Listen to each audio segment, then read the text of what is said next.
web development broadly refers to the task related to your web applications or web pages. It basically adds up life to your otherwise ordinary web page. Hi everyone, welcome to this full course session on web development. This will give you a complete crash course and let you know everything that you need to know about web development. But before we begin, let's have a look at today's agenda. So first we will begin with the basic language that you need for web development, that is HTML. And then we will move on and learn how to add more styles to your web applications with the help of CSS. Next up, we will move on to the JavaScript programming language that will help you know how you can add more motions to your web pages. Now once you're well versed with these programming languages for web development, you need to know about the jQuery library. And then we will move on to the different front-end frameworks. To begin with, we will learn about the Angular 8 framework and then we will move on to React.js. Now once we are done with the front-end part, we will move on to the back-end and have a look at Node.js. Now once we are done with all these frameworks, we will move on to applications such as the MEAN-stack application and then the MERN-stack application. Now that you're well versed with all of these programming languages and their frameworks, we will see how to become a full-stack web developer. But before this, don't forget to subscribe to Edureka's YouTube channel and stay connected.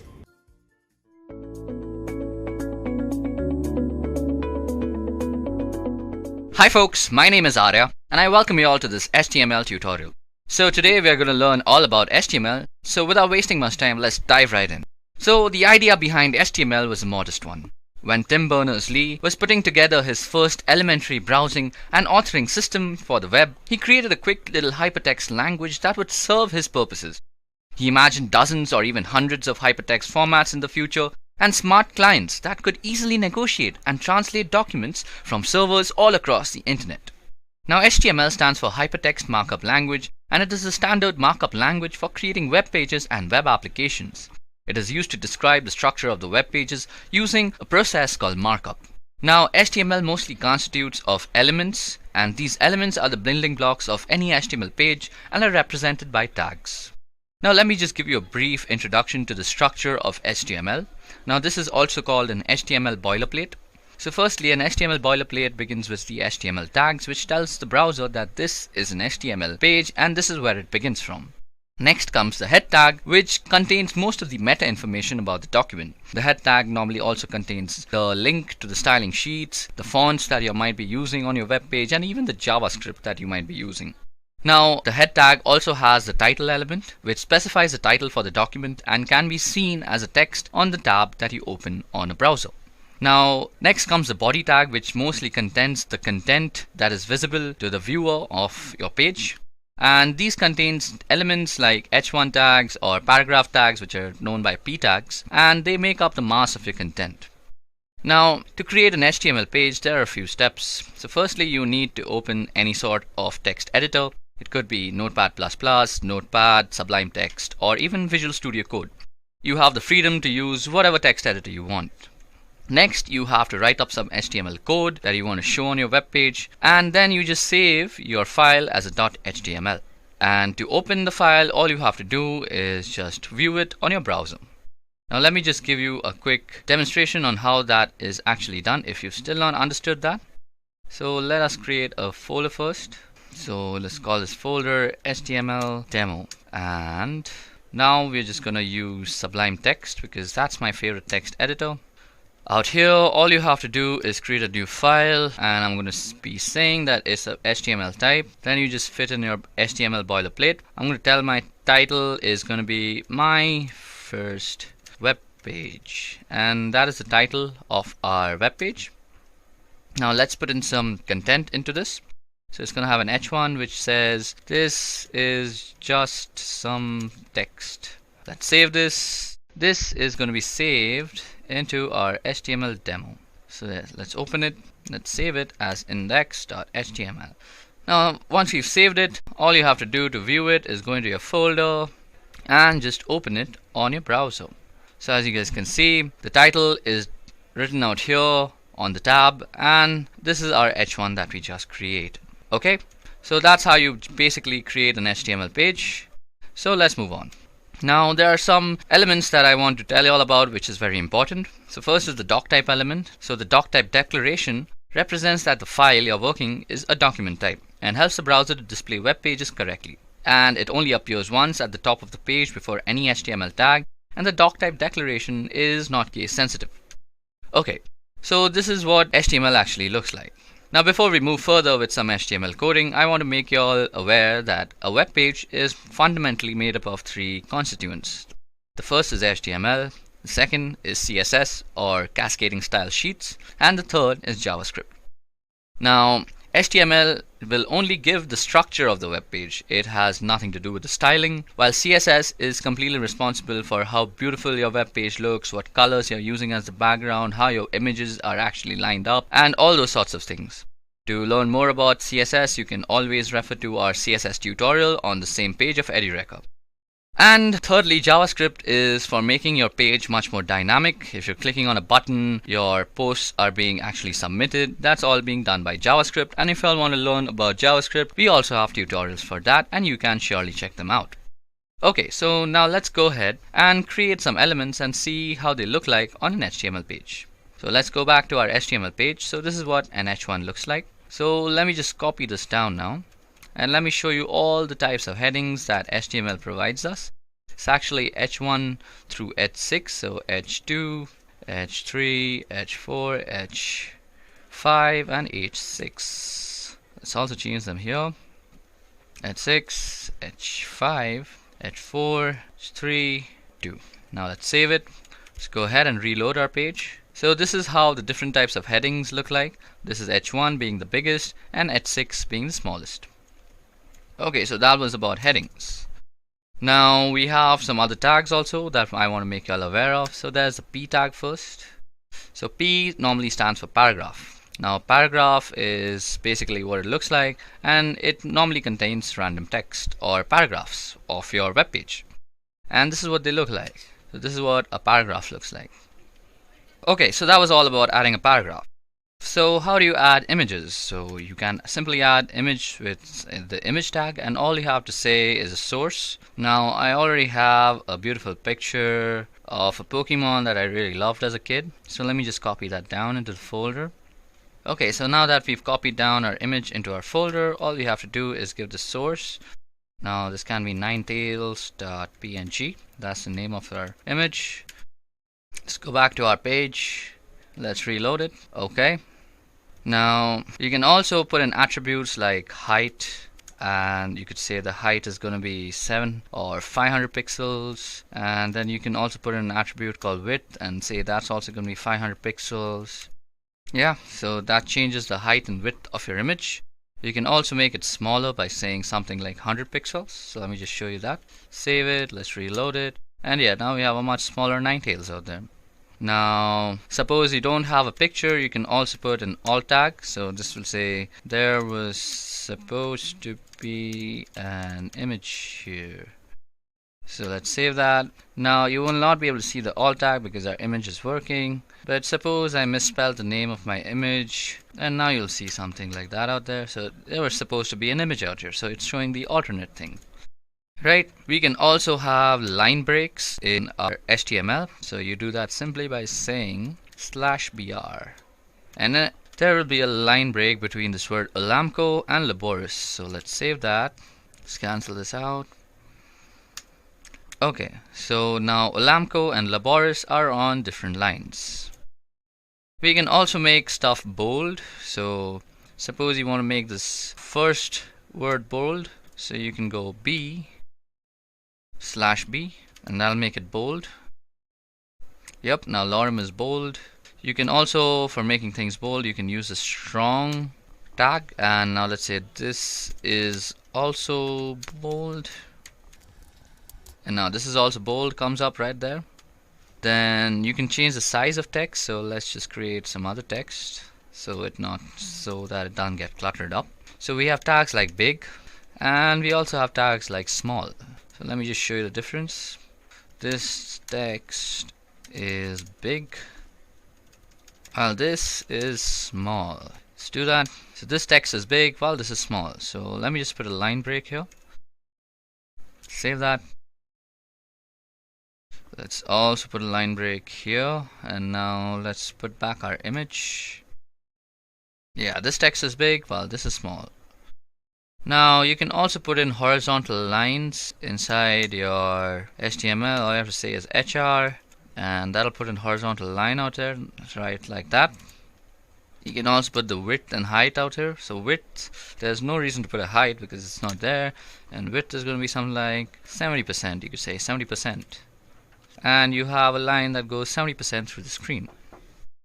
Next, we can also put in links into our HTML. So suppose you want to go to a site. So let's say you want to go to Edureka.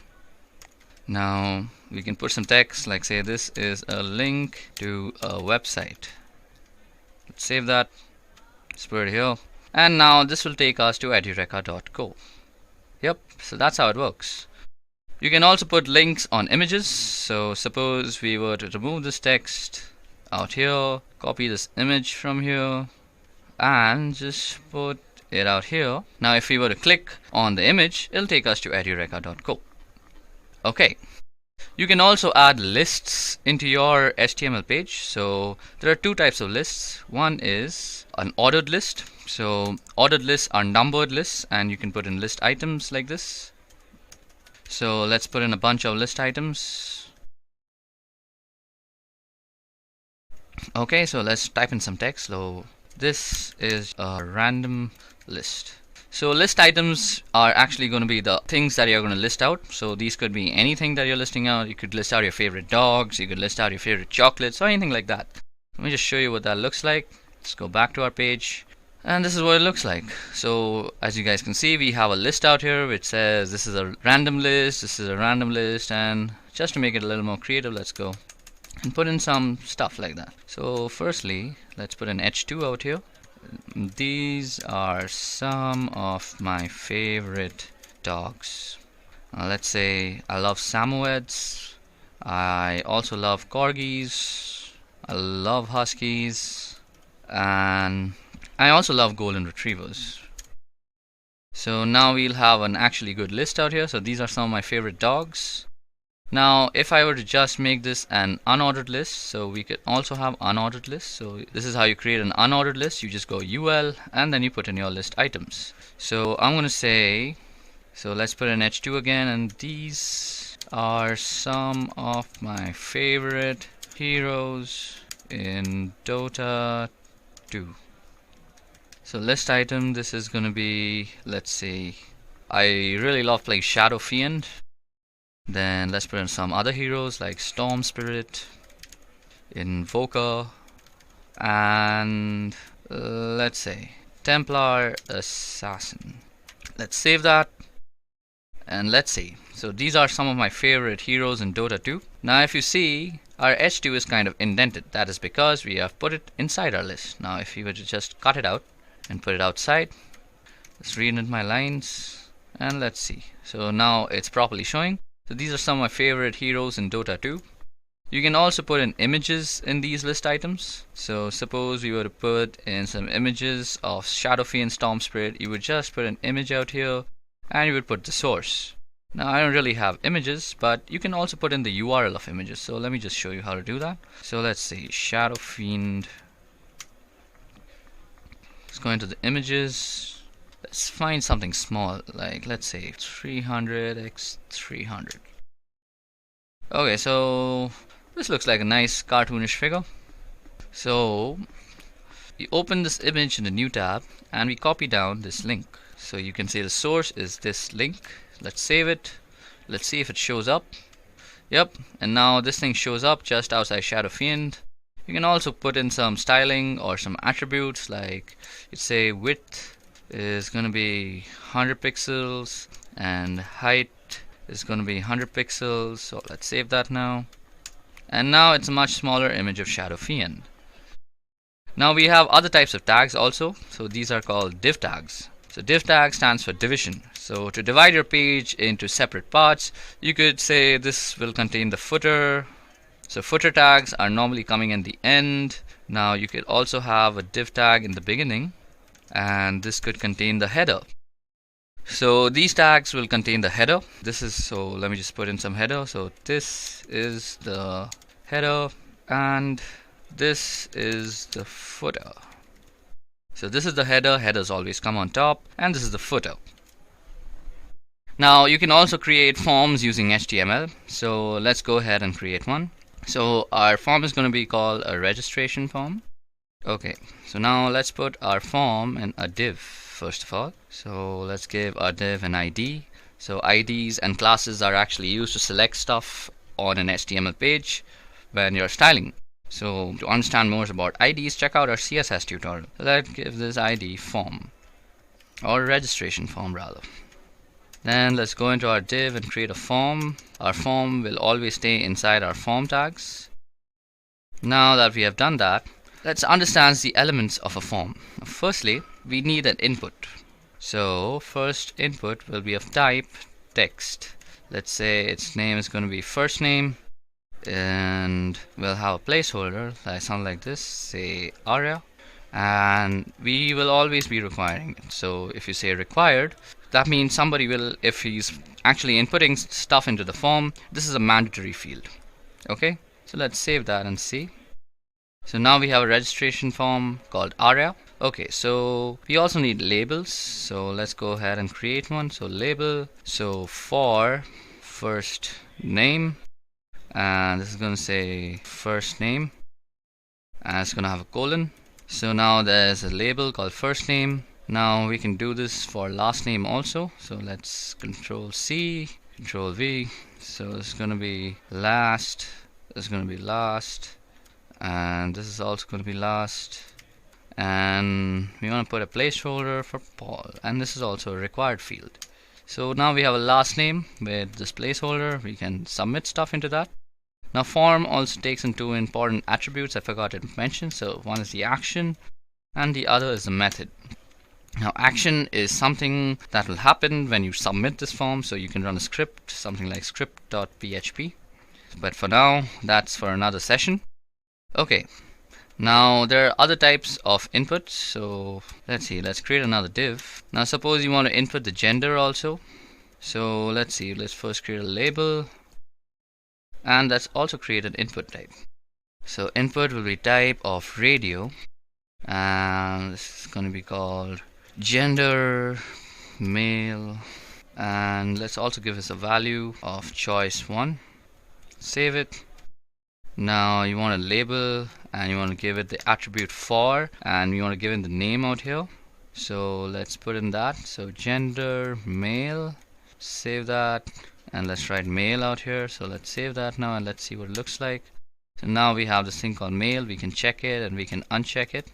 Now let's create for female also, and others. So let's see, let's call this female, and this is going to be of type choice 2. Now we have male, we have female, but if you see, we can actually select both of them or all of them, so that's not something we want, right? So let's make this choice 3, let's make this other. Okay, now we have a gender submission going on, so male, or it's female, or it's other. Now we can't really select everything, so how do we actually solve that? So let's give them all the same name. So we can call it gender choice, save it. Now you either go male, or you go female, or you go other. You can't really select the same thing. So that's how you make that happen. Okay, now let's look into some other types of input types we can take in. So let's create another div. Suppose you want to take in the email address. So let's go ahead and copy that. Let's put it out here. Let's say, so label for, let's see, first of all we need to change this type to email, and we will also give this a name of email. Let's put in a placeholder instead of a value, and it's going to be something like, let's put xyz@email.com. Okay, now we have this thing going on, so let's change this label to email, and let's change this label to email too. Now we have this thing going, and we can type in our email, And we'll also need to type in a password for registrations. Let's call this password. Let's also make this password. The type is going to be password. And let's remove a placeholder because passwords don't really have placeholders. Save that, and now you see when you type in a password you can't really see anything. That's how you make a form that inputs a password. Okay, so that was how you take in emails and passwords in a form. Now there are some other stuff that I want to show you, so let's dive right into that. So let's create another div. Okay, so first of all we need a select tag. So select tags are used for making selections. So let me show you how that works. So firstly, let's give this a name and let's call this birthday, or let's call this the month. Now we'll also need a label for this. Let's create a label. So our label is for month. Let's call it birthday. Now our select can have various options. So you're basically going to put in a bunch of options out here. Let's see, option. Now we need 12 options actually. That's 3, that's 6, that's 9, that's 12. Delete these out. Just read in my lines. Now our options are gonna have values. So our value will be something like, fine, so let's say Jan, Feb, March, April, May, June, July, August, September, October, November, and December. And you could say January out here, February. Let me just create this quickly. March.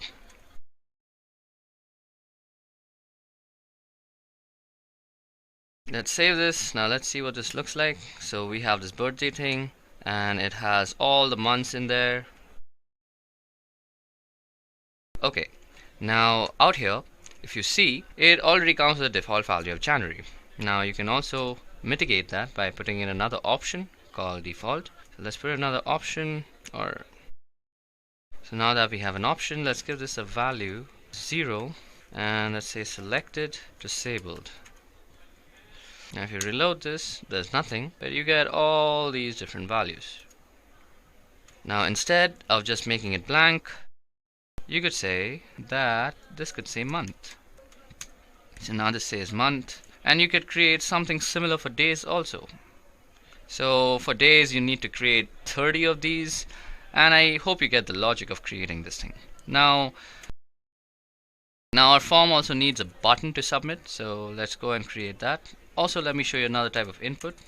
So let's say input, and the type will be check box, and the name will be agree. And let's put a label for this, a for agree, and I agree to all the conditions of the form. Now we will have this thing going, and we have a checkbox. We could check it, we could uncheck it, something like that. Then all we need is an input, not an input, we rather need a button. Say button, and you say submit, and you also have to give this a type. So this is going to be of type submit. So once that's done, we see this button and we can submit it. So if you go and submit, you'll see please fill out this field because it's a required field, and that's all that is there, the forms. So that's how you create a form in HTML. You can also create tables in HTML, so let me show you how to do that. Let's reload and make this blank, save it. Yeah, so our tables are created with table tags. Your table, and tables have table datas. Okay, so we can also create tables in HTML. For that we need the table tag. Now table comes with the table header first of all. So this will contain all your table headers. So suppose you were creating a table for dogs and the breeds. So th dog, and you can say the dog also has a name and breed. So this has created a table header now. So let me just show you what that looks like. So now we have the dog name and breed. Now we can just simply go in and put in some table rows. So for the row, you say tr, and in every row you will have to put in some table data. So for that you use the table data tag, so td. So let's say our dog is called, so let's make this rather dog owner name, right? So I had a dog and my dog's name was Stoner. Let's call him Stoner. And Stoner was a street dog, so let's just keep the breed as street. Okay, so that was one table data row. Save it. Now we'll be needing multiple table rows, so let's just copy that, paste it multiple times. So let's say my friend Shubham, he has a dog called Goldie and it's a retriever. And then I also have this friend called Ayushman. He has a dog called Duke and it's husky. And then there's this guy called Ishan. He has a dog called Monster, but it's a pug. Yeah, so now we have successfully created a table, and as you guys can see, dog owners are Arya, Shubham, Ayushman, and Ishan. Their name of their respective dogs are Stoner, Goldie, Duke, and Monster, and the breeds are Street, Retriever, Husky, and Pug. So that's how you create a table. Now with CSS you can add a border to this table. So let me just show you how that's done with a little bit of CSS. So let's say style, let's say text slash CSS. Now out here you could just do some little styling. Let's say let's give our table a border of 1px solid black. Now our table will have a border, and we can also give TDs a border, and they're gonna have 1px solid black too. So now everything has a border and our table looks much neater. Yep, so that's how you create a table in HTML. Okay guys, so now it's time I actually show you how HTML can be really polished sometimes. So let's go ahead and create a blog. So for this blog I've already created the CSS out here.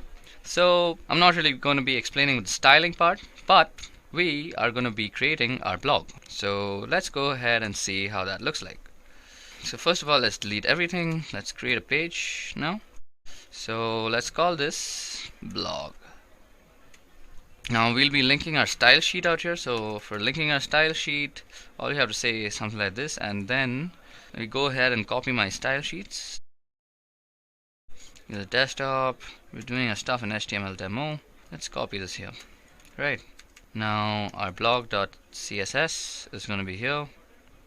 Now let's go and start creating our blog. So firstly, let's put everything inside a div. Now this is going to have a class called post because I've used the class to actually style some stuff. Now that's done, so let's have another div. So this is going to have a class called date, and we're going to be putting in the date. So let's say our date is going to be October 24th 2018. Now let's say we have a heading, so let's say Vancouver, my favorite city. Then let's put in some paragraphs because every article needs a paragraph. So for paragraphs you're just going to be filling it with some lorem ipsum. Now our paragraph will have a class called quote. Okay, now let's reload and see what is being made. Okay, so if you guys can see, our blog post is coming up. Now we can also add some images to our blog post. So let's add a link first. So we link to https www.edureka.co. Now we are going to use an image for actually making it clickable. So we already have an image. It's called image1.jpg. So that's there. Let's also put an alt tag out here just in case this doesn't load up. So alt and say Vancouver image. Now let's put in some another paragraphs. So another lorem ipsum and some more paragraphs, I guess, because this is a blog, so let's make it look like a blog. Save that, and let's also give it a horizontal line to make it look neat. Save this. Let's load it. Okay, so we have this nice looking article and it has this image. If we click on this image, it'll take us to Edureka site. So we go to Edureka if we click that image. let's add another article into this just to make it a little longer. So let's copy down this div. So let's change the date first, because let's say we posted on the next day. Let's change the title, so my second blog post. Save it. Let's remove the image from this one to make it a little different. Yeah. So now if you see, we have this nice looking blog post going on. It has this horizontal line. We have some code out here. And that's how you can do stuff with HTML.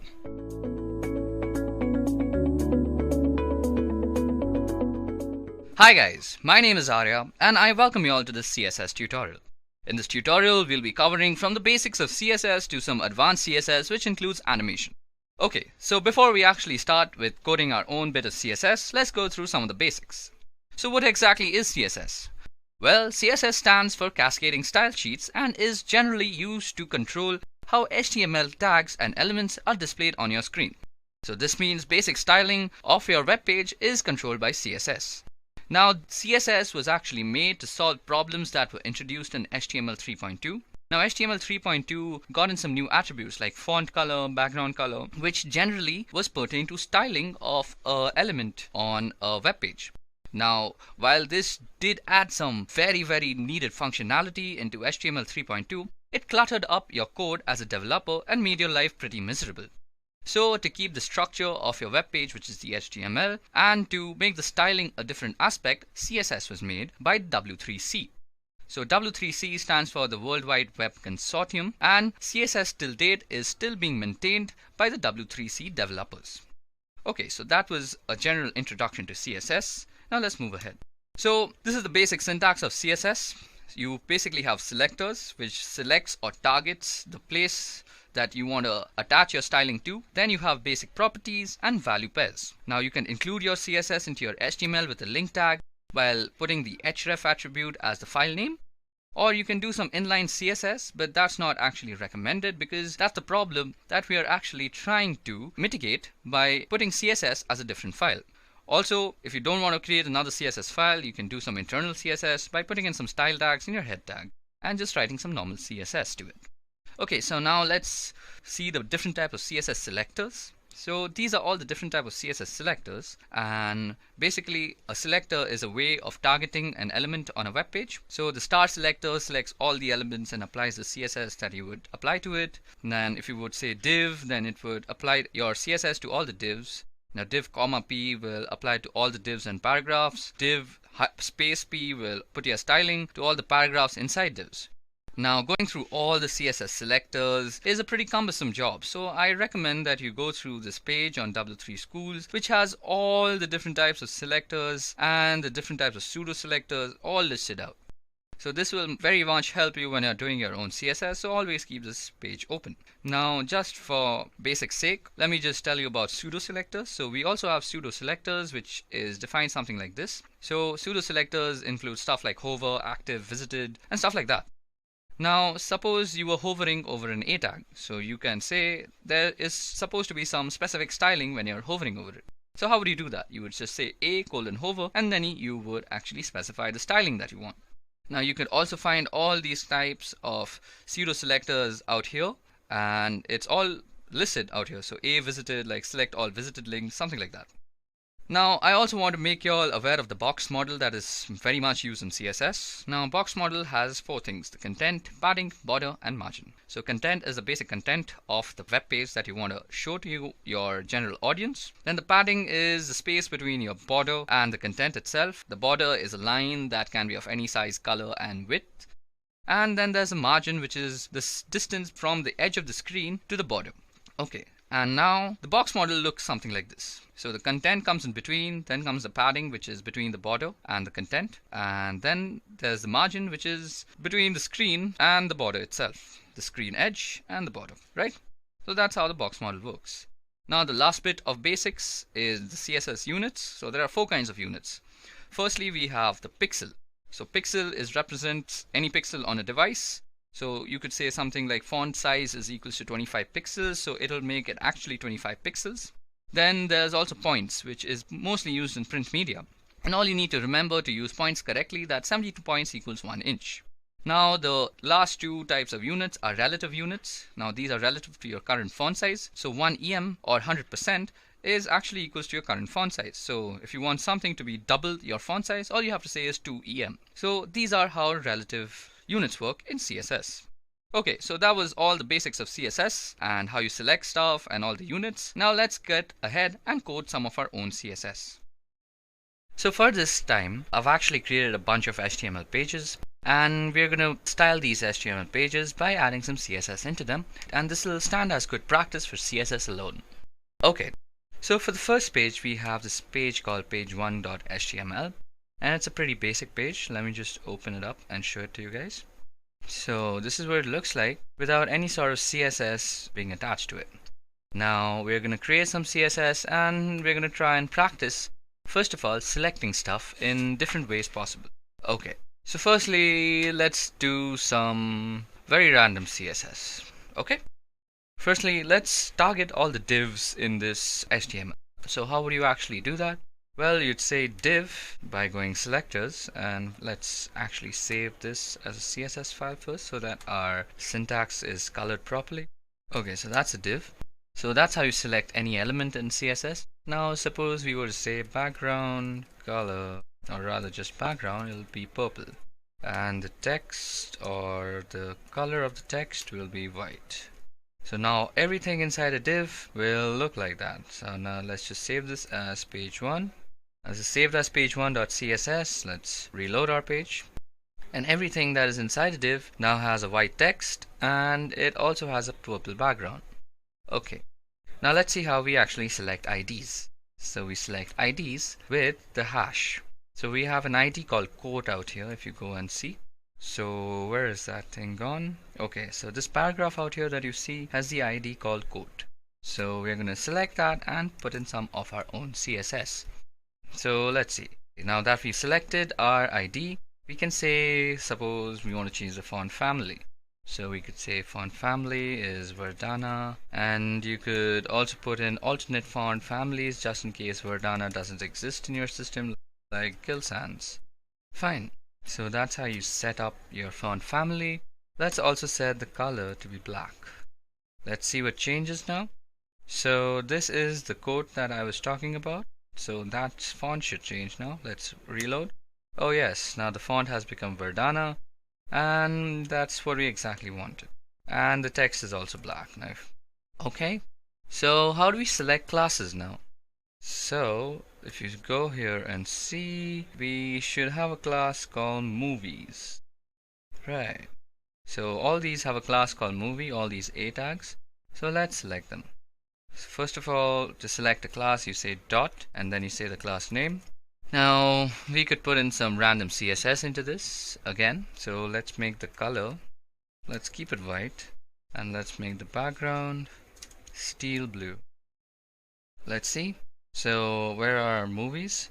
Let's see where the movies actually exist. Oh yeah, Dota, Splinter Cell, and God of War.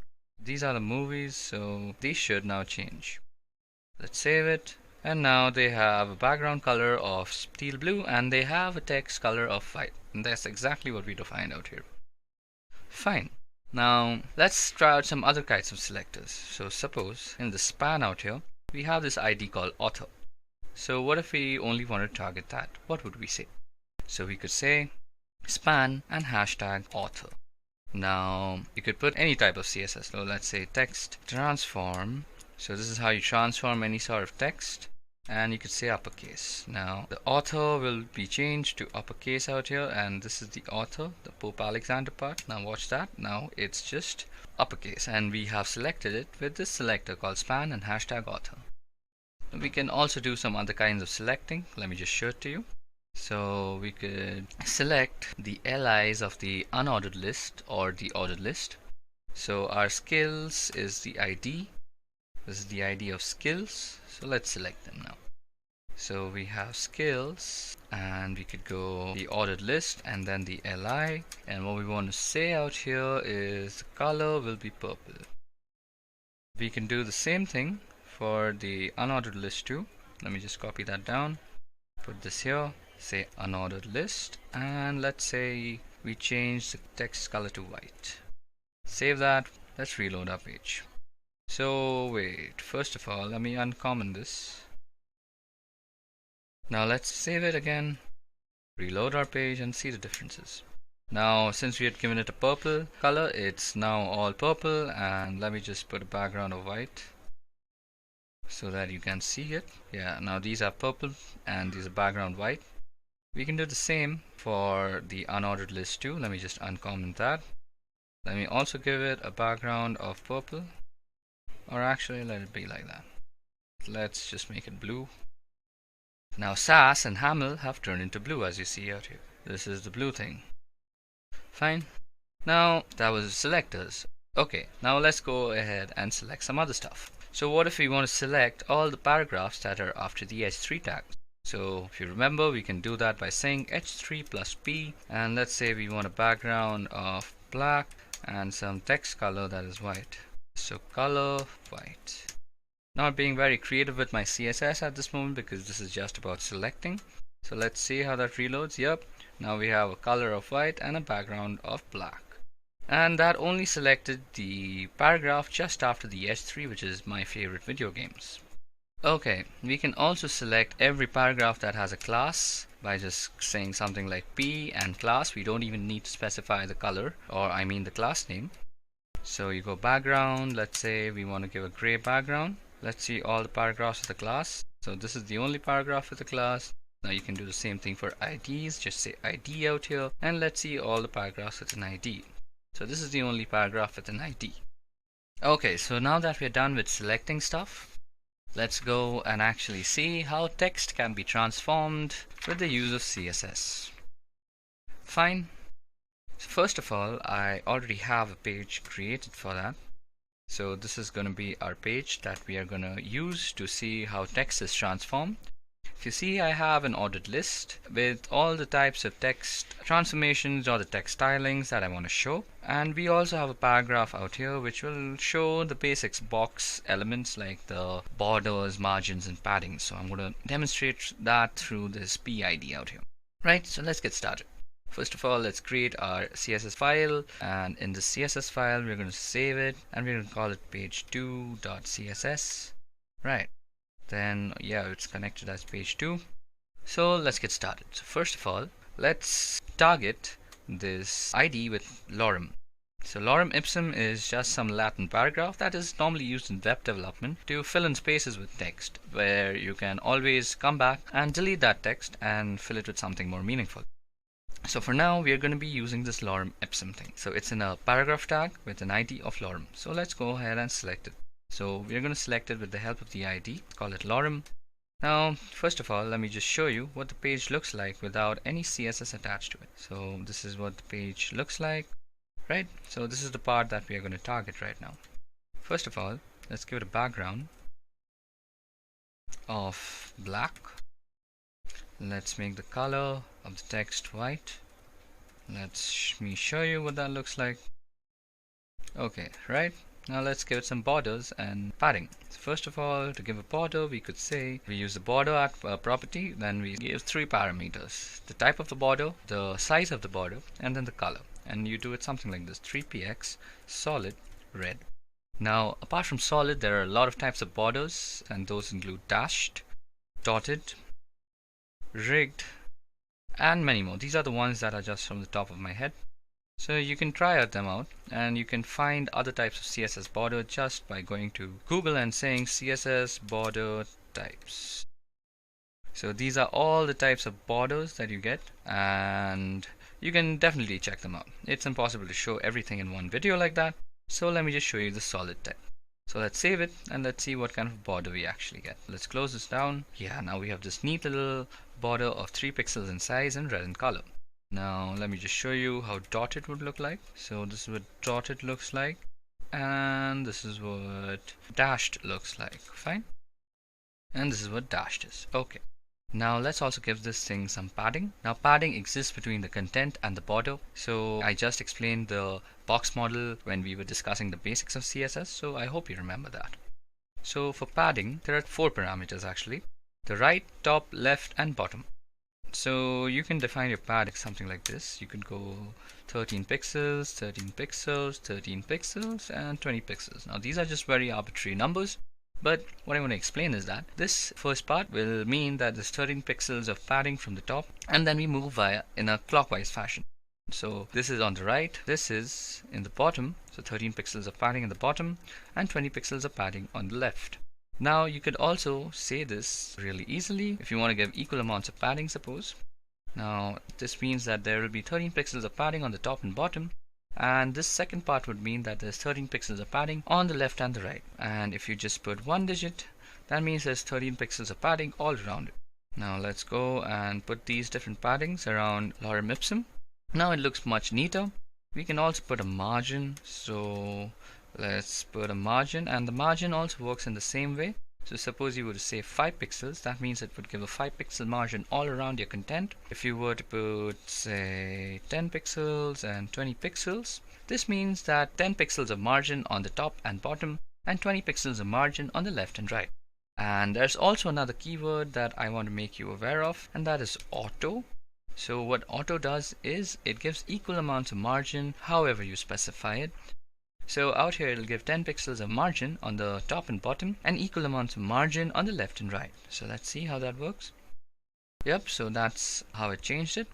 Now that was all about the box modeling. So let me just remove this part from the HTML, and let's remove this part from the CSS. Now as you guys can see, I have this ordered list out here. First of all, let me reload the page. Now I have this ordered list out here which shows us all the types of styles and weights and sizes that I'm going to be showing right now, and this will include a lot of the units that we discussed, like ems, points, pixels and percentages. So let's move ahead. So to select these, I'll be using these IDs. So let me just remember the first 4 IDs is normal, italic, oblique and small cap. So let's go ahead and create them.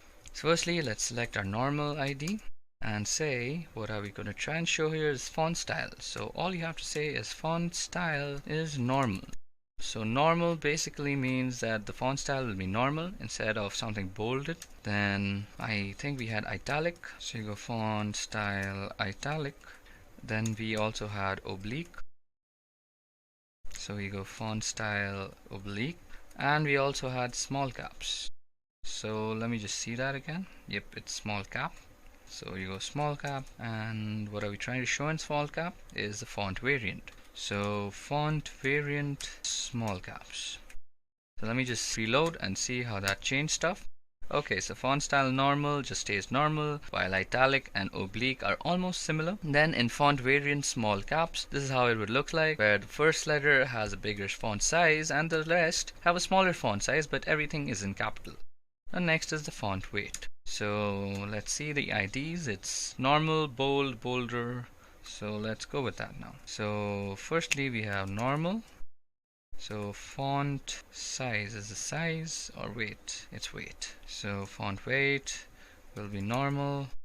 Next part is bold, bolder, lighter. Okay, so we select bolder like that. We go font weight is bolder, and we can say again, what's after bolder, it's bold. Okay, so W bold, and you go font weight is bold. Let's see how that changes stuff. So yeah, bold is bold, and font weight bolder is slightly more bolder, while font weight normal is absolutely normal. Right, time for some more. So the next is the font size, which goes from extra large, large, medium, small, extra, extra small. So let's do that. So first is extra, extra large, and this is the font size that we're talking about. So it's extra, extra large. There's also extra large. So extra, extra large looks something like this, while only extra large looks something like this. Fine. Then we also have large. So font size will be large. So that's font size large. Next we have medium, small and extra, extra small. So medium, small and extra, extra small. So this is going to be font size medium. This is going to be font size small, and this is going to be font size extra small. So let's see how that changes stuff. So this is extra small, this is small, and this is medium. Now the next thing that we're going to see is how points work. So our size is going to be 25 points. So instead of just doing that, let me just change extra small, and let's say it's 25 points. You should remember that 1 point is around 2 inches. So that's how font size extra small would look like if it was 25 points. Then we could also say the font size is 150%. So that shows us how percentages works, where 100% means the current font size. Look at the change, and that's how 150% means. The next thing that we want to show is line height. So let's say, what is the ID? Let me just check the ID. So the line height IDs are line normal, height 25 points. So let's just select one, line normal, and this is going to have a line height of normal. Let's put a semicolon, save it up, and that's how line height normal is. That is the normal line height. Now you could say your line height is 25 points, and that's how it would change. Also, you could say your line height is around 25 EM or just 5 EM, let's say that. And that's how it would change even more with EM, with 1 EM being the constant font size that we are using. Or you could say line height is 200%. That is basically twice of what our line height or font is. So that's how it would change, right? So that was all about text styling. Now let's move ahead and see how positioning and stuff takes place in CSS. So for positioning, I have again gone ahead and created this page3.html. So in here we will be including a CSS page called page3.css. So let's go ahead and create that. First of all, we have to set this to CSS, save it as page3. And let's get started. So first of all, we have 3 types of positioning in CSS: absolute, fixed, and relative. So first of all, I'm going to show absolute positioning to you guys. Now before I show absolute positioning, let me just show you guys how text and stuff can be centered first of all. So let's start doing some random CSS. So first of all, we are going to target this ID called container. So let's go hashtag container. And let's go to background, some random color. So for color picker, we just go color picker. Let's give us this background. Go OK. That's the background we chose. Let's also give it some borders. Border will be 2 pixels, solid and black. We can also set up a border radius. So border radius gives you a curved border. So you could say border radius is around 5 pixels, let's say. Now let me just open up the HTML file that is concerned at this moment. So this is page 3. Okay, so this is with some CSS. Now let me just uncomment that CSS first. So this is what our page would look like without any sort of CSS. Now this is what it looks like with the CSS that we just included. Now to make you aware of how box radius works, let me just uncomment that first. Let's comment it out. So box radius should not work, and we should get, yeah, now if you see, let's zoom in out here. You see that this border is pointed. Suppose we don't want that to happen. Let's remove that first, and let's uncomment this, save it, let's reload, and now we have this slight little curved border which looks much neater. Okay, now we can also center stuff. So a neat way to do that is, let me just show it to you. Let's take this part called centered. Now to center it, let me just give it a first background to make it look different. So this background will be, let's say, 89 CFF0. So that's our color. Let's see what our color looks like. So that is the color that we are gonna center. Now let's say our width is gonna be, we can set the width of elements like this. So you say width is 50%. And then you go margin is going to be auto. So what does auto do? It'll put an equal margin on all sides. Let's reload our page. Yep, and now it's centered. We can also center without actually centering the element. We can just center the text by just saying text, align, and center. Fine. Now that will remove the background and just keep the text out here. So that's exactly what we wanted, and that's how you align your text. Okay, now let's move ahead with absolute positioning. Now, absolute positioning means positioning based on the document itself, which means this whole web browser. So a browser is basically the document that you are actually manipulating. So it's called document object manipulation, if you've heard of that term. So let's go ahead and let me just show you how absolute positioning works. So first of all, we have this element called top left, and we're going to try and put it on the top left. So let's select that first. So you go top left. Now let's give it a background. Okay, that'll going to be the background. Let's also give it a border. So let the border be 1 pixel, solid and black. Let's say now to position something with absolute positioning, all you have to say is position is absolute. Now let's also keep the width around 200 pixels and the height also around 200 pixels. Let's save it. Let's see how stuff changes. Let me just zoom out. Yeah, so that is our element. So this is what top left and bottom right is going to look like. Now we are going to try and select this element and put it in the bottom right of this parent. So let me just show you how that is done.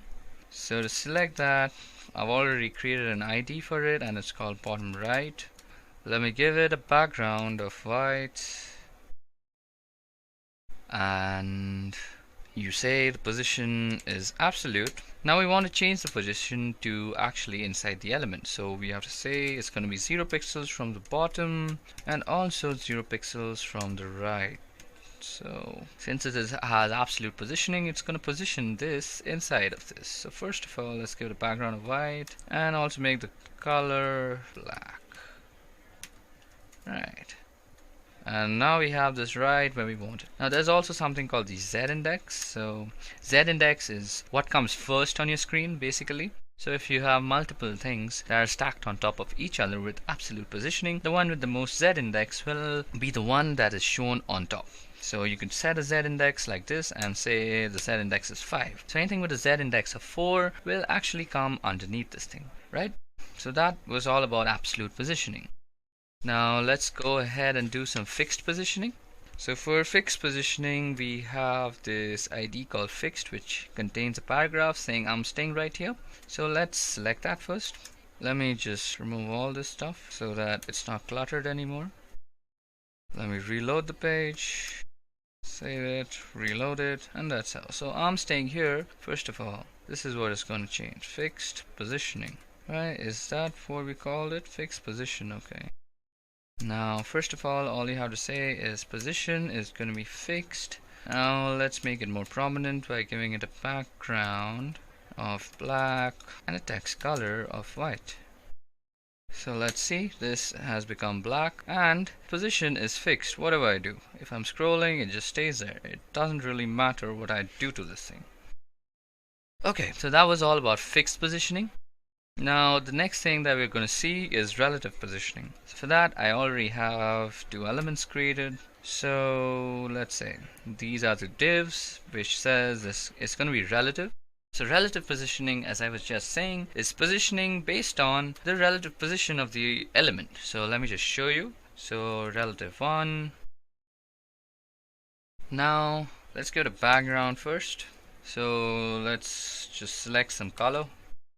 Let's make this green out here. Okay, that's gonna be our color. Let's give it a border of 1 pixel, solid black, and let's say the height is gonna be around 100 pixels. Now we're gonna select another element and position it relative to this element. Okay, so that is this element right out here is going to be relative to. So to set something with the position of relative, all we have to say that the position is relative, and the rest of the CSS is just arbitrary. So let's say left, not padding left.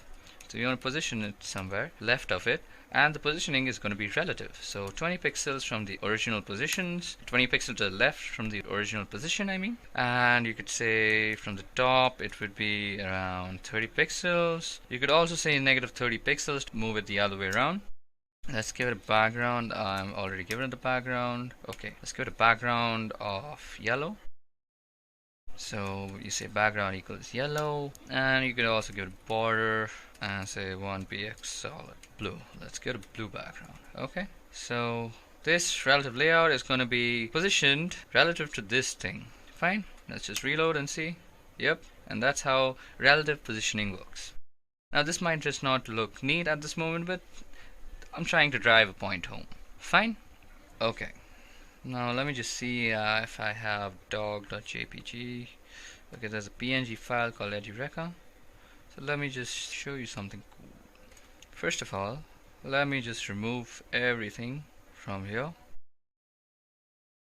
Okay, so now that our things are less cluttered, and let me just rename this now to the image that is already there. So edureka.png and edureka.png. Fine, let's save this. Let's see what our page looks like now. So this is what it looks like. Now you can float stuff like images to the left and right. So let's just select the image tag, and suppose you say float them to the right.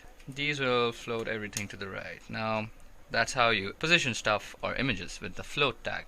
So I guess that was all about positioning of stuff. Now let's move ahead. Okay, so in this part we are going to be learning about overflows. So for overflows, what we can do, let's go back to page2.html, and we have this text out here, or this unordered list, and this list is pretty big. Right, first of all, let's open up a new page, or rather let's open up okay, wait, let me just close these out. So let's save this as page2.css, or rather let's just call it something new. First of all, let's set this to CSS. Right, let's save it, and let's call it overflow. Now what I want to show you guys is something really cool. So let's select the ordered list. So that's what we're going to select. Let's say it has width of around 100 pixels. It has some padding from the top, right, so let's get some padding of 10 pixels and 10 pixels all around rather. Let's give it a margin of 100 pixels and auto, so I'll bring it right to the center. Let's see, so it was page 2 that we're fiddling around with. So this is page2.html. Now let me just replace this with overflow.css. Let's see now. Yeah, so this is what it looks like. Now if you see, to scroll through this list is quite cumbersome because you have to actually scroll like this. Let's give it a background also. Background is going to be black, as I just love black, and the color of our font is going to be white. See how that changed. Yep, so this is what it looks like. Now what if you do and say max height is equals to 500, or rather only 200 pixels. Yeah, so that doesn't really do much. So if you say overflow is auto, you get a scrolling bar, or you could say overflow is scroll. Let's remove this max height. Now you see we have these little scroll bars out here, and that's what exactly overflow does. It's basically shows us the items and you can scroll through them. Yeah, basically like that. So if you were to say that the width is only suppose 50 pixels, let's say, make this even smaller. Yeah, so that's how now you have this little scroll bar that lets you scroll through stuff. So that's how overflow works. Okay, now let's look at some pseudo selectors or some pseudo classes that we can select and style. So first of all, let me open up the page that is going to be responsible for that. So we have this page out here that I've created. Now it also has some new tags that you might be seeing. These are some HTML5 tags. So header tag, nav tags, and then the main tag. These are just some new tags that you see in HTML5, and you can also target them through CSS3. So targeting them is pretty easy, but what I want to show is something pretty cool. Let's save it first. Let's create a new page. Let's call it CSS. Right, so let's save this first as page5.css. Okay, so now it's time to practice some more CSS, and we'll be doing it on this page that I've created. So this page is kind of a big page, to be honest. It has quite a lot of paragraphs, quite a lot of links, a few images also, I guess. And they use a lot of the HTML5 tags that have been newly introduced, like the header tag, the nav ID, or the nav tag, the main tag. We have section tags, and a lot of other tags like these.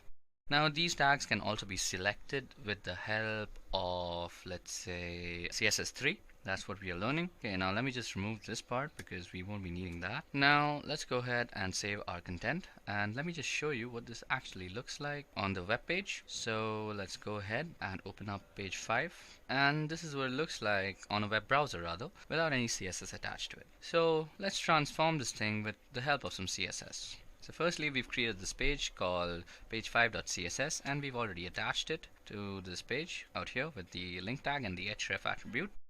Now let's get started. So first of all, let me just actually make use of some pseudo selectors. So we have already discussed pseudo selectors while going over the basics. Now let me just show you how they work. So a hover is going to target all the a links while we are hovering over them. Now when we are hovering over them, we want the background to become black and text to become white. Right, so let's save it, let's reload. Now if we hover over these, the background becomes black and the text becomes white.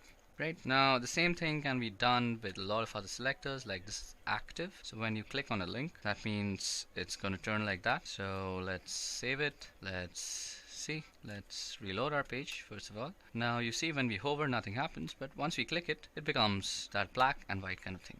Right, we can also do this for visited, and that will actually change the link once it's been visited. So if we go and do this, open link in new tab, well, it's not working out here, but if there was actually a database connected, you would actually see this tool.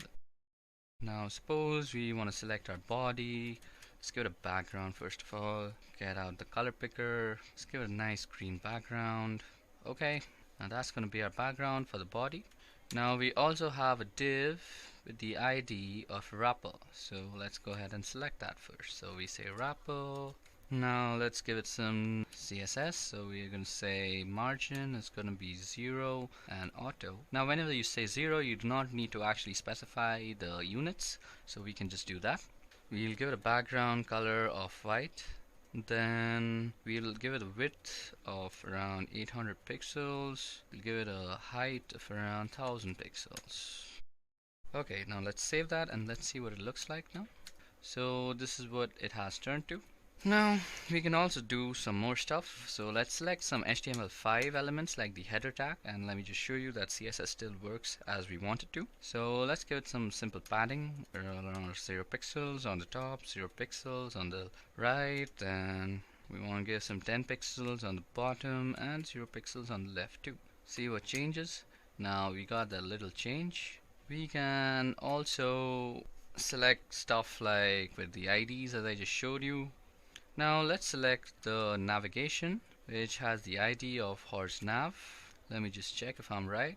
Yep, it's called horse nav with the N being capital. Now we can say stuff like, so there's also the display attribute. This shows how elements will be displayed. Now they can be blocked or inline block, which means it'll be converted into an inline element. Now we could say display is blocked, and you could just give it some background just to make it more apparent. So let's give it a background color of black and make the color white.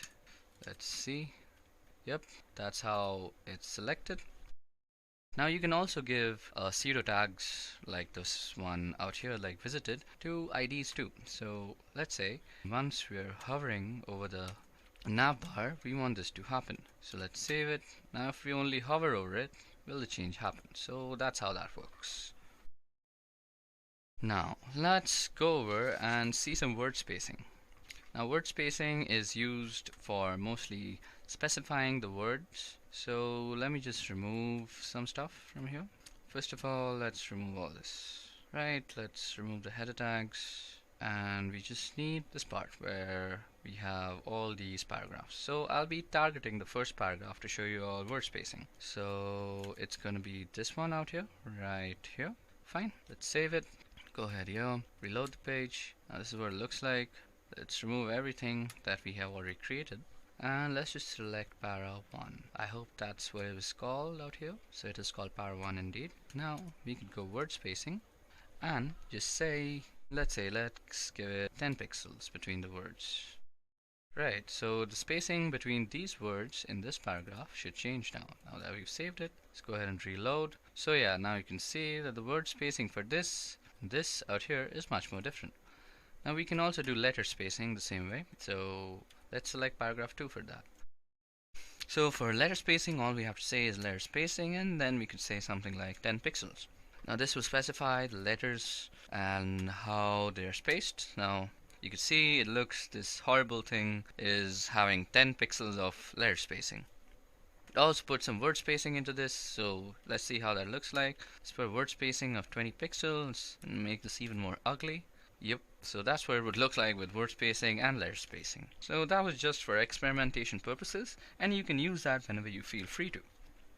Okay, so another property that I want to make you all aware of that is in CSS is a clear property. So the clear property makes sure that nothing actually appears before it. So in this case, the footer tag, which is right about here, which says only the copyright part. Now it is shown here. This is the footer tag that we are talking about. So we want to say something like, let's say, so you can say clear and both. So that's how you specify clears. Okay, so let's give it a background color of black. Let's also say the color of the text will be white, just to make it a bit more prominent. Yeah, so nothing actually appears before that. So that's how you use clear now.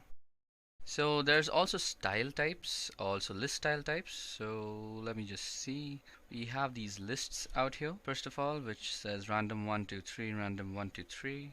Now let's say, first of all, let's convert this into an unordered list. So find all, let's gonna replace that with unordered list. Right, I just want to show it with unordered list first. So let's say, let's select all the ULs and let's say list style is gonna be none. Now if you see out here, we have these bullet points and now we don't. Okay, so you can also do these with ordered lists. So let's go back and let's do control and UL, find all. Let's select them, let's make them OLs, ordered lists. Let's see. Now OL doesn't work with list type none, if you just realized. Now we can do something like alpha, lower alpha. So let's see that, how that works. Okay, so for lower alpha we have to say list style type. Please remember that, that was my mistake right now. Okay, if you have to select the OLs again. Now you see that we have these list types that is saying with small caps. Now there are other stuff like lower Latin, there's also lower Latin, so let me just show you what that looks like. Save it. Okay, that doesn't really change because I don't think I have Latin installed, but we can also go Greek. There's a bunch of stuff that you can do. It's pretty fun. So I have Greek installed, now it goes alpha, beta, gamma instead of ABC. And that's how you can change stuff. You can also change the position of the list style. So list style position, you could say outside. So let's see what that means. And doesn't really change much out here, but that's one of the properties that I just wanted to show. Okay, now you can also place contents before an element. So let me just show you how to do that. Let's clear all of these things now. So let's say we want to select par1 and say, so this is going to be a pseudo selector again. So you say after, you say content, and your content is gonna be, let's say, at the rate. Say all these at the rates are gonna be before this little thing out here. So let me just show you the change. Yep, so since we said after, it has all these at the rates after, but if we say before, this is how it'll change. So now it's all before them. Right. Okay, now let's go ahead and see how we can use the nth child elements. So for that, we're going to select our UL again. Actually, let me go ahead and delete everything first of all. Okay, so let me create another HTML boilerplate, and this is going to be called list. First of all, let's say we have an unordered list with a bunch of list items. So LIs all around. Let me just copy that down and paste it a few times. Right, so now we have all these list items here. Let's just fill them up with some random text. Okay, so let's just say something random like cats. So let's save this, let's go out here. Now we have these things called cats. Okay, so what if we want them to have alternate paragraphs? I mean alternate background colors. So first of all, let's go ahead and select the LIs and give them a background. Let's say this gray color that I have selected, F7, F7, F7. Now you see we have, okay, this doesn't seem to be working. LIs. Looks like I've deleted my link tag, that's why the CSS was not working. So let's see. Now we have that. Okay, so first of all, let's go back and change this to F7, F7, F7, right? This will give it this gray color that you see out here. Let's also give it the width of around 360 pixels, so that'll bring it there. Let's also give it a margin of 100 pixels from the top and equal on the side. Let's bring it to the center. Right, now suppose you want to say li nth child, and you could say something like 2n. So this will select all the even childs, and you could say they have a background color of white. So let's see how that changes things for us. Now you see that all these things out here have an alternating background color where it's gray, white, gray, white, gray, white, and that's how you select all the even childs. Now you can also select the first child by saying first child. For that we do not really need this 2n counter, and now only the first is black. You could also say last child, and now the last will be white. And that's how stuff changes with CSS. Okay. Now you can also change the first line, so let's go ahead and change our HTML up a bit. So let's create a paragraph, and it's gonna have some lorem ipsum in it. So let me just show you something really cool. Let's delete all of this stuff. Let's select our paragraph, and we're gonna say the pseudo selector called first line, and let's say text transform uppercase. So let's reload that. First of all, let me just comment this out just to show you what the page looks like without any CSS. So this is our page without any CSS, and let me uncomment this now, save it, and there you go. The first line has been completely made uppercase. Now instead of first line, you could also say last line, and that will transform the last line to uppercase. You could also say something like first letter. And okay, so just to show you that it does indeed work, let me just reload this without any CSS first. Okay, now you see that the lorem ipsum begins with the lowercase l. Now let me just uncomment this out, save it, and now you see that the first thing is a capital. You could also change it to say stuff like text size, or rather font size, and say around 100 pixels. Now the first letter will be 100 pixel big, and that's how you can do stuff like that. Okay, so another thing is you can also change the pointer or the cursor. So let's see, when you're hovering over a paragraph, let's say P and hover, first of all we want the background to become black, we also want the color to become white, and we want the cursor to become pointer. So let's see, so when you're hovering over it, it becomes this hand like thing, and when you go out it comes back to normal. So that's how you can change the cursor also. Now let me show you all something called a box shadow first of all. So let's remove this cursor part. So without the cursor it looks something like this. Let's remove the hover tag so that's always there. Right. Okay, now let's also change this to that gray color that I really like, and let's also change this to black. So this is what it looks like now. Let's give it a width of around 400 pixels. So this is what it looks like. Now let's also center it so that I can show you some cool stuff. So margin, let's say 0 and auto. So this is going to center it from the top of the screen. Now that it's centered, okay, so this is what our thing looks like. Now suppose we were to give it a border. So borders are really neat. So 2px solid black. So this is what a border looks like. But there are other stuff also, like a box shadow. So this is how box shadow works.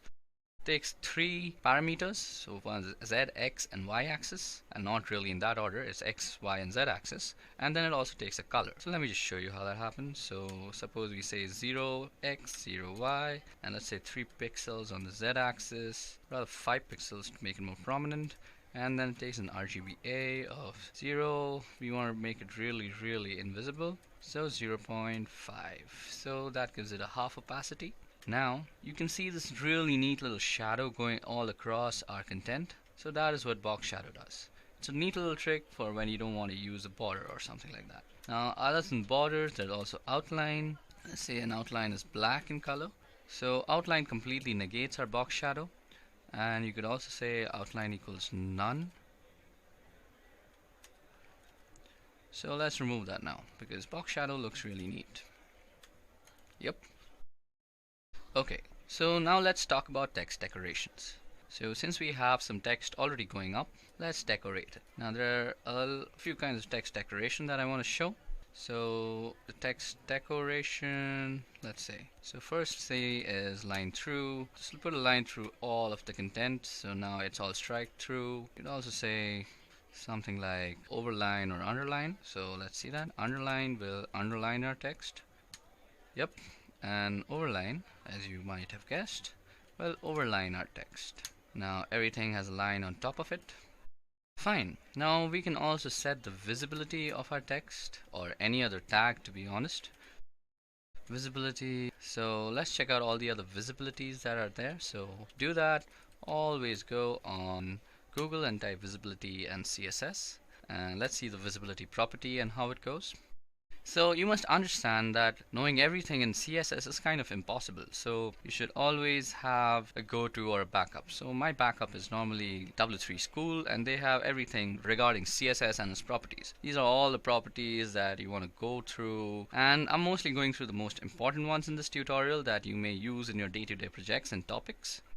But sometimes you might need the rare ones like counter reset, empty cells, flex spaces, and all these stuff. And you can always go back to W3 Schools and go through them. Now you can say visibility is visible or something like that, and it should make it visible. Yeah, right.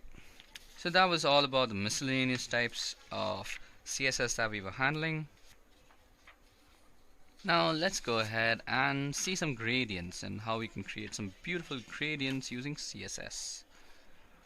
Okay, now before we move on to gradients, let me just show you some white spaces or some more text transformations. Right, so I already showed you all these text transformations. There's capitalize, there's lowercase, there's overline, line through, uppercase and underline. Now capitalize will just capitalize it, so I don't think I'm going to show that to you guys. Now let's close these two pages out here. Let's create our new CSS file, and first of all let's set this to CSS. Let's save it, and let's say it's going to be page6.css. Now out here, if you see, we have a bunch of white spaces, right? Now let's see how you can handle white spaces using CSS. So there is this thing called the ID called whitespace pre. I think that's exactly what it's called, whitespace pre. Yep, let's select that, and you could say whitespace is pre. Let's see how that changes stuff. So first of all, let me load up page 6 for you guys. Right, let's remove the CSS, save it, let's reload it again, and what we are actually targeting is this part. White space will be preserved. Right, so white space will be preserved. Now go ahead, uncomment that, save it, and let's reload. Now see, the white spaces that are in the HTML is preserved. Now white spaces can also be handled in other ways. So there are two things that I want to show. So let's select this thing called never wrap, right? And we say that the white space is going to be no wrap.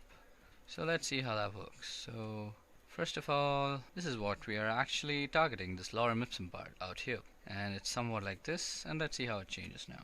And now you see that it goes completely out till here, so no wrap, it doesn't wrap it around. So you also have pre-wrap. So let me just show you how that works. So I'm going to be targeting this part out here with these weird kind of white spacing. So let's see, preserve wrap. So with preserve wrap we go pre-wrap out here, and that's the property. So let's see, yep, lorem ipsum and the wrap has been preserved. Okay, now you can also set up the direction. So let me just show you how that's done. So we're going to select these two things out here, left, right, and right, left. So hash left, right, and also control C, and let's make this right, left. Fine, let's remove all this stuff for now, and let's remove everything before right, left too. Now that we've removed that, let's remove this. Let's save it. Let's see.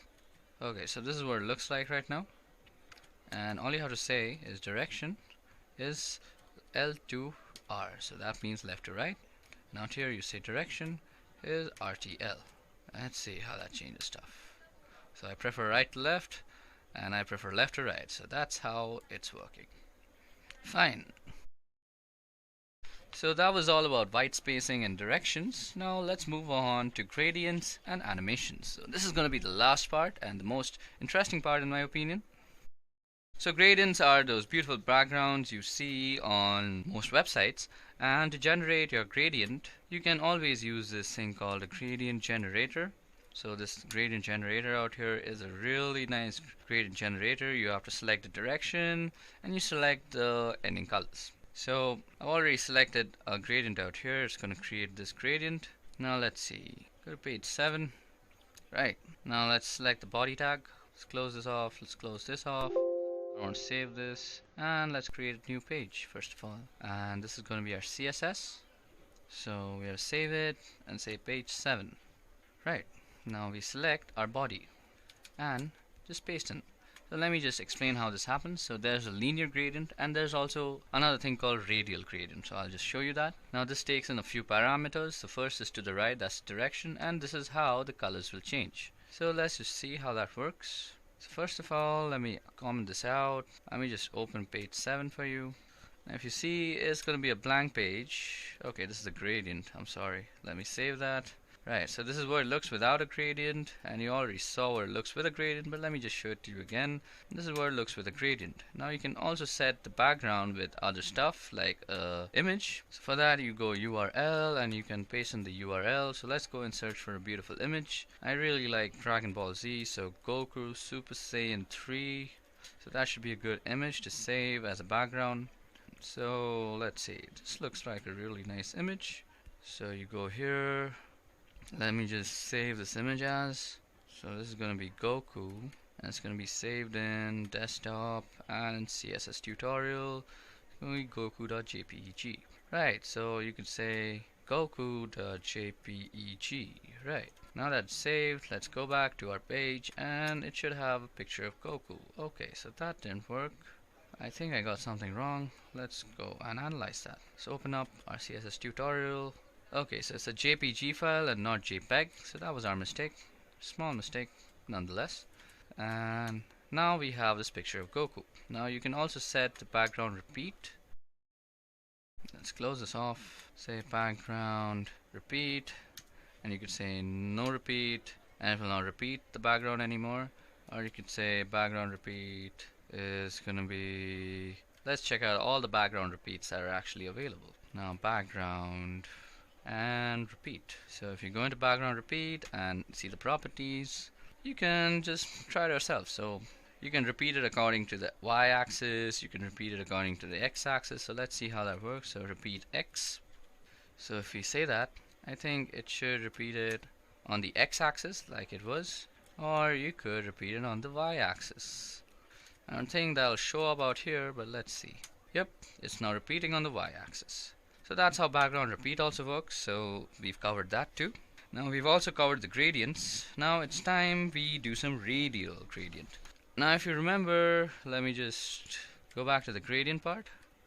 So if you have a radial gradient, all you have to say is that it's a radial gradient out here. And a radial gradient doesn't really need direction because it's going to be radial. Save it, page, and let's reload it. Okay, now we have a radial gradient. Now you see all these lines going in, but if I just zoom out, you can see that it starts from the center and it spreads out, where it's white on the sides and white on the sides. So that's how radial gradients work.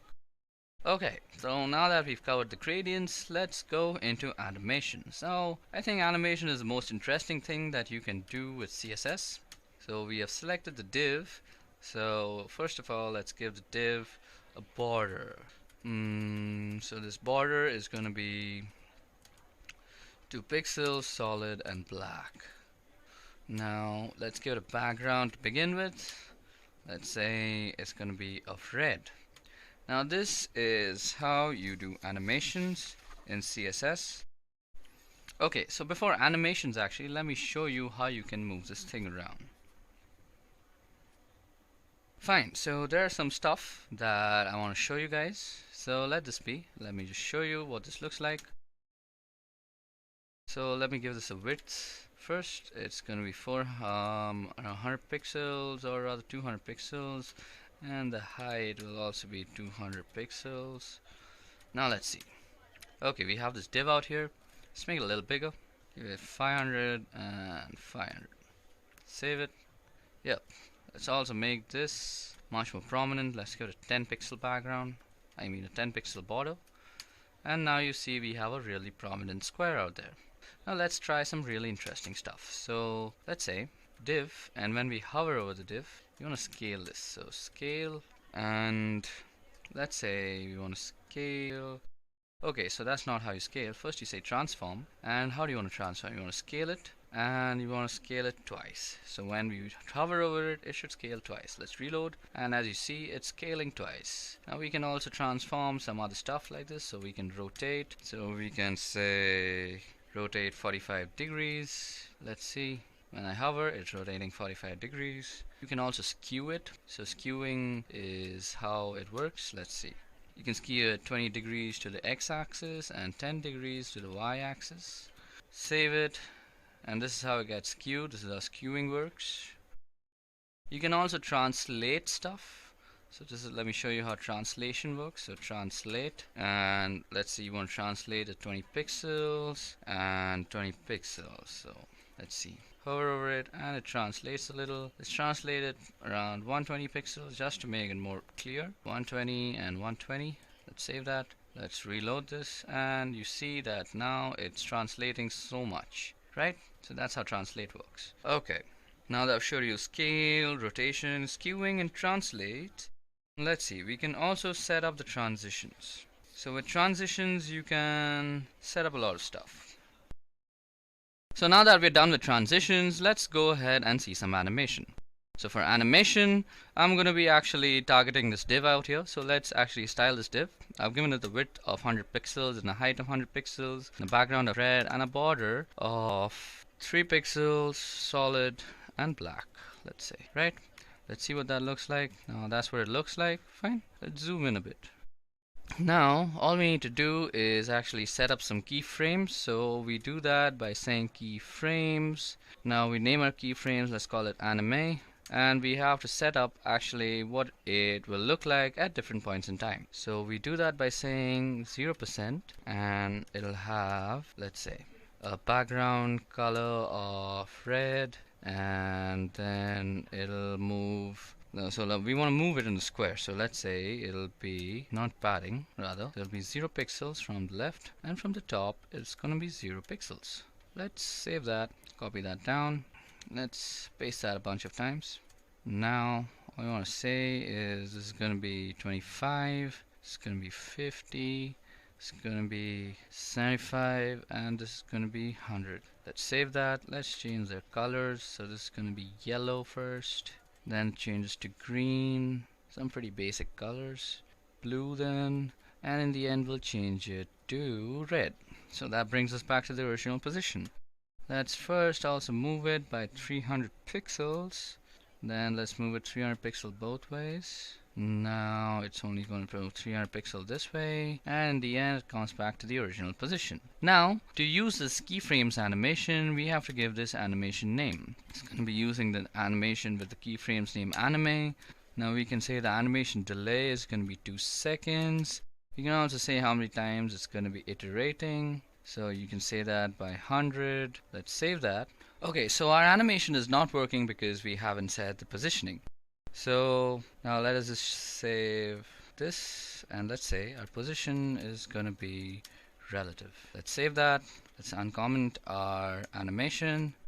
Now you see that our animation will work as we intended it to. So after 2 seconds our animation starts working, and this will just keep going on and on. Now if you want to actually repeat that animation, there's a way you can do that, and that is with the animation iteration count. Let's say you want to iterate it 100 times. Let's reload. Let's wait for 2 seconds, and voila, our animation will keep going on and on and on. So that's how you animate stuff with CSS, guys. And that brings us to the end of this tutorial.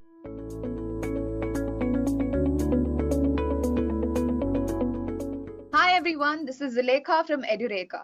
In today's session, we're going to discuss about the most popular programming language, which is JavaScript. So without any further ado, let's get started. Now let me run you through today's agenda. We're going to begin with what is JavaScript, what it can do, various JavaScript frameworks, and how it's used with HTML and CSS to build a creative website. Next, we look at the benefits of JavaScript and why you must learn it. Finally, we're going to look at a few fundamental concepts like variables, data types, arrays, if-else statements, and so on. We'll also be running basic JavaScript code snippets on Visual Studio Code, which is an editor used to run a JavaScript. All right, guys, let's get started with our first topic. So what is JavaScript? Now, the first thing that pops into your head is probably it is Java. So guys, let me tell you that JavaScript has absolutely nothing to do with Java. So why was it named JavaScript? Well, it was sort of a marketing strategy. When JavaScript was first released, it was called Mocha. It was later renamed to LiveScript and then to JavaScript when Netscape and Sun did a license agreement. Now let's not get into the details of that. Now what is JavaScript? In simple terms, JavaScript is the language of the web. So basically every browser, PC and mobile phone understands JavaScript. It's like a universal language. So what is JavaScript used for? It is used to make web pages more interactive. Let me tell you that majority of websites use JavaScript and all major web browsers have a JavaScript engine to execute it. Another feature is that it's an interpreted language, which means that it doesn't have to be compiled like languages such as C and Java. This makes it a lot easier for us because we can just run our code and we don't have to run it through a compiler. Now, another important feature of JavaScript is that it is mainly a client-side scripting language. Thanks to JavaScript frameworks, you can now run JavaScript even on the server side. So let me tell you a few more things about JavaScript. So where does JavaScript run? JavaScript runs on a browser. So all you need to do is open up your Google Chrome or your Internet Explorer and start running your JavaScript. All right. So how do these browsers run JavaScript? So these browsers have a JavaScript engine embedded into them. Now this engine will just convert your JavaScript into machine language and then run the code. All right. Moving on, we all know that there are hundreds of programming languages and new languages are being created every single day.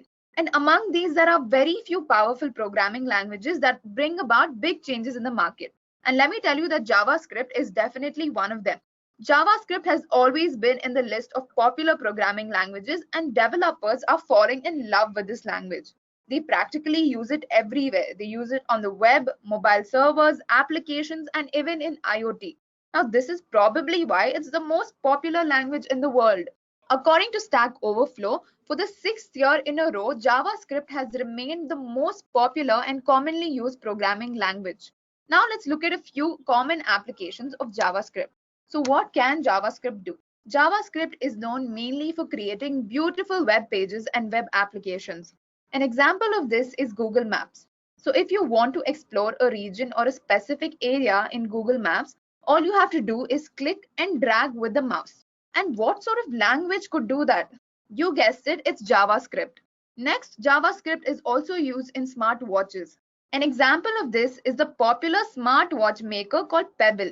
Pebble has created Pebble.js, which is a small JavaScript framework which allows a developer to create an application for the Pebble line of watches in JavaScript. So a lot of developers have actually built smartwatch applications, features, and such things using the JavaScript. Up next, we have websites. Now, let me tell you that most of the popular websites like Google, Facebook, Netflix, and Amazon make use of JavaScript to build their websites.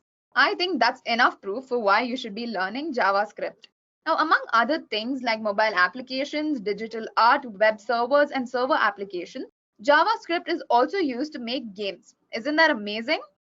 Now, we're all aware that the browser has not been a traditional games platform, but recently it has become a robust host for games. A lot of developers are building small-scale games and applications using JavaScript, and I'm sure all of you can do it too. It's quite simple. Now let's talk about some popular JavaScript frameworks, which are the most favored platforms for developers and business in today's time. AngularJS is Google's web development framework that has exploded with popularity in recent years. AngularJS provides a set of modern development and design features for rapid application development. Let me tell you that a lot of developers swear by this framework because it has a rapid development pace. Another top JavaScript framework is the React.js. It stands behind the user interface of Facebook and Instagram, showing off its efficiency in maintaining such high traffic applications. Despite the fact that React has a higher learning curve, it makes application development straightforward and easy to understand. It also performs very good in search engine optimization. So guys, by now all of you are aware that JavaScript is used as a universal scripting language in browsers, mainly on the client side. Using it on the back end to save time and build expertise is one of the major ideas behind the Meteor. So finally, front-end developers can also work on the back end comfortably with Meteor without switching context between Java, Python, PHP, and whatnot. So it basically gives the flexibility to use one language everywhere. I'm sure you all have heard of jQuery before. Whenever someone wants to extend their website or their application and make it more attractive and interactive, they make use of jQuery.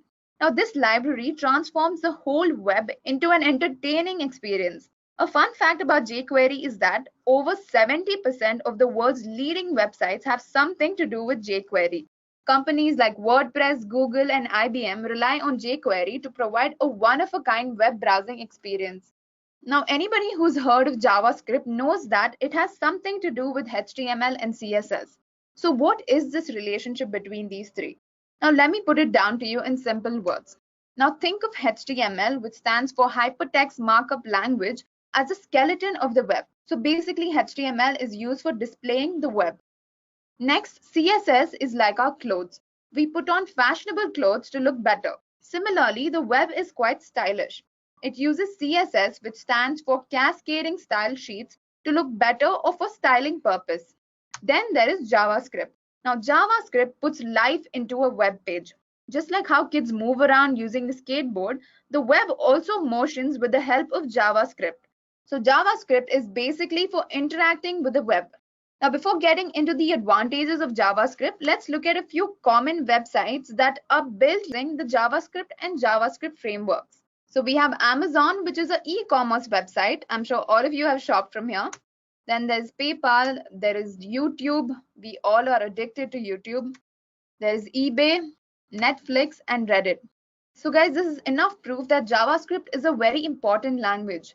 When such reputed companies and brands make use of JavaScript, it means that it has something really nice about it or something very advantageous about it. With this in mind, let's look at a few benefits of JavaScript. Now, it's quite easy to learn. In fact, it's one of the simplest programming languages. It does not have a strict syntax and it's totally readable. You don't have to be some hardcore programmer to learn JavaScript. Let me tell you that it is a weak type language, unlike the strong type programming languages like Java and C++, which have strict rules for coding. Now, the next feature is speed. Guys, it's all about being faster in today's world. And since JavaScript is mainly a client-side programming language, it is very fast because any code functions can run immediately instead of having to contact the server, send a request, get an acknowledgement, and then wait for an answer. All right. Now, JavaScript comes with a rich set of frameworks like Node.js, AngularJS, React, and there are hundreds of such frameworks. Earlier in the session, I discussed about how efficiently these frameworks are used to build web applications, server applications, and perform different tasks. JavaScript framework is one of the major reasons behind the popularity of JavaScript. Now, the next advantage is that it makes web pages more interactive. So guys, we are all attracted to beautifully designed and interactive websites, and JavaScript is the reason behind such attractive websites. Building such interactive websites not only makes the web prettier, it also attracts leads and customers to e-commerce websites. So like I mentioned earlier, JavaScript is an interpreted language that does not require a compiler because the browser interprets the JavaScript. So all you need is a browser to run JavaScript, and you can do all sorts of stuff in your browser without the pain of setting up environments, code editors, downloading compilers, and then learning how to use them. So instead of all of this, you can just open up your browser and start running JavaScript. So among many other advantages is the fact that JavaScript is platform independent. JavaScript is supported by all browsers like Internet Explorer, Mozilla Firefox, Google Chrome, Safari, etc. So any JavaScript enabled browser can understand and interpret JavaScript code, so you can run it on any platform. All right, so now that you have a good idea about what JavaScript is and how it works, let's get on with the coding part. I'm going to cover a few basic programming concepts of JavaScript, and these concepts are quite similar to the C language. So let's get started. So guys, let me tell you that every browser has a JavaScript engine, and we can easily write JavaScript code over here without any editors or tools. So this practice is not meant for real world applications, but I'll just quickly show it to you. All right. Open up your browser, Internet Explorer or Google Chrome will also do, and right click on the page, click on inspect. So this will open up the Chrome's developer page. All right. Now go to console. This is basically the JavaScript console. Now let's see how to run JavaScript on the browser itself. So let me just type a statement and then I'll explain what it does. Now basically this is a statement in JavaScript. So what I'm doing here is I'm going to log this message, hello world, onto the console. All right. So I'm going to log hello world onto the console. That's what this function does. Okay. Now this hello world is enclosed within brackets and within quotation marks. And in JavaScript, we always practice to terminate our statements with a semicolon. Now let's press enter. So here you can see that it's displaying hello world. All right. So this means that JavaScript works on a console. So this is how browsers are embedded with JavaScript engine so that they can run JavaScript code. Now to write JavaScript code, you require a code editor. You can choose from a variety of options like Visual Studio Code, Sublime Text, and so on. But for today's demo, I'll be using the Visual Studio Code, but feel free to use whichever editor you want. Visual Studio Code is basically a simple, lightweighted editor. And guys, I'll leave a link in the description box. If you want to download the Visual Studio Code, you can go ahead and check the description box. All right, so I've already downloaded the Visual Studio Code. Now let's create a folder. Okay, we'll create a new folder to store the code that we'll be executing. So create a new folder. You can name it whatever you like.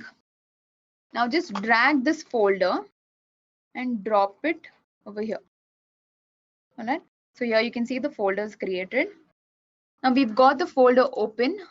Let's add a new file, index.html, to this folder. Now you don't need to know HTML to follow this tutorial. I'm just pasting a basic HTML code here. You don't have to care about this code. It's just for creating a simple web page. All right. Now over here, I'm just using a header in order to display JavaScript tutorial. And then within paragraph tags, I'm just displaying with Edureka. All right. You don't need to have a knowledge about HTML for this tutorial. Now what we're going to do is we're going to use this HTML page as a host for our JavaScript code. All right. Now make sure to save the changes. Now open up extensions tab over here. This is the extensions tab. Now search for live server. So guys, I've already installed the live server, but make sure you go ahead and install this right away. Live server is basically a lightweight web server that we're going to use to serve our web application. All right. Install this and restart your Visual Studio Code. Once you open Visual Studio Code, go to your index.html file. Okay. And right click on this. And now you can see this option, open with live server. You're going to get this option only after you install live server. So make sure you do that first. So open with live server. Yeah, you can see this page. The HTML page is over here. Now you can even check the console from here. This is the JavaScript console. All right. So this will just open up your default browser and direct it to this address. All right. Now this address is where our application is served from. Okay. So here you can see the console as well. Now let's write our first JavaScript code. So go back to Visual Studio. Okay. Now guys, let me tell you that there are two ways of adding your JavaScript code in the HTML file. First of all, you need to know that your JavaScript code is always written in the HTML file, or it is at least linked to the HTML file. Okay. So like I said, there are two ways of adding your JavaScript code in the HTML file. Now the first is to use script tags in the body section and type your JavaScript code within this script tag. So let me show you how that's done. Now this is the body section. The body section starts here and it ends here. Okay. So you have to make sure that your script tags are within the body section. Now let's open script tags. Now in the first method, you're going to type your entire JavaScript over here. So within the script tags, you're going to type your entire JavaScript. So let's just type a simple line. So we executed this earlier. Let's just do that. Let's log a message to our console. All right. So let it be hello. We'll see if this works. Guys, don't forget to terminate a statement with a semicolon. All right. Now save the file and open up your browser. Here you can see that it's displayed hello. All right. This means it works. Now let's go and try the second method. Now in real world application, the JavaScript code will have hundreds and thousands of lines, and it is not a good practice to type your entire code over here. All right. So what we can do is we can open up a new file from the Explorer window. All right. Let's go here, open up a new file. Let's name it hello.js. All right. It's a JavaScript file. Now what we'll do is we'll copy this code and let's paste it over here. Now you have to reference this hello.js file in your HTML file. So how do you do that? Okay, so let's add an attribute over here. This attribute is src. All right, src stands for source. Now src equal to, within the quotation marks, we're going to write down the name of the JavaScript file.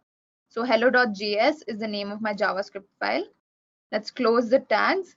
Okay, wait, this is opened up again. Okay, yeah, let's close the tags.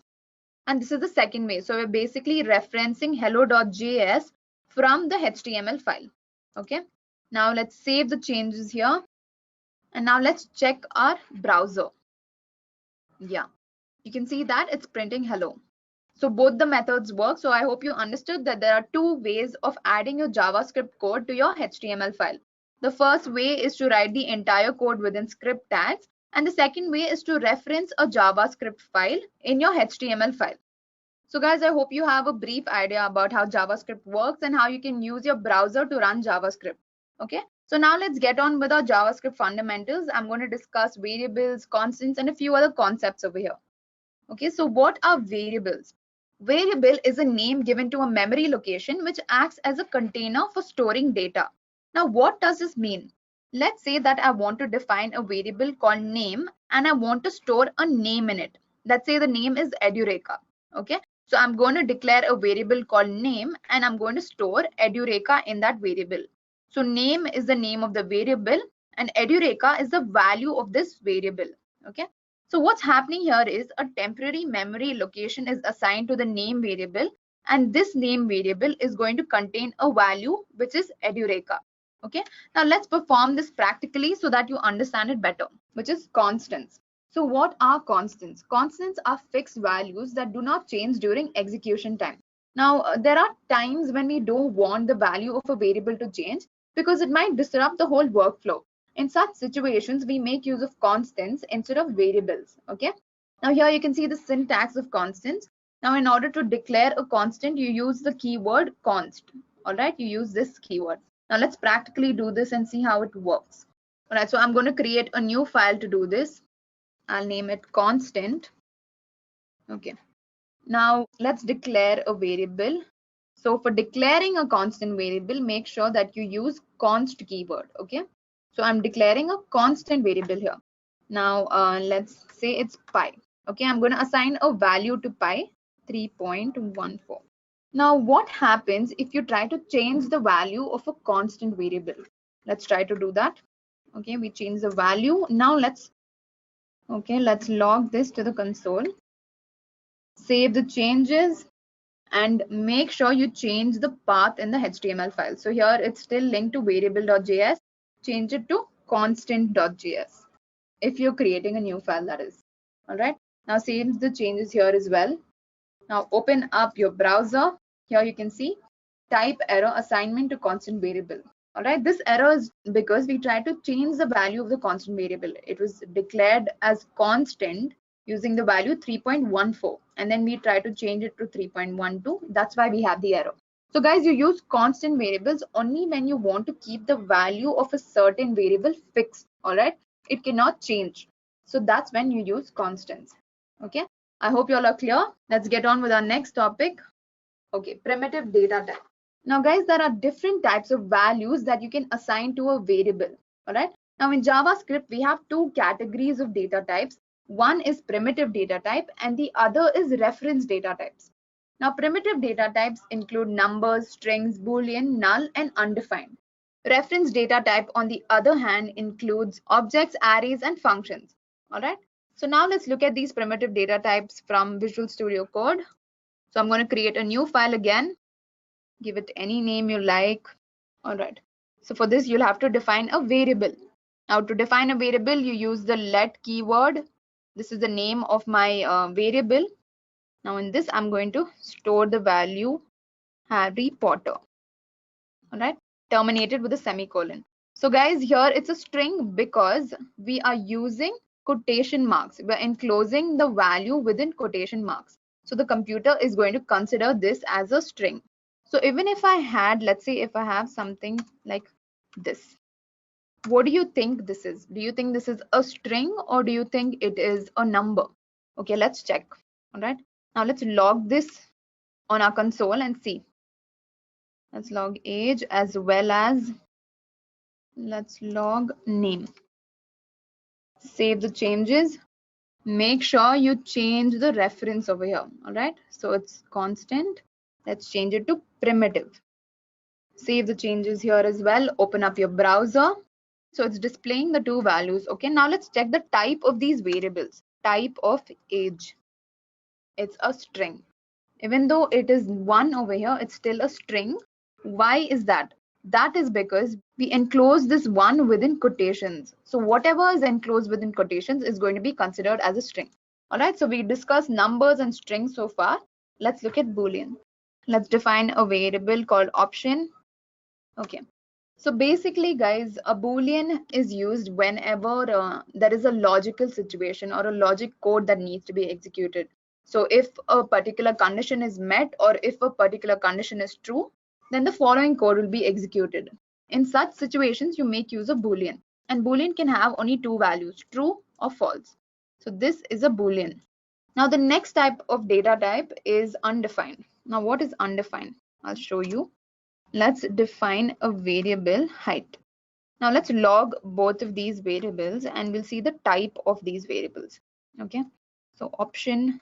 Then let's also log height. Save your changes. Open up your browser. Here you can see true and you can see undefined. Instead of printing anything, it says undefined. Why do you think that is? It's because we've defined height without initializing it at all.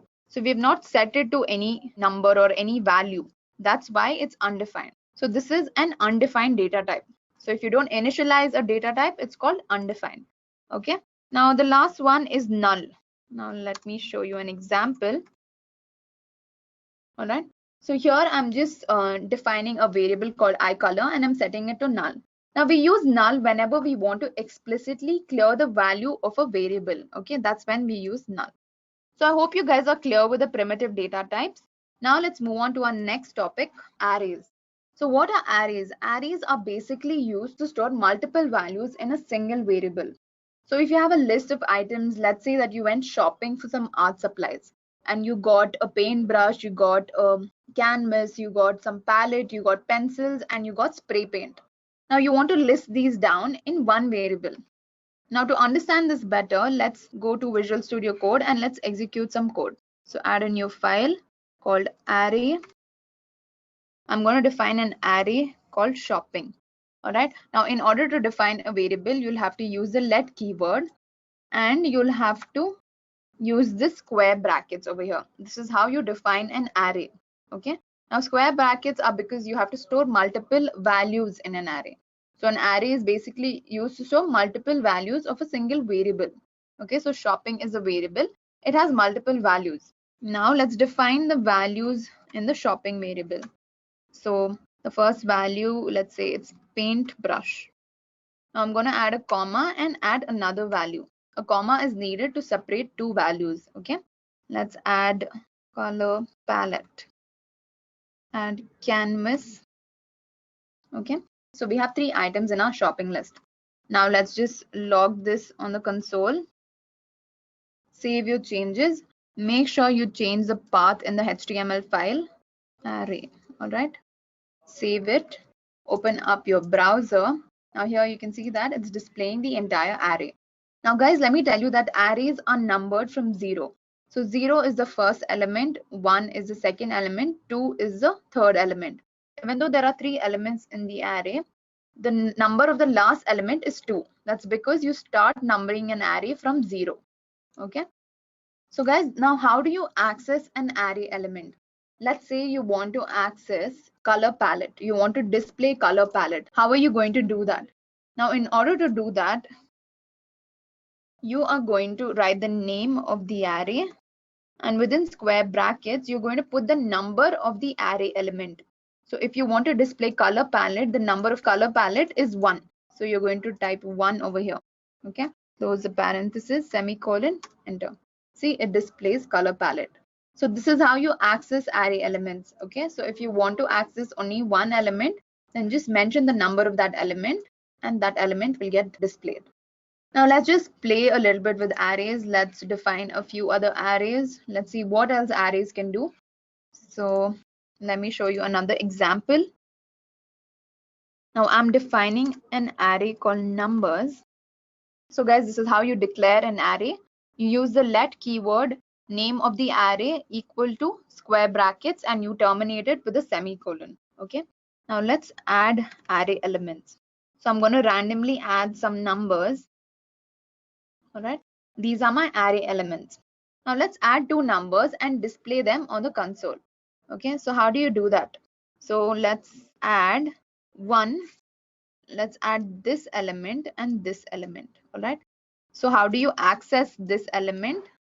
You just have to write the name of the array, open square brackets, and write the number of the array. 0 plus numbers at position 1. So you're basically adding 1 and 3. All right, save the changes, go to your browser. Here you can see the answer is 4. All right, now let's try some other thing. Let's try to sort these elements. For that, you use a function called sort. Now sort is a predefined function. So this sort function is going to sort this array. All right, save your changes. Let's look at the log. Yeah, so it's sorting this array in order 1, 2, 3, 4, 5, 7. Now we know that 6 is missing here. So let's add an element to the array. So how do you add an element to the array? So first you type the name of the array dot push. All right. Now push is a function which pushes an element to the array. All right. Now which element you want to push is going to be written within these parentheses. So 6, let's push. Okay. Now let's check the array.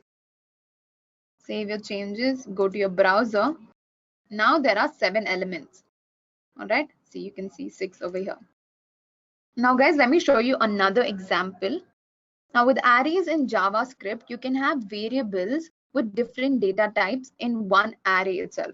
So a single array can have variables with different data types. Let me explain this with an example. So I'm declaring an array called mix. All right.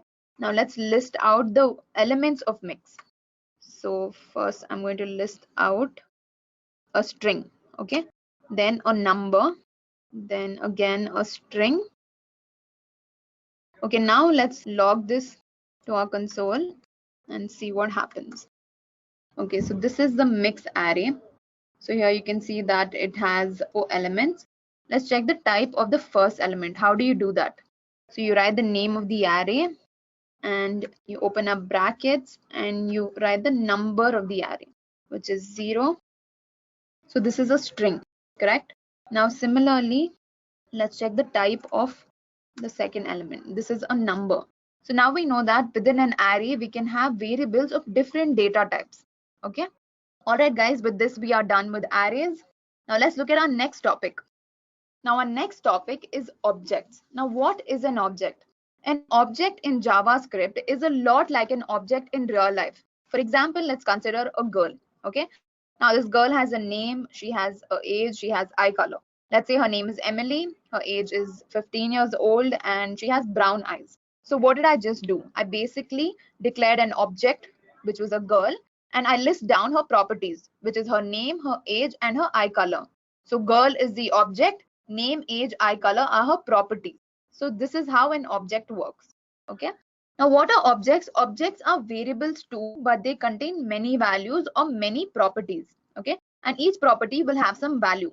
Now let's look at this with an example. So guys, I'm going to create a new file called objects. Now how do you declare an object? So I'm going to declare an object called pen equal to, you're going to use curly brackets to define an object. Okay. As soon as you use these curly brackets, it means that you're creating an object called pen. Okay. And this object can store a lot of properties, and each property will have some type. It's like key value pairs, where key is a property, value is the value of that property. So let's say that this pen has, the first property of the pen is a type. Okay. So I'm going to write ballpoint. Now you separate different properties with a comma. Okay. Now the second property is probably the color, black. All right. Now let's define another property called cost. Now note that over here I haven't enclosed 10 in quotation marks because this is a number, it's not a string. Okay guys, remember that. So guys, also terminate this with a semicolon. Now what did I do here? I created an object called pen. This pen has 3 properties. Okay, the 3 properties are type, color, and cost. Now the property type has the value ballpoint. Similarly, the property color has the value black, and the cost is 10. Okay. So this is how you define an object. So the object is a pen. It has 3 properties and values. What if I wanted to display the cost of this pen? I just want the cost of this pen, not the entire object. Okay, so how do you access an object? Now this is the syntax for accessing an object. Object name dot property name. Okay. Now there is another way of accessing. This is known as the dot notation, and the other way is like this. Object name, you use square brackets within which you write the property name. All right, this is the other way. Now I honestly prefer the dot notation because I feel it's simpler. Okay, so now let's try to display the cost of the pen. Okay, so how do you do that? First you write the object name, which is pen, dot the property name, which is color. Sorry, then the property name, which is cost. Okay, now I want to display this, so I'm going to put this in the console.log function. I'm going to put this in the console.log statement. All right, now save the file. Make sure you change the reference in the index.html. So change this to objects. Save this. Open up your browser.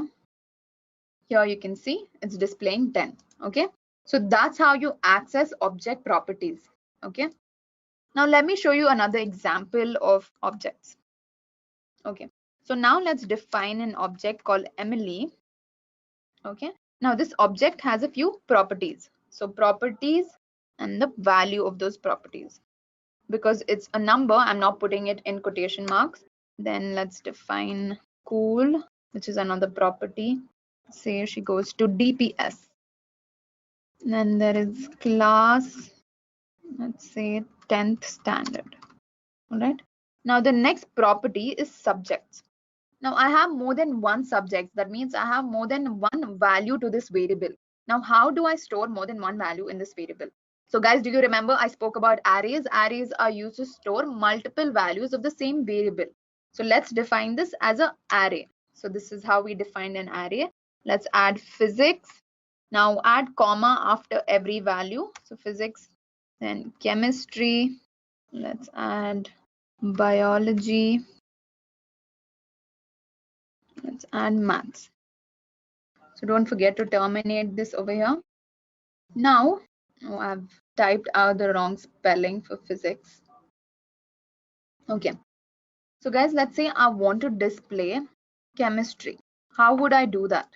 So how would I do this? So like I said, first you're going to write the object name dot the name of the property. Name of the property is subjects. Now this is an array element. So in subjects, we're going to access the second element. All right, the number of the second element would be 1. Okay. Now in order to display this, let's put it in this statement. Now save your file, open up Chrome. All right, there is an error. What exactly is the error? Okay guys, so the error is over here. I forgot to put a comma. So after every property, you're supposed to put a comma. So I forgot to put a comma here, and that was the error. Now let's save the file and let's open up our Chrome. So here you can see that it's displaying chemistry. Okay, so that's how it works. With this, we're done with the objects. Let's move on to our next topic. Now the next topic is functions. Functions are basic building blocks in JavaScript. It is basically a set of statements that perform some task. Now let's see this with a few examples. Let's go to our Visual Studio Code. Now let's add a new file. I'm going to name it function.js. So how do you define or declare a function? So in order to declare a function, you have to use the keyword function, space the name of the function. So let's say hello. All right. Now after this, you need to add parentheses. All right. And then curly braces. And within the curly braces, you're going to define the body of the function. Now let's just say that this is just logging some message on the console like hello. All right. Now I've created a function for this. Now let's call this function. So how do you do that? You write the name of the function with the parentheses and then you end it with a semicolon. Okay. Now save the changes. Make sure you add function over here in the HTML file. Save the changes here as well. Now here on the browser, you can see that it's printed hello. Okay. Now what's the point of this function? Let's do something better. Okay. Let's make a better function. Let's say we'll create a function for multiplying two variables. Okay. So let's say that we'll create a function for finding the product of two numbers. Okay. So for that, you use the keyword function. I'm going to name my function product. Now within these parentheses, I'm going to declare two variables. Okay. Now these variables are called parameters. So I'm going to pass two parameters to my function. Now let me get on with it. You'll understand it better. Now what this function is going to return is the product of A and B. So A star B. All right. Now let's call this function. So how do you call a function? Name of the function. And over here, you're going to pass the value to these variables. Now these variables have not been given any value. Here I just define these variables and they're just known as parameters. These variables are known as parameters. Okay. Now let's pass some value to these variables. Let's pass 2 and 6. Okay. End it with a semicolon. Now these values are known as arguments. Okay. So when you call a function, you pass arguments to that function. But when you define a function, you pass parameters to that function. Okay. Let's save this and let's open our console. Wait a second. Yeah, I forgot to print it. Now let's store the product in some variable. Let's define a variable, let's say X. Okay. So I'm storing my product in a variable called X. Now let's log this variable on my console. Save the changes, go to your browser. Here you can see 12. All right. So this is how you pass functions with different parameters. Okay. Next, we have conditional statements. Now, condition statements are used to perform different actions on different conditions. So if is used to execute a block of code only if the condition is true. Okay. So basically, if a condition is met, then the statements within this block will get executed. This is the syntax of the if statement. So basically, if is a keyword and within brackets, you're going to define the condition. Now, if this condition is met, then this statement is executed or a set of statement is executed. Okay. So this is how it works in the program. When you start the program and when the execution comes to a condition, if the condition is true, the code within the if block gets executed. All right. And it ends there. But if the condition is false, you just exit from the if block. All right. Let's look at this practically. So let's create a new file called if. So first what I'm going to do is I'm going to define an array. Now let's add numbers into the array. So randomly you want to add some numbers. Now let's add some condition over here. Now if here I'm going to define the condition, which is number and 0 is equal to number at place 2. Then just display some statement. All right. So let's say correct. Okay. So what is happening here? Now I'm basically defining a condition within the if statement over here. And this is a statement that's going to get executed if this condition is met. So the condition is that the number at location 0, which is this number, if this number is equal to number at location 2, which is this number. So if these two numbers are equal, then it's going to print out correct. All right. Now these equal to sign is used for comparison. So it's used to check the value of this variable and value of this variable. If these two values are the same, then the condition is met. All right. Now let's save the changes we made here.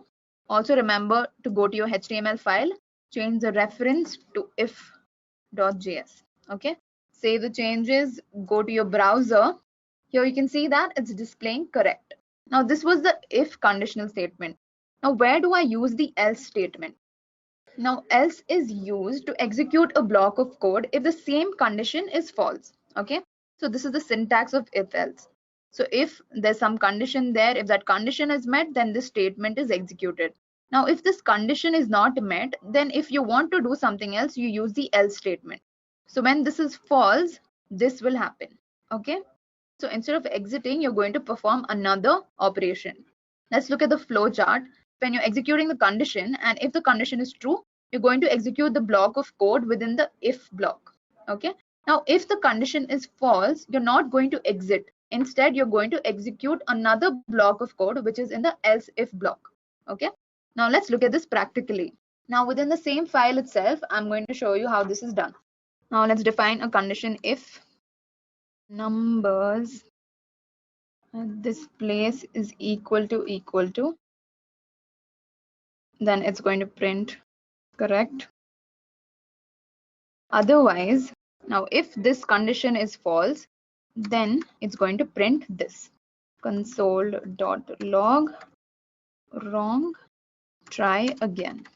All right, that's simple. Let's see if this works. Okay, save your file, open up your browser. Okay, there is some problem over here. Let's go back to the code. Okay, my mistake. Save the file, open the browser. Now it should work. Let's just comment this out, otherwise you'll get confused. I'll just write here, this is the if else block, if else example. All right, let me save it, open your browser. See, it says wrong, try again. So this is how the else statement works. All right, now you can even play around with a few other examples. Let me show you a few other examples. Okay, now let's give two conditions within the if block. Okay, now let this be the first condition. So how do you add another condition? You just use the AND operator. Okay, let's add another condition over here. Okay, I'm making a mistake here. The array name is numbers. So I've added two conditions over here. Now only if both of these conditions are met, this statement is going to be executed. Okay,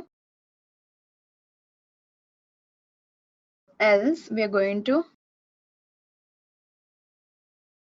now let's save this. Okay, we'll just comment this out so that you don't get confused. All right, so save the changes, open up your console. Okay, there is some error. So it's basically something I did while naming. So this is an error because I forgot to add an S everywhere. Okay, now I'm saving the changes. This should work. Okay, so it says wrong, try again. Now this is wrong because both of these conditions weren't met. I'm using the AND operator here, so it's compulsory that this condition is true and this condition is true. Okay, so if you use the OR operator here instead, this is the OR operator. Okay, if you use the OR operator here instead, this should work. See, it displays correct.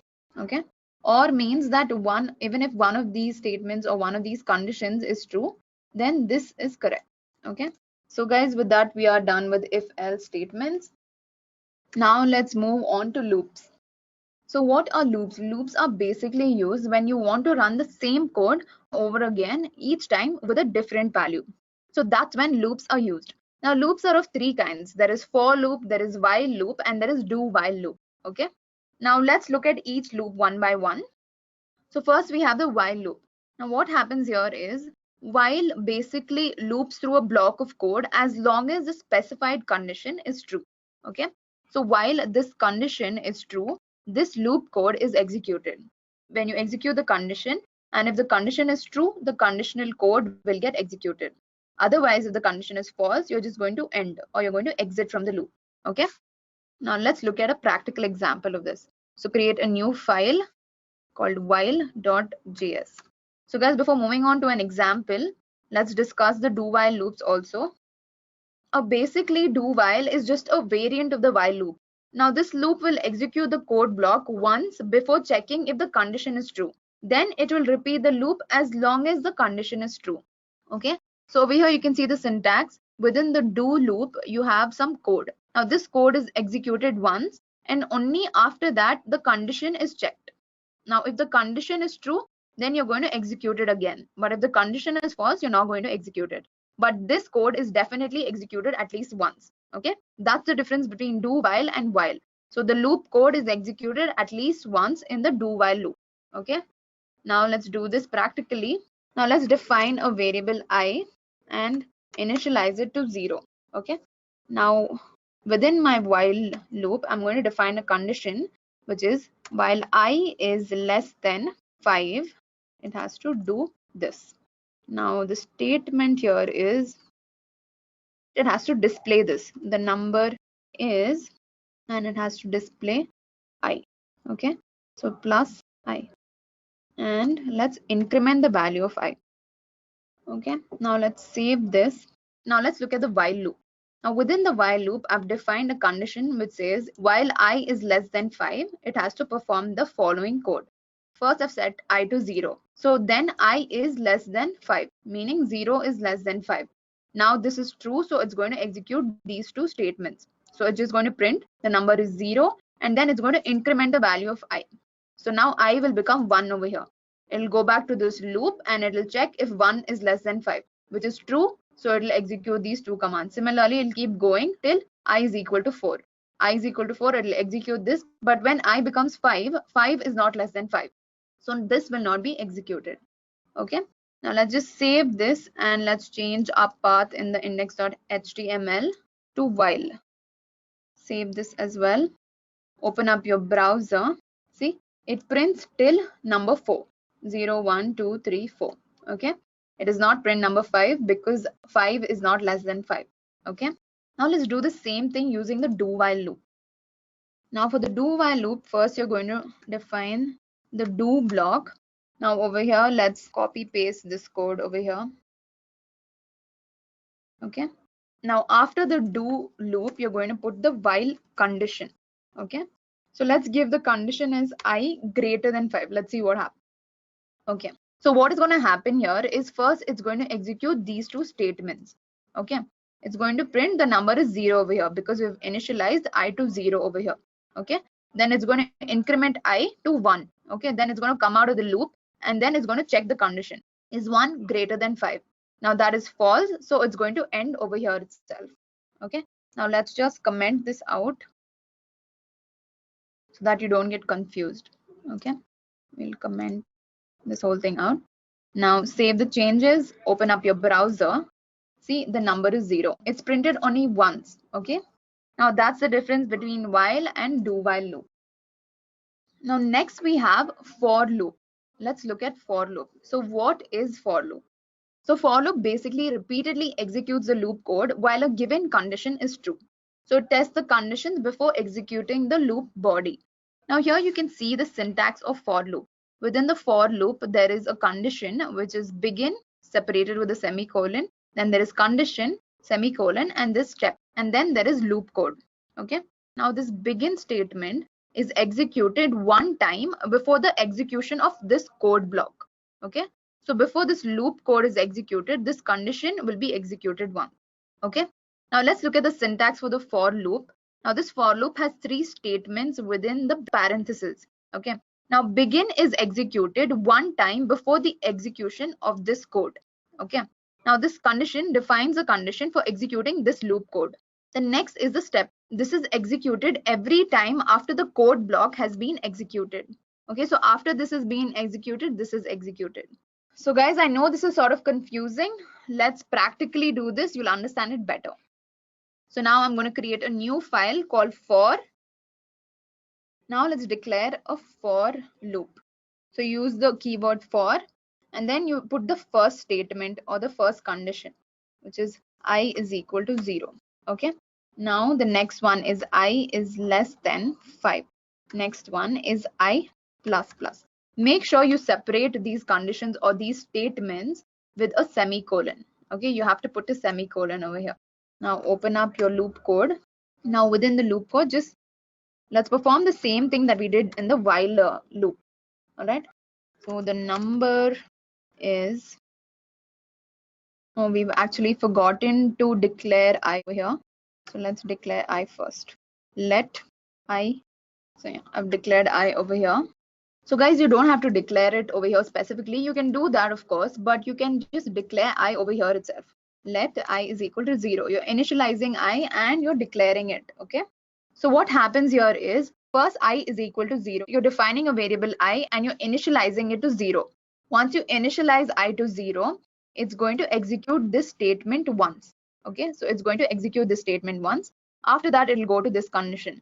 Is I less than 5? Is 0 less than 5?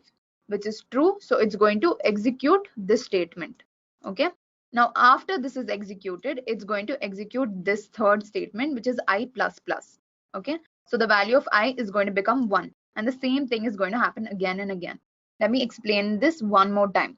So first, you're initializing I to 0. When you execute the first statement, this code block is executed once.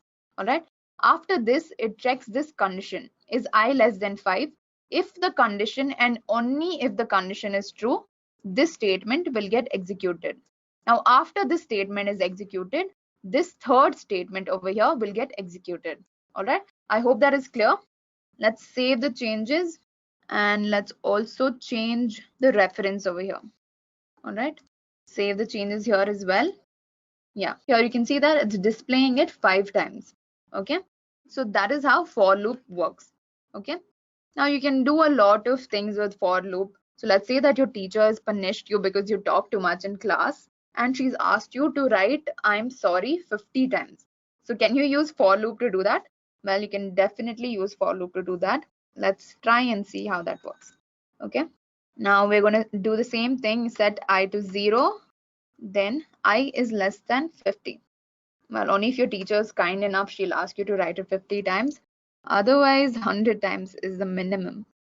All right, now within the code block, let's log this message. Okay, so first we're going to, I'm sorry, and let's put a smiley as well. Okay, so I made a mistake over here. Okay, so this is how it works. Let's save this code and let's comment this out. Okay, now let's check our browser. So you can see that I'm sorry is displayed so many times. So guys, that's a simple hack. With this, we complete our for loop. Now the last topic of discussion is switch cases. So switch statements are used to perform different actions based on different conditions. Okay. Now how does switch statement work? Now here you can see that this is a syntax. Now after the switch, there is an expression and there are few cases: case 1, case 2, case 3, and default, and so on. Okay. Whenever case 1 is true, the code block 1 will get executed. Similarly, if case 2 is true, code block 3 will get executed. Now, how does this work? Now, what happens is the expression within this switch statement is executed once. Okay. After that, the value of the expression is compared with the value of each of these cases. Okay. So this is the value of the cases. This expression is compared with the value of the cases. So if there is a match, this block will get executed. So basically, the value of the expression is compared with the value of the cases. So if there is a match, then the associated block will be executed. So if the value of this expression and the value of this case is the same, then this code block will be executed. Okay. Let's try this with an example. So let's create a new file called switch. Okay. Let me type out the code and then you'll understand what I'm saying. Okay.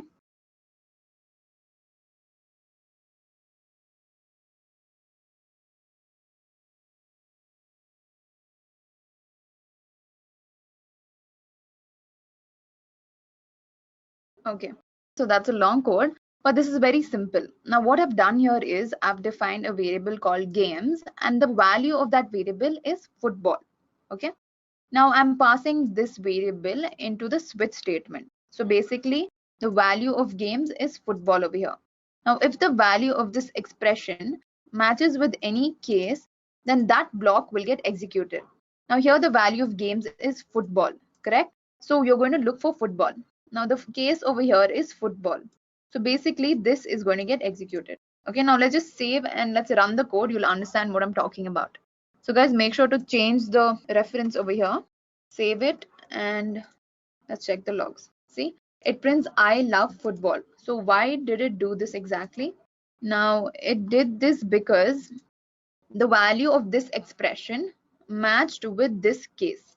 Okay, because it matched with this case, the statement within that case got executed. Okay, now if I change the value to foosball, okay, let's see what happens. We'll save it. It says I like other games. Now this was the default statement. Now this default statement is executed whenever this expression does not match with any case. Okay, because I'm not given foosball anywhere over here, it executes the default statement. So this is how the switch statement works.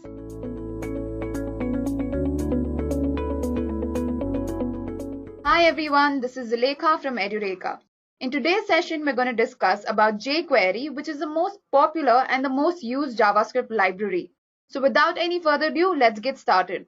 So first of all, let me run you through today's agenda. Now, before we start off with what is jQuery, we're going to discuss what is JavaScript. After that, we'll see why you should use jQuery and what is jQuery. Next, we'll see how to install jQuery, which barely takes a minute. After which, we'll discuss DOM, which stands for Document Object Model, and jQuery Selector. Then we'll discuss jQuery methods. We'll look at methods like before, after, text, HTML, CSS, attributes, and many other commonly used methods. Alright, then we'll move on to jQuery events. Now here we'll see how to use the click event, on event, and the key press event. Moving on to jQuery effects. There are hundreds of jQuery effects and we'll discuss the most commonly used effects like hide, show, toggle, fade out, slide up, slide down, and so on. Finally, we'll look at jQuery UI or user interface, where we'll discuss droppable, draggable, and the date picker UI. Alright, so guys, I hope all of you are clear with the agenda. Now, before I move on to our first topic, I wanted to tell you that I'll be making use of Visual Studio Code, which is basically a code editor, to run code snippets that I'll be explaining in this session. So if you don't have Visual Studio Code, y'all can go ahead and download it or use any other editor of your choice. I'll leave a link in the description so that y'all can download Visual Studio Code. Now guys, before I start off with the session, let me show you how Visual Studio Code looks. So I'm just going to open up this editor.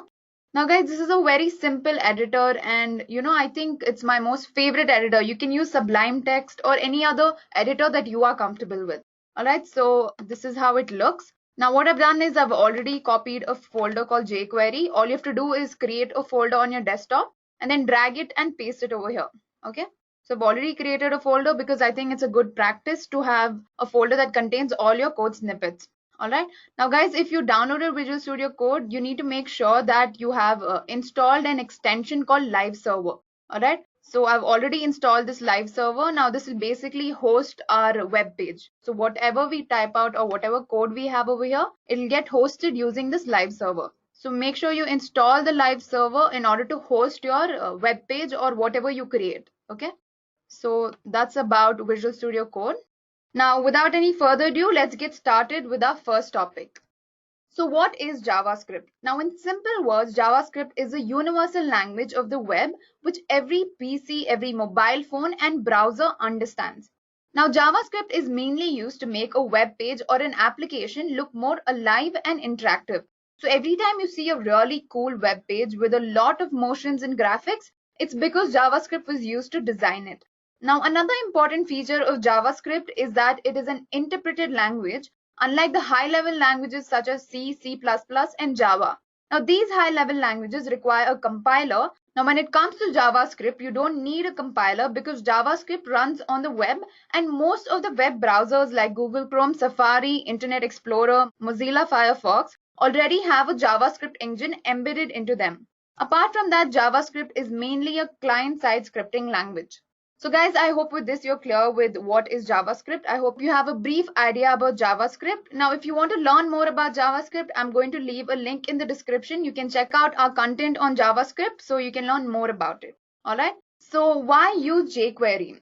Now we all know that there are hundreds of JavaScript frameworks and libraries out there, but why must you use jQuery? Well, for starters, jQuery makes it extremely easy to manipulate the DOM. Now DOM basically stands for Document Object Model. Guys, don't get intimidated by the name. I know it sounds like it's a very complex concept, but it's very easy. All right, I'll be explaining the DOM in the further slides, so stay tuned. Now DOM is basically like a tree structure of the HTML elements. Now in order to make a web page interactive, web developers manipulate the DOM, and jQuery makes it extremely easy to do that. Now apart from that, the community of its contributors is more diverse and bigger than any other JavaScript library. It has detailed and comprehensive documentation which gets better every day. Now another bonus point is that jQuery has thousands of plugins available for free, and they can easily be added to our projects. So these plugins add value by enhancing user experience. Now one such example is the Ajax technology, which develops a responsive and feature-rich site. Okay, moving on, jQuery also provides cross-browser support. So basically, every time you write a code on your local machine and you want to run it on a browser like Google Chrome, Safari, and all of that, you don't have to worry about whether your code will run on different browsers, because jQuery takes care of the dependency issues. Now this is because it supports almost all the commonly used browsers. All right. Now guys, I hope all of you are clear with why we should use jQuery. Now let's look at what is jQuery. Now jQuery is basically a fast, concise JavaScript library with a nice motto which says write less and do more. Now that is very apt because its entire functionality revolves around simplifying each and every line of code. It simplifies the DOM manipulation, event handling, and basically every other thing. Now jQuery offers a very effective way to capture a wide variety of events, such as a user clicking on a link without the need to clutter the HTML code. jQuery takes care of all the complex things in between. Also, an add-on is that jQuery is a lightweight library of about 19 kilobytes in size after compression. So this makes it faster to load the library and also takes up minimal resources.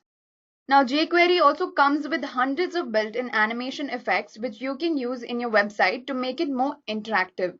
Alright, so guys, I hope all of you are clear with what is jQuery. Now let's move on to installing jQuery. Now, there is no installation per se, this is just downloading jQuery. Now, let me tell you that there are two ways of doing this. Alright, the first is a local installation, wherein you copy the jQuery library on your local machine and you include it in your HTML code. And the other one is linked to a CDN. Now, CDN stands for Content Delivery Network. So you can include jQuery library into your HTML code directly from the CDN. So basically, this is like a link to your jQuery library. Okay, now let me show you how you can do this. Alright, so this is how the official website of jQuery looks like. Now here you can go on download. So over here you can see download the compressed production jQuery 3.3.1. So this is probably the latest version of jQuery. So what you can do is you can either click on this and you can copy this entire library. This is basically the jQuery library. You can copy this entire library and you can paste it within a file over here. Okay, so I'm going to paste it within this jQuery folder that I created. Okay, you can paste it in a file. Let's name it jQuery. So what you can do is you can copy that entire code and paste it in this file. But this is not something that we're going to do, because let me tell you that if you copy this entire thing and you paste it in your folder, you can easily go and edit it by mistake. Let's say by accident, you click on something and a small line gets deleted or a small element gets deleted. So your entire code is going to get messed up because your jQuery library was tinkered with. Okay. Alright, so we're not going to follow the first method. Instead, we're going to do the link to a CDN method. Now I've created an index.html file within which I have the link copied over here. Now this is basically the jQuery library. You can see the version is 3.3.1. And also I have another link which is for the UI, jQuery UI. Alright. Now guys, this integrity and cross origin is just so that nobody manipulates the contents of these libraries. Alright, so I've copied this link from somewhere on the web, I don't remember, but I'm just going to paste this link in my description box so y'all can go ahead and use this. Otherwise, if you find a better link, then y'all can use that as well. Okay, so this is basically my HTML file. So guys, I'm now going to obviously discuss the basics of HTML and CSS because that's not under the scope of this session. So I hope all of you have a basic understanding. If y'all don't have a basic understanding of HTML, CSS and JavaScript, Like I said earlier, I'll leave a link in the description box. You all can go and check out that video and then come back to this video. All right. So guys, that's how you download jQuery. It's not like an installation. It's basically downloading the jQuery. Okay. So now let's look at the document object model. Now the document object model is a tree structure of the various elements of HTML. Here you can see that it begins with document. This is basically this. This document is basically the ancestor of every other element in this file. And this HTML again is the ancestor of all of these other elements. Okay. Now the head and the body elements are children of the HTML element. So this is basically like a tree structure. So basically title is a descendant of head. Similarly, H1 and the P tags are children of body. Okay, so they are just descendants. Now guys, this is a simple tree structure and this is what document object model is. It's not any complex concept. It's a very simple structure of your HTML file. Now let's move on to jQuery selectors. Now the first thing we're going to learn in jQuery is the selectors. Now why do we need selectors? These selectors allow you to select and then manipulate the HTML elements or the DOM elements. Now all that a web developer has to do in order to make a web page more interactive or just create a web page for that matter is to make sure that the DOM is easily manipulated. Only when you add effects into the DOM, you can make any changes on your web. So that's why we use selectors. So basically selectors will select a particular HTML element and then you can use other functions on this HTML element and manipulate that element. All right. So what we're going to do is we'll look at examples. We'll type out codes and we'll look at examples. So don't get too confused. Okay. So I'm going to open up my file. So let's open a body tag. Now within the body tag, I'll have a header. I'm going to have a h1 tag, which will basically say jQuery tutorial. Okay, guys, the Q is always caps in jQuery.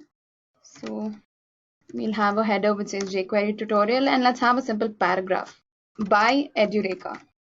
All right. In order to make things a little more interesting, I'm going to create an unordered list. Now within which I'm going to have a few elements in the list tag. So let's say I'm going to list my favorite dogs. I know there are no favorites when it comes to dogs because all dogs are really cute. But if I had to list down 3 favorites, I would definitely go with these 3. Okay, golden retriever. I'm quite old-fashioned when it comes to dogs. I really like golden retriever, even though there are new breeds right now. But I think this one's really cute. And then Siberian husky. So guys, you can make it interesting and put in a list of whatever you'd like. Like you can put in a list of your favorite fruits or your favorite colors, anything like that. Okay. And let's say boxer. Close the HTML tag. So I'm just going to save this file, and what I'm going to do is I'm going to reveal an explorer.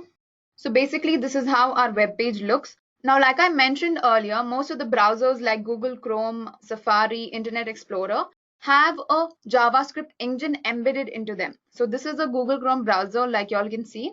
Now what I'm going to do is I'm going to right click on anywhere on the page and I'm going to click on inspect over here. Okay, so this opens up my JavaScript engine. Now this is basically the file. All right, 1 second. Okay, there was a small error because I had opened up a CSS file which I had linked. Okay guys, just ignore that error. So now what I did here was I opened up the JavaScript engine. We have a JavaScript console over here. It says JavaScript context. Now what you can do is you can manipulate the DOM elements through this console. So basically you can run different commands over here. You can type something and you can run it. Now just like in the vanilla JavaScript, we need to select things and manipulate them. In jQuery, we can select anything we want by using this $sign. All right, so this is the $sign or the dollar function that you can use to select anything. Now in regular JavaScript, we have functions like document.getElementById, query selector all, then there is getElementByClass, getElementByTag, and there are hundreds of such functions. But when it comes to jQuery, the dollar function basically replaces all of these other functions. Okay, now let's look at an example. So let's say I want to select this header 1. This is h1 tag, right? So what I'm going to do is I'm going to type the $sign first. We'll open up brackets, and within quotation marks, we're going to type whatever we want to select. All right. So what I'm doing over here is I've used this selector function, and within the quotation marks, I mentioned h1. So what this does is it'll basically select the H1 tag for me. Okay, so let's click on enter.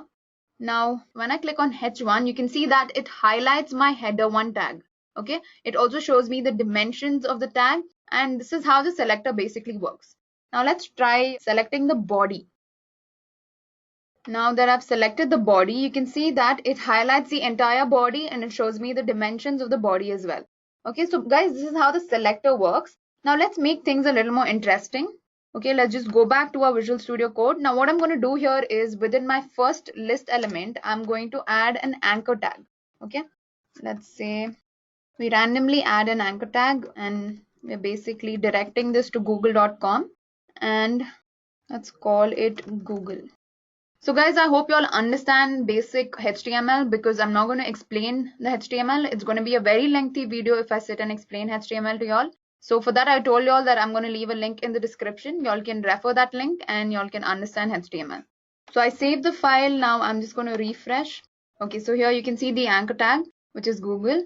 Now let's say that I wanted to select this anchor tag. Okay, now we previously saw how to select the H1 tag. We saw how to select the body. Okay, but what if I want to select this particular anchor tag? So what I can do is I'm first going to type out unordered list. You have to type out the path to your anchor tag. Now in order to specify the anchor tag, what I'm going to do is I'm going to specify that the anchor tag is within a list li, and in turn this list is within an unordered list. Okay, so it's basically like specifying the path to this anchor tag. Now, because there's only one anchor tag in this entire list, it's going to select this anchor tag only. So let's see how that's done. So you simply type out UL, LI, and A. So this is your unordered list, this is your list item, and this is your anchor tag. Now let's click on enter. So when I click on A, you can see that it highlights my anchor tag. It also gives me the dimensions along with it. So guys, this is how it works. Now let's make it a little more interesting. Now let me just type out this code first and then I'll explain what it's doing. So what I'm going to do first is I'm going to select the header, okay, H1 tag, and then I'm going to apply a method to this. I'll just type it out first and then you all can understand what I'm saying. So what I'm doing here is I'm selecting the H1 tag using this dollar function. After that, to this H1 tag, I'm going to apply this method, .css method. Now within this method, I've passed a parameter and a value to that parameter. So the parameter is color or the property is color and the value of the property is red. So what this line is going to do is it's going to change the color of the H1 tag to red. Okay, let's see if that works. All right, you saw that this turned to red. So guys, this is how you can play with the selector. It basically manipulates the DOM. Okay, so this is what I meant when I say manipulating the DOM. Now let's make it a little more fun and let's say we change the background color also. Okay, we change the background color to black. So here you can see the result. So guys, basically the selector is just to select a DOM element and then manipulate it in whichever way you want. Okay, so this is the most basic concept of jQuery. Understanding the selector is very important because you're going to use selector at every line of jQuery. So with that, we're done with our selectors. Now let's look at our next topic. Now we're going to discuss a few jQuery methods. Now one of the methods that I already discussed is the CSS method. I just showed you all how CSS is used to style a particular header. Okay, but we'll come back to this later on. Now similar to that, we have other jQuery methods like the before method, after method. Now what does the before method do? Now this method inserts a specified content before the selected element. Now this is the selected element. Now before the selected element, it's going to add this content. So whatever content you want to add before a particular element, you mention that content within these parentheses. Okay. Now let's look at it practically. I'm going to open up my browser. Alright, so what I'm going to do is I'm going to select my unordered list. And before my unordered list, I want to add something before my unordered list. So how I can do that is I'm just going to mention whatever I want to do. So within H2 tags, I want, let's say, my favorite dogs. And let's close the H2 tag. So what I did here was I basically selected my unordered list first. And on my unordered list, I'm going to perform this function. Now what this does is it adds whatever I type within these quotation marks before my unordered list. Okay, let's just see how it works.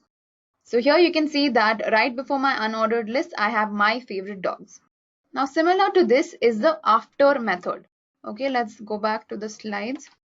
Now the jQuery after method inserts a specified content after the selected elements. Okay, so this is the selected elements, and after the selected elements, it's going to enter this content. Okay, let's look at how this works. We'll look at the same example. So what I'm going to do is I'm going to change this to after. Okay, and let's say I type are adorable. Enter. Okay, so you saw that it says my favorite dogs, blah, blah, blah, are adorable.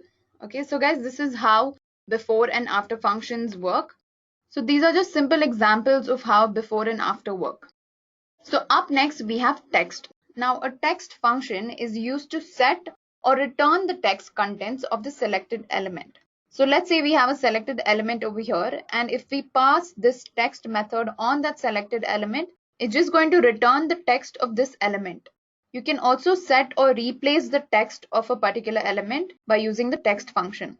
Okay, let's not get too confused. I'll just open up my browser and show you how this is done. Let me just refresh my page. Okay, let's look at an example. So what I'm going to do is I'm going to use a selector, and I'm going to select the list of elements within the unordered list. So I've selected li, and I'm going to use a text function over here. Okay, let's see what this returns. Okay, so over here you can see that it's returned golden retriever, Google, Siberian husky, and boxer. Okay, let's do one thing first. Let's remove this anchor tag because it does not make sense. Okay, so I'm just going to save my file, and let's open up the browser, refresh, and let's run this command. Okay, so here you saw that it returned golden retriever, Siberian husky, and boxer. Okay, similarly, let's say I just want to return the first element of my list. Then I would do something like this. So what I did here was I selected list, and in that I mentioned first. Okay, so I basically mentioned the first element of the list. Now this returned only the golden retriever to me, which is exactly the first element of my list. Here you can see that golden retriever. Now let's say that I want to replace some content. Okay, let's say I want to replace this by Edureka with something else. Okay, let me just refresh. All right, so how I'm going to do this is first always start off with the selector. So I'm selecting my P, which is my paragraph tag. Now since I have only one paragraph within this entire HTML file, it knows that it's this paragraph. Okay, so let's say there was another paragraph over here. Then what you would do is you would mention paragraph colon first, and you'd perform an action on it.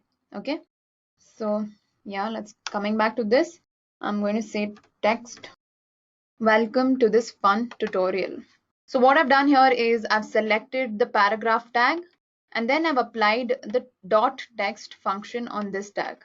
Now let's see what this does. Okay, let's click on enter. What happened here was by Edureka was replaced by welcome to this fun jQuery tutorial. So this is how you use the text function to either set or to return some content. All right, so guys, I hope all of you are clear with this. Now let's look at our next function. Okay, the next one here is HTML. Now the HTML method is very similar to the text. It is used to set or return the HTML content of the selected elements. Now let's look at the difference between the two. Now first let's look at an example of how HTML is used to return the content of a particular element. So let's say li last.html. So what I've done here is I've selected the list, and from the list I've selected the last element, and I'm running HTML tag on it. So this returns boxer. You all can see that it returns boxer. Now let's see how you can set the content using HTML. Now what we're going to do is we're going to change this last element over here which says boxer. We'll change it to something else. So guys, bear with me when I type the code. So I'm going to replace boxer with German Shepherd. Now let's click enter. Here you saw that it got changed to German Shepherd. Okay, so this is how you set the content using HTML. Now what is the difference between HTML and text? Okay, let me show you what the difference is. Let's say I'm going to select the entire unordered list. and I want to return the value using text. Now when I return the value using text, you see I get this. But when I do the exact same thing using HTML, let's see what happens. So I'm selecting the unordered list and I'm running the HTML function on this. Now here you saw that it's returning the HTML tags to me along with the text content. Over here it just returns the text content, but over here it will return the HTML content as well. Okay, so you can see that li and endli is not there over here. That's because it returns only the text content. This will return the HTML content as well. Okay, so guys, I hope all of you are clear with the difference between HTML and text. Moving on to our next function is the CSS function. Now I already showed you an example of this CSS function, but what exactly this function does is it styles a particular element. So whatever element you select is styled using CSS. So if you see any color or any pop in your page or any sort of design, very pretty design on a web page, it's because CSS was used. Okay. Now what this jQuery CSS method does is it sets or returns one or more style properties for the selected elements. Now let's quickly look at an example. So what I'm going to do is let's clear this unordered list. What I'm doing here is I'm creating a script tag. Now guys, script tag is always used in order to run some JavaScript or some jQuery script. So over here I'm going to create an object using the let keyword. So I'm using the let keyword to create an object, and the name of the object is design. And let's define some properties of this object. Let's say that the color is blue, and let's define another property like background. Let's set background to green. Let's define another property which is border. We'll set this to, let's say, 3 pixels solid black. What I did here was I created an object. I created an object called design, and I've given this object 3 properties: color, background, and border. Okay. Now these 3 properties have particular values. So color's value is blue. Similarly, background color is green, and the border is so on.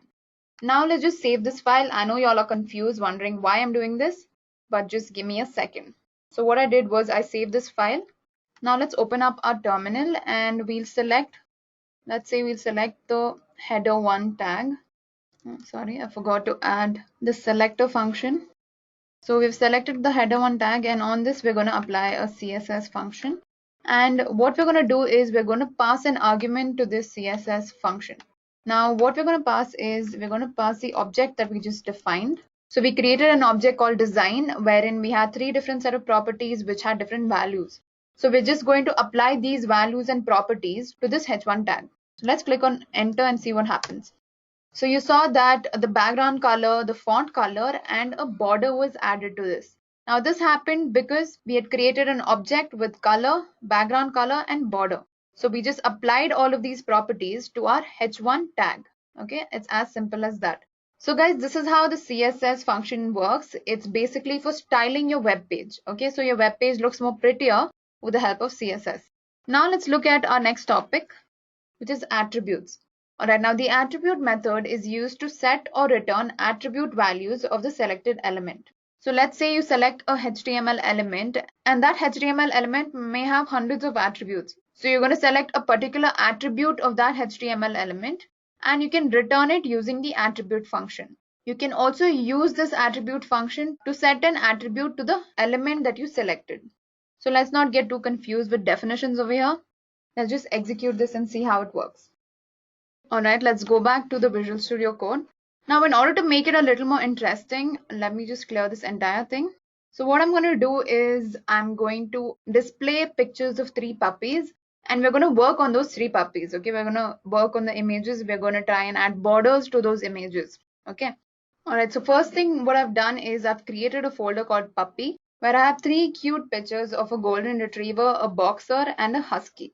Okay, so what I'm going to do is I'm going to drag this folder and I'm going to paste it over here within the jQuery folder. Alright, so here you can see that I've added the puppy folder, which has 3 different images. Now what we're going to do is we're going to display these images.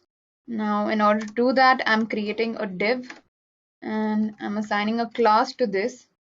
Let's name it puppers. So now I'm just going to add these 3 images. So I'm going to use the img tag. I'm going to set the source.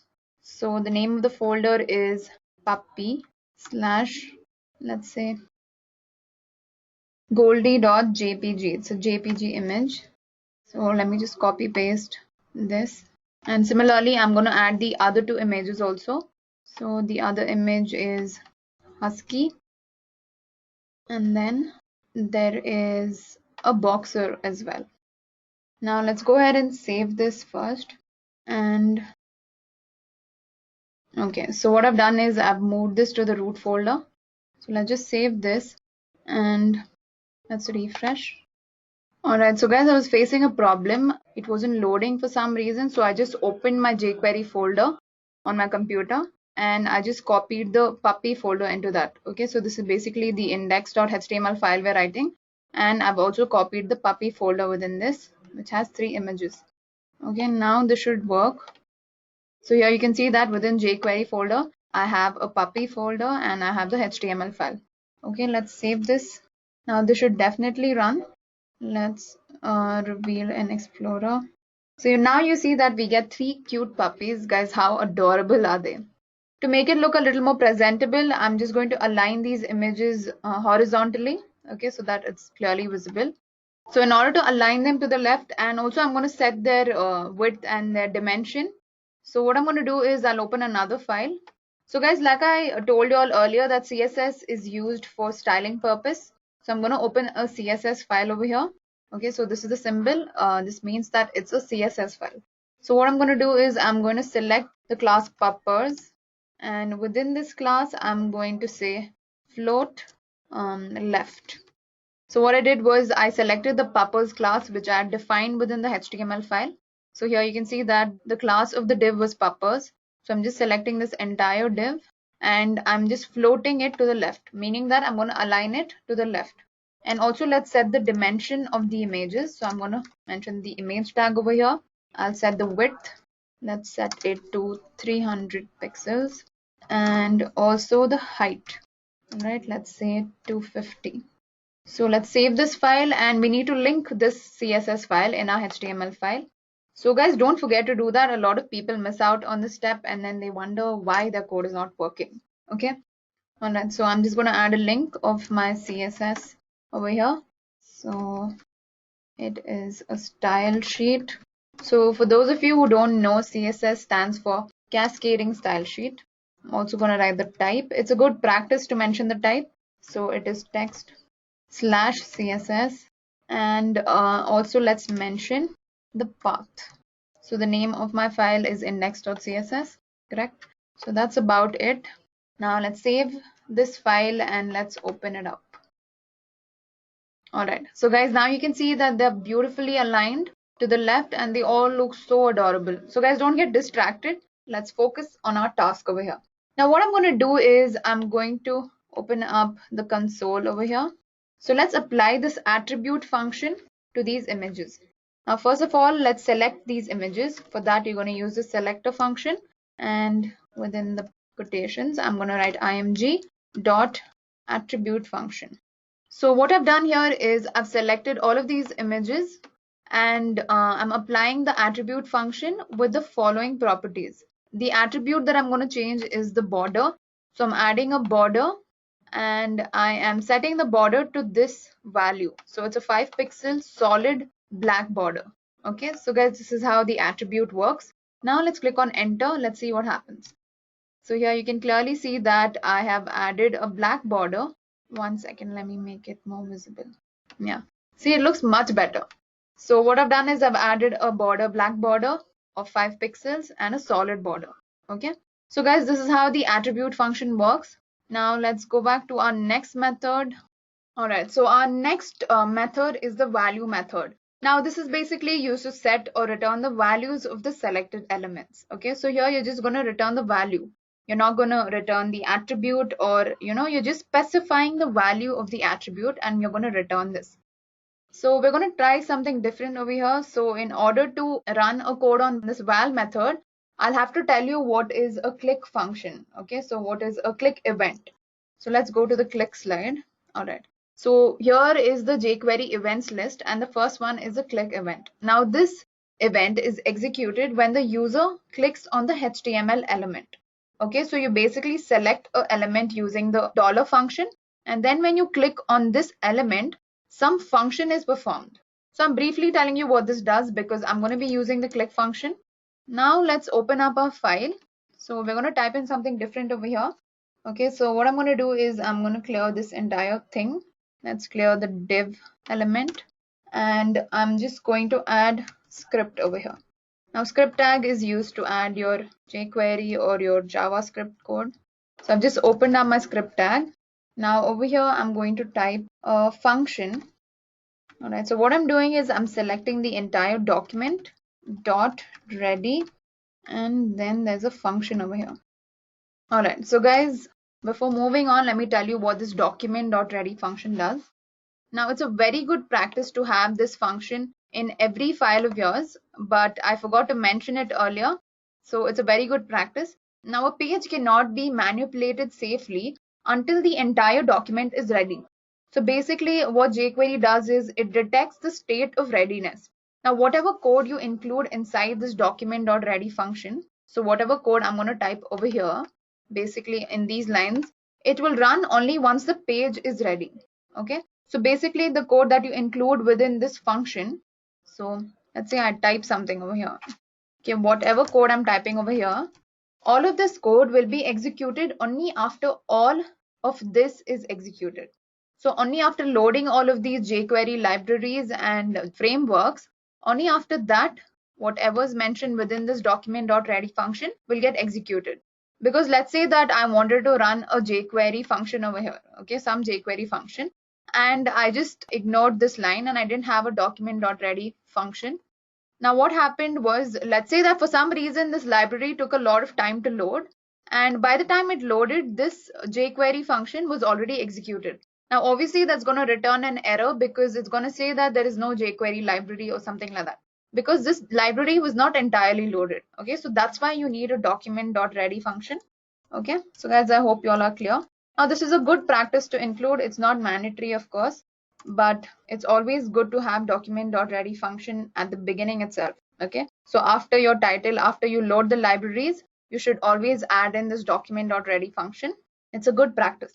All right, so before we type out the code over here, I'm just going to create a button and an input type. Okay, now input type will basically create space for user input.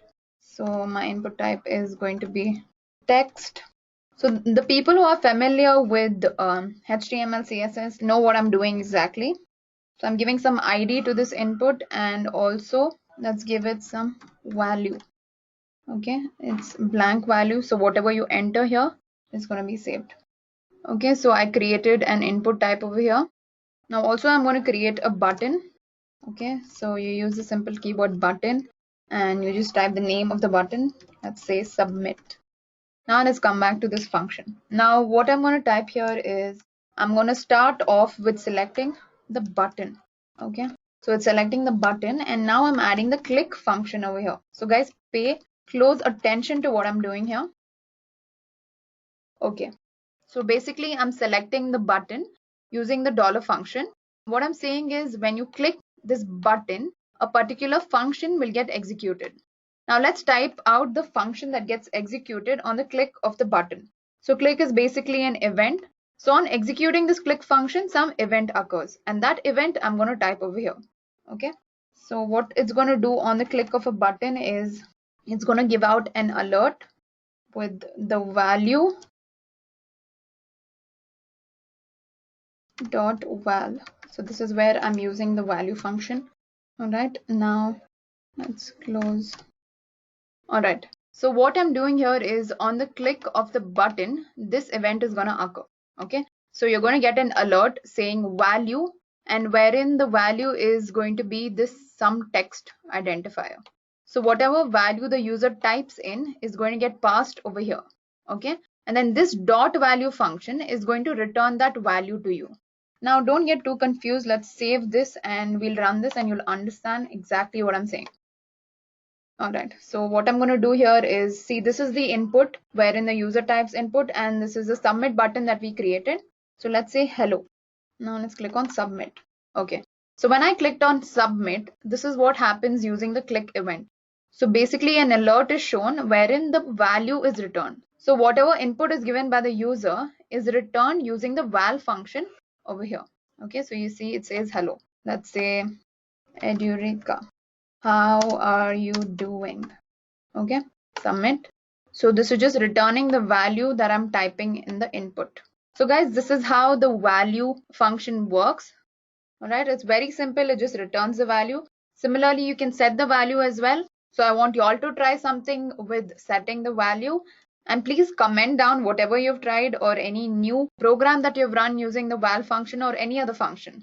We'll be very interested to know how you have used these functions to build your own program.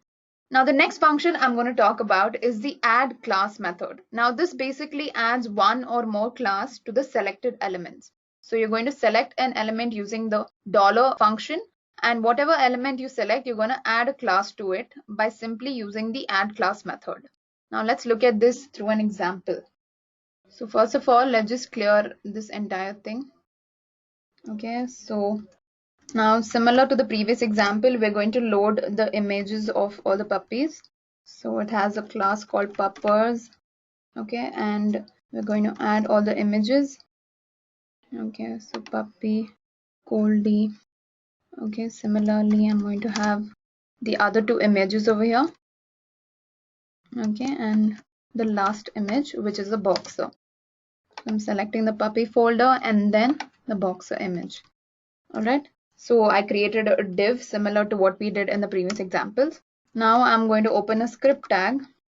Before I type out the entire script, I'm going to have a button. Right, so let's add a button over here.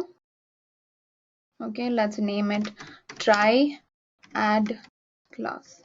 Now that we have the script, all right, now within the script, what I'm going to do is I'm going to start off with the document.ready function. Now earlier I already explained the use of this ready function, so that's exactly what I'm doing here. All right, now over here I'm going to first start off with selecting the button. On the click of the button, some function is going to be performed. Okay, and what is that function?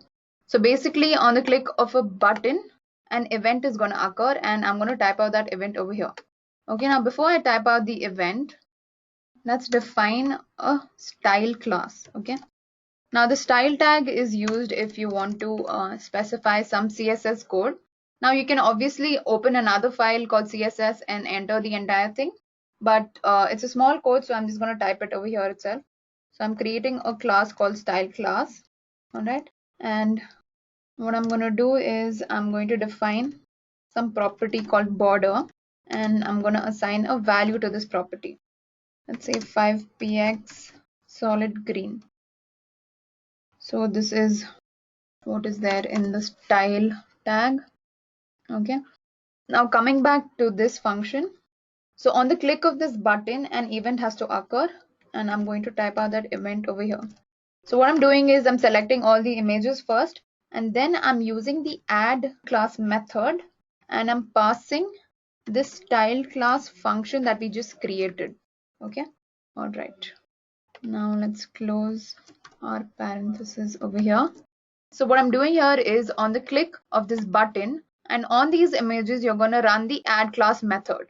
Now to this method I've passed a class called style class, and within this style class I have created a border of 5 pixels solid green. Okay, so don't get too confused. Let's save and open the file. Okay, so what happened was on the click of this button, all these images were selected and a border was applied to all of these images. Okay, now this border was specified within a class called style class, which we had created over here. Okay, so guys, this is how the add class method works. Now let's go back over here and let's refresh first. Okay, now along with add class, we have remove class and we have toggle class as well. Now remove class will basically remove that class which you just added, and toggle class will toggle between adding and removing the class. Okay, let's just look at how this works. Okay, to the same example, let's open up the console. All right, now what I'm going to do is I'm going to select all of these images. Okay, and then I'm going to do remove class, style class. Now what I did here was I selected all of these images. I'm running the remove class method on all of these images, and I'm passing the style class as an argument to this method. So first of all, let's add it, and then we'll see how the remove class works. And you can see that every image has a green border. Now let's do remove class. Okay, so you saw that the border was removed. Now let's do toggle class. Okay, so when I did toggle class, it got added again.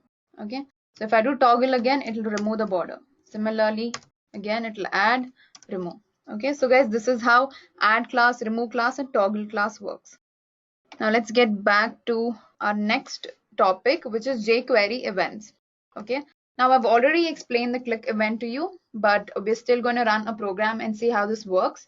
Now what the click method does is it's basically an event. When you apply the click event to a selector, some function occurs or some event occurs. Okay, and that event is specified within this function. Now let's look at an example. So first of all, I'll just remove the style, which is not needed, and then this button is also not needed. So we do require these images. Let's just keep this as it is. Now what we're going to do is we're going to edit this script path. So instead of having button over here, we're going to select images. So on the click of images, some event is going to occur. That event is specified within this function. So let's type out that event. What I'm doing is I'm using this keyword and I'm adding an effect called hide. All right. Now let me tell you what this does. So basically on the click of an image, this event is going to occur.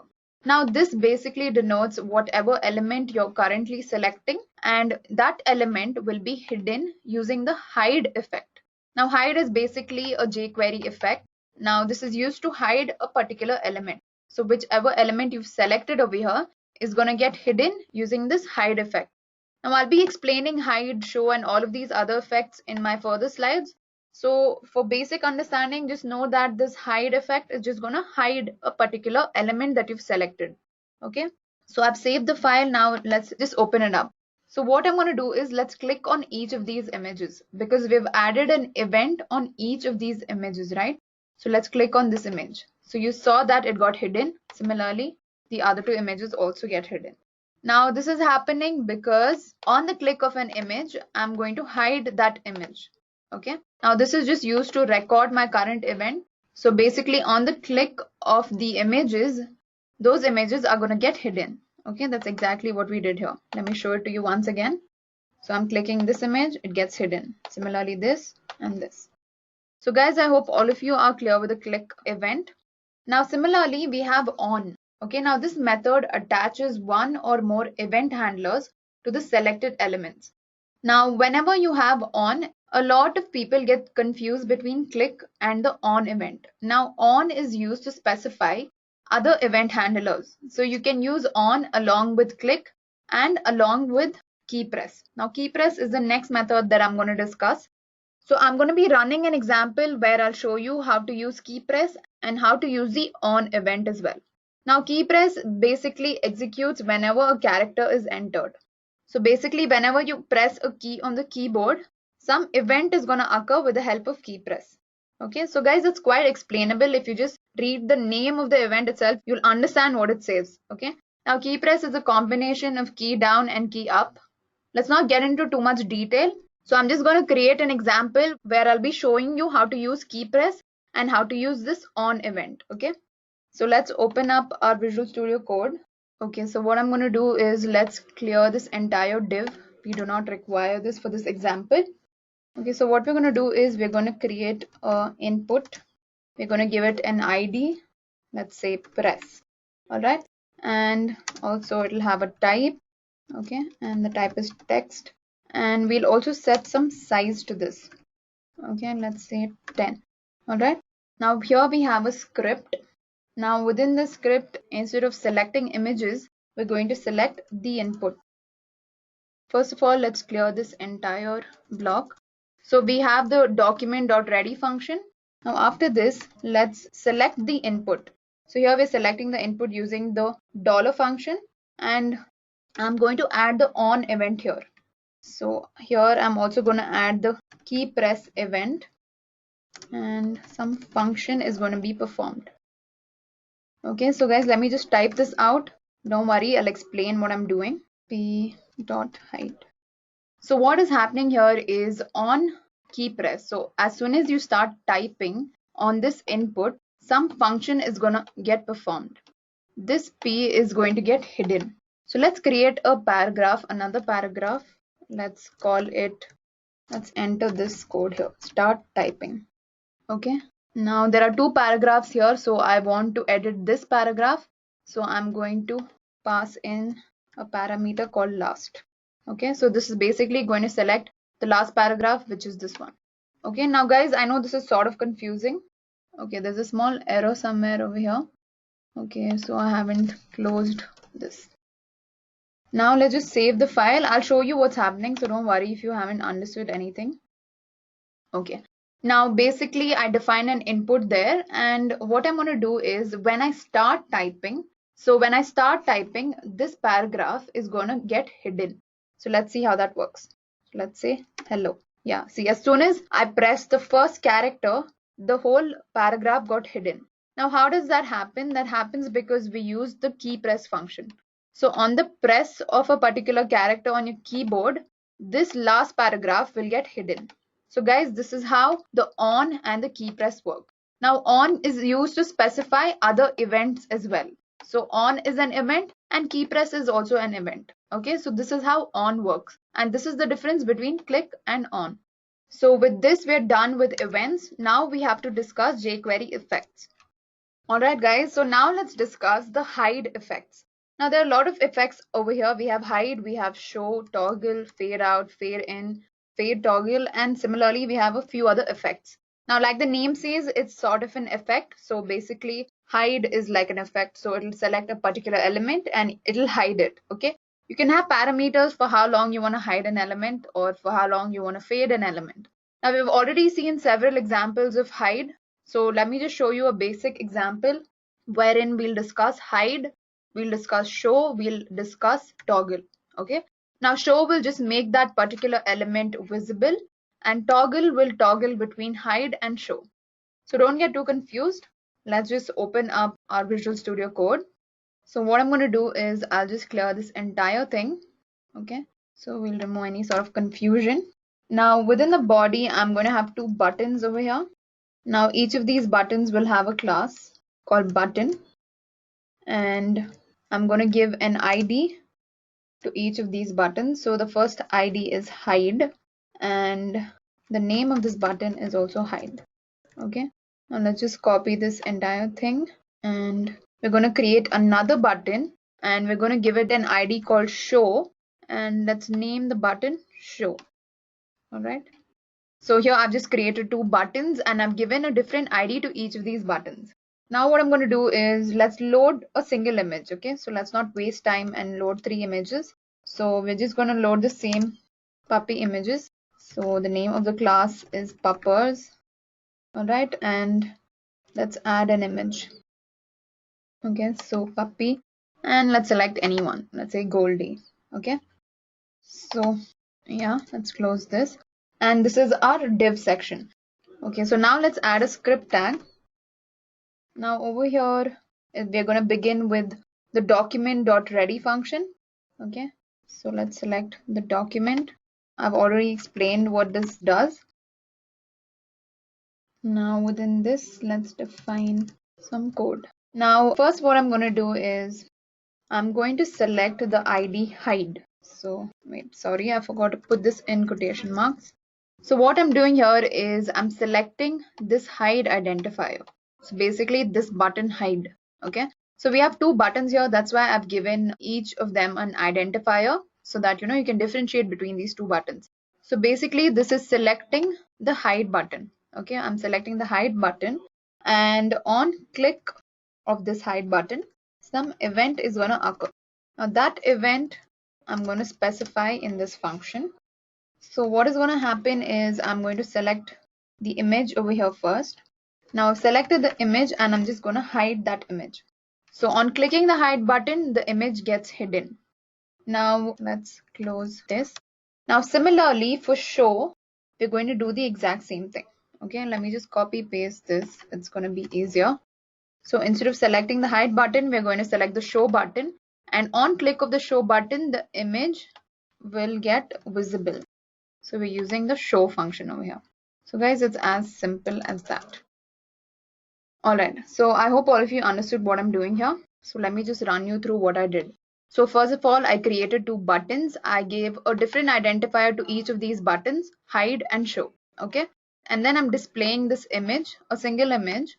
So what's happening over here is on clicking the hide button, that image is going to get hidden. Okay, and on clicking the show button, the image is going to get visible.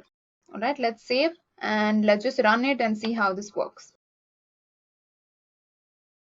So let's click on hide, it gets hidden. Let's click on show, it's visible. Okay, now what we can do is we can also use the toggle function over here. So let's just select the images, sorry, the only image that we have, and I'm going to perform toggle on it. So it gets hidden. Now if I click on toggle, it's visible. Similarly, it gets hidden and visible. So toggle toggles between hide and show. Okay, so guys, that was about hide, show, and toggle. So we covered all of these three in that example. Now let's look at fade out, fade in, and fade toggle. Now, just like the name says, it basically fades a particular element. So either it'll fade out that element, or it'll fade in, or it'll fade toggle. Okay. Now let's just execute an example and see how this works. All right. So first of all, let's clear this entire script path. I'm clearing this entire thing, and also we don't need buttons. So let's clear these two lines as well. Now what I'm going to do is I'm going to add the other images over here as well. Now for each of these images, I'm going to give a ID. Okay, so let's define the ID of these images. Okay, let's say this image has an ID 1, and similarly I'm going to do it for the other two images as well. So this image has an ID 2, and we'll change this to Husky. Okay, and in this third image, I'm going to give it an ID 3, and I'm going to change this to Boxer. All right. So basically, I've assigned an ID to all of these images. Now, in a short while, you'll understand why I'm doing that. Now, let's create a script tag, script, and we're going to have some code in this. So we're going to start off with the document.ready function. Okay. So document.ready. Some function. All right, so I forgot to create a button. Let's create a button. So over here only I'll create a button. Let's say the name of the button is buy, because we're fading out. Okay, so I'm going to create a button called buy. Okay, and now what we're going to do is on the click of the button, so we're selecting the button over here, and on click of the button, some event is going to occur, which we're going to mention in this function. Okay, so what is the event? I'm basically going to select all of the images one by one. So first I'm selecting this image. All right, so basically it's the Goldie image that I'm selecting, and I'm going to fade it out. I'm going to use the fade out effect over here. So we can also pass parameters to these methods. So if I say fade out slow, then it'll slowly fade out. Okay, then similarly I'm going to do it for my other two images. All right, so here let's select the second image, and let's keep it fast over here. Okay, it'll fade out really quick. And then I'll select the third image, and we'll say slow. Okay, for this let's just keep it slow. Okay, now just close the parentheses, and we are done with the code over here. All right, so what I'm doing here is I'm loading three images, and I'm giving an identifier to each of these images. Okay, then I'm selecting each of these images and I'm fading them out. Okay, now let's see how this works. So let's open it up. All right, now let's say buy. So here you can see that the first one and the last one fade out slowly. So the first one to fade out was this image because we passed a fast parameter. Okay, for these two we mentioned slow. Okay, let's look at it again. Yeah, So guys, this is how fade out works. Okay, now let's look at an example for fade in. Okay, so what we're going to do here is we're going to clear this div. So let's not use puppy images anymore, even though that's saddening, but yeah. Okay, so what we're going to do is we're going to have a script function. Now within this, we're going to have 3 divs. Okay, so instead of keeping this as fade out, let's keep it fade in. So we'll make it fade in over here. Similarly, for this also, we'll make it fade in. And for this also fade in. Now, what are we going to fade out and fade in? Let's look at what we're going to fade out. Now, first of all, let me create a button. I'm gonna, let's say Namaste. Okay, we're typical Indians over here. All right. Now, what I'm going to do is I'm going to create a div and I'm going to create a class called, let's say, fade. Okay. Now, what I'm going to do is within this div, I'll have 3 different boxes or squares, and we'll give ID to each of these divs. So that is 1. Now, this is the ID that I've mentioned over here. Okay. So ID 1. We're going to style it and we'll give it some sort of width. Okay, let's say width is so much, and similarly we'll give it some height and let's say 60 pixels. We'll keep the display as none for now because initially nothing should be visible. When you're fading in, it starts with nothing to everything gets visible. Okay, so that's why we're keeping the display as none. And also we'll set the background color. We'll set it to orange for this one. All right, so you can see that I've set the display to none because we're fading in the image. Okay, then the background color I've set to orange. All right, now what we're going to do is that's the end of this div. Just close the div over here and we're going to add another division. Now within the div, I'm going to give a small break. So you can use the BR to give a break. Now let me just copy this entire thing. We're going to have 3 divisions like these. So I'm just copying this whole thing. Now for the second div, what we're going to do is we're only going to change the background color. So I'm sort of trying to display our flag, the Indian flag. I won't be able to get the chakra in between, but apart from that, I think it should work. Okay, and this I'm going to change it to green. So we've created 3 divs over here, and on these 3 divs, we're going to fade in. Okay, this is slowly going to appear on the screen. So for this also I've set slow, fast, and all of that. Let me just change this. So the first one can appear by default. Okay, we're not going to pass any parameter.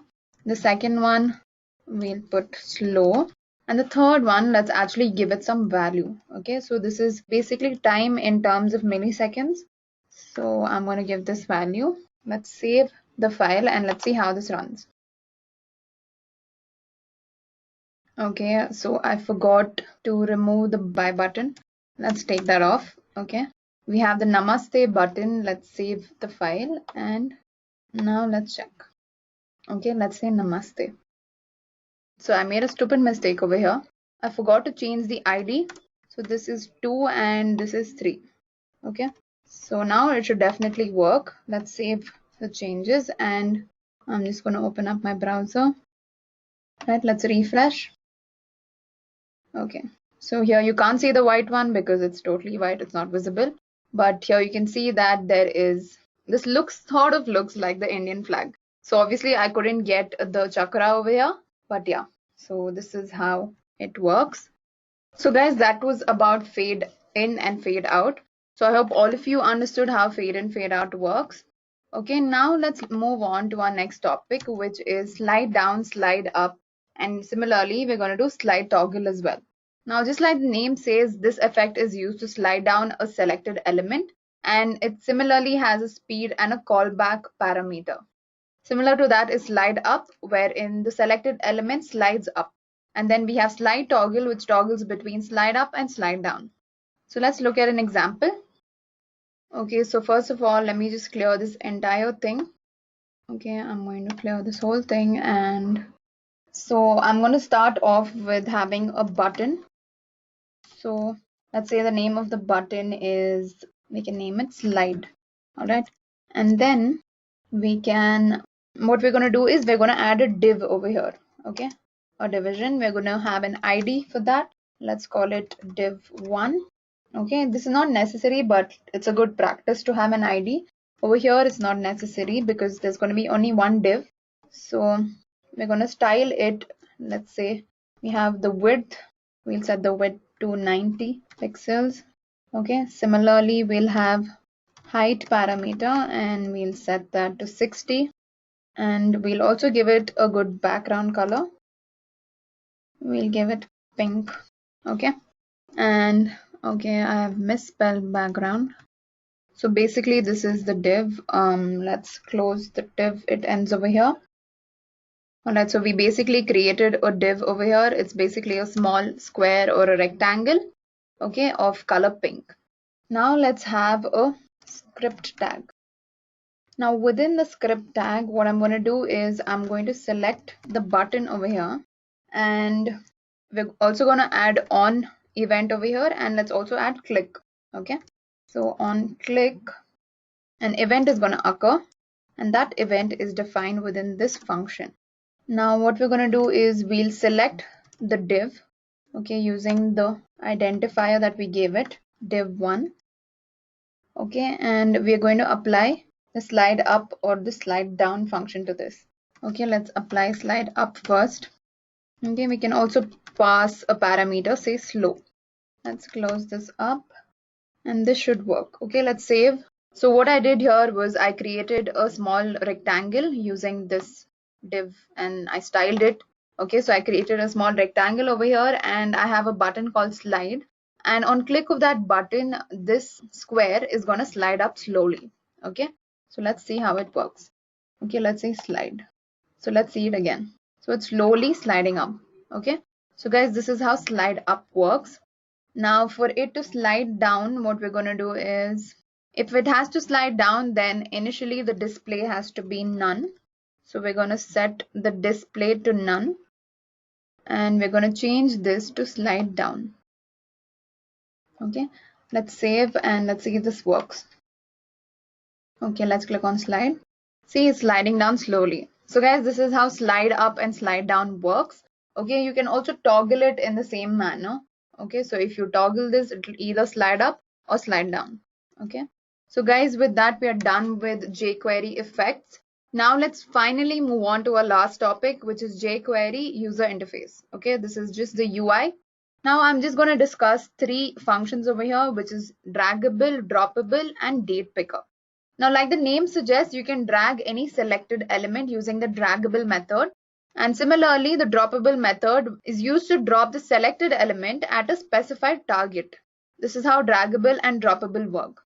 Now let's look at an example. Alright, so I'm going to begin with clearing everything over here. Oh, guys, I don't know why I removed the first header. Okay, let's just keep it as jQuery tutorial. Now what we're going to do is, first of all, we're going to begin with a style tag. So basically, we're going to style an element that we're going to drag around. So this is just going to be a small square or something like that. So I'm going to give this style a ID called drag. Alright, now within this, we're going to have a few properties like width. Let's have it 150 pixels. Then we'll have height similarly. So we're just going to design an element that we're going to drag around over here. Okay, 60 pixels. And then we'll give it a background color. Let's say blue. Let's click on blue violet. Alright. So this is basically the style tag. Now basically we have a rectangle over here with the background color blue violet. And we've given it an identifier called drag. Okay.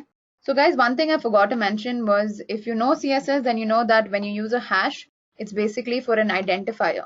But whenever I mention dot with some name, it means that I'm selecting a class. Okay. That was just extra information. So yeah. Now let's just open up a script tag, and so what I'm going to do here is I'm going to have a function over here. Alright. Now guys, you can use function as a shorthand for document.ready function. Okay, so this is like a shorthand for function. I forgot to mention this earlier, but you can use this. Now what you're going to do here is I'm going to select the drag identifier and to that element, whatever we designed over here. Sorry, I forgot to put quotation marks. Now, this drag identifier basically selects this rectangle that we created. So that rectangle is getting selected and we're going to make it draggable. Okay, we're going to use the draggable function and yeah, all right. Okay, so this is the script. Now what I'm doing here is I'm creating a div of id drag. Okay, so basically this drag, and I'm creating a div of id drag. So it's basically the same division, and I'm just going to have some text on it. Let's say drag me around. Okay, so yes, let's save this and this should definitely work. All right, so this is basically what we styled. We created a rectangle of violet blue color, and now you can just drag it around. Okay, you can see that I can simply drag it around the entire HTML page over here. Okay, so guys, this is how draggable works. I know it looks really cool to drag it. It's like a small game. So this is how draggable works. Okay, now let's look at droppable. Now let me just clear this entire thing. So what we're going to do is we're going to have an image of a puppy whom we want to drop off at his house. So basically we're going to have an image of a puppy and we're going to drag it and drop it into his house. So we're going to involve draggable and droppable over here. It's a cute concept. So guys, yeah, first of all going to start with displaying the image. So okay, I'm going to select Goldie, and alright, so now that I've selected the image, now let's have a style function. Okay, now we need a house for this puppy, so we're going to design the house. Now I'm going to give an identifier to this. Let's call it drop. Now within this I'm going to have a width.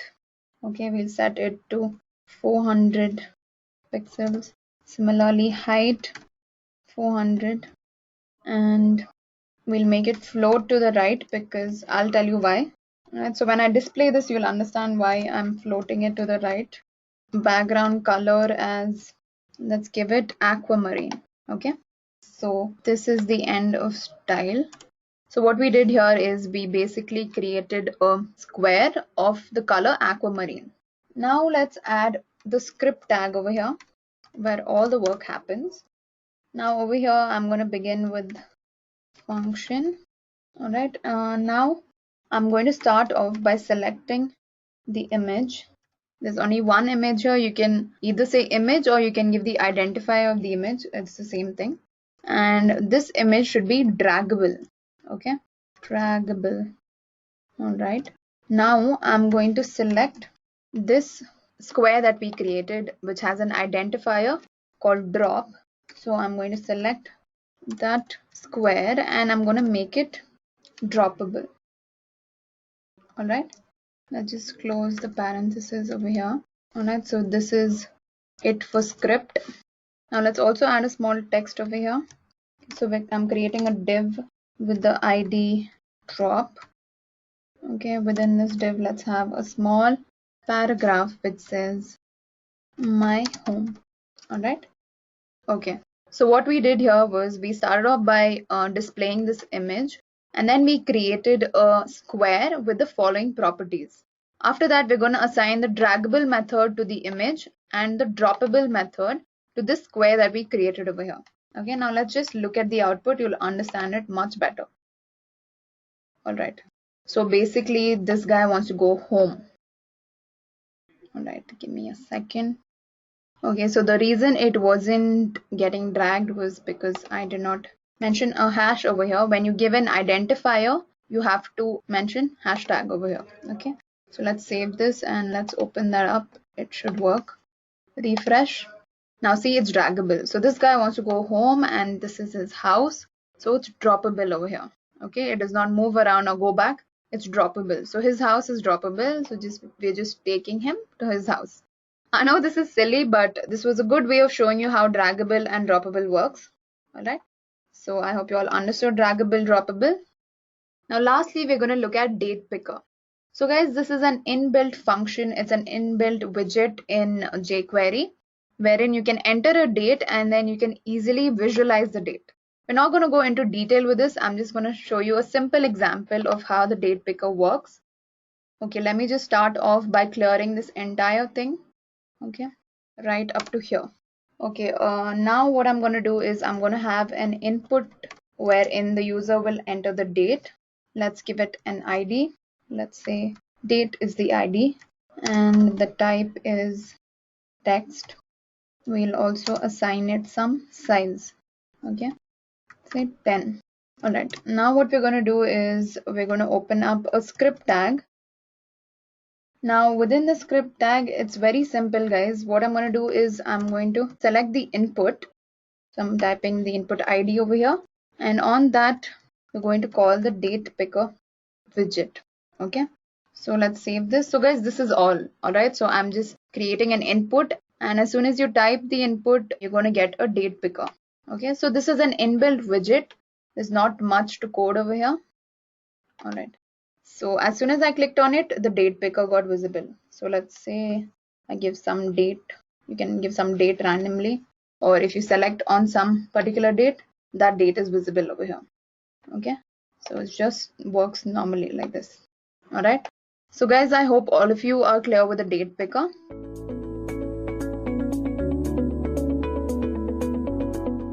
Hi guys, my name is Arya, and yet again I welcome you all to a video that we at the Edureka are presenting to you. And today we are going to be taking a deeper look into Angular. So most of you out there probably know what Angular is, or you've heard about Angular at some point of time in your life when you are especially discussing web development with your friends. So this is the Angular tutorial that we are presenting from Edureka. We are going to be taking a deeper look into Angular, how it is written, how we can write Angular apps. And in this tutorial, we will be covering the very ground hard basics of actually creating any apps out there. Most of the YouTube videos out there that teach you Angular kind of assume what you already know, and they kind of start up with an app and you kind of learn on the way of creating that app. But this video is going to be very different. We are going to be taking a very classroom-like approach to learning Angular through this video. So this is the first video that is going to be out there in a list of videos that we have planned out for teaching you guys Angular. And we are aiming the latest versions of Angular, and we will be always updating these videos in any case when Angular is changed. So this is going to be targeted to Angular 8. So as I just said, we are going to be taking a very classroom-like approach. Now, what do I mean when I say we are going to be taking a classroom-like approach? Well, it's just that like in a classroom, after you've learned a chunk of what you are meant to learn, you are given an assignment which tests your abilities to apply those fundamentals in a very practical fashion. So we are going to be having two assignments in this thing. Actually, we are going to be having probably 3 assignments. We will decide that on the way. If I deem necessary that you go through an assignment, you will get one. So these are the topics that we are going to be covering throughout this Angular tutorial. So first of all, we are going to be targeting what is Angular, where I will give you guys a very brief introduction to what Angular is, what it does.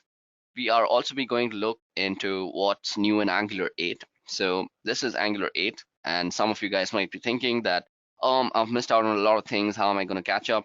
Don't worry, I'll get to that just in a second. After we have gone through a little bit of the theory of what is Angular and what's new in Angular 8, we're going to jump right into the practical parts. And the practical parts start up with you setting up your local Angular projects. So we will go through the project setup. We will also be writing our first very basic and simple application. We are not going to be incorporating a lot of complicated modules into this. This is going to be a very, very simple application, just so that you know how everything works, how Angular as a big jigsaw puzzle fits all the pieces together. After we have written a little of our first application, you will soon realize that Angular uses a superset of JavaScript called TypeScript. So we will be taking a very brief look into TypeScript. I will not get into much about teaching you guys TypeScript. You can basically look up another video for that. This is meant for Angular, and that is exactly what we will be doing. After I have given you guys a very brief introduction to TypeScript, we will be also looking at how you can integrate external CSS into your Angular application. So we will mostly be using Bootstrap 3, and we will be learning how to actually integrate that into your Angular applications. After that, we will be looking at a very basic fundamental, and that is how an Angular app gets loaded. Most of the people who learn Angular today, and they're very beginner-like, they will go ahead and write an application, but Most of them will not even know how the application is getting loaded and how it is brought to your screen and what are the file systems that are actually being invoked. So we'll be actually addressing this very important topic as to how an Angular app gets loaded. After that, we will also jump right into the building blocks of Angular, and that is a component. We will be looking at how you can create a component from a CLI. We will also be looking at how you can create your custom components manually. Above that, we will be targeting data binding. So data binding will include two-way data binding, string interpolation, and property binding. After that, we will also do event binding.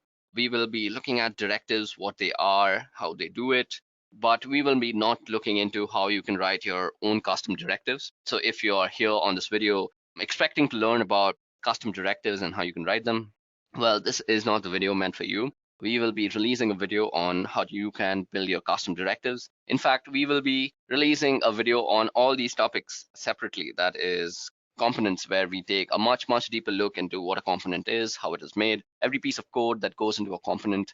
We will be doing the same with data binding, event binding, and directives. Last but not least, about this particular video, we will be learning some inbuilt directives that ship with Angular, mostly ngIf, ngFor, and stuff like that.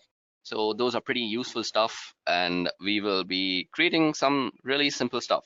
So as I said, I will be giving you guys some small assignments as we go along the way. So let's plan the assignments out. So after I've taught you guys how a component is made, I'm going to go ahead and get you guys to make your own components, and you can go ahead and then check your solutions with mine. We will also be having an assignment on data binding and event binding, and we will also be having an assignment for inbuilt directives and how you can use them in your application. So that's about it. So to make the most of this video, I will suggest that when I give you these assignments, and after you have properly understood the concept, only then you should attempt the assignment. So when you're attempting the assignment, please do not code along with me. Mostly use the code along part of the assignment just to check if you have done the solution properly. Not only will this give you a better oomph at learning Angular, it will also churn your brains, get them to think in a very Angular sort of way. Now that I have put down everything that I need to tell you guys before we start with the course and this Angular tutorial, let's get started basically. Just another small thing I want to get out of the way. If you don't know Angular 7, Angular 5, or anything like that, that goes up to late, don't worry, you can still follow along with this course because you'll understand just in a while why. So the first topic that we are going to cover today is a very theoretical topic. So that is, what is Angular? So it only makes sense to start with what exactly is Angular. So for viewers who are watching any Angular video for the first time, you deserve an introduction to what you are learning. Now, most of you, I assume, actually already have done your research before coming onto YouTube and typing out Angular tutorial. So it's only mandatory that I give you this introduction. So first of all, Angular is a front-end development framework. Now that's out of the way, let's get into what front-end development framework means. So if you have any web developer friends, you will constantly hear two words, backend and frontend, backend and frontend. So what do these two words mean? Well, the roles of a web developer are forked into two very distinct branches in this industry. The first is that of a backend developer, and the second is that of a front-end developer. Now, a backend developer is responsible for mostly everything that happens on the back end. So basically stuff like routing. Well, routing is also done by front-end developers, but that's another thing. But routing is basically the job of a backend developer. Fetching things from a server, writing the JavaScript for all that things, that is a complete backend developer thing. Setting up the server, for in fact, setting up the database schema, that's everything a backend developer does. What the front-end developer does mostly entails what you see on your screen right now. So the way you see Facebook, the way it's designed, how the news feed is actually placed like that, that is the job of a front-end developer. He makes sure that everything on the website looks tip-top and smack perfect. And he does this with a lot of optimization. So mostly back in the day, front end mostly used to be done by HTML and CSS. And CSS used to get very complicated in this fashion. It still is a little complicated if you want to present a very polished website. But creating the HTML and making it much more reactive is what the framework does for you. So most online sites will say that front-end development framework is also referred to as a CSS framework. Well, while this is very true, it's not so perfect of a thing to say that it is a CSS framework. It is more of a reactive HTML framework, and I will explain just now how. So The second thing that you should know about Angular is that it is maintained and developed by Google. So AngularJS is a JavaScript-based open source front-end framework mainly maintained by Google and by a community of individuals and corporations to address many of the challenges encountered in developing single-page applications. We'll also get to what single-page applications mean in a moment. It aims to simplify both development and the testing of such applications by providing a framework for client-side model view controller, that is the MVC architecture, or the model view view model controller, or the MVVM architectures as you might know it. So basically, it's maintained and developed by Google. Now, if you know Google, you know things they give you as a product is amazing. Things like Flutter really took off. Android, we know what it is today. And AngularJS has been out there since a long time. It's got an amazing community. If you have any sort of doubt, you can go ahead and post it out on Stack Overflow under the Angular tab, and you will probably get an answer almost immediately. Other than that, your problems might already be there posted by somebody else who is developing and face the same problem. So basically, you have a great community, great support from Google, and it's a breeze to work with Angular today. The third thing that you need to know about Angular is that it is a JavaScript-based framework. Now, if that was not already obvious from Angular 1, which is named AngularJS, well, I'm just putting it out there, it is JavaScript-based. So why is it a good thing that it is JavaScript-based? Well, JavaScript is commonly known as the language of the web. So if you are interacting with any part of the web, you're probably going to use JavaScript or the JavaScript engine. You might be doing unknowingly, but you are definitely doing it. For example, you're watching this video on YouTube right now. You are using a JavaScript engine that runs a video framework. So yeah, so if you know JavaScript, you basically know how to talk to the web. So when you're trying to learn Angular, you don't really have to learn a new language. For example, when you're learning Flutter, you have to learn about Dart. So Dart is a new language that is developed by Google and is used in Flutter, that is their mobile application development framework. If you want to go learn Flutter, you can check out my Flutter tutorial on Edureka. But for now, you need to know that Angular is based on JavaScript. Well, not exactly JavaScript, it is based on TypeScript. TypeScript is the main language that is used in Angular scripts, and TypeScript is basically a superset of JavaScript. And we'll get into what TypeScript is later on. So basically, the fact that it is based on JavaScript makes it much more common and easy to reach out for developers like us. After that, we just discussed that Angular is meant for single-page applications. So we are not trying to create multi-page applications with Angular. Angular is made for making single-page applications. So what exactly is a single-page application? Well, it does not require a page reloading. So for example, Gmail is a wonderful single-page application. So let me just go ahead and show it to you. So if you go ahead and open up your Gmail account, and let's say you are straight up going to open on the inbox page. Now, if you were to go into drafts, let the site stop loading. Okay, so if you were to go into drafts, you see that there is basically no loadout here. Your screen isn't going into that whole whoop-de-whoop of loading. But if you are not on a single page application, for example, GoToWebinar, which is a recording service. So out here we are on the My Webinar tab. And if I were to go to my recording out here, you see that this goes into a loading fashion. This is loading up a new page. So this means that GoToWebinar is not a single page application, while Google is a single page application. And you just saw how much faster Google can be. My God, this is still loading and Google was done with it already. So yeah, single page applications certainly have the performance and the speed that you require today to do all your things very seamlessly.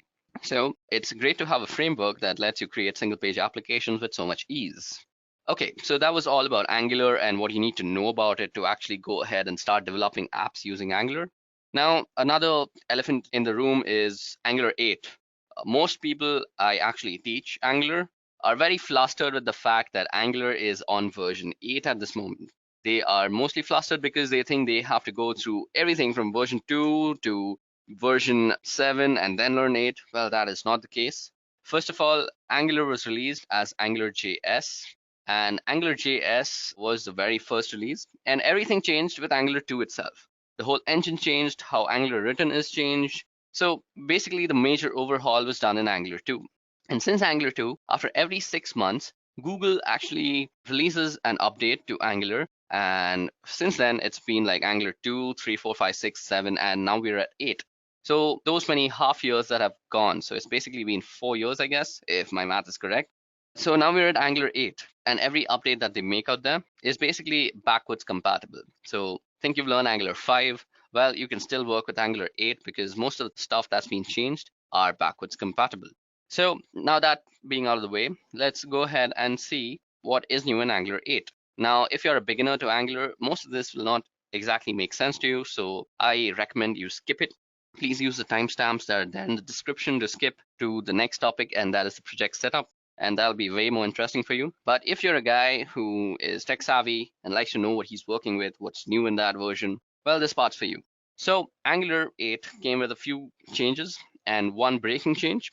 Most of Angular updates have a few breaking changes. So the changes that are very relevant in Angular 8, firstly, is the IE engine. So Angular uses a visual rendering engine, and that is going to be replaced with Angular IE. It is still in its testing phases, to be honest. It's a beta release in Angular 8. It'll become very much prominent in Angular 9, I guess. So IE is the most hyped thing out there because your visual rendering API remains unchanged. So basically, you don't need to change your code, but the way it gets rendered is completely different. It's faster, much more optimized, and it's basically a breeze to work with.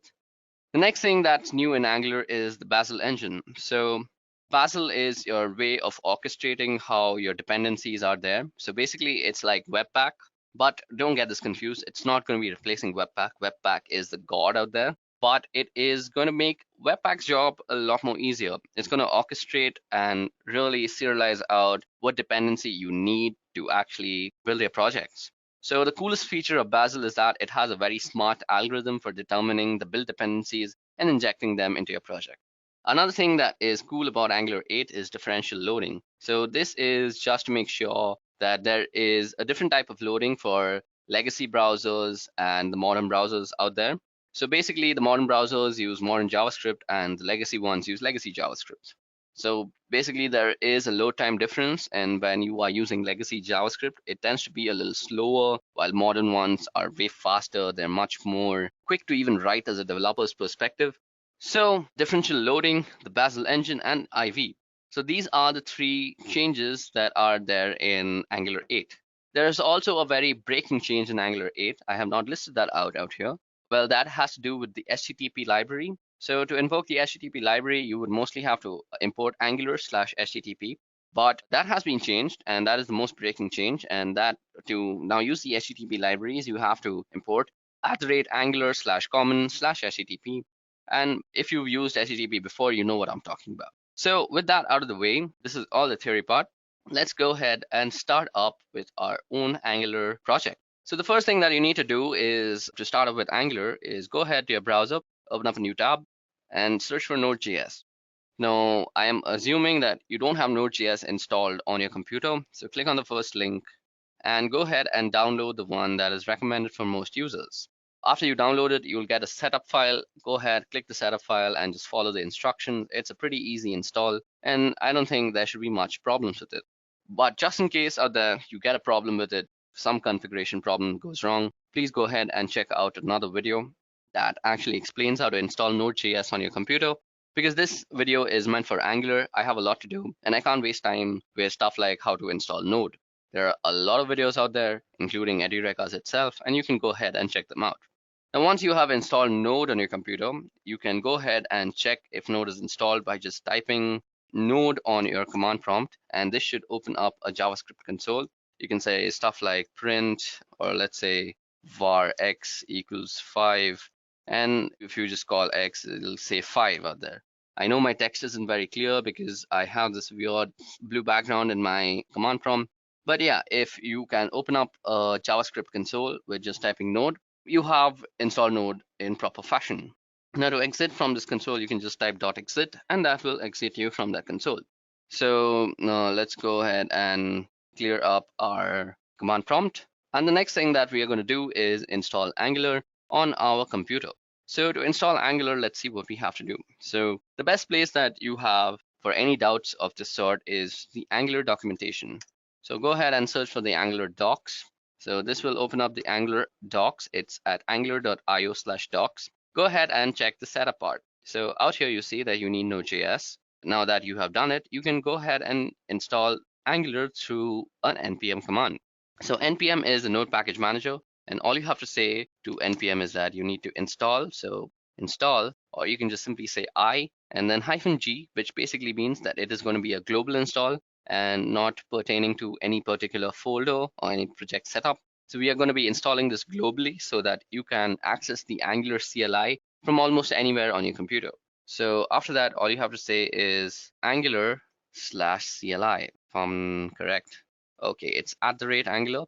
So for stuff like this, always keep the documentation open, and you should go ahead and press enter after that. So this command will go ahead and install Angular on your local machine. So let's just wait for this to finish. Okay, so as you guys know, I already had Angular installed on my computer, so nothing new has actually been changed. It just says it updated one package, so that doesn't really matter. So this means that Angular has been installed on our computer. And you can go ahead and check that by just creating an Angular project. Now I'm in my default user directory, so let me just go ahead and change it to the desktop directory. And out in the desktop directory, I want to make a folder called Angular tutorial. So Angular_tutorial. So this is where I'm going to be saving all the projects and all the setups that we will be needing for the various assignments and simple applications that we will be looking at and the concepts. So this is going to be the folder for the day. So let's go ahead and quickly change into that folder. And so Angular tutorial, and we are in our Angular tutorial folder. So out here, what you can do to start up a new Angular project is, as you guys can see, out here it says to create a workspace and initial application. You can use the ng-new command. So ng-new basically tells Angular CLI that you want to start a new project, and then you basically give your project a name. Okay, so ng-new, and what do we name our project? Well, let's think of some appropriate name. Let's go back and see what are we actually going to do next. So we are going to be writing our first app. So it's very simple that we are going to be calling this our first app. So ng-new will go ahead and create a folder which has everything that you need to create your first app. So you can opt out for routing for now because we will not be going for routing in this tutorial. And we will also be using CSS for our file. So just press enter twice and that'll be using the default settings for setting up your Angular project. And there it goes. So that completes our project setup. And for this project setup, we are also missing out one thing. So firstly, we are missing out our code editor. So I'm going to be using Visual Studio Code, but you can use other paid applications like WebStorm out there. WebStorm is amazing. If you can pay for it, please go for it. But for now, for a very free way of making a tutorial, I'm going to be sticking to my cheap ways and just use Visual Studio Code. Now, just because Visual Studio Code is free doesn't mean it takes away from any of the functionalities that come from the paid apps. It has all the functionalities like syntax highlighting for creating and generating components. It's really good. You even get a built-in terminal to actually run your Angular CLI commands. Okay, so let's just wait for this project to get set up. It kind of takes a couple of minutes from some time. So let's just give it some time. Okay, so now that our Angular app is set up and running, all we need to do now is go ahead and just download Visual Studio Code. So to download Visual Studio Code, go ahead and type in Visual Studio Code on your browser. Go to the first link and also the second link out here that download Visual Studio Code. That should give you a setup file and you should just go ahead and set it up. That's very easy to do. So let's not waste more time and get started with writing our first app. Okay. So out here, if you were to go to your desktop and if you made a folder like me, like Angular tutorial, you will see that there's a folder that says first app. Now, if you were to open the folder, you see a lot of things you probably don't understand out here. So there is a tslint, which is a JSON source file. There's also the package file. There's a package lock.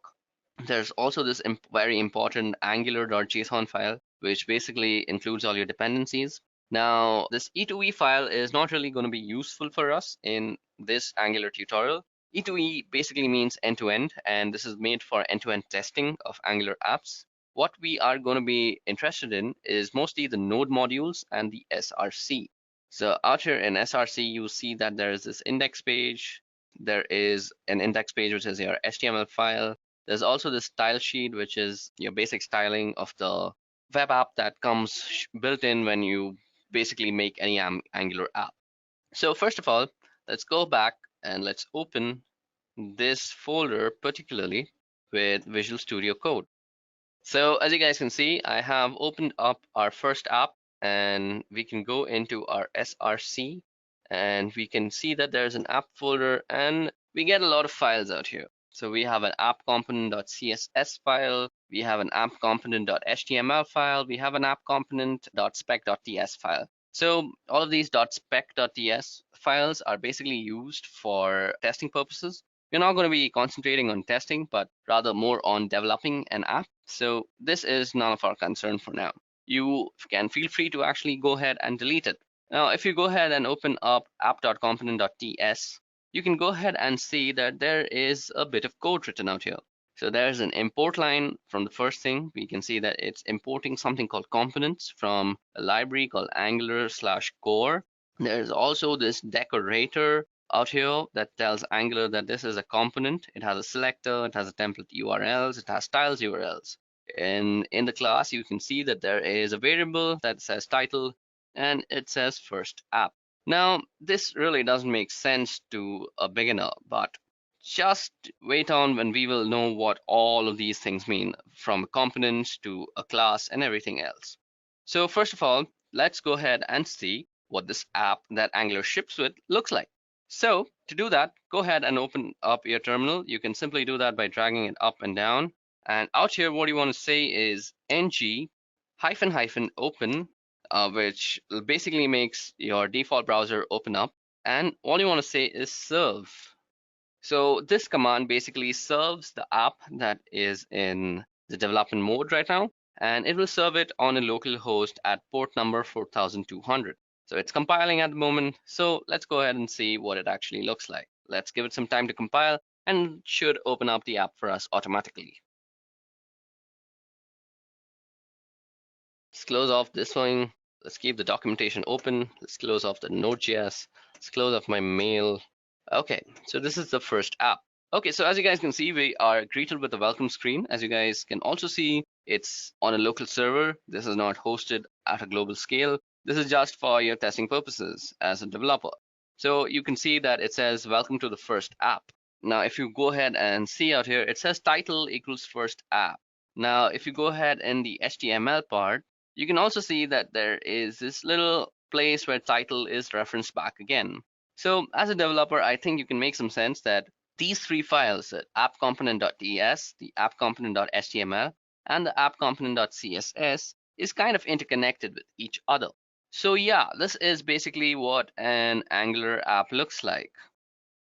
Okay, so this is basically the application that Angular ships with. It's a very welcoming application. It says, welcome to first app. It has some useful links, such as the Tour of Heroes link. It has a link to the command line interface documentation and a few of the Angular blogs. Now, this is of really no use to us if you want to learn.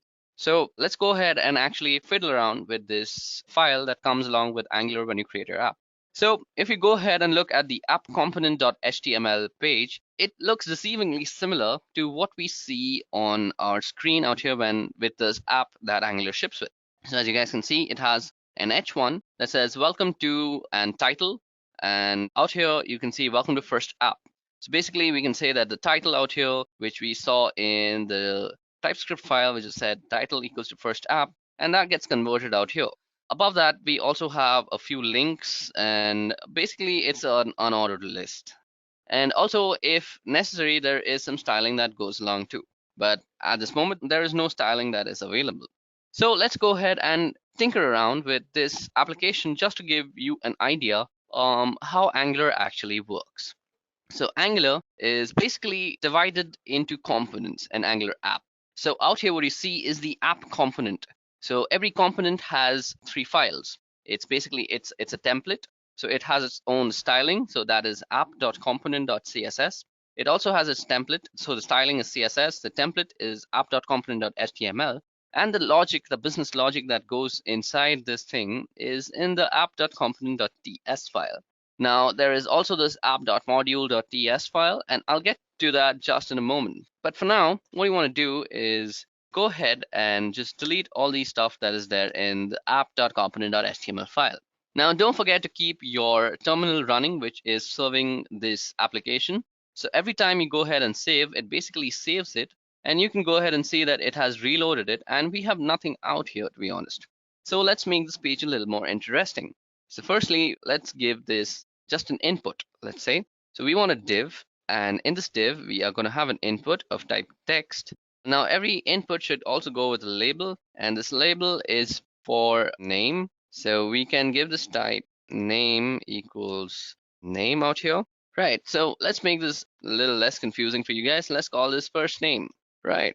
And out here, you see if we go ahead and save it, we should get an input out here. We can type stuff out here, but it really does nothing even if we press enter and stuff like that. So we can also have a paragraph out here, which outputs out our name for us. Please don't pay much attention to the syntax for now. Just try and understand what is happening in the background, because we will get to the syntax just in a few moments. So we want to display the name out here. So to display the name, we need to create a variable called name. So go ahead and go to your app.component.ts file and change this name, the title, to name. And out here, let's change it to my name. So we're going to say Arya. So let's save that. Let's go back and save our HTML file. And as you guys can see, Arya is coming out here. But if we still type something in the input, nothing actually happens. Now what I want to do is, whatever I type in the input should automatically be reflected in this paragraph below it. So we can do that very simply with so-called tool that Angular ships with. Now these tools are called directives, and we will get into directives just in this tutorial. I'll be teaching you how to make use of inbuilt directives like the one I'm going to be using right now. So let's go ahead and use this directive. Now pay no attention to the way I am writing this, because syntax is something that can be dealt with later on. So for now, what we want to do is start a square bracket and then an open parentheses bracket. That is the normal bracket. And what we want to say is ng model is equals to name. So name should be in your double quotes. Now this will tell Angular that whatever is being typed out here is going to be stored in a property called name. And we are also going to be displaying the same name down here in this paragraph. So let's go ahead and save this.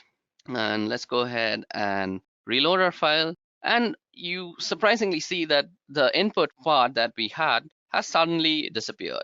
Now what we want to do to realize our mistake is go ahead and say inspect. And if you go into the console, it says uncaught error, template parse error. So it can't bind to ng model since it isn't known property of input. Okay, so basically Angular can't figure out what ng model is. Now this is because we have not imported the functionalities of ng model. Now I said that this is an input model and it comes shipped with Angular. But the way TypeScript works is that you have to go and tell TypeScript everything you are importing that you will be needing for your app to be running. Now all your imports to this is actually done in the module file. So things that need to be imported when you are running this is done in the modules file. So as you guys can see, we are importing a few stuff already. That is by default. So we are importing the ng module from Angular/core, and we are also importing the browser module from Angular/platform browser. Now, to actually make the magic of ng model happen, we need to import something, and this is @Angular/forms. So everything ends with a semicolon. So basically in TypeScript, you need to tell TypeScript where everything is particularly. So Angular/forms. And what we need to import is the forms module. Now, this was telling TypeScript that we are going to be using this, but you also need to tell Angular that your forms module needs to be imported.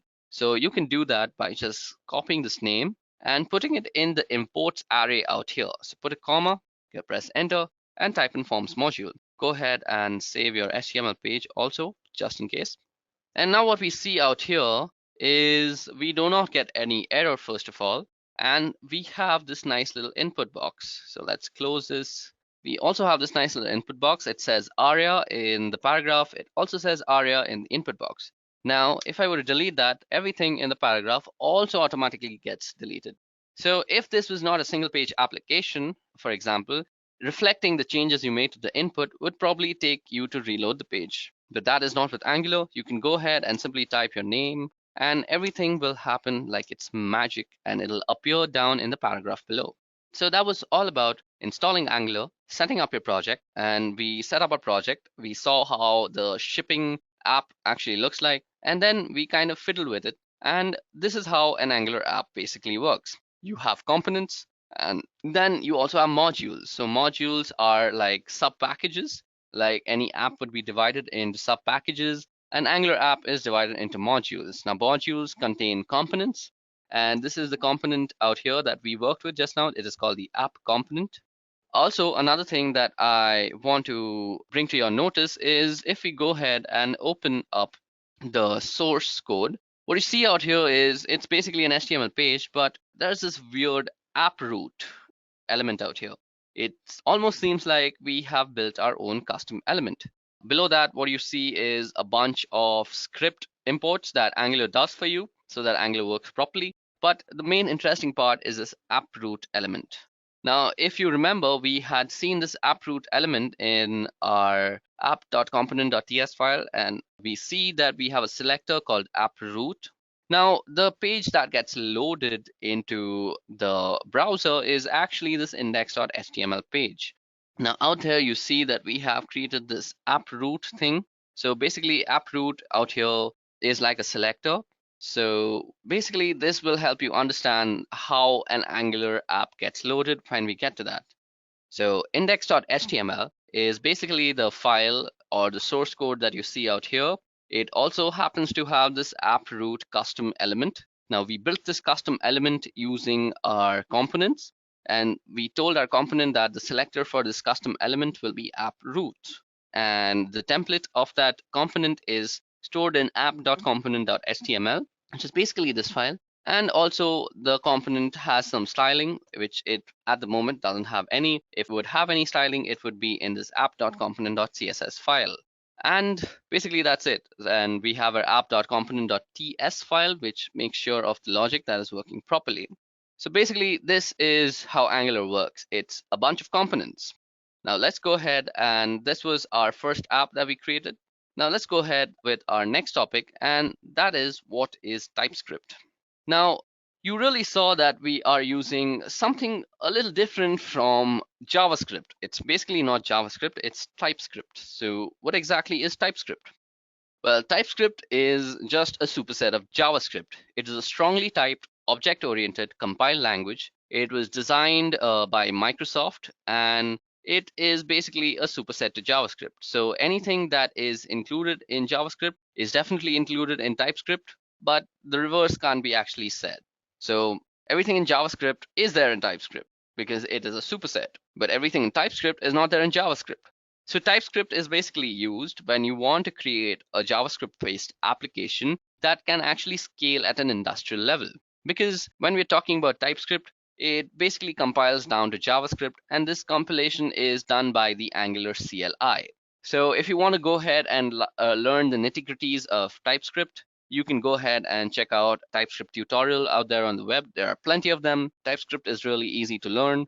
And even if you don't want to learn TypeScript, I think it's easy enough. If you know JavaScript, you can catch it up along the way. It's basically like JavaScript, but having classes, interfaces, and stuff like that.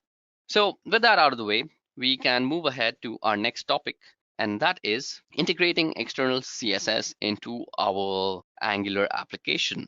Okay, so for the purpose of integrating an external CSS, we are going to be working with Bootstrap 3. So Bootstrap, if you don't know, is a CSS framework. So let's go and see what Bootstrap does. So this is Bootstrap. We are on Bootstrap version 4 right now, but I will be using version 3 for this purpose of this demo. So you can go ahead and see what Bootstrap does out here on Bootstrap's official site. I also have a Bootstrap tutorial. You can go ahead and check that out too. I'll leave a link to that in the description below. It's basically will show you how to use Bootstrap in its various forms and formats. Okay, so now we are only going to integrate Bootstrap into our project. So to do that, all you have to do is go out here and open up another PowerShell command. Out here, what you want to do is type in the commands npm install and -- save, and you want to say bootstrap @3. What this will do is download all the files of Bootstrap 3 and store it in this Node Modules folder. So Node Modules folder is anything that you use from the Node package manager. If you download some external package, it will be saved in your Node modules. After that, after it's downloaded, I will show you how you can integrate it into your project that you are working on. Let's give it some time to actually download the Node modules, or what we have here, that is Bootstrap 3. Okay, so we have actually downloaded Bootstrap 3. Now you can check that by actually opening the Node modules folder and going down till BOO. So A, B, C, D, B, should be somewhere here. Okay, it seems I can now find it there.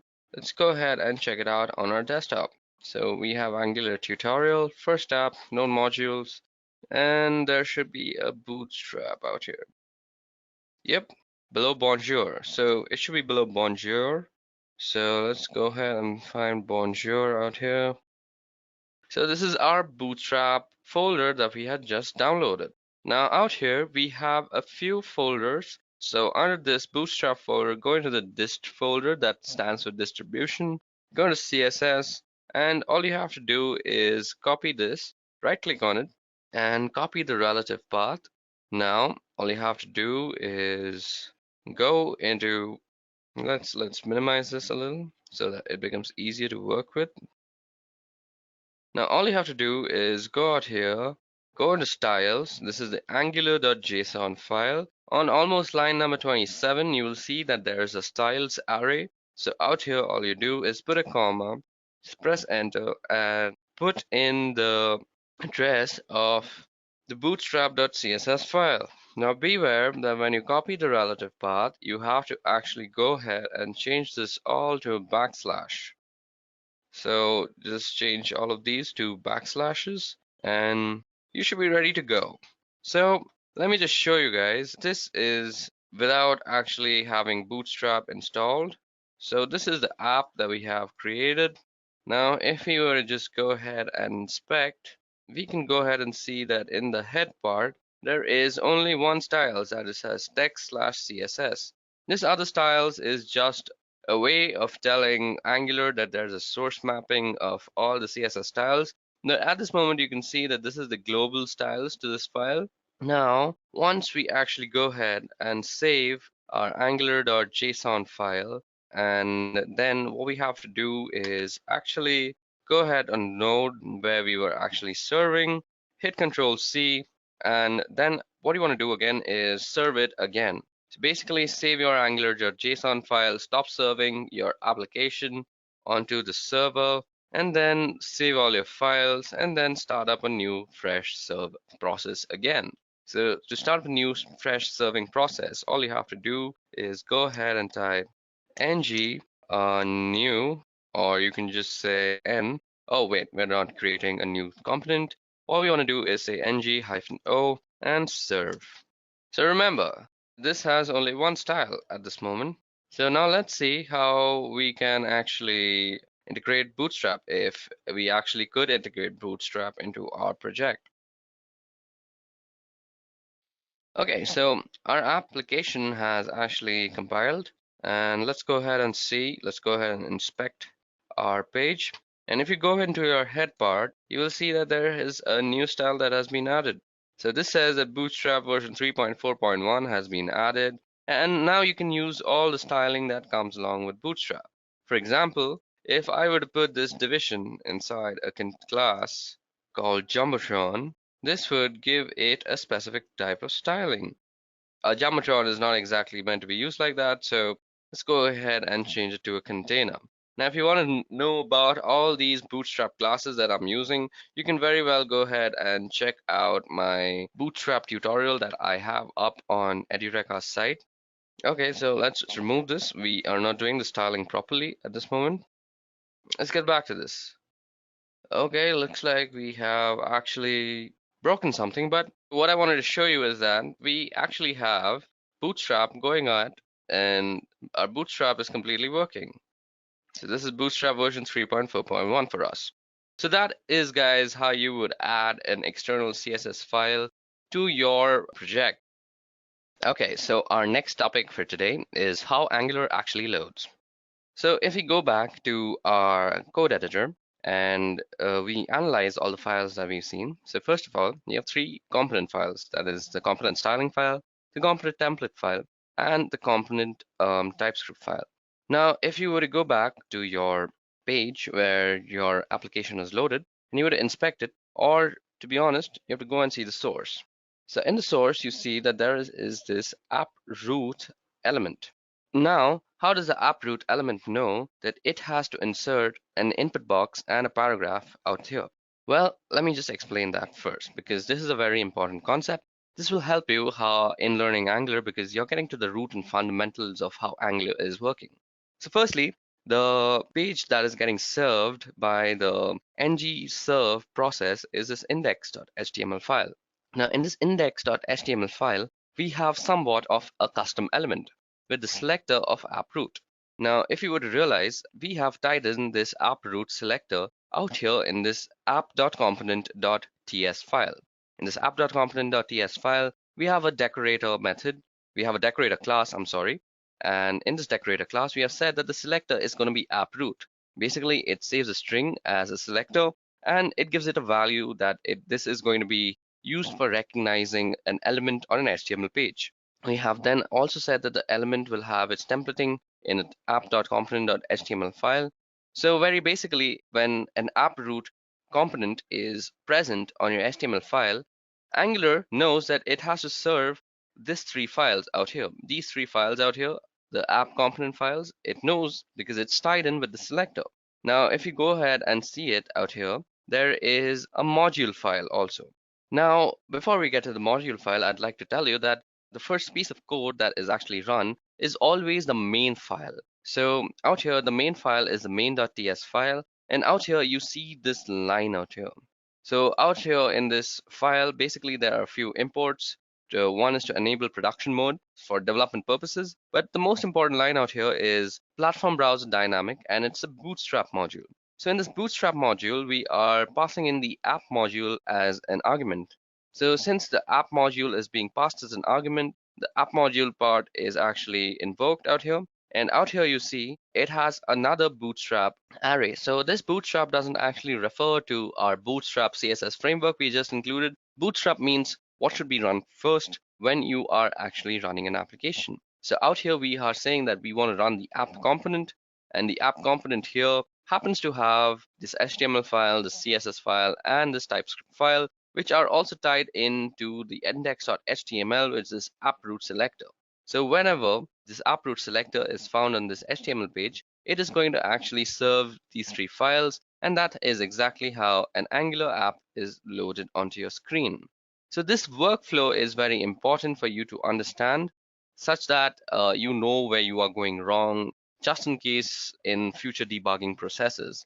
We will be having a very detailed lecture on debugging in the future, so please hang on for that. So this part that I just explained will act as a precursor of knowledge for the future videos, which will need you to understand how an Angular application is actually being presented to you on your screen. Now moving ahead, we are going to go ahead to our next topic, and that is components. Now what we have here under this app folder is a component. Now components are the building blocks of Angular. Everything that you see on your screen using Angular is basically a component. So imagine there is this website that you see on your mobile phone, and it is a website built by Angular. Now everything on Angular will be starting with the root component, and they will obviously contain subcomponents and even more subcomponents after that. So basically it is a tree of components. Now if you were to remember my Flutter tutorial, if you haven't watched that, please go ahead and check that out. Flutter is amazing and you should be learning it today. Well, in Flutter I had said that application built using Flutter is a tree of widgets. Now, the same analogy can be put to a web page that is built using Angular as a tree of components. It's basically a unit or a building block, and each framework gives its building blocks a different name. So for Flutter, it's a widget, and for Angular, it's a root component or just components in itself. So what we did out here is that we had a component. Now let's say that we want to create another component. How do we do that? Well, all you have to do is go ahead and right click on your applications folder. And what you want to say is you want to put in a new folder. Now let's call this folder, let's say we want to have a component called servers. So let's call this servers. And out here, what we want to do is we want to create the server files. So out here, we are going to create a new file. So we are going to create a new file, and this file is going to be called the server.component.html. So why did we choose this naming process? Well, when you are building an industry level applications, you tend to forget what is what. So naming something appropriately. So out here, you know that this is the server.component.html file. This gives us very good information. For example, it is a server, it is a component, and this is the template HTML file. Now in this template HTML file, we could be putting anything. For example, let's just put an h3, and we could say that this is the server component that you are viewing. So if this is coming on our screen, we will know that this is a server component. Now we also need to add a new file out here. So to serve this file, we need a TypeScript file first of all. So what we need to do is create a new file, and this will be the server.component.ts file. So TS stands for TypeScript. Now, if you were to go ahead and check out the app.component.ts file out here, you see that there is an import and then there's a class. So first of all, we are going to try and replicate this because that is also a component, and we are making our component manually, so we will know what we want to do. So first of all, we want to say export class, and let's say server. Out here, let's see the naming fashion of how it is used. So it says app component. So to make it more clear that this is a component, we could just use something of a naming structure like server component. Those are brackets. Now we said export because we want to be using this class everywhere else. So this was your way of telling Angular that this is a component. But this is not where it actually ends. You also need to tell Angular by actually putting a decorator. So @component will tell Angular that this is indeed a decorator. So out here, if you were to go ahead and again look into your components file, out here you see that we have to open the components part and type in the selectors. Now basically what we want to put in this component is we want to say how we want to select this. So we're going to say selector, and our selector will be, let's say, a server. I'm sorry, that's not how you do it. Let's just go back. And as you guys can see, our things are becoming much more easier because of this IDE. Things are getting imported into our file system. Now what we want to say out here is our selector will be, we have to pass a string, so it is going to be server. Now we can actually call this a server, but that is not the proper naming fashion. So just to make sure your selector doesn't actually go ahead and clash with any inbuilt selector or some selector that might probably ship with Angular, what you want to do is call this app server. So you just put a hyphen in between and you call this app server. Now another thing that we need to do is pass the HTML file. So we can say template URL. So let's see how we can actually use the template URL part. So you see that it is a template URL and we have to pass in the components.html. So out here, let's go back and let's say template URL, and all we have to do is pass server.component.html. Now let's see if we are missing out on anything. You can always go back and check there. So we have to put the dot and the slash just to tell it that it is in the same parent directory. So // server.component.html.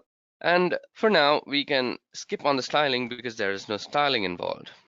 So we do not put a semicolon here because this is basically like an array. So let's go ahead and save that. So that's saved successfully. And now what we can do is go back into our app component file, an HTML file. Let's go ahead and delete all this. Now what we can say is, let's put an H1 to know that we are in the app component file. So this is app component that we are looking at. Now, if you guys remember, we have used a selector out here, that our selector for this will be app server. So whenever we put an app server type of selector, then H3 should be rendered, which says this is the server component that you are viewing. So let's go ahead and do that. So let's go back to our app component and let's say app server. So since we have put our app server here, what we should be able to do is, so since we have put an app server there, an H3 should be actually rendered there. Now let's go ahead and check if that actually happens. Let's save all our files. Let's save that. Let's save this. Now what you see out here is nothing is actually getting loaded. There is no H1 and there is no S3 either. Now this is because we have forgotten to actually put it in our modules. So if we see that nothing is actually getting loaded, there is no H1, there is no H3. So let's go ahead and inspect and let's go into the console. And if you go ahead there, you'll see that app server is not a known element. And the beautiful part of Angular is that it also gives you a solution most of the time. So if app server is an Angular component, then verify that it is a part of this module. So this gives us an idea that there is something missing in the app modules part out here, to know that what this actually does. So if we were to look at our app modules TypeScript file, we would see that it kind of looks like a normal TypeScript file. There are a bunch of imports in the beginning. Then there is a decorator, which is the ng module decorator, and it has a bunch of arrays. Now in these arrays, we have understood what the bootstrap part does. It basically tells which component should be loaded or which service should be loaded when our app is loading for the first time. Now, we also need to tell Angular that there is another component that you should be aware of. This is not done automatically if you are creating your servers and components manually. So what we need to do is go ahead and tell Angular that there is a server component. So if we put a server component, we also see that there is another import line that has been added. So out here, this is TypeScript. This is the way you tell TypeScript that there is a server component, and this is the way you tell Angular that there's a server component. Now, if we were to go ahead and save that, we can now see that there is two parts loaded. One says that app component, and the other said this is the server component that you are viewing. If we were to go ahead and inspect, you would see that this is the head, then this is the body, and inside the app root, we will have the app server component that is running. Inside the app server, we see that there is an H3, which is basically this part. So this is how you can create your components manually and then add them to your project and add them successfully too, so that Angular and TypeScript both understand how your components are being made. Now, you can also add a styling to your components by just adding a styling folder, a styling file. So you will be calling this the server.component.css. So this is going to be a CSS file, and out here we can just say, since we have an H3, we can say color will be, let's say, blue. Let's go ahead and save that. And now what we need to do is go into the TypeScript file, and we also need to give the styles URL, and this is going to be, so let's go ahead and see how styles are actually put. This is put in an array, so that's exactly what we're going to do out here.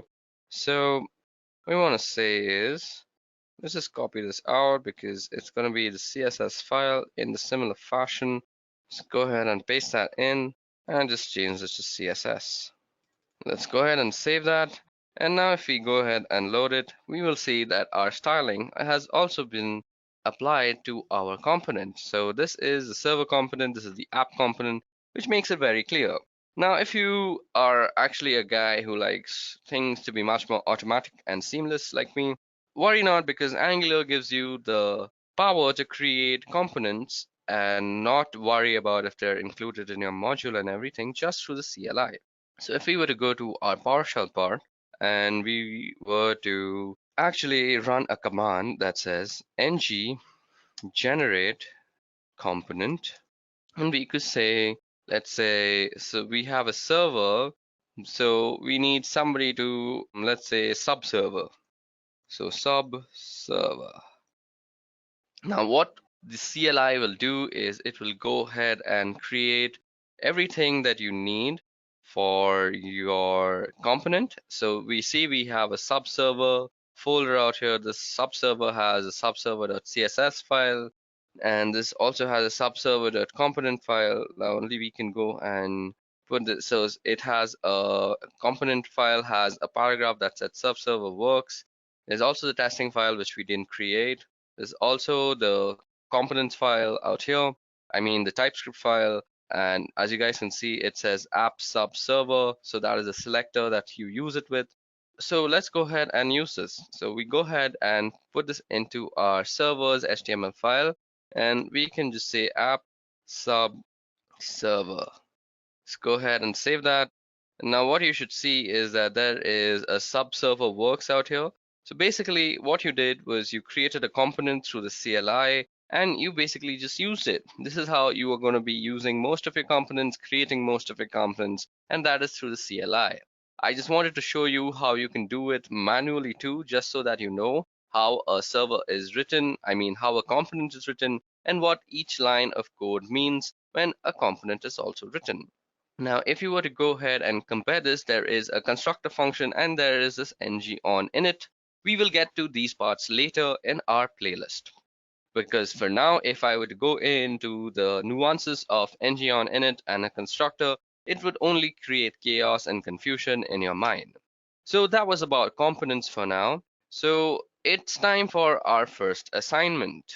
Okay guys, so that is how you use and create components using the Angular CLI. Now, coming back to the server component that we created, I would like to bring to your notice a few different things that you can do.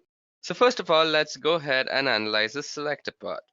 So if you have any experience with web development, you will know that a selector is basically a way of selecting stuff or elements on your HTML page. Now, when we say app server like this out here, this could be anything. This could be a property, this could be a class, or this could be an HTML element too. For now, this is an HTML element. But let me just show you this can also be used as a class. So let's see. We say it's .appserver, and let's go ahead and save that. So this is going to be .appserver. Now let's go ahead and find where we actually used our server. So we have used this app server like this. Now if we were to comment this out, and let's say we put in a div that had a class and it said app server. Now as you see, this is the server component that you are viewing and the sub server works. So let's go ahead and inspect that. Let's go into the body. That's the app root, and then there's a div which has a class app server instead of an app server component. So what we did was that we created an app server and we made the class a selector. So the selector is basically a class now. Now the class can also have its own styling, and that's basically how you do it. Now instead of actually writing your template URLs like this, you could also, let's comment this out, you could also say something like a template. So your template could be just a template, and you are going to put your template in these quotes. Now, this could be something like subserver. Okay, so this will basically put the app subserver in this template. So instead of a template URL, you could be using a template too. And instead of your styles URL, basically you can do some inline styling. Now, before we go ahead with our next topic, what I would like you all to do is solve an assignment for me. So this assignment will test how good you are at creating your components. So let's go back and just change everything back to the way it was. So let's save it. Save this. Let's save this. Save everything. So out here we can just say app server again. And now that creates an app server for us. Okay, so this is save. And now I want you guys to do a basic assignment actually. So let me just write down the instructions for the assignment. Okay, so for your first assignment, this is exactly what you are going to do. So as you guys can see on the screen, I have put down 3 instructions. So first of all, what you have to do is create 3 components called red, green, and yellow. Now we have to use them in the app component part, and then we have to give them some appropriate styling and probably an appropriate message. So you guys can pause the video out here and go ahead and try and create these 3 components, and then come back if you actually are successful or not also, and check out the solution that I will provide you guys. Okay guys, so that was the first assignment I just gave you all. So I hope you guys had paused the screen when I told you that I'm giving you guys an assignment, and I hope you guys actually try to solve it, because in this part we are going to try and solve the assignment I just gave you. So this part you can use to see how correct you were. Well, it was a pretty easy assignment, so I hope most of you guys got it, because that means I could successfully teach you how to actually use components. So for the solution, we have created out here Angular folder that says assignment 1, and it has nothing in it. So let me just go ahead and open it with Visual Studio Code. Out here, if I were to go ahead and go to my source folder, into the app folder, and just go ahead into the spec.ts, into the TypeScript file rather, and we were to go ahead out here and I were to serve this, you would see that there is nothing. Okay, so if we were to just serve this file out here, you would see that it is the normal application that ships with Angular. So let's just ng open and serve. Okay, so as you guys can see, it says welcome to assignment 1, and this is the basic application that Angular ships with. Now what we're going to do is we're going to delete everything and we're going to start from scratch. Now let's go back and see what we actually wanted to do. So what we have to do was create 3 components called red, green, and yellow. So let's go ahead and do that first. So to create these elements, first of all, let's go ahead and delete all this garbage that we do not need. Save it again. And let's just keep the title. So to keep the title, just pay attention to what I'm doing. Keep the title. This is you don't need to do this to get the assignment correct. All you need to do is make the components. So this is just me being fancy with you guys. So this, or we could say welcome to assignment 1. Make this an H1 so that it looks better. Yeah, so welcome to assignment 1. So that's it. Now what we have to do is create 3 components. So to create 3 components, what we want to do is create a new terminal in Visual Studio Code so that we can create the components really easily. And out here we want to type ng generate component red. And we're going to do this for 3 different times. So we're going to have the red component, we're also going to have the blue component, and we're also going to have the yellow component. Now, since we're doing this with the CLI, our app.module automatically gets updated with red, blue, and yellow. Now, all we need to do out here is use them, because that is the second part. We have to use them in app component. So our app component is out here. This is our app component. So what we can do is say app red. This will produce the red part. This will produce the app and blue part. And this will produce the app yellow. Let's go ahead and save this.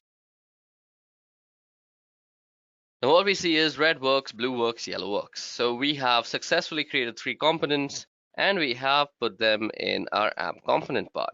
Now what we need to do is give them their styling. So let's go ahead and go into these separate components. Let's open up their styling files. We want to say, because we already know that it's a paragraph that works there. So paragraph will have border of, so since this is the blue component, we'll give it a blue border. So it'll be 1px solid and blue. And maybe we can also turn the color to sky blue. I'm using very basic colors out here. Let's also copy this because we're going to be using a very similar type of styling for red and yellow. So let's go into red and let's paste that. We want this to be red and this to be crimson. And let's go into yellow and let's say the same thing. This is going to be yellow. We could use here, and we could also use another color, maybe a much more paler yellow. Let's keep it dark because fonts need to be dark actually. So let's save these. Let's save this file. Let's save this file. And let's save this file. Now let's go back and see how it actually is working. So blue works, yellow works. We need to go and put up some more styling for the yellow part because that seems to be kind of going haywire. So let's go to yellow.css. Let's go here. So we have actually done this in the app component. Let's save this, go back to yellow.css, paste this out here, and let's save it. So now our yellow is yellow, our blue is blue, and our red are red. We can also add some new styling to them by adding a background color.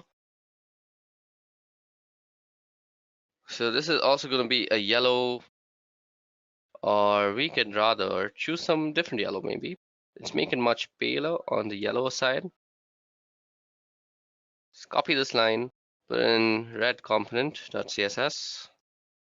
Okay, so for red, we can choose something of pale red sorts.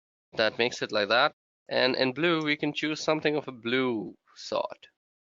So for blue, we could go for a paler blue, and that should be much more paler. Let's save all of this. Now let's see. So yeah, we have a blue background, a yellow background. Why isn't our red background working? We haven't saved it, it seems. And our red background is working too. So we have successfully completed our assignment 1. So I hope you guys are satisfied with the solution. I hope you guys could do it on your own too, because that's exactly what matters. Okay, so now that we have learned about how components are the building blocks, we even made our own custom components, and we even did an assignment on one. So it's time we move on to the next topic, and that is data binding. So data binding is like communication. Well, what are we communicating? It's communication between your TypeScript file and your template. So basically your business logic and what basically the user sees. So suppose you click a button on a screen and you want to take some action according to that. Or you are retrieving some information from a calculation or from a server and you want to output that on a screen. Well, you do that with the help of data binding. Now, there are two types of data binding. The first one is string interpolation, and the second one is property binding. So this is the way of you outputting something onto the screen. So string interpolation and property binding. So let's go ahead and see how we can do them. So let's go back to our assignment that we had just done. So first of all, what we want to do out here is go to the modules, and we actually want to remove all these components. Let's go ahead and just remove these components. Let's go ahead and remove these imports. And then we can go ahead and just delete these files out. Let's delete that. Let's delete this. Let's also delete this. Now let's go back to our app component, and we have to remove these. So app module, we have to actually save this to. Now that we have saved it, we go ahead and see that it's just it says welcome to assignment 1. Now out here you see that we are using this double curly braces, and this is string interpolation. So what does string interpolation mean? Well, it converts anything, any variable, any string like this into an interpolated format, and it shows it to you on the screen. So let me just give you a rather better example of a usage of string interpolation.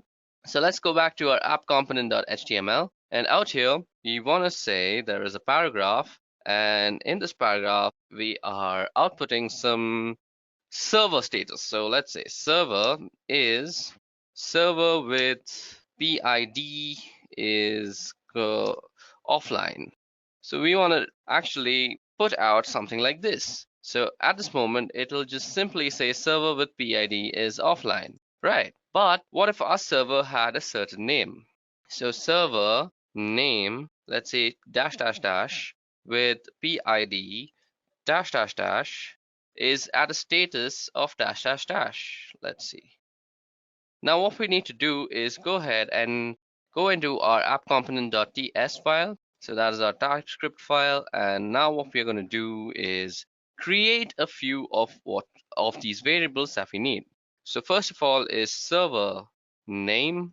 And let's say the server name is Apollo. Okay. And we also need a server PID. So server PID is going to be, let's say, 11. And we also need a server status. And then we can set the server status to offline. So this will be a string. So that's why we just surround them with our single quotes. So now we can say something like this on our components.html page. So if you remember, we were getting the title of our general application that ships in with Angular when you make a new Angular project.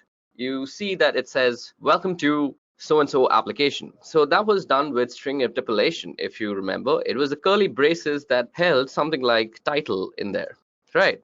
So out here, what we can do is put some variable or even a function that will return a string or anything basically that can be converted into a string, and that will be displayed out here between these curly braces. So what we can do is we can reference the server name. So server name is basically kept in like this. And then with PID, so we can put the PID out here. So this is a number.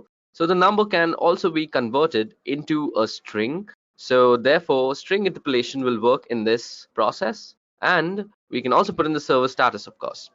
So we put in the server status by referencing the variable that holds the server status. Okay, so now we have done the string interpolation. So let's go ahead and see what our output looks like. So server name Apollo with PID 11, that is process ID 11, is offline. Now I had also said that we could put in a function out here. So let's go ahead and create a function. So in this function, we will basically toggle the server ID. So we can say toggle. So in this function, we will basically be toggling the server status. So we will say something like toggle server status, and this will return this dot server status equals to not. Okay, so what we do out here is for toggling this, we will say equals to false. So if it's false, let's just understand that it is going to be offline. We could put in some logic to say that false will print out offline, but let's not get into that for now. So we can say something like, or rather, let's not deal with this. Let's do it the way it should be done, not be lazy people. Now we can say there is a status flag and it is set to true, or false in this case because it is offline. Now this .server status flag will be made true out here. Server status equals to true.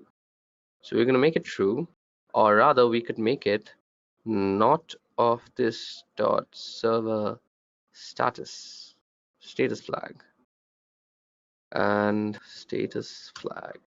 Now that will work properly because this will basically convert it, and there should be no spaces out there. And we can say if this dot server status flag equals to true. So we can say if this dot status flag equals true, we have to open our braces and we'll say server status, this dot server status will be set to online. Okay, and there we go.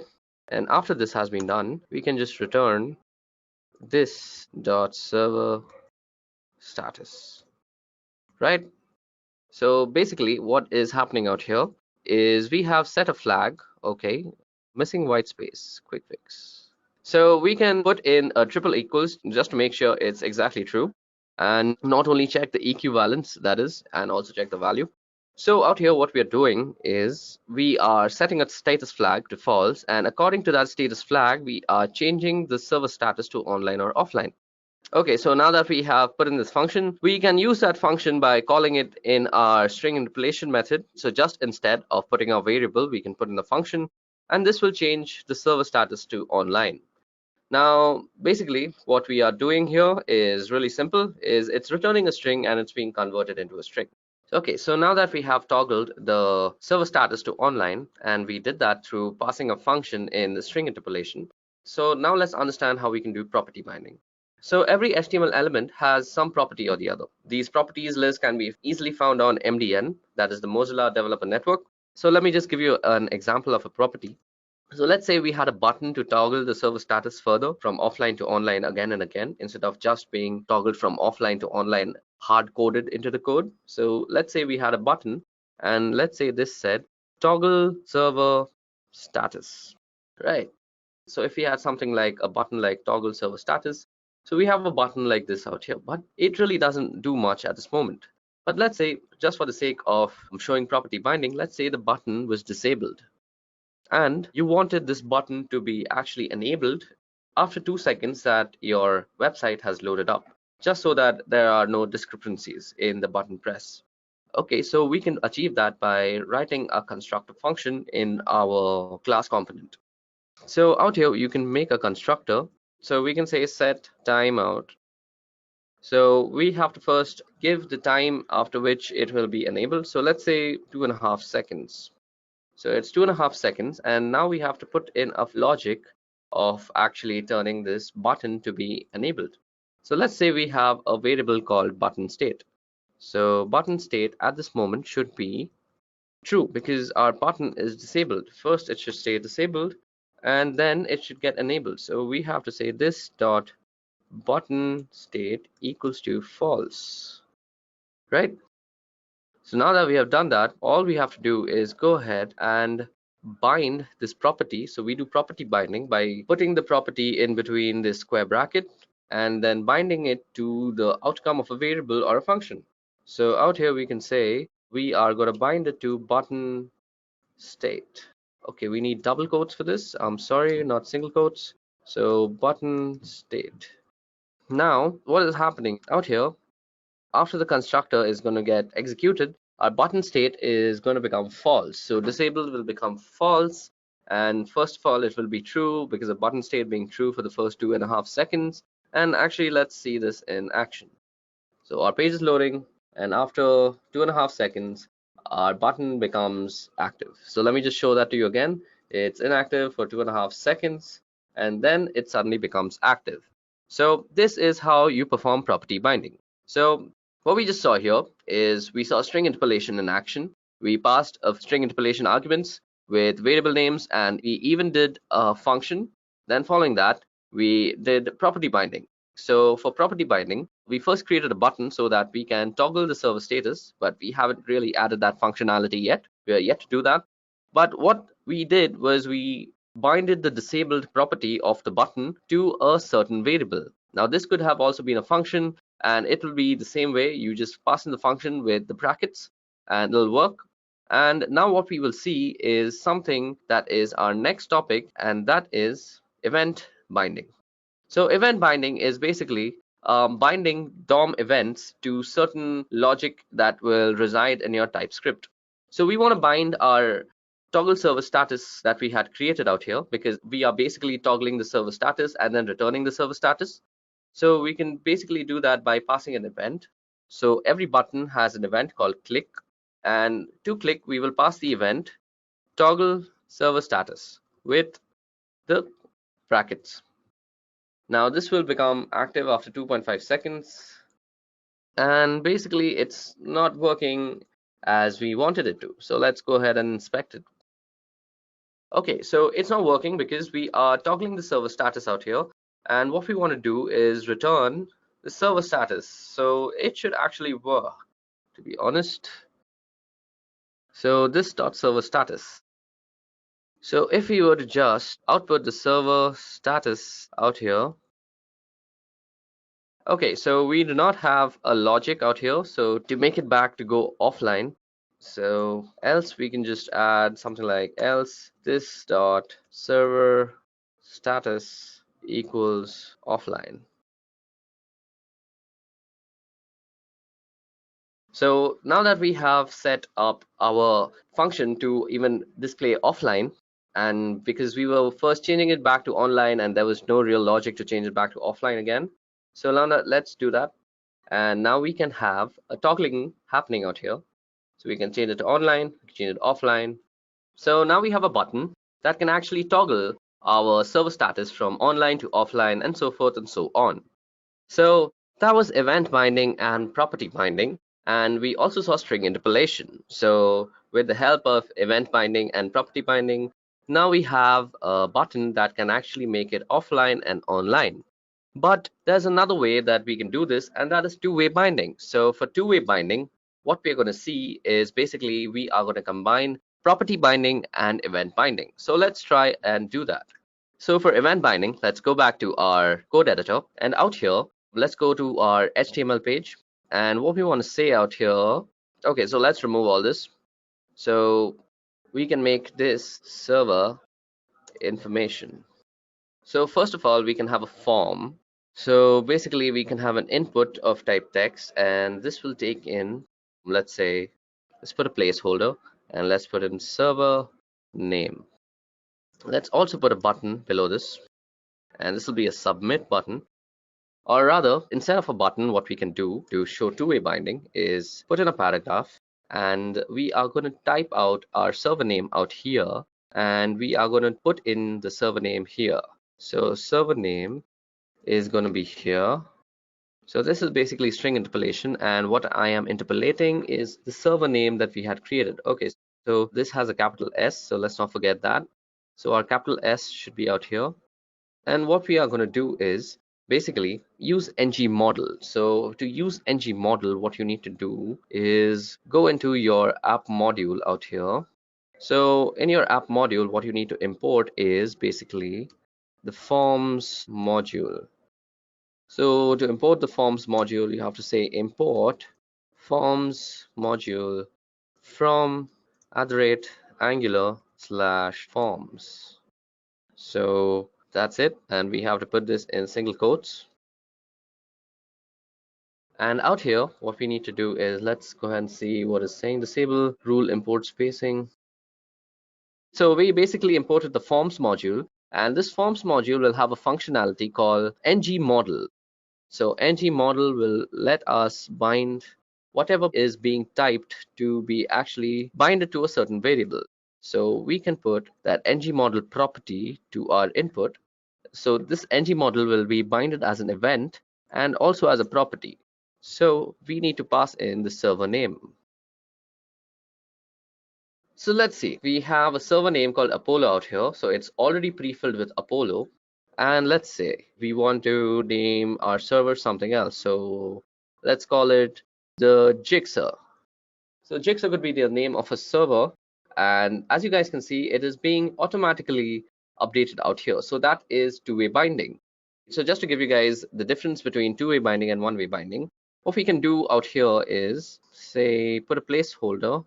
So this is the same part. We will have server name. So what we can do is make another input, and this time around we are going to put ng model as just a property. So ng model with camel casing, and we are going to say it will be binded to server name. So let's bind it to server name and let's see what happens. So now we have two inputs and everything is filled with Apollo. Now if you see out here, if I go ahead and change Apollo out here, it is not automatically changing in the paragraph 2 because it is only one way binded. While out here, if we were to give the name Paul to our server, it would automatically update it everywhere. But if you were to go ahead and delete a little bit, it's not really updating it out here because it's not two-way binding. You need an event to actually go ahead and submit this so that your event and your property gets binded together, and basically you have two-way binding then.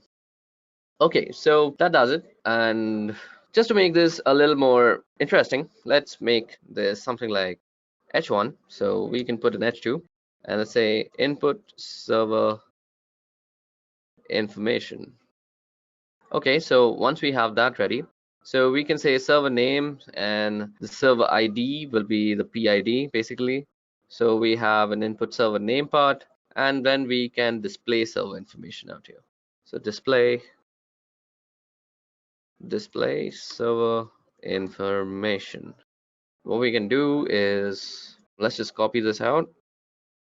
So server PID, is it the server PID? I constantly forget. It's server PID, so that's why server PID will be presented, and server status. So now we basically have a small little server page going on, and we have a button that can toggle the server status. We have a place where we can input the server name. So what we just saw out here is basically we saw string interpolation. So all this output is being shown to you through string interpolation. We are binding a property to this button, and with the help of that, we are toggling it for the first 2.5 seconds. This is disabled now, and this will become enabled.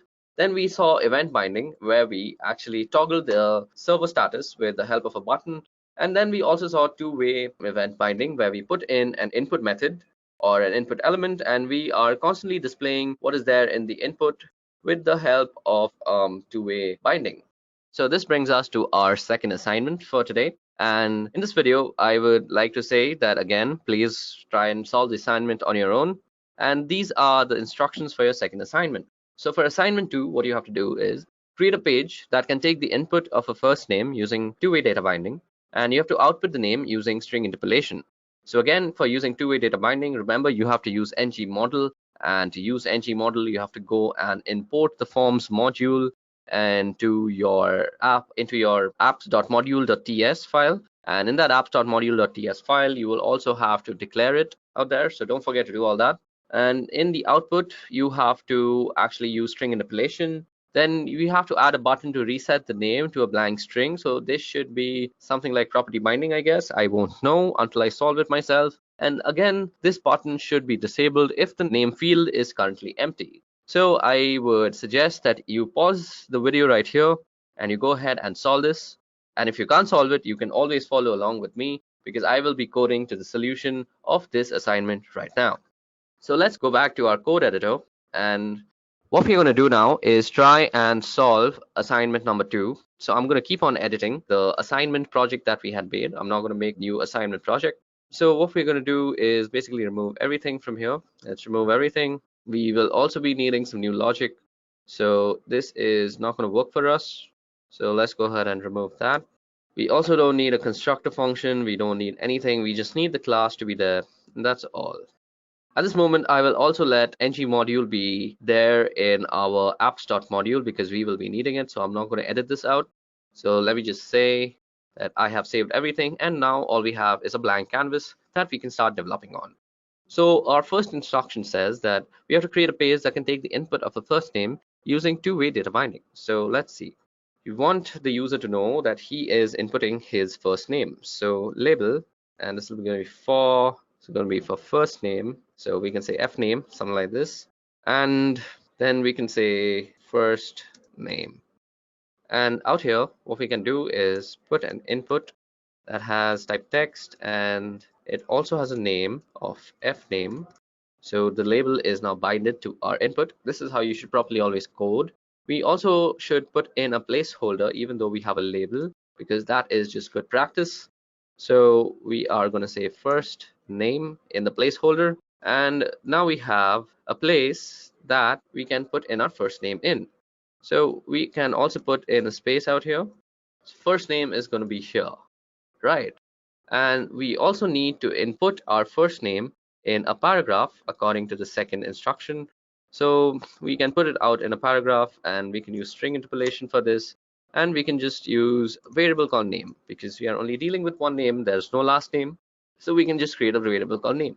Now we go back to our TypeScript and we create a variable called name, and let's keep it blank for now. Okay, we are not going to use double quotes, we are going to use single quotes, and let's keep it blank for now. So now we can say our name, which should be displayed out here. So basically what we need to do is two-way binding. So that is pretty simple. We learned that really easily, that we can do this to the ngModel, and we can bind it to the property of name, or rather the variable name that we just created. So out here we will have a name, and we can just go ahead and start typing now, and our name gets typed out here. Now the other thing that we need to do is we need to add a button to reset the name to a blank string. So first let's go ahead and create that button for ourselves. So we need a button, and this button should say reset name, and basically it should have a function or an event whenever it's clicked. So whenever it's clicked, it should have a function that basically goes ahead and turns the name blank again. So we can have a function called reset name, So reset name is going to be our function. So let's go ahead and create that function now. So reset name is going to be our function, and what we want to do is set this dot name equals to blank again. We can actually do this without the event, I guess. So we can fix the missing white space. Let's see if we are actually, if you do reset name, it goes ahead and resets the name to blank.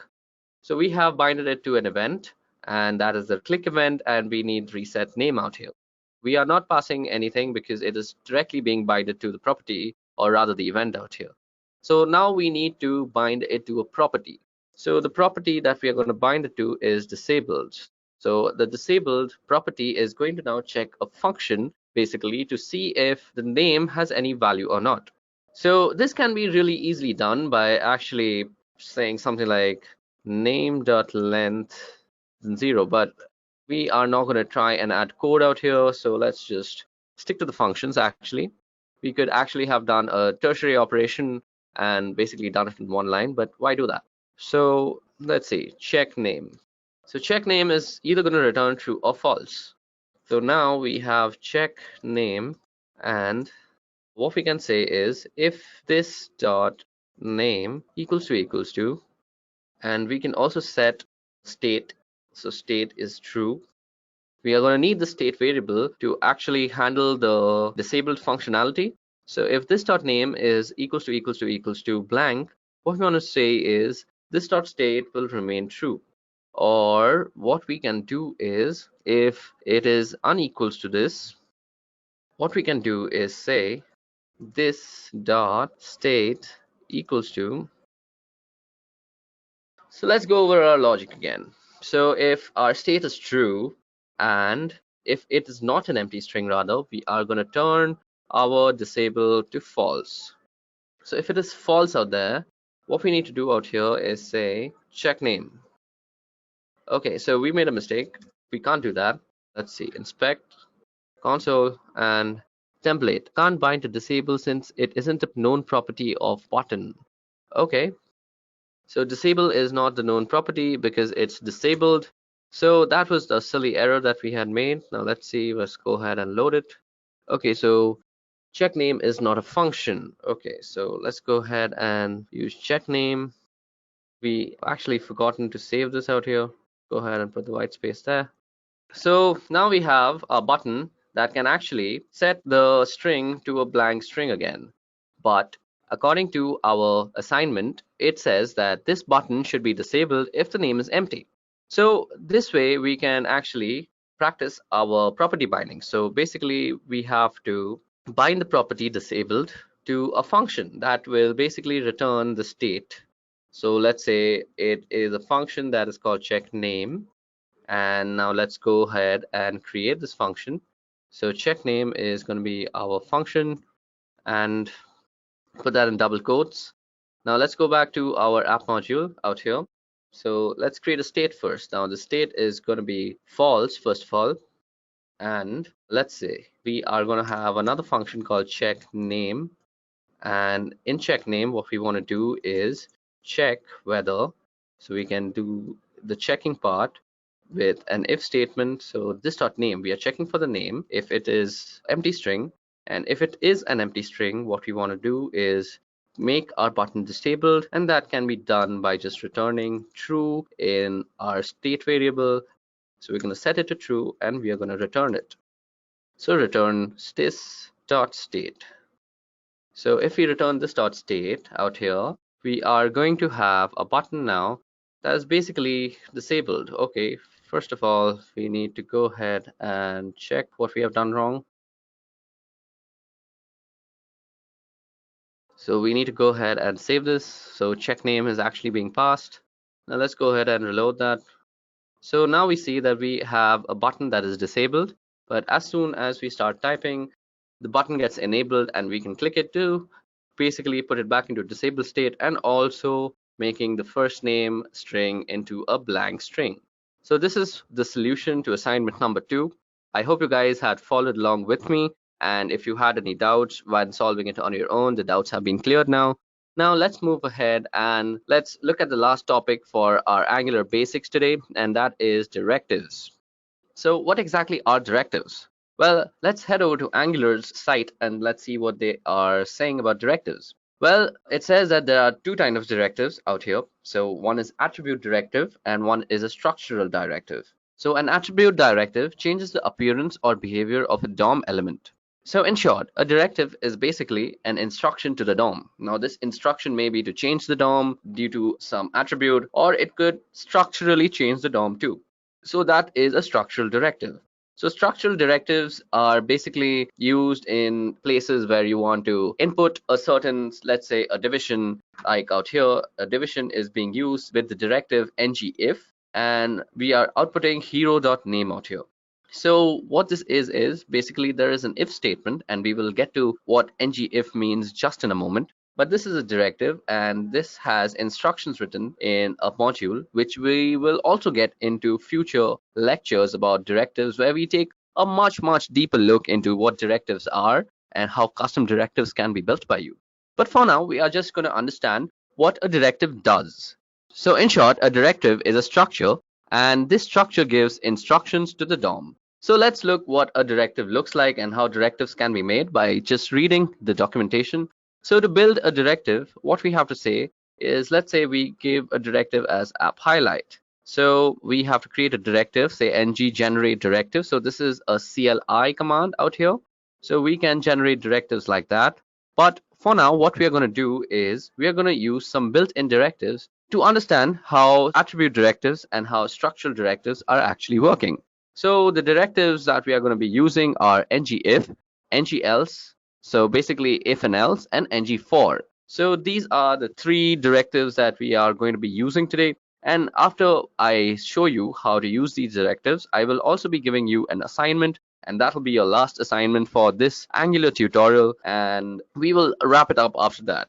In the future, we will be actually discussing every single bit that we have learned about today, that is components, data binding, two-way data binding, directives, everything will be done in much more detail. And when we are doing this in detail, we will have an overarching project. So we will be building a project through the course of this playlist. And by the end, you will feel pretty confident that you can go out there and pretty much crack Angular interview job out there, because we will be teaching you how to build an app. And in the end, we will also train you for Angular interview questions. Okay.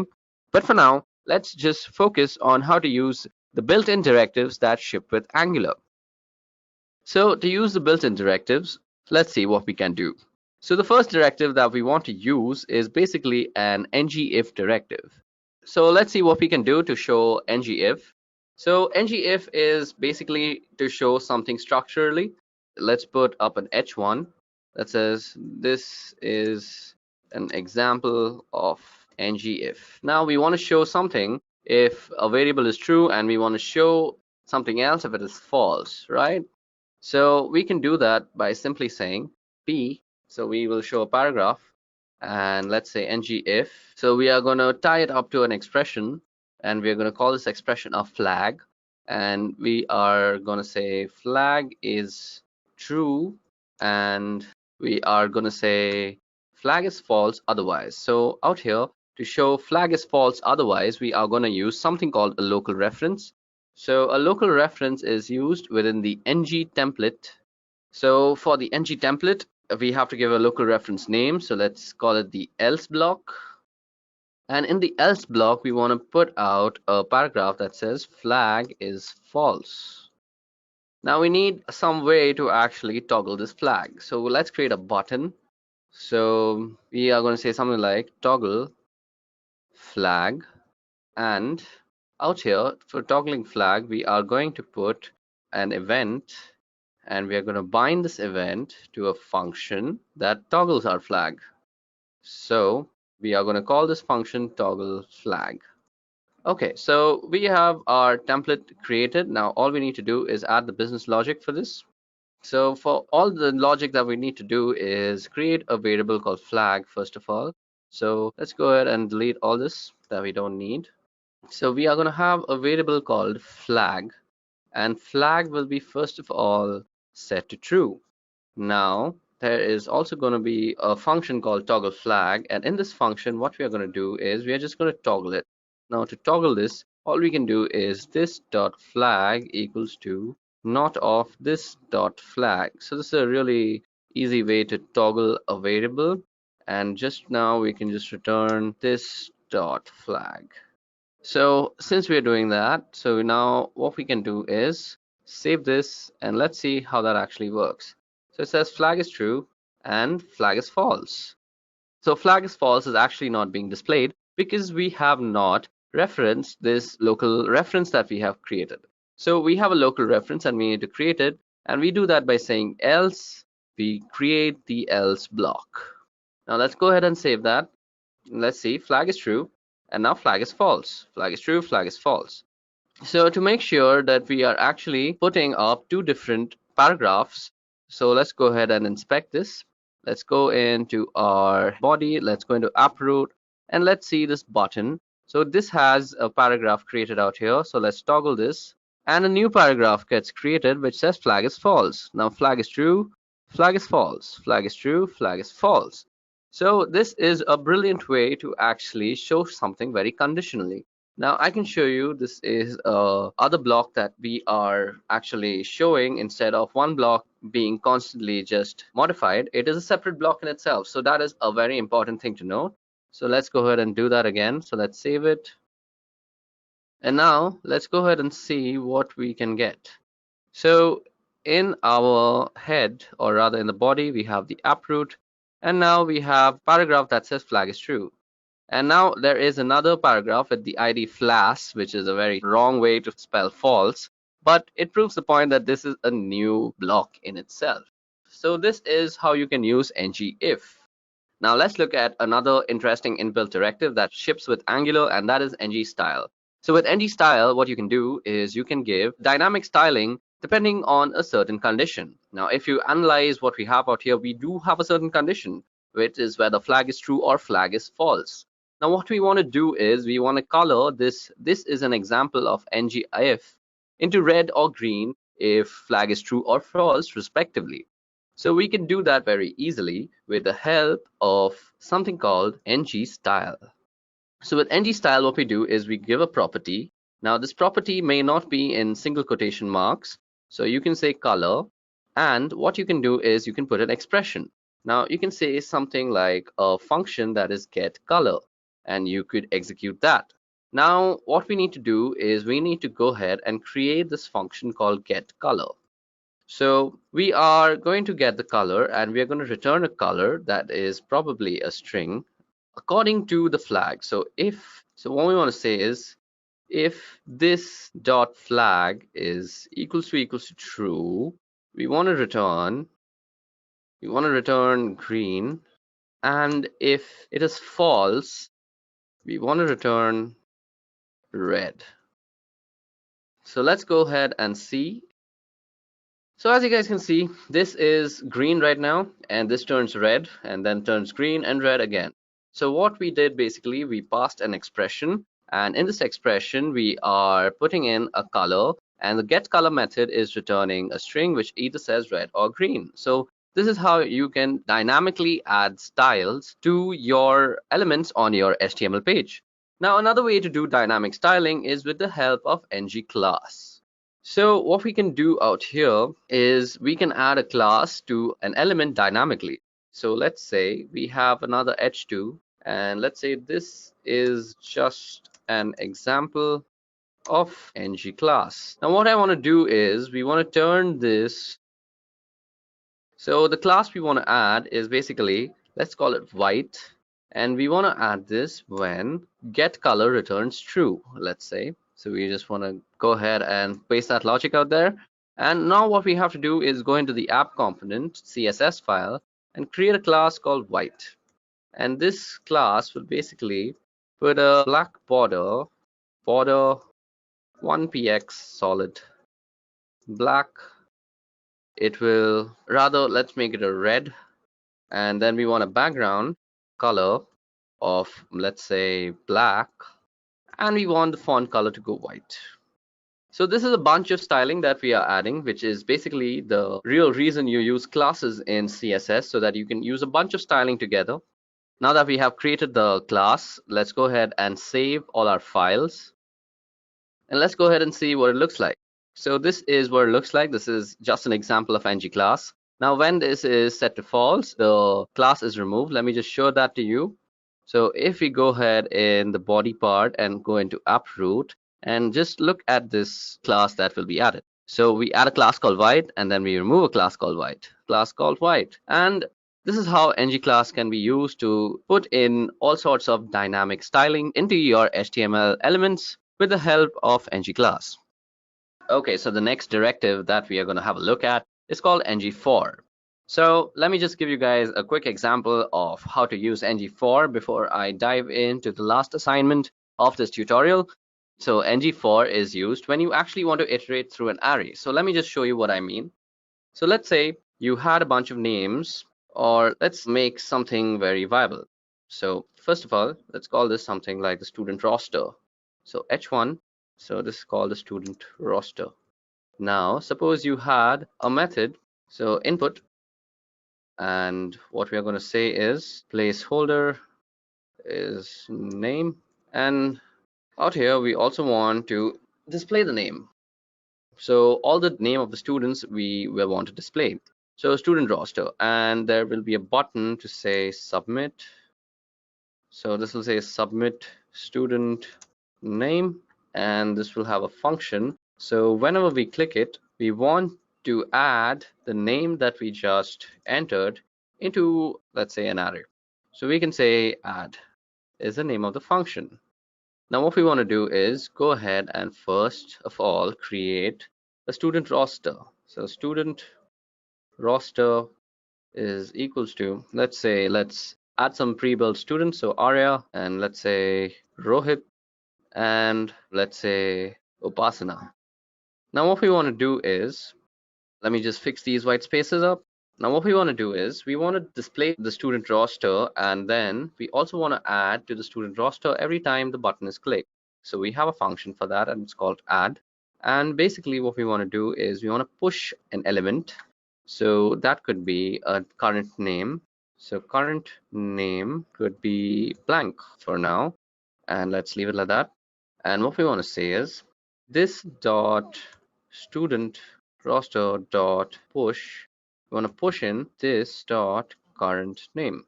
So what this will do is this will push in the current name. Let's go ahead and make a place so that we can display it. Now the whole point is that we want to display it in one single item. We do not want to create, let's say, a paragraph for every time this list has to be populated. So what we can do is we can simply create a list item, and out here we can just say ng-for, let's say, names in the student roster. So student roster, so is that how we had named it? Student roster, and that's exactly how we had named it. And what we want to display out is the names. So what we have done right now is we are pushing in something, but what exactly are we pushing in? Well, we need to add that to our input. So what we need to do is say ng model, and we are going to ng model this into the current name. So now that we have done that, now what we want to do is we just want to interpolate the name out here. So this will just display the names. So this is going to be names. Let's go ahead and save that.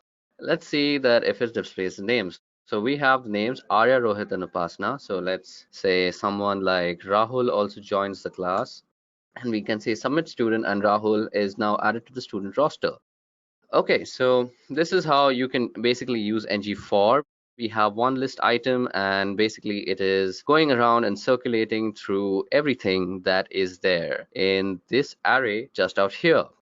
So now that we have seen the usage of ng-if, ng-if else, and ng-for, let's go ahead and do our last assignment. Let's not forget, we also saw how we can use dynamic styling. So we are also going to incorporate that into our assignment. So let me just go ahead and type out the instructions for your assignment. Okay guys, so this is your last assignment.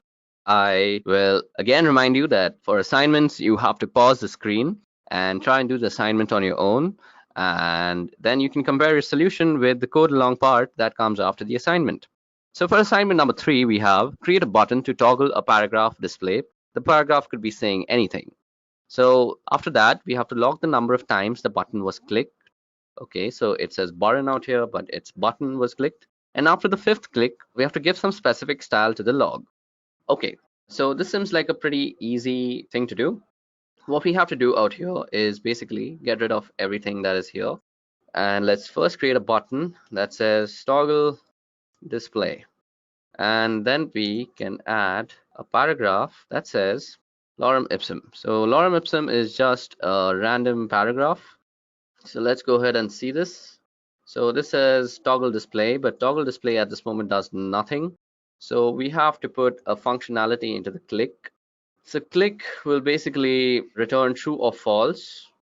So we can bind this to a function that, let's say, toggle display. So this will return true or false. So we have to go ahead and create the toggle display method first. So toggle display, and what we want to say is this.state, let's say.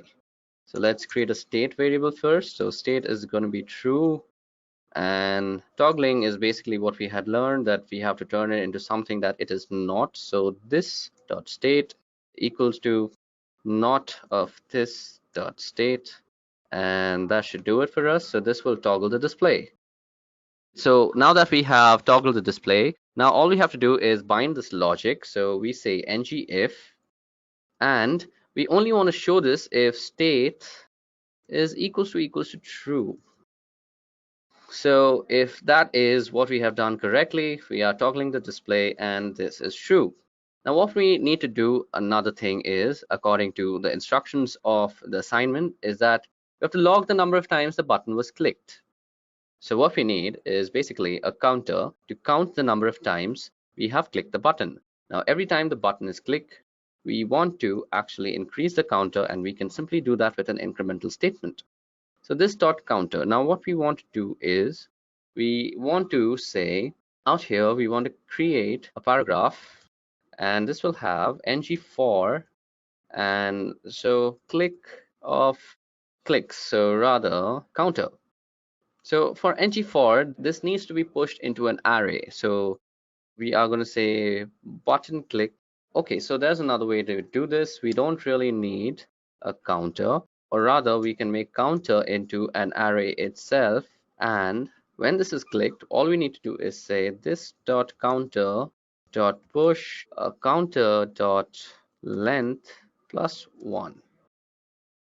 So we are going to say this dot counter dot length plus 1. So the length initially is 0, so this should just go ahead and add it to this counter. Now what we want to do is we also want to cycle through this array of counters. So clicks in counters, and what we want to do is we want to print out the click information. So let's see. So now that we have actually put the logic to push the length of a counter into our array, we need to do and cycle this array.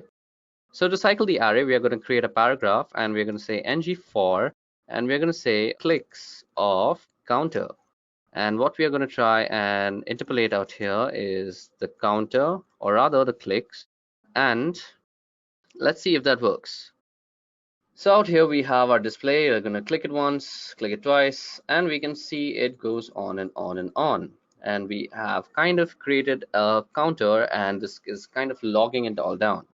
Now that we have set up our counter for our toggling, all we need to do is follow the last instruction, and that is after the 5th click, we have to give some specific style to the log. Okay, so we can do this with the help of ng styles. So ng styles, let's see, we want to make the color of our font blue only when get length is more than 5. So get length is a function. So this will return some value or the other. So let's go ahead and create that too. So get length is going to react and create if, let's see, this dot counter dot length is greater than 4, then we want to return the string blue. else we want to return string black. So now we have a function that returns something, and we have binded that function with the color style with the use of ngStyle directive. So let's go ahead and see if this works for us. So let's toggle the display 1, 2, 3, 4, 5, and that has turned our list into a blue list just after 5. So this is how you would approach the solution to assignment 3. And this brings us to the end of this Angular tutorial. We learned a lot today. We saw what is Angular. We saw the differences that Angular 8 has brought about in the industry. After that, we also started with installation of Angular. Then we went ahead and set up our project. We learned how to create our own custom components manually and through the CLI. Then we came to know how to use these components. We did data binding, did property binding, and then we did event binding, which of course includes two-way binding. Then of course we saw the inbuilt directives and what exactly directives are. And this brings us to the end of the basics that you need to actually make an application through Angular.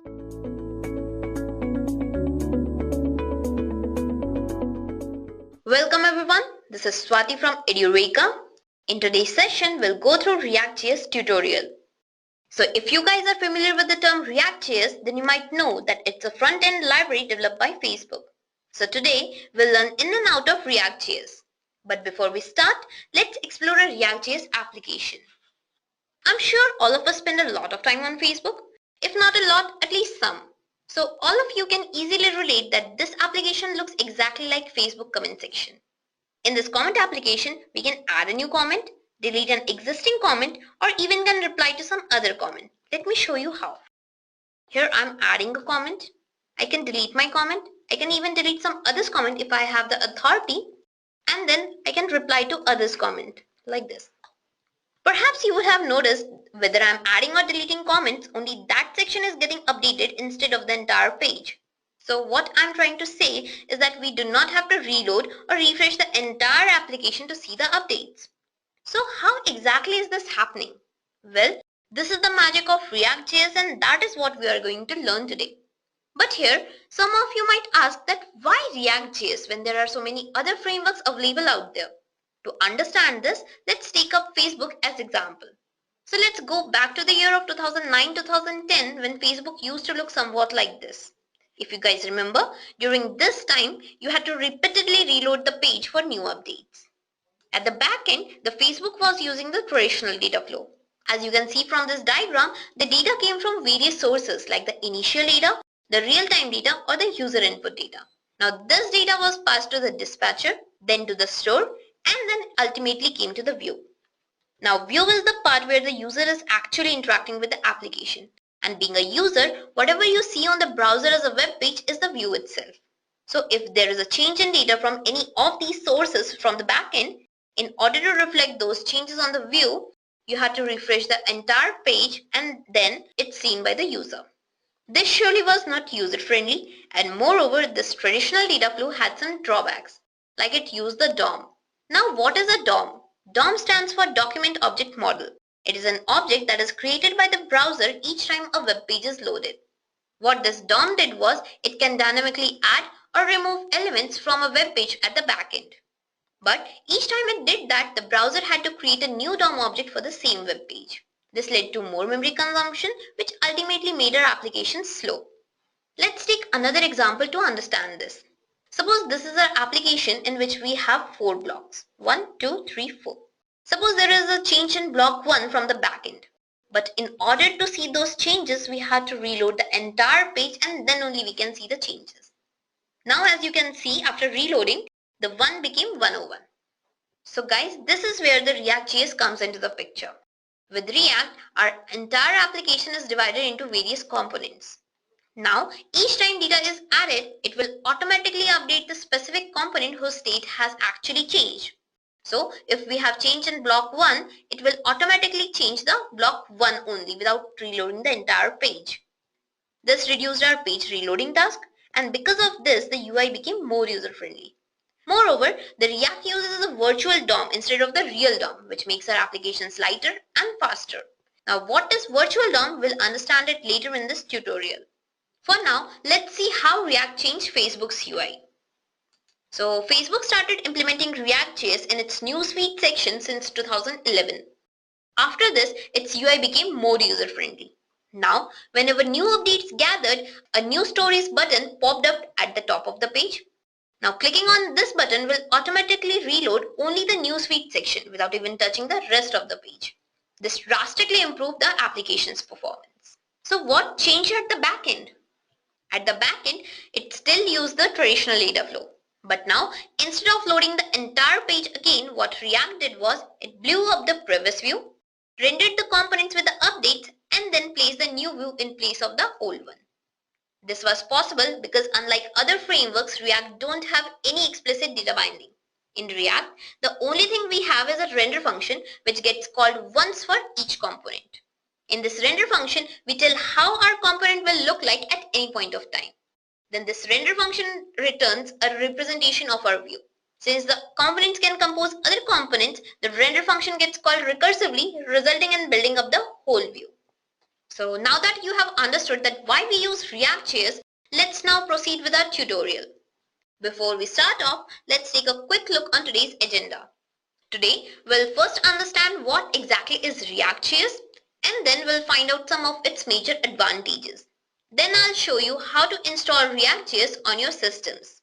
Once we are done with the installation, we'll start coding with React.js by taking up a simple program of Hello World. Then we'll jump onto the various fundamental concepts which all lie behind React.js. So without any delay, let's take up our very first topic, that is what is React.js. As I have already told you that React.js is an open source JavaScript front-end library that is used to develop interactive UIs. Though Facebook was using it since 2011, but it was introduced to the rest of the world on May 2013, and later on March 2015 it was open sourced. Moreover, the React.js is concerned with the components that utilizes the expressiveness of JavaScript along with the HTML-like template syntax. That is, it combines the features of JavaScript and the HTML and then provides us a dynamic language. It is basically the view in MVC, that is the model view controller. It is not concerned with anything except for the view, that is, it handles the representation of our web page at any point of time. But what aspects make it handle our dynamic view so effectively? Let's proceed further and find out. Well, React has three main aspects. First, it uses the virtual DOM. Second, it has one-way data binding. And third, it provides a server-side rendering. Let's now discuss them in details. The first is the virtual DOM. So, as I've told that it uses the virtual DOM. Now, many of you might be wondering that what is a virtual DOM and how it is different from the actual DOM. Well, like an actual DOM, the virtual DOM is also a node tree that lists the elements and their attributes and contents as objects and their properties. React's render function creates a node tree out of the React components and then updates this tree in response to the mutations in the data model, which are caused by various actions done maybe by the user or by the system. Now, this virtual DOM works in three simple steps. First will be whenever any underlying data changes, the entire UI is re-rendered in the virtual DOM representation. After this, the difference between the previous DOM representation and the new one is calculated. Once the calculations are done, only after that the real DOM will be updated with only the things that have actually changed. You can think it as a patch, as the patches are applied only to the affected area. Similarly, the virtual DOM acts as a patch and is applied to the elements which have actually updated or changed in the real DOM. This makes our application faster, and moreover there is no memory wastage. Unlike other frameworks, React follows the unidirectional data flow. Let's now move on to our next aspect, that is one-way data binding. Unlike other frameworks, React follows unidirectional data flow or one-way data binding. As you can see from this diagram, in whole of the process, the data is flowing in the same direction. The major advantage of one-way data binding is that throughout the application, the data flows in a single direction, which gives you a better control over it. And because of this, the application state is contained in specific stores, and as a result of this, the rest of the components remains loosely coupled. So our third and last aspect is the server-side rendering. Server-side rendering allows you to pre-render the initial state of your React components at the server side only. Because of this, the page loads faster.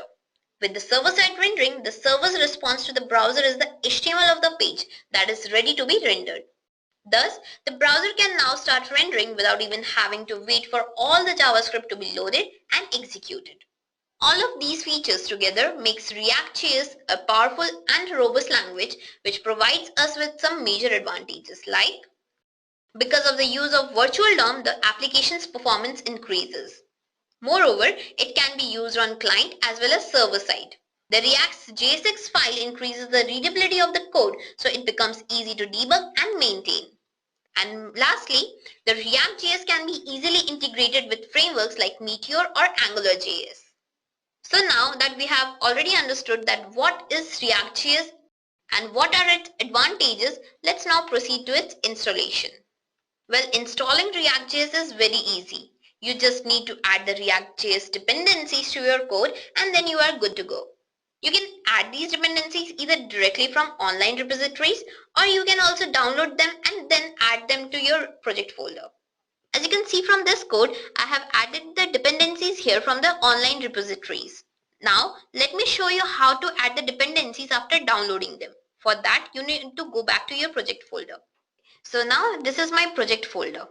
Inside this, I will be pasting all my dependencies. For that, I'll go to my downloads. Here I have already downloaded the dependencies. I just have to copy this and then I'll go back to my project folder and paste them here like this. So inside this, I have all my dependencies which all I need. So now to start coding with React, you can use any text editor or any IDE you want.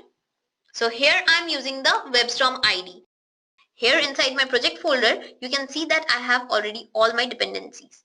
So now what I'll do, I will create one HTML file here.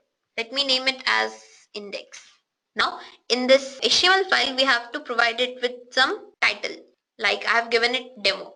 Okay, so now inside the head of this file, now we have to tell that we have the dependencies. So using the script tag, we will add the dependencies one by one. So let me see the source, and my dependency source is the build folder. In this first dependency which I need to add is the react.min.js. Now this is the main React dependency that you will need. Like this, I have to add the rest of the dependencies. Okay, so now I'm done with adding my dependencies. So next thing what I have to do is I have to create one division. I have to create one division so that I can display my React code over here. So I will give this division one ID as well. Okay, so here I have given the ID as content. So for now we are done with this HTML file. Now we have to create one React JSX file. So for that we will create one file. Let me name it as script.jsx. So this JSX file is the file in which we will add all the React code. Now JSX is a type of syntax that you can just type and it's very easy to understand. In React, as you know, that everything is a component and each component needs a class to survive. So first we have to create a component and then provide a class for it. So let me just create one component.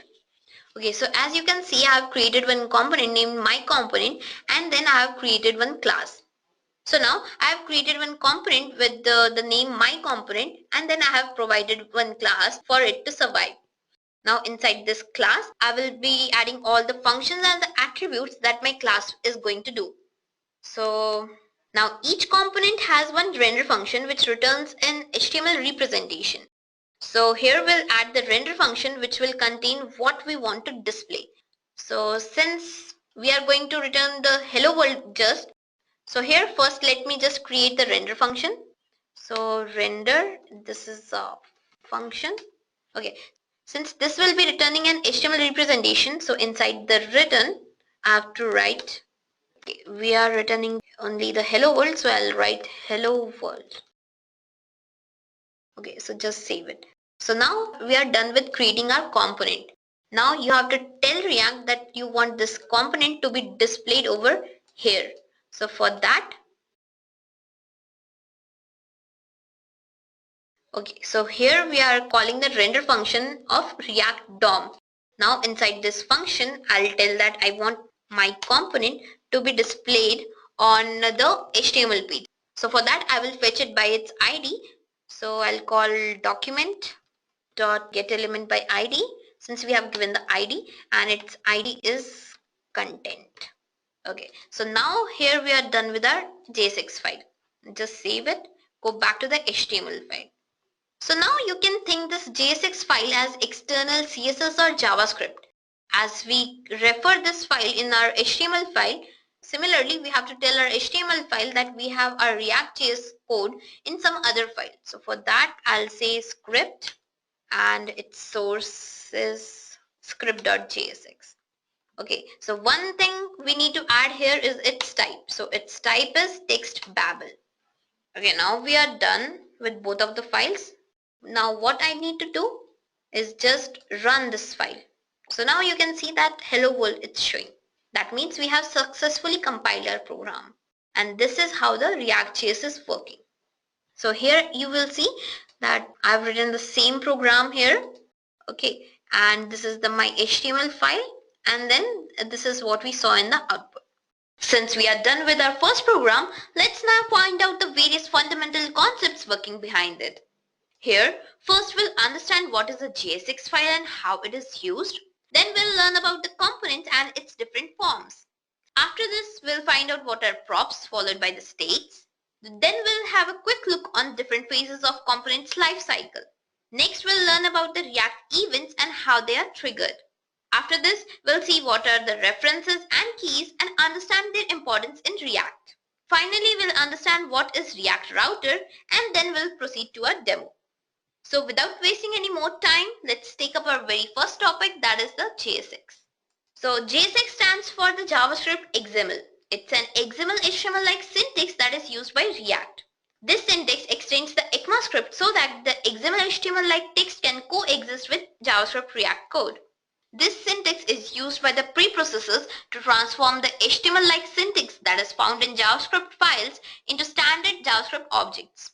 With this file, instead of just embedding the JavaScript into HTML, we can embed the HTML into the JavaScript as well.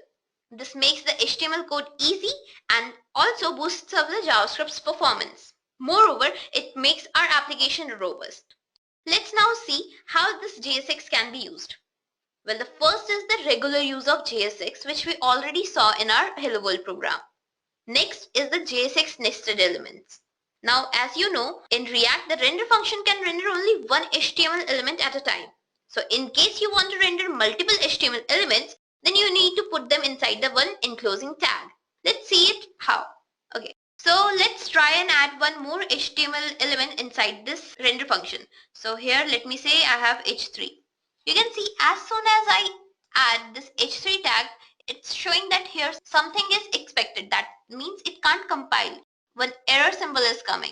So that's why we need to include this inside one enclosing tag. So I'll be using div here. So let me say div.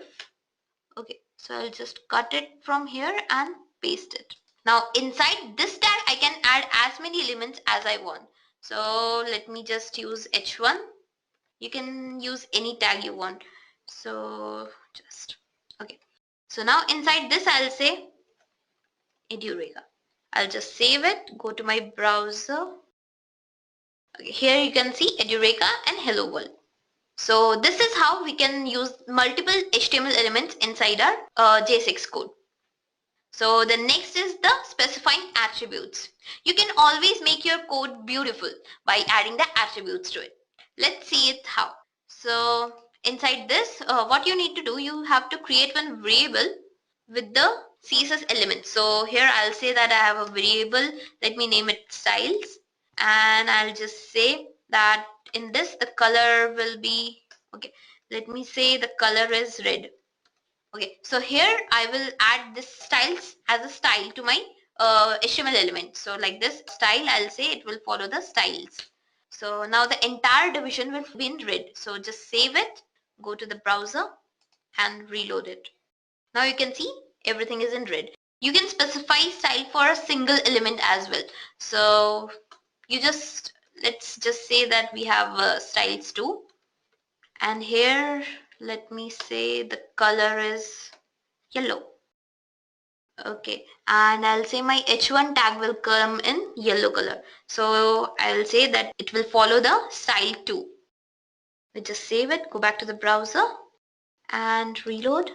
You can see the Edureka is in yellow color. Okay, so this is how our attributes work. So the next is embedding JavaScript into JSX. As in normal HTML, we embed the JavaScript expressions. Similarly, here also we can add the JavaScript expressions directly into the code. Let me show you. Okay, I'll go to the ID and I'll just say, I'll take one h3 tag and inside I'll say just sum is something. I'll throw in some random numbers over here. So let me just say, save it, go back, and here it will give me the sum. So the sum is 13. So like this, we can use JSX in different forms. Okay, so here we are done with all the uses of JSX. Let's now move to our next topic, that is the component. Since the beginning I'm saying that in React everything is a component. So now let's find out what actually this component is. To understand this, let's again go back to Facebook. As you can see, this is a Facebook page. Now this page is divided into various components, like this is a component, this is also a component, and again this is also a component. Like this, there are many more components over here.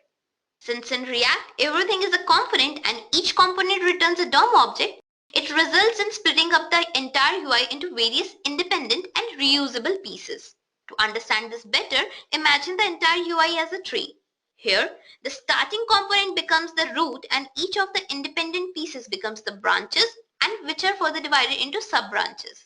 Now, this pattern keeps our UI organized, and moreover, it allows the data and state changes to logically flow from the root to the branches and then to the sub-branches. Moreover, the component can always refer to other components. Let's see how this is happening. Okay, so here I have one component named my component. So let me just create few more components over here. For this, again, I'll use the variable and let me name it as header. So here I'll call the react.create class. So inside this, again, I'll create one render function. Now what I want, that this render function should return me just one HTML representation to show that this is my separate component. So therefore I'll just simply write return and I'll put one h2 tag over here and I'll say that this is header component. Okay, like this. So I'll create one more component like this. So for that I'll just copy this and I'll paste it up here and I'll change its name to footer. Okay, and here it will say this is footer component. So now how I can refer these components from my component?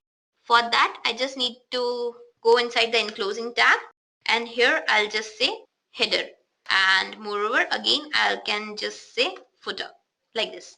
Save it, go back to your browser and reload. So this is how our components work. We can call one component from other component as we have seen.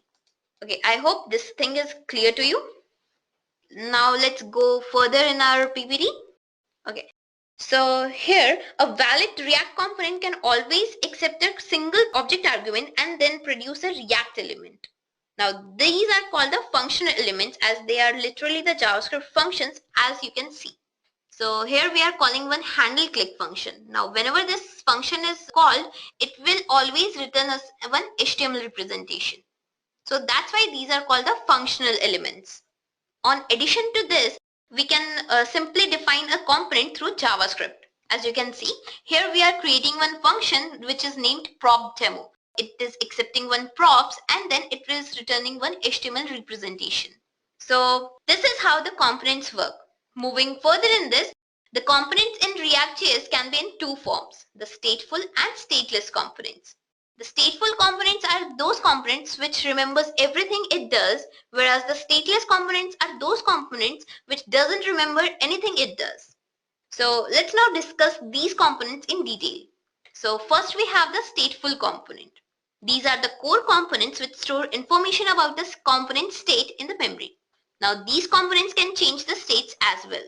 They contain the knowledge of the past, current, and future possible changes in state of the component. In case there is a change in state, they will always receive the information from the stateless components. Thus, these components are called the smart or active components. Next, we have the stateless components. These are the stateless components which always calculates the internal state of a component. They can never change the state. Moreover, they do not contain any knowledge of the past, current, as well as possible future changes of the state of a component. These stateless components provide the referential transparency. That is, for same set of inputs, it will always generate same output. Thus, these components are called the dumb components. Now, I hope you have the fair understanding about the components. So now, let's move on to our next topic, that is props. The simplest way of describing props would be to say that they function similar to HTML attributes. These are the read-only components which provide configurational values. Thus, by using the props, we can always pass data from parent component to a child component. Whenever the component is declared as a function or a class, it must never change its props. All such components are therefore called the pure functions. If you see this function as I have seen in this demo, we have the function called sum, which is accepting arguments x and y. So its prop is to always return the sum. So whenever this function is called, it will never change its prop. In React, the only rule we have and that we must follow is all React components must act like pure functions with respect to their props. So let's find out how it's happening with the help of practical demo. Okay, so now here what I'll do, I'll use the header and here I'll provide the prop. But before that, inside this header, since we have to provide information from the parent to the child, let me say that my component is the parent component and header is the child component. So from here I'll say that header has a name. Let me say Alex. Okay. Now what I'll do, I'll just copy and provide one more header prop. So I'll just change its name to, I'll say Max. Okay. So now how we can provide this information to child component? For that, what we need to do here is, I'll just use one h3 tag and inside this I'll refer my component. So here I'll say this dot props dot, since I've given the name, so I'll say name here. Okay, here we have to create one division as well. Okay, so what I'm doing here is that I'm passing one name from my component, from here, from my component to the header component, which is just printing out the representation. So this is how the props work. Whatever you give as input, it will always display the same out. So let's just save this, go back to the browser and reload. So here you can see Alex and Max. It's print. So each time the header component is referred, it will print this element. I hope you are clear with the props. Let's now move to our next topic, that is states. So what is a state and how state can be assigned? Here in React, the states are the heart, or we can say the core of React components. Though most of the components simply take in props and render them, but they can also provide states. These states are used to store information or data about the components, which can change over time because of user or system events. You can say that they determine the component's rendering and behavior, and therefore the state must be kept as simple as possible. Using the states, it leads to a dynamic and an interactive components which adjust themselves according to the changes. So let's now see how the states can be assigned with the help of the demo. Okay, so since we have already used the props, I'll use this footer to show the state. Now to access a state, first we need to assign one initial state to the component because by default its state will be set to null. So for that, I'll call one function. It's called getInitialState. And see, inside this class, I have two functions. So I need to separate them. So I'll put one comma over here. Inside footer, I'll say I have user and let me set its initial state to, I'll say Edureka. So it's the user initial state is Edureka. So now whenever we call this user, it will always display the Edureka. Now how can we refer to this? For this, what we need to do is, okay, now I'll add one div over here. You just cut this from here and paste it. And now here I'll say I have one h1 tag, and here I'll refer to the state. So to refer to the current state, what you need to call is this dot state, and our element name is user. So here you will say user like this. Save it, go back to the browser and reload it. See, so our user is Edureka. To make it more clear, let's go back to the, and here I'll say user is Edureka. Moreover, you can put any number of elements you want. Let me just say I have one ID also whose default state is 101. I'll save it, and inside this I'll say, okay, here I'll use one break, and then I'll say ID is, and again I'll refer this thing with this dot state dot ID. So now again go back to the browser and reload it. So here you can see user is Edureka and ID is 101. So this is how we set the initial state. But as I have told you that we can change the state as well. So let me just say that after some time, these two elements change their state. So in order to do that, what we have to do is we need to call one other function which will automatically change its state after, let's say after 2 seconds, it will change the state. So I'll call the set timeout function, and it will automatically after 2 seconds, let me say that 2 seconds, it will change the state. So I'll write 2 seconds, and after 2 seconds, it will call one function. So let me write that function as well.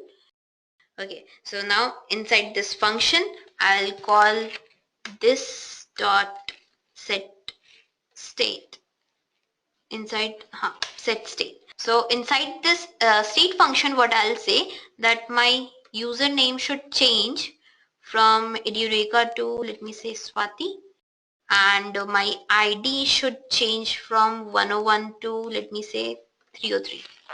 Okay, so let's now just save it, go back to the browser and reload this. So now you can see the user is Edureka and ID is Swati.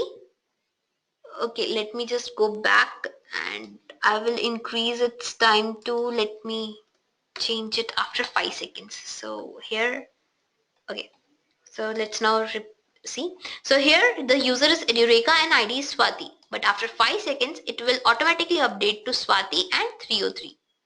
So this is how the React works.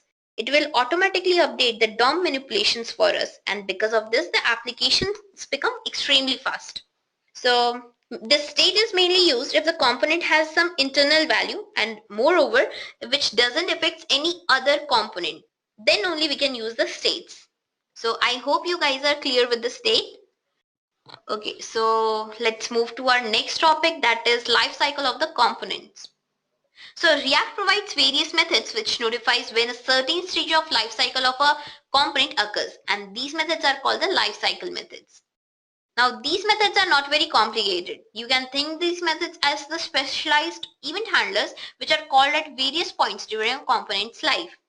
You can add your own code to these methods to perform various tasks. When we are talking about the life cycle is divided into 4 phases. They are the initial phase, the updating phase, the props change phase, and the last is the unmounting phase. Now each of these phases contains some lifecycle methods which are specific only to them. So let's find out what happens during each of these phases. The first phase in the component's lifecycle is the initial phase or the initial rendering phase. This is the phase when the component is about to start its life and make its way towards the DOM. So in order to do so, all these methods are invoked in an order. So first method we have is the getDefaultProps. This method allows you to specify the default value of this.props. It gets called before your component is even created or any props from the parent are passed. Then next we have the getInitialState. Now this method allows you to specify the default value of this dot state before your component is created. Just like the previous method, it too gets called before the component is created. So next method we have is the component will mount method. Now this is the last method that gets called before your component gets rendered to the DOM. There is an important thing to note here. If you were to call set state method inside this one, your component won't re-render. Then we have our render method. Now this is a method you should be familiar with. Every component must have this method defined, and this method is responsible for returning a single root HTML node. Though this single root may have many child nodes inside it. So if you don't wish to render anything, simply return null or false. Then we have our final method in this phase, that is the component did mount method. This method will get called immediately after a component renders and gets placed on the DOM. At this point, you can safely perform any DOM querying operations without worrying about whether your component has made it or not. Now, one thing you need to remember here is that except for this render method, all of these lifecycle methods can fire only once. So this concludes our initial phase. Then we can move on to our next phase, that is the updating phase. So after the components get added to the DOM, they can potentially update and re-render only when a prop or a state change occurs. During this time, a different collection of lifecycle methods gets called. Let's see what happens when a state changes. Whenever a state change occurs, the component will call its render method again. Now, any component that is relying on the output of this component will also call their render function again. Well, this is done to ensure that our component is always displaying the latest version of itself. So when a state change occurs, all of these methods gets invoked in an order. So here our first method is should component update method. Sometimes you don't want your component to update when a state change occurs. Now this method will allow you to control this updating behavior. If you use this method and return a true, the component will update. Else it will skip the updating part. Next we have the component will update method. This method gets called just before your component is about to update. One thing you should note here is that you can't change your state by calling this dot set state from this method. Now again we have the render method. So if you didn't override the update via should component update method, the code inside the render method will get called again to ensure that your component displays itself properly. Again, the last method we have is the component did update method. Now this method gets called after your component updates and the render method has been called. If you need to execute any code after the update takes place, you can put it inside this method. So now let's move on to our next phase, that is the props change phase. After a component has been rendered into the DOM, the only other time the component will update is when a prop changes its value. Now this is when all these methods will be called. The only method that is new here is the component will receive props. If you want to compare, we can go back to the previous slide and you can see we have the should component update method, component will update method, render method and component did update method. And in next phase we have should component update, component will update, render and component did update. So here only this method is new. Now this method returns one argument and this argument contains the new prop value that is about to be assigned to it. The rest of the lifecycle methods behave identical to the methods which we saw in the previous phase. So this is how the props change phase is completed. Now move on to our last phase, that is the unmounting phase. Now this is the phase when the component is destroyed and removed from the DOM. There is only one lifecycle method over here, that is the component will unmount method. You can perform any cleanup related tasks here, such as removing the event listener, stopping the timers, etc. After this method gets called, your component is completely removed from the DOM. So here we are done with all the phases of the component's lifecycle along with their methods. So now let's move on to our next topic, that is the events. Well, if you guys are familiar with HTML and JavaScript, then you might know that what are events. In React also, events are the triggered reactions to specific actions like mouse hover, mouse click, key press, etc.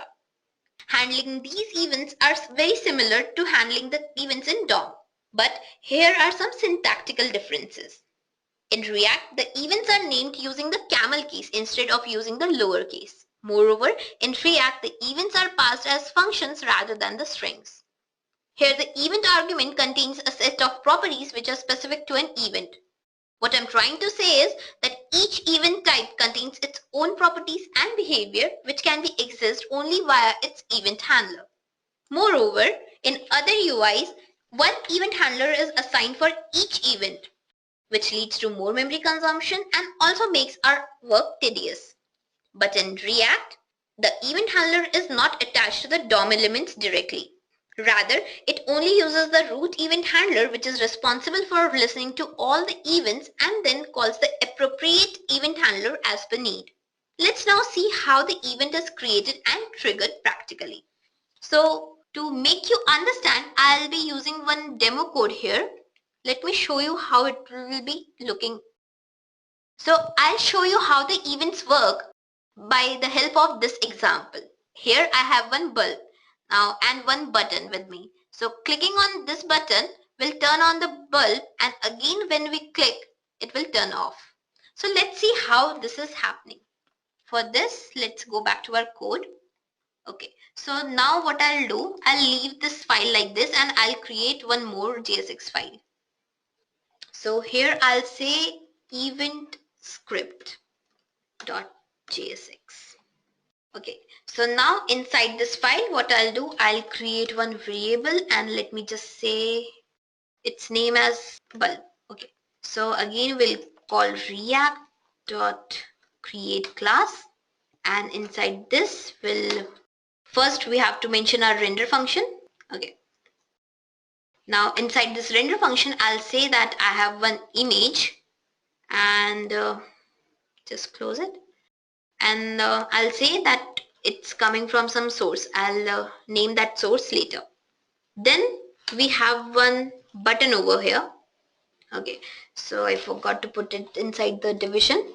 So here div, just cut it and paste it over here. Okay, so it's fine now. And now I'll add one button over here.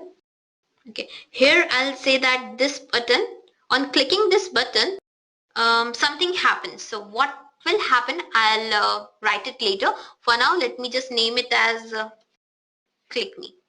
Okay, so here we have one button, clicking on which it will do something, and here is one image which will be shown. Okay, so here we are done with the render function. Since we want on our HTML page, we want one button plus one bulb. So here we have described both of the things. Now we have to set one initial state for our bulb status. So let me say get initial state, and this is a function, and since inside this bulbs class we have two functions, we have to again separate these, and inside this we will say that okay, let's return the status. Let me set the status first. So I'll say the bulb status is, by default it's false. So now inside this I have to add two images as well, because on the page we are displaying the images. For that I'll go to my downloads. Okay, here I have already downloaded two images.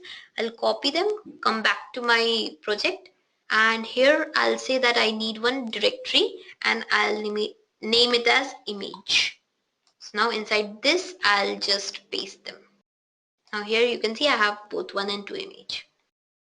So this is the initial state, but now we want that on clicking this button, something should happen.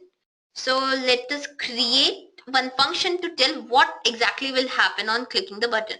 So for that I'll say that we have one function named switch. So this is a function, again separate it. So now this function will change the status from false to true and true to false, because we want on each click the status should change. So here what I'll say is this dot set state. Okay, inside this I'll say that my status should change. So for that I'll say status should always change from whatever the current state is. So for that this dot state.status, and we want each time the state to change. So for that I'll say not. So whatever the current state is it will always change it to the opposite one. So if it is true, it will change it to false, and if it's false, it will change it to true. Now we have to provide the source. For this, what I need to do is inside this render function. Okay, so here we have to put this code inside the return, which I forgot. Okay, return, since return, it will return as the HTML representation. You must remember this thing. Okay, so now inside this one, what I'll do, I'll say I have one variable and I'll say disp bulb, means display bulb. So which bulb will it display? So here I will put the sources along with the conditional operator. Whatever the condition is, according to that it will display the bulb. So I'll say this dot state dot status. If this returns a false, it will show the image 1, and if it is true, it will return the image 2. So for that I'll give the path of the image, that is image2.png. So this is the folder where my image is, and this is the name of my file. Versus when my condition is false, it will show image slash first image, that is image/png. Okay, just save it. Okay, so like this is, we are changing the image over here. So here I'll say that image source is disp bulb. So depending on the condition, it will automatically retrieve the image. Okay, here we are done. So here what is happening, depending on the condition, the image will change. But now we have to tell it also that on clicking the button, you have to do this thing. So for that, here I'll say that this dot switch, that whenever I click on my button, then switch function should be called. So for that I have written this dot switch. Here we'll call the React DOM dot render. Okay, and inside this I'll say that grab this bulb component and display it over the HTML page whose ID is content.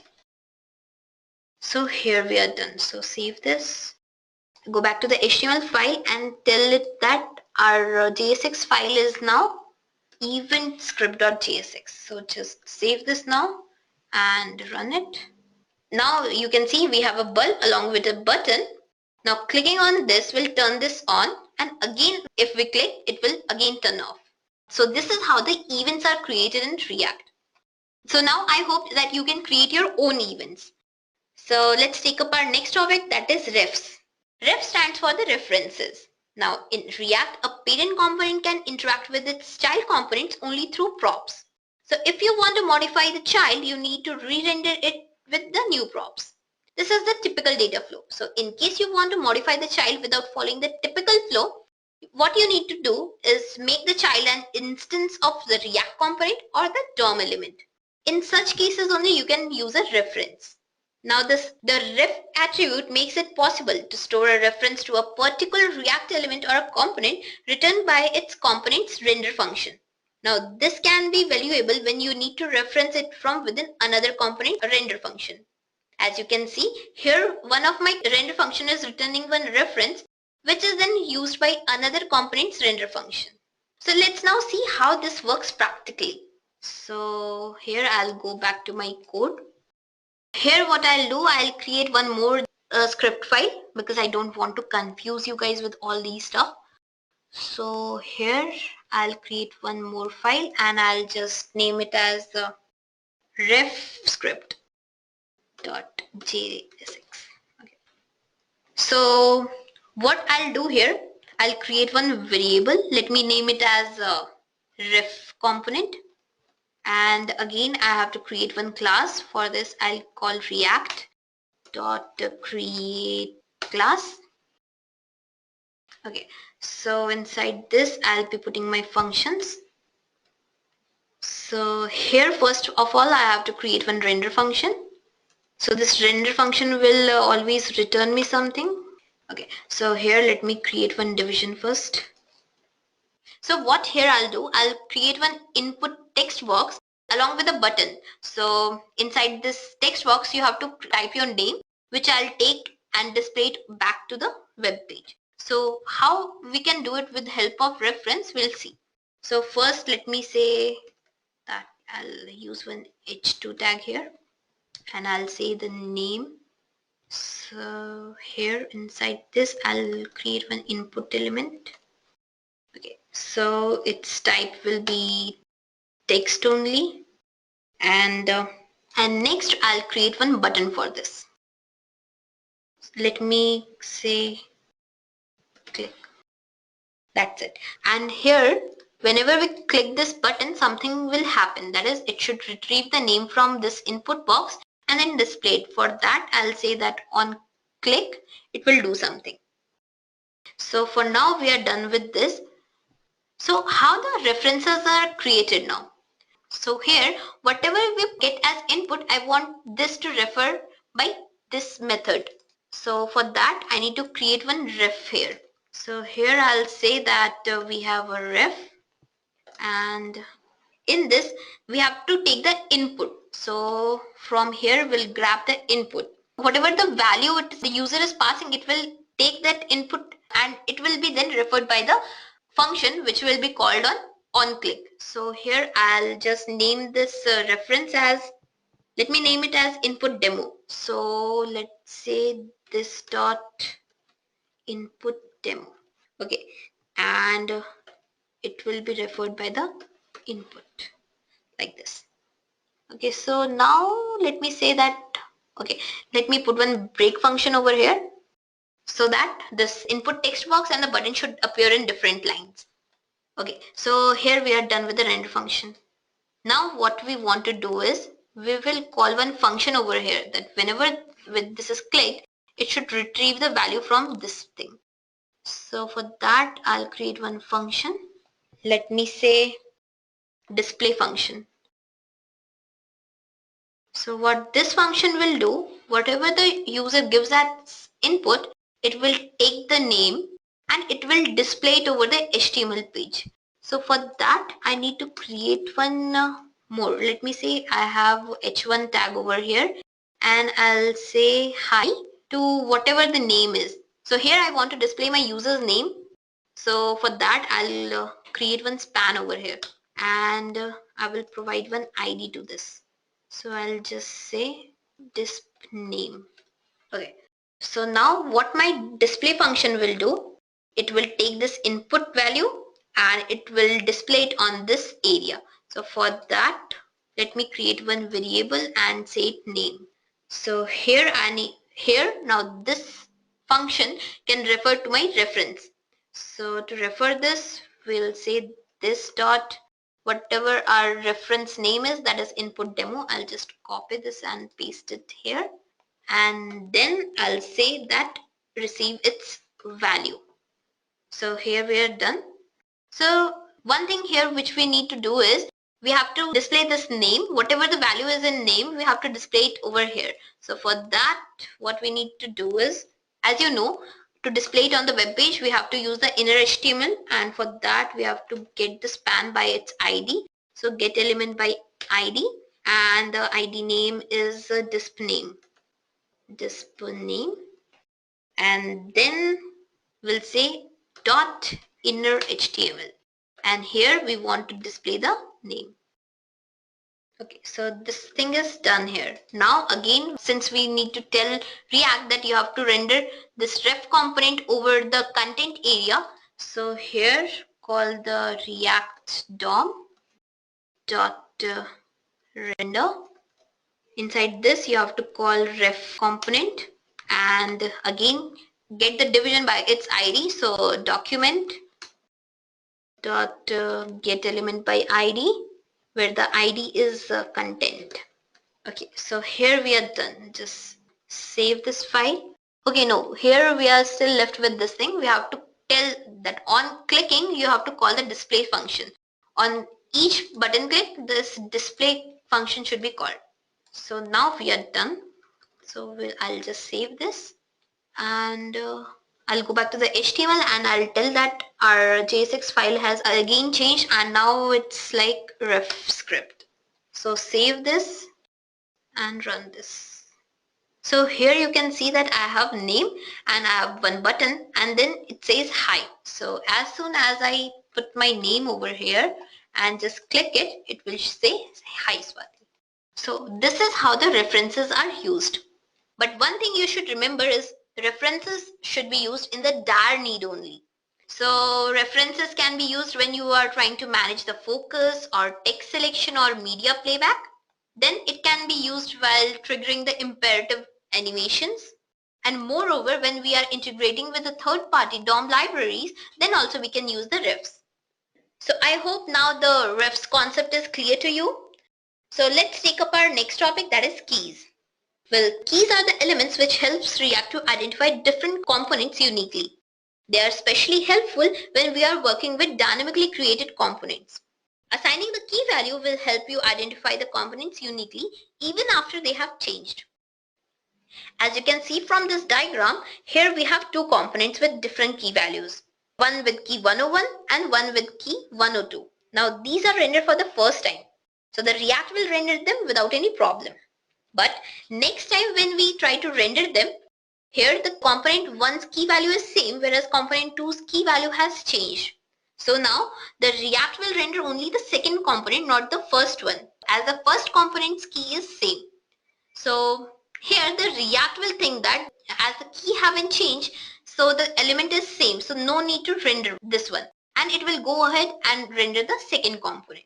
So this is how the key works in React. Now finally we come to our last topic, that is router. In React, router is a powerful routing library that is built on the top of React framework.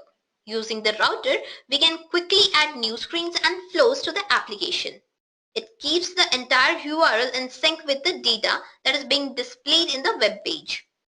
Moreover, it provides us some of the major advantages, like it can easily understand different views of the application. It can restore any state and view of the application just by using a simple URL. Along with this, it can efficiently handle the nested views and resolution. With React Router, the state of the components can be easily restored by the user himself just by navigating backward or forward. Moreover, by the router, we can maintain a standardized structure and behavior of the application. Also, it can do implicit CSS transitions while navigating only. So here we are done with our router also. I hope now you understand about React.js thoroughly. What it is, how it is implemented, and what all things we can do with it you know now. So I think you guys are ready to create one application with React.js. Thus without any more delay, let's now find out the code behind our Facebook comment application which I used in the beginning. So if you guys remember, I showed the demo of this application. So now we'll see what are the codes which are working behind this application. Okay guys, so here we are with our code. So to save time, I have already created the HTML, the PHP and the CSS files, which all I am going to use in my application. And moreover, I have already downloaded the pictures also, so that I can display the profile pictures if you remember from that application. Okay, so this is our HTML file. I have included the dependencies here, and I have told that I have one script.jsx since I'll be naming my JSX file as script only. And here I have added the CSS style sheet as well. So now next step, what we have to do is create the JSX file. So without any delay, let's get started with it.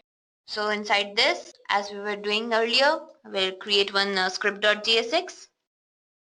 Okay, so now inside this file, I'll be creating some components along with their functions, and these all components will be doing some or the other work. So here first we'll start off by creating the base. Means first we'll create one wall in which all our comments will be posted. For that I'll create one component named wall form, and then inside this I'll be putting some functions like get initial state, means to set different states. I'll be setting different states inside this, and then finally I'll use one render function which will be displaying one text area. So without any delay, let's quickly start.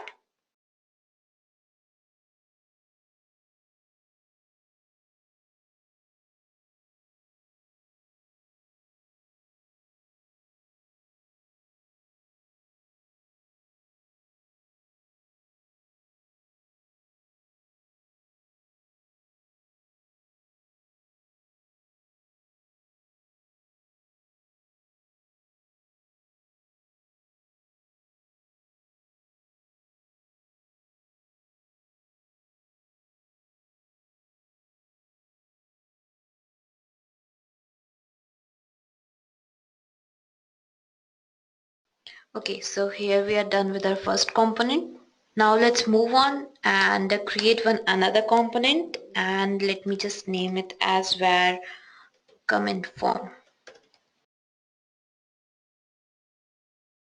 So now what this comment is doing, that it will accept all the new comments and it will at the back end process them and integrate them with this wall. So for that again we'll set the initial state and then tell that how many phases it will go through, and then we'll put it to the render function. So let's quickly do that.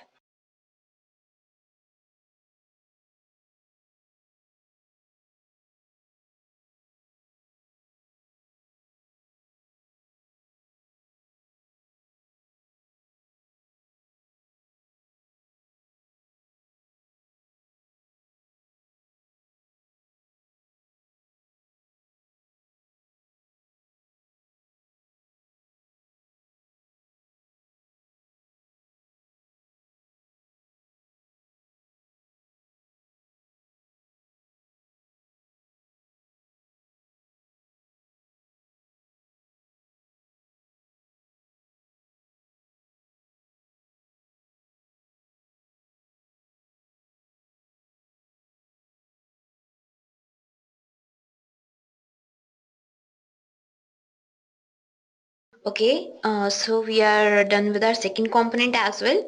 Now let's move on to our third component, that is where, let me say, comment grid. Okay, so now this component will be taking the comments and then it will link them to a particular user. I have specified 4 users in my PHP files. Now whichever the user will add the comment, it will take the comment and it will just integrate with it at the backend. So for that what we have to do is again create the class and put some initial state and then give a render function to it and just add some methods in order to integrate them. So let's proceed.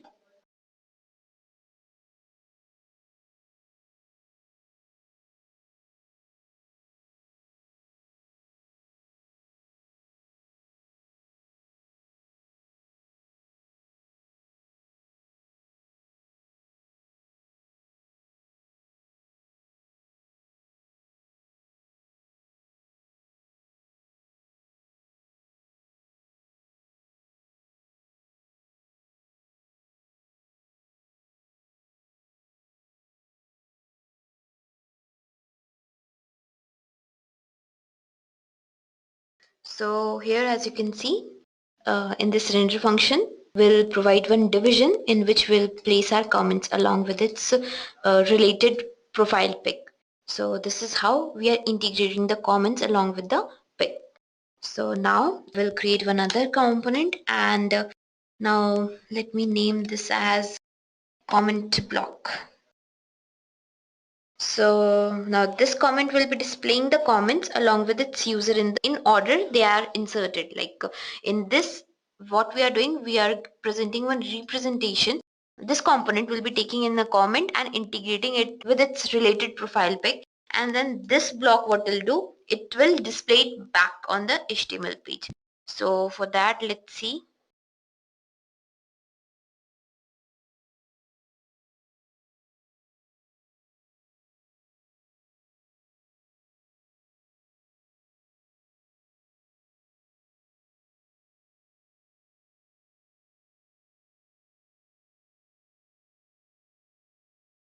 So now we are done with our comment block. So since this component is done, after this we'll create one more component, and what this component will be doing is it will be responsible for updating our comment wall. Like whenever a comment is deleted or any comment is added, at that time this component will get activated. Since we are updating the wall on this, so let me just name it as wall update.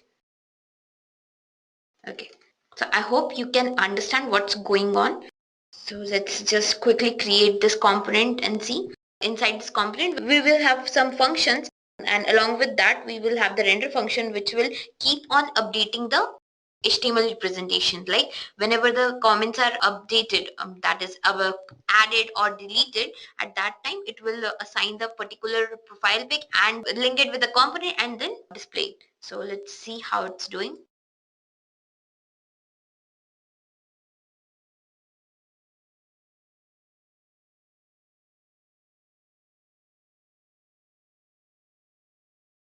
Okay, so here we are done with our wall updates, and then okay, so here we'll create one more component, that is wall feed. And now this component will be responsible for maintaining all the comments on the wall. So whether we are adding the comment or we are deleting it from there, this component will render accordingly. So let's just get on it.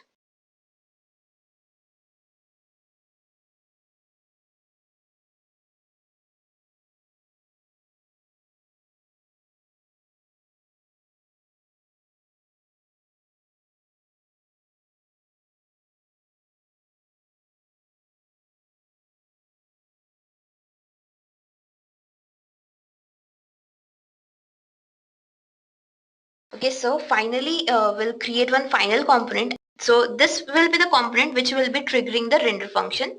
From this component, rest all the components will be triggered. So basically this is the component which will be responsible for our view. So let's get started with this one.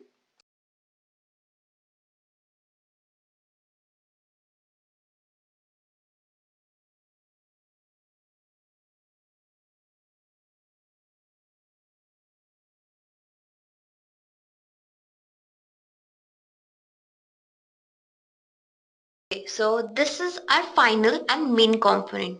So here we'll tell React that first you have to render this wall container. Then this wall container will call the wall feed. Okay, so this is our wall feed component. Now this wall feed will in return then it will call wall form and wall updates. Like this internally one component will call another component and this will build up our whole view. So let's just quickly render this wall container. So for this we have to call the React DOM dot render, and now inside this we'll tell that you need to render the wall container and you have to put it in the place of container. So here we'll see document dot get element by id, and let me just cross check the id. So id is container, just copy this one and go back and paste.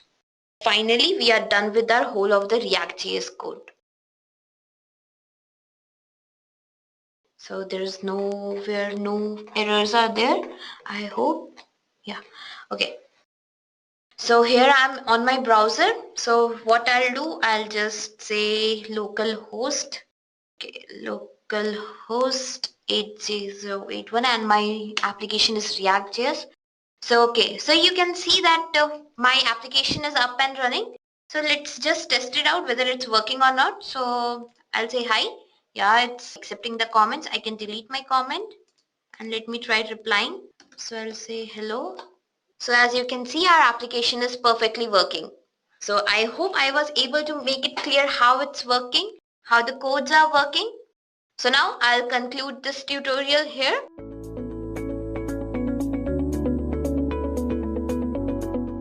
Hello everyone and welcome to the Node.js tutorial from Edureka. I'm Ravi Valiath and I'm your trainer for today. Let's check out the agenda for today. So if we see the agenda, we would see that what Node.js is. We'll see the Node.js architecture. We would see what Node.js package manager, that is NPM, is, Node.js modules, what is a package.json file. Then we'd go more into Node.js basics, which is any language basics that is there. We will also move into the file systems. There is an FS module in Node.js that would enable us to read file and write files on our server. And then there is an events module in Node.js. There is also something called HTTP module, and there is also something called Express that we would be going for, which is a Node.js framework. So at the end, we would be going through the entire code and we'd be going through a small demo as well, which would be something of a mix of all the Node.js concepts that we go forward to. So let's go ahead and see what Node.js is actually. So if we speak about Node.js, it's a powerful JavaScript framework, or I might say it's a runtime where you can run JavaScript on the console.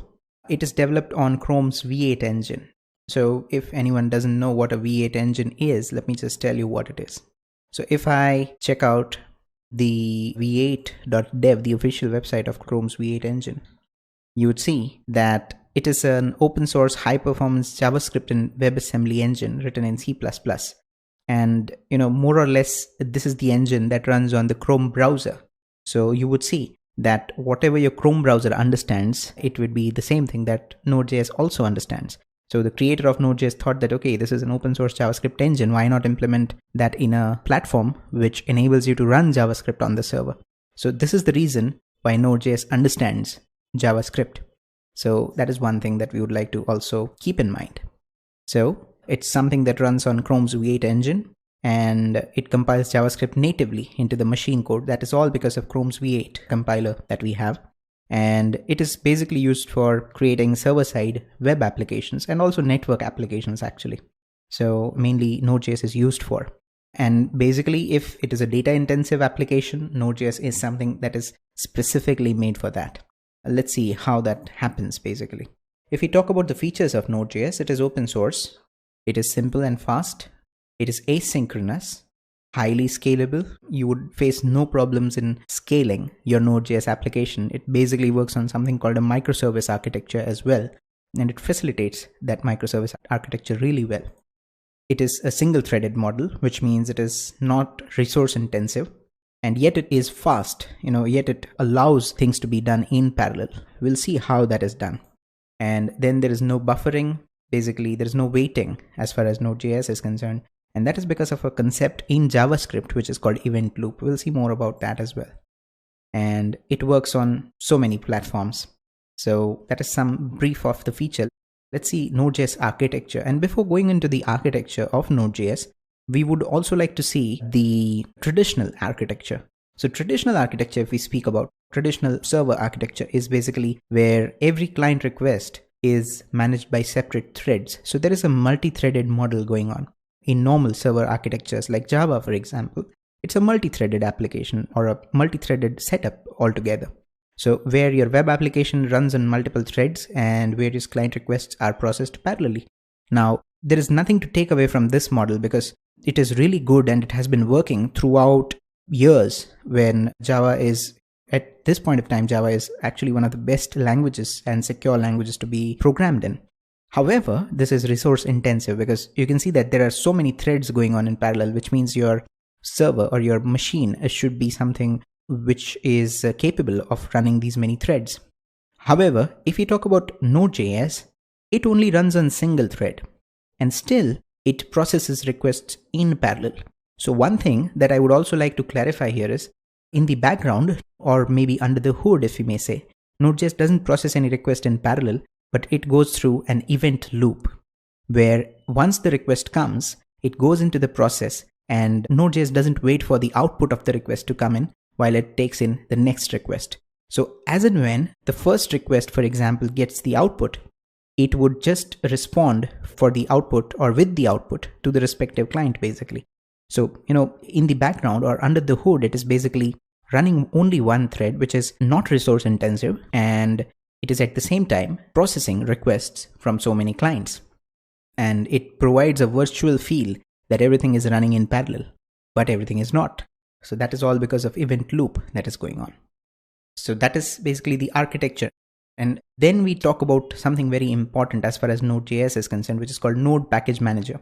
Now, it is called NPM in short, and it was primarily known as Node Package Manager. But nowadays it is not known as Node Package Manager because it is doing so many things than package management. It's doing so many other things as well. We'll see what it is.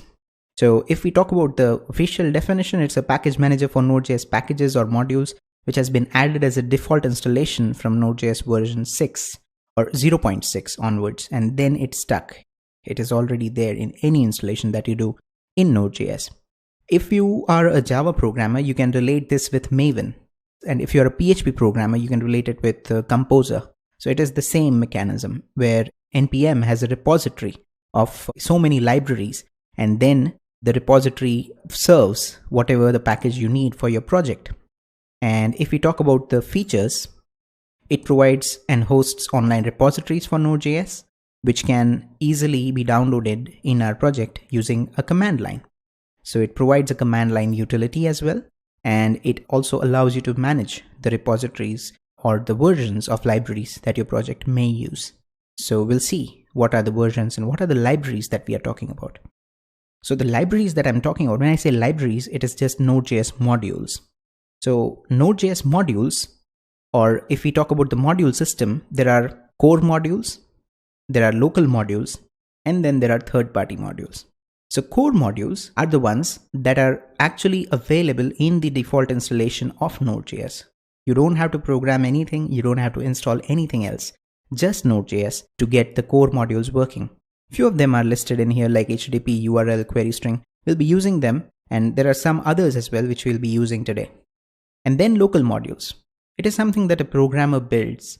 It could be a function, it could be an object, it could be anything. The programmer builds and the programmer exports, so that other team members or other programmers can import that module and use them. So it's something that a programmer would build. It's like a custom module. And then third-party module. This would be installed through the NPM repository. So if we speak about NPM in this particular case, let me just also open up the NPM website. So it is basically npmjs.com. And you can see that it has so many repositories. There are so many companies that it is serving and all. There are so many repositories available as well. Let's just search a few repositories in this particular case. I'll search one of them. If we talk about React, you might have heard of React. React is one of the repositories that is available in NPM. You might have heard of Angular. That is also one of the libraries that is available in the NPM repository. You might have heard of jQuery. You might have heard of Bootstrap. These are like naming just a few of them. There are so many repositories that are available. Even Express that we are going to use is one of the libraries that is available in this particular repository of NPM.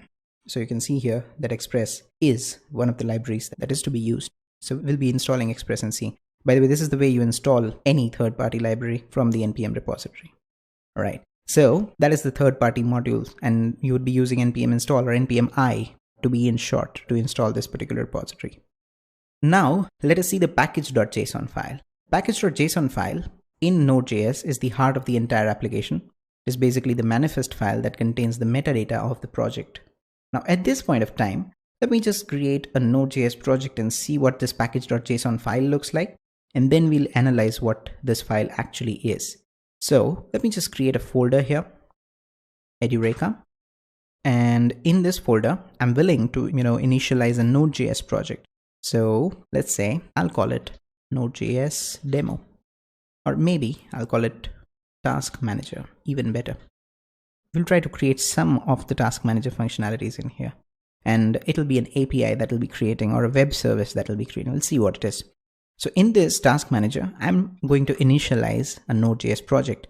And in order to initialize a Node.js project, you need to have Node.js installed in your computer, which means you have to go to the nodejs.org website and you can download this LTS version. This is a current release, which is basically experimental. It'll have all the latest features, but it is prone to be erroneous at some time. So, generally for development, you don't use this one, but you use this one. But say if you want to check out the new features, you can also install the current release, but we'll always go with the LTS. And I already have this installed. Clicking on this will allow you to download the MSI file, that is the setup file, and then you can just double click on that setup and just install it on Windows. And in Mac as well, the setup is really simple. And in Linux as well, probably it'll give you a deb file, for example, if you're going for Ubuntu. So the setup of Node.js would be really straightforward, but after the setup is done, what you have to do is you have to just check whether Node.js is installed in your computer or not, and you'd be checking it this way, node-v. That'll give you the version of Node.js, and you can see that I already have it installed and I have the version 10.15.3, that is the LTS. And then I'd also check npm. If you recall, we saw that npm is something that comes in inherently with Node.js altogether. So we'll be going for npm-v. That'll give you the npm version. So we're all set and we're all ready to go. So let's go for creating or initializing a Node.js project. It is something like this, npm init dot, which means current directory. So if we just hit enter, I think dot is something that is not to be done, right? So this would ask you certain questions like, what is the package name? Let's say I want the same package name as Task Manager. I want the version to be 1, okay? The description, let's say this is a Task Manager project, all right? Entry point would not be significant at this point of time, so we'll just keep it as it is. No test command as of now. No Git repositories. I'm not going to even commit that to a Git repository, and no keywords as well. Author, I can say Edureka. And license, no meaning as of now for a license because we are not going to make it public or anything. So it tells us that is it okay, and also it tells you that it's about to write to this particular file, package.json, inside our Task Manager folder. So which means after I say yes, there is a possibility of this being written into a file called package.json inside my project. So let's go for hitting enter. Let's say yes. And if I now check out my folder, you'll see that the package.json file is in. Let's just open this up in our editor. You see that here is the package.json available with every information that we provided. Now, this is a very basic package.json. There'll be so many things inside a package.json file. And a normal or a real world package.json might look something like this, where there are so many things like the name of the project is there. Then there is something called version as well, description of the project, what is the starting point of the project, which is your main script to run first. There are certain scripts. We saw that we didn't provide any test command. And then there are certain engines. What all tools do you use to run this project? Who is the author? What is the license? There are certain third-party modules that we would like to have. You can see in this particular example that there is Express that is there as a third-party module which we'll be using. And then there is dev dependencies. Like when you go into a development environment, like for example, our computer, there'll be certain dependencies that'll be there and that will be listed inside the dev dependency. Then there is repository related information, which we didn't provide actually. If you want to see what are the bugs and all, there has to be a separate URL and the homepage. So that is your package.json file, which got created, by the way, when we initialized a Node.js project. And you can also manually create it, but it's better that we go for npm init as a process. So now let's go for Node.js basics. So if we talk about basics, it's like any language basics. And the main thing that we need to check out as a basic is the data types. So there are certain primitive data types, there are certain abstract data types like non-primitive data types. So primitive data types are string, number, boolean, null, and undefined. Abstract data types are object, array, and date, to name a few, by the way. There are so many others, but these are to name a few. So say for example, if I create an application, let's just create a string as a variable and let's see how that works. So let me just create an app.js file, and in this I'll create a variable and I'll be very specific. I'll say first name and I'll say first name to be Edureka. So this is a variable that we declared. And if I want to show this variable in my console, I'll just do console.log first name. So when I do this, the main perception is basically if I want to run this app.js, I might have to create an HTML file where I might have to include this app as a script file. And then I might have to execute the HTML file and open the console to see this particular output. But if you have installed Node.js on your computer, which we have, you'd actually be able to run this particular app.js really easily. Let's run this one. For that, I would have to go into my project. Let me just clear the screen and run this one. And really simple to run a Node.js application. It's simply node and the file name, that is app.js. And you can see that it displays the first name in my console. So whatever I do as console.log gets displayed in my terminal.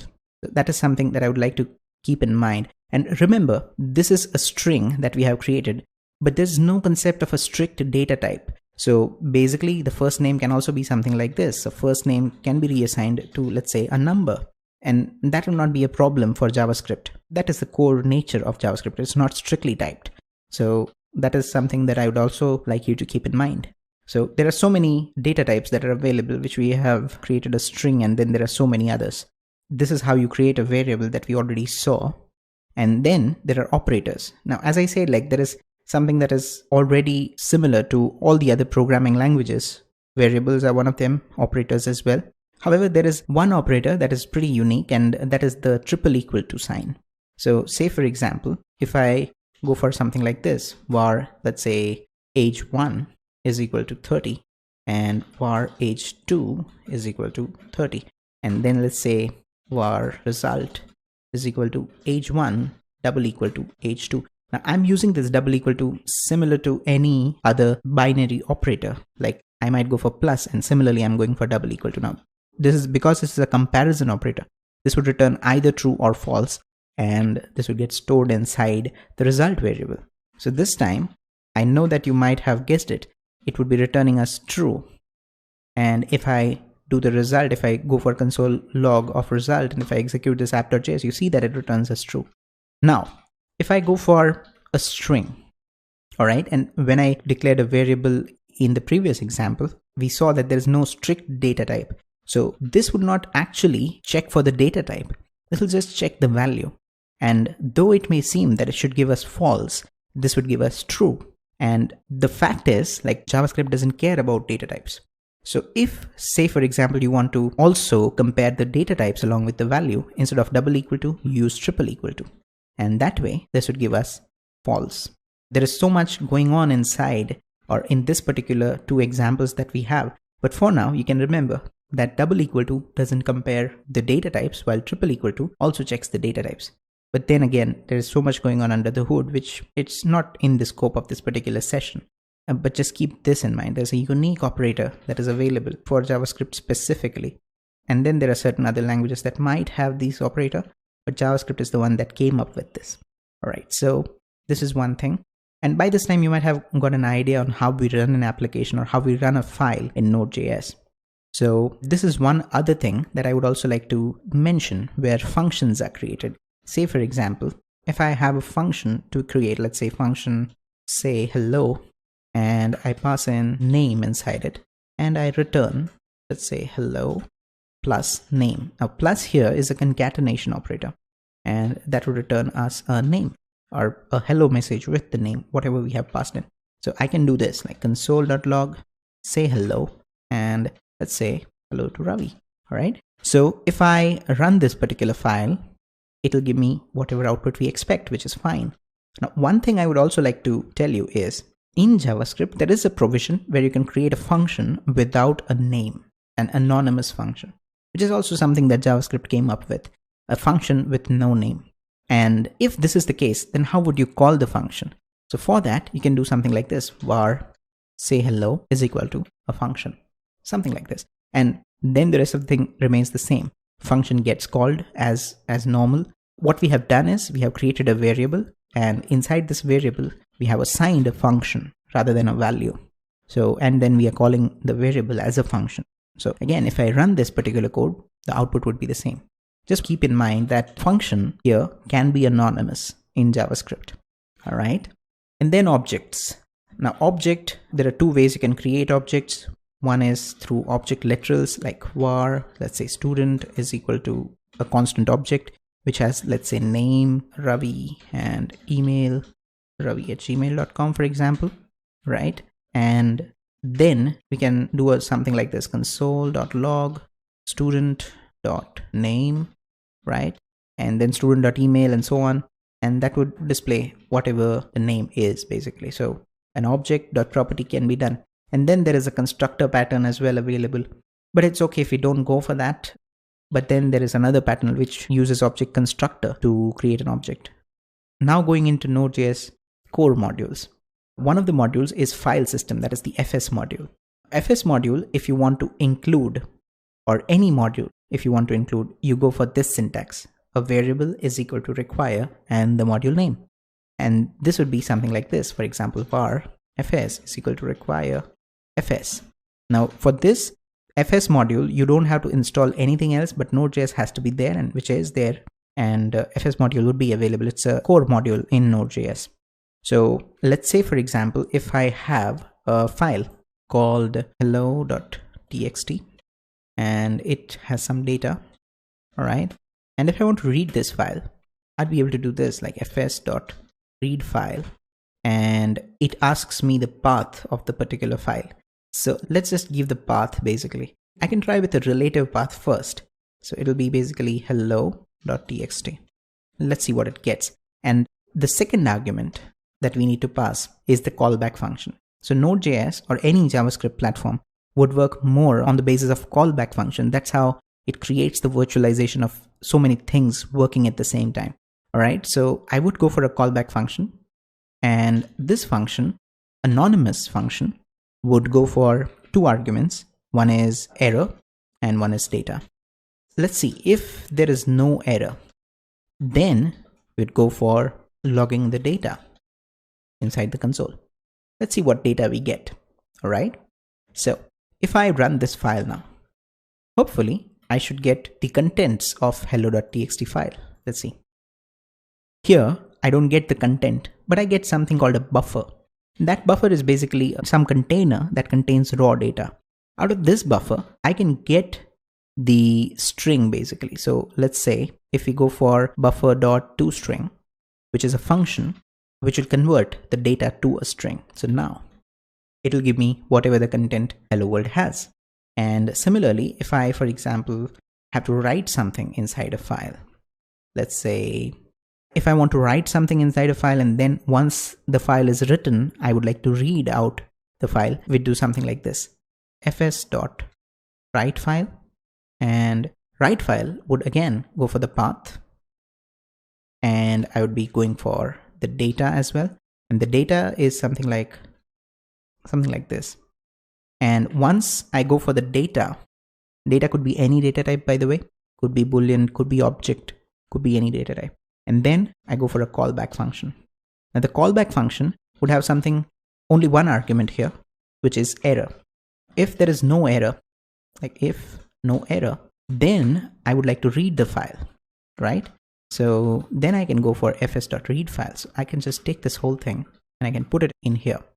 So what I have done is I have written something into the file, and if there is no error after writing whatever I have written, I would be trying to read that file. And in here, if there is no error, I would like to display the content. So hopefully this should give me how are you, or maybe let's see whether it overrides, whether it appends. Let's see what happens. If I check out this, you can see it gives me how are you. And if I go into hello.txt, you can see that it has overwritten the particular content that was there before. So this is an FS module demo. This is how you'd be reading and writing files. I might like to also try and read and write JSON in some JSON file. That might actually give me a feel of an API that has been created. Let's see how that goes. And then there is something called events. But before going for events, I would like to create a server first. So let's just create a server. And the events are basically something that we would be working with, where we would be emitting certain events and then we'll be listening to those events. Let's see how that whole mechanism works and how the event handlers would work and all. But before events, I would like to go into creating the server through the HTTP module, because server is also a network application, which is something that Node.js would enable us to create. So we'll create a server through the HTTP modules, and then I'll come back to the events. Let's see how that goes. All right. So let's just get rid of this FS related code, and I'll again go for the FS code in some time. I would also get rid of the hello.txt. I don't need this. Right? And then what I'll do is I'll create a server in here. So for the server, I'll go for var HTTP is equal to require HTTP. And then there is something which is really simple to create a server. In Node.js, as opposed to all the other languages, the server is something that a programmer would create. So say, for example, if you compare Node.js with JSP or Java, there is Tomcat Apache web server that is already available. If you compare Node.js with .NET, there is IIS server that is already available. If we talk about PHP, there is Apache server that is already there, compiled and available. In Node.js, there is no server. So the concept of Node.js being a server, it's something that is not true. In Node.js, it is just a runtime which enables us to run JavaScript on your machine so that you can create a server if you want to. And creating a server, it's not a big deal in Node.js. This is how you create a server. http.create server. That's it. And I'd save it in a variable called server. And my server would listen to the port number 3000. The server.listen 3000. All right. So this is what your server would listen to. And if you want, you can also provide the host name here, which is by default localhost. But if you want explicitly, you can provide localhost as the host name. So your server would be listening to localhost and 3000. And after it, starts listening, I would also like to provide a message. And again, the callback function or an anonymous function would come into the picture. So function console log will go for server started on port 3000, right? Okay. So what have we done? We have simply created a server by HTTP create server, and we are listening on port number 3000. So that is what it is. And then at the end, we are displaying some message on the console. So let's see. One thing that you would notice is in the other programs, the application actually ended. Like once you are done with the whole program, you see that you get the command prompt back. But in this case, when we are listening, the server is constantly listening to the port number 3000. So the application would not end in this particular case. You may have to end the application forcefully by hitting Control C. So let's see. Now, if I run it, you see that server started on port number 3000 and the application is not ending. All right. So if I go for, say, localhost port number 3000, there'll be something that might happen. You see here that the request is sent to the server. The server is not responding because we have not programmed our server to respond with something. So here the server is not responding while the server is running. All right. So if I stop my server, you would see it would tell you that the site can't be reached. So basically what that meant was previously the server was running. So if I, for example, run the server, this would again, let me just open up localhost 3000. This would again start to load, but the message that the site can't be reached won't come because the server is still there. The site is reached, but the server is not responding to us. So let's program our server so that it responds to us, in which you go for a callback function inside your create server method. And this callback function has two things, request and response, two arguments.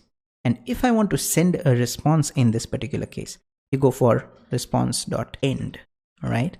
And if I, let's say, server works, that's the message that I want to send, all right? So what this would do is, this would send a message to your browser saying server works.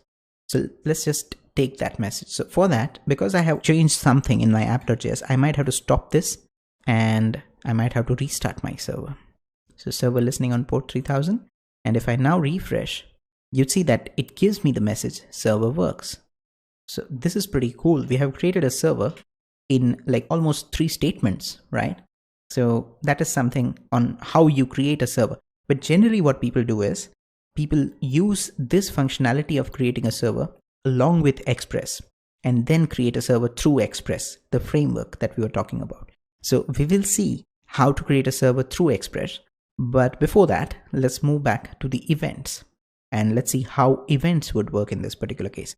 Now, when you talk about events, there are 2 methods that you would be generally going for. One is called emit and one is called on. So remember these 2 methods, emit and on. Let's see how we can make it work and what are events basically, or how an evented system would work. So in that case, we again use a core module, which is called events. So var events is equal to require events. Again, a Node.js core module. We don't have to do anything to include this one. And in this particular case, we'd also create an event emitter. So var event emitter is equal to events dot event emitter, and it should be a new event emitter actually, right? Now, if we go for the presentation, you would see that they have also emphasized on 2 things, that is on and emit. So we will see what these things are. All right. So now in this particular case, let's go for something called event.on. Now event.on, or not event.on actually, event emitter.on. Now this function, it's basically an event listener. Now whenever an event occurs, this function would listen to that particular event. All right. So this would listen to the event, and event.on, we would have the name of the event, and let's see what we can do as a function. There's a callback function that is also something that is involved in here. So we will see event emitter where it'll go for event.on and something inside as arguments. But as of now, I'll just keep it this way, and I'll simply go for something on the emit side of things. I would like to emit an event, and let's see how that goes.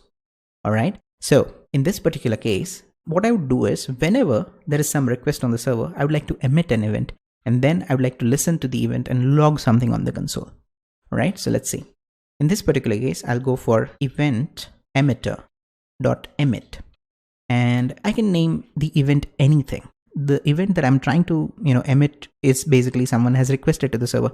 So what I would say is on request, maybe just someone, I can name it anything. That's why I'm naming it a very bizarre name. So someone requested, that is an event name. And if I want, I can pass in some data as well. But as of now, I'll just keep it this way. I'll just emit someone requested. And when I would like to do something when someone requested, so I would go for event emitter.on someone requested and function, that is a callback function. Let's just go for console.log, and I'll just say a request has been done on the server, something like this on the console. All right, so this is an event emitter, and basically on is an event listener. All right, so we are triggering an event, or maybe I can call event trigger. That'll be a better name. So this is an event trigger, and this is an event listener. So event emitter.emit is an event trigger, and event emitter.on is an event listener. So whenever this would be triggered, this event would be executed, and this function would be executed. So let's see. So if I now rerun my server, because I have changed something in my Node.js app, I'd have to rerun this. It says server started on port 3000. I will just refresh, and it'll give me server works. That is fine. But if I check out on the console, you'll see that a request has been done.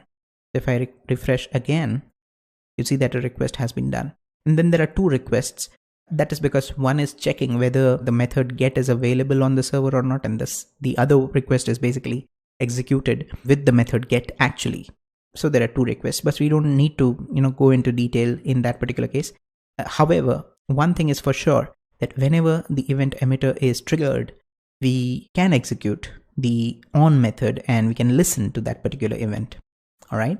And if, say, for example, I want to pass in some data, let's say test, right? And this data can be taken into the function, the anonymous function, as an argument. And I can just display that, for example, data. That should display test to me. So whatever you pass in, could be a string, could be a boolean, an object, anything, could be taken into the function as an argument. You can name it anything, and you can display that particular argument as well inside the console. Let's rerun our program and let's refresh. The server is requested, and you can see request has been done on the server, and test. This particular data is also being displayed. So that is the event emitter. You can emit events and you can listen to events. Whenever the event would be emitted, the listening would happen. All right. So this way, our Node.js server becomes an evented server. And this is really good if we want to create a chat application or any real-time application. Event handling would actually help us create a good real-time application. So that is where this would basically come into the picture. So, you can check out Socket.io. There is a library called Socket.io, which helps you to create a chat server. This would heavily use event emitter on and emit methods. All right. So this is the one. Now we have created the server using the HTTP module. And if we talk about the server, you can always see that the client would be either a web browser, a mobile browser, or an application that might request to your web server. The web server would contain your server file, that is the app.js that we created, plus some application logic as well if we want. And the logic might be taking data from the data layer or any external system, and it might be serving the request back to the client. So basically this data would be taken into the business layer and to the web server, and the web server would respond, like response.end sort of a thing would happen in this particular case. So this is how the request and response cycle would go on. And then we see here that it's creating a web server using Node.js. You can pause this particular portion and you can also try out this whole thing. I think you would know how a server is created. You already know that. And then there are certain other things that are listed in here, which you can try. Now we'd go for a third-party module or a third-party package, you may say, or even we can call it a library. It is called Express.js. And Express.js, it is a Node.js framework, which is basically facilitating the management of data flow and routing as well. It is very lightweight. And nowadays, if you create a Node application for an API or a web server, Express.js is something that you would definitely have. So it's like basically the part of the language itself right now. It facilitates faster application development. It provides applications with template engines. Two of them are Jade, which is known as Pug, and EJS, two of the very popular ones, but then there are so many others. It helps, building single page applications, building multi-page applications as well. It helps you to connect with any database, MySQL, MongoDB, Redis, etc. The configuration is really simple. We'll see how you create a server in Express. It's really simple. And it also helps you to handle errors, or maybe it gives you a good facility to define error handling processes so that your maintainability of the application is something that would work.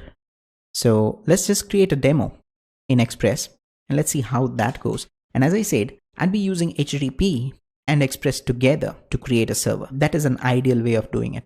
So let's just get rid of everything and let's just start with the Express server. For that, I'd have to include Express. Var Express is equal to require Express. Now, when I do this and if I execute this, you might expect that this might work, but remember, Express is a third-party library. It's a third-party module. So in that case, you would have to install that particular module on your system. Obviously, if I run this, let's say if I try to run this, this will give me an error, cannot find the module Express. So let's install Express in here. In order to install Express, and remember the file structure that we have an app.js file, a package.json, there is nothing else in here. So let's just install Express. Let's say npm install Express. You can go for install the whole word or I as a short form, it's all fine. I'd install Express, and this would actually download Express from the npm repository and install it on your local machine. And you'd be able to also see where that Express exactly gets installed. So you can see that Express is installed, 48 packages installed, alright. And now you can see a change in the file structure. There was already package.json and app.js in my file system, while there is a folder called node modules created and package_lock.json also created. So node modules folder would actually have the library Express. And then there are so many other libraries that Express depends on, which are also imported and installed. So now if I execute this will not give me an error. However, we have not created a server. We have not listened to a port number. So we'd be doing that through Express. Let's do that. What we would do is Express and brackets, like we are calling Express as a function, and we'd be saving it in server, a variable called server. So this is how you create a server in Express. Pretty simple. And what we would do is server.listen 3000, and then the same drill, like 3000. I'd not specify localhost because I know that it is localhost. And at the end, a function that tells that the server is listening to 3000. So console log server listening to port 3000. All right. So the Express is required, like included. A server is created and the server is listening now. Let's just rerun the application. And because the server is listening, the application would not stop. It'll keep on listening. And let's go into our browser and let's refresh. Now, this time around, when we refresh, you'd not get that whole loading thing, but instead you'd get an error. And it says that it cannot get /. This is actually not an error on the server side. The server is all okay. The thing is that we have not programmed our server in a way that it would address the GET request on the root path. This is our root path. So there is no GET request addressed on the root path. That's what it says. So what we'll do is we'll address the GET request. Like we'll do something like this. We'll go for server.get. Well, actually, rather than naming it a server, because I would like to use this server identifier somewhere else in some time, I'll go for app. And I'll go for app.listen this time around. All right. So app, and this also tells you that you don't have to name it server. You can name it anything that you want.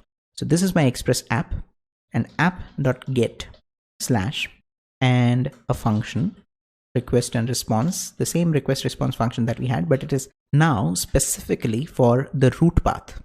And in here, I can go for response dot, either I can go for end or I can go for send. And response.send let's say express works. I can also, let's say, have an h1 tag so that our browser displays it as a heading. That can be done. And now let's rerun the application, and hopefully the root path get request is addressed. So let's go for it. I'll stop this, rerun the application. By the way, there is a utility called NodeMon, which would help you to run your application automatically once there are some changes. But this time around, we'll just, rerun the application manually.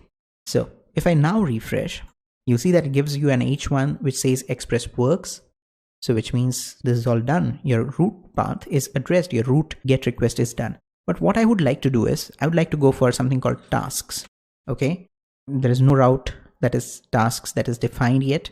We're not programmed our application so that it addresses the get request on the tasks. In this get request, let me just go for the get request first. So app.get/tasks is what I want to have the server address, and function request and response. So now I can go for response.send. I can go for another H1 which says tasks work. If I now restart my server, and remember, to stop my server, I'm just pressing in Control-C. And if you're a Mac user, it's Command-C. That is stopping the server. And now if I refresh, you'll see that tasks work. Now this works. Now what we have done here is we have created two routes. One is app.get for the root, and one is app.get for the tasks.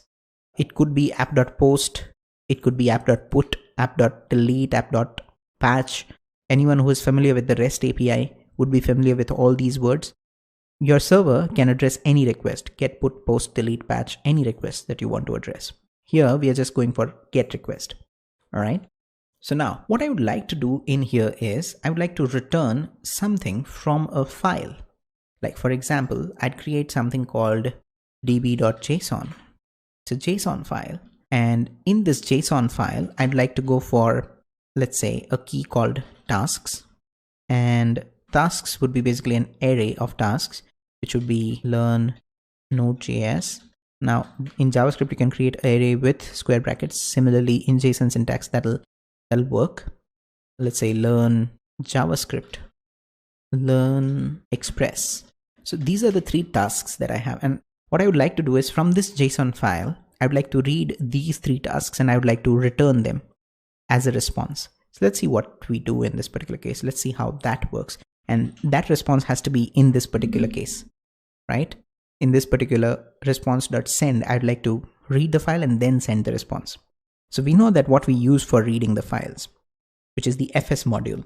And also we know what we use to create a server as well. Here we have created a server by Express, but generally people always use a mix of Express and HTTP to create a server. Let's see how that happens. What I'll do is, first I'll go for HTTP. It's equal to require HTTP. And for this, we don't have to install anything. It's a core module. And I'd go for var server is equal to http.create server, right? And app is something that I'll be passing in as an argument. So my server is created, which has all the goodness of Express. So instead of app.listen, I'll go for server.listen. All right. Again, this will all stay the same. It'll listen to the port 3000 and then go for a message that the server is listening to port 3000 and so on and so forth. So what we have done is we have included Express, we have included HTTP, we have created an Express app, we have created a server with the create server method, and we have passed on the Express app as an argument, which means all these routes would be something that would be addressed. And then at the end, we are listening to port 3000. Now, this is the common way that people would use to create a server and an Express app together. All right. So now let's rerun our program. Let's see what happens. It gives me an error, and that is a typo. So let me just resolve that. Right. And now let me just rerun the program. Server, again, listening to port 3000. This would not probably give me anything. You can see that it is still loading because there's no response that I have programmed in here, which I would like to. But say, for example, if I go to my root path, it gives me Express works. So that is all working fine, which is cool actually, to be using Express and Node.js server together. All right. So now I'd like to read from the db.json. So obviously I would need var fs is equal to require fs. And in here, I'd go for fs.read file. I'd go for the path that is db.json, the relative path, and the callback, which has two things as far as read file is concerned. One is error and one is data. Let's go for console.log, or not even console.log. Let's just do a response.send. Once you have the data, you go for data.toString would be something that we'd be going for. Let's see what we get in this particular case. I would have to restart my server, and this works. And if I go for tasks, this gives me an object that has an array of tasks. So I don't like to have the whole object, but I just want the array of tasks to be there. So one would think that, okay, I can do something like this. Like, let's say var tasks is equal to data.toString.tasks. That is the object that we want to get. But the thing is, like, this toString would convert the whole data to a string, which would not have that property called task. So if I want to convert this string to a JSON, I'd like to do something like json.parse. It's one of the core JavaScript methods. This would then have the property called task. So json.parse data.toString, which we are passing in as an argument, and that will convert this string to a JSON, and then I'm going for tasks as a property. At the end, I can simply send in tasks. So that will give me the plain array that we require, all right? And specifically, if I want to send JSON, I'll just do response.json rather than going for response.send. So I'm being specific in here. So let's just stop this and start the app again and refresh. And now you see that you get the array. Now you might not get the same output that I'm getting as far as the color is concerned, because I have an extension which is running in my Chrome browser. That is a JSON reader or something like that. I had installed it years ago. So that is the thing. But the more important thing is you're getting the plain array from the file that we have. So in this case, we have used almost all the things that we have learned. We went for Express, we went for HTTP, combined. It was a server that was created, and then the FS module to read something from the file.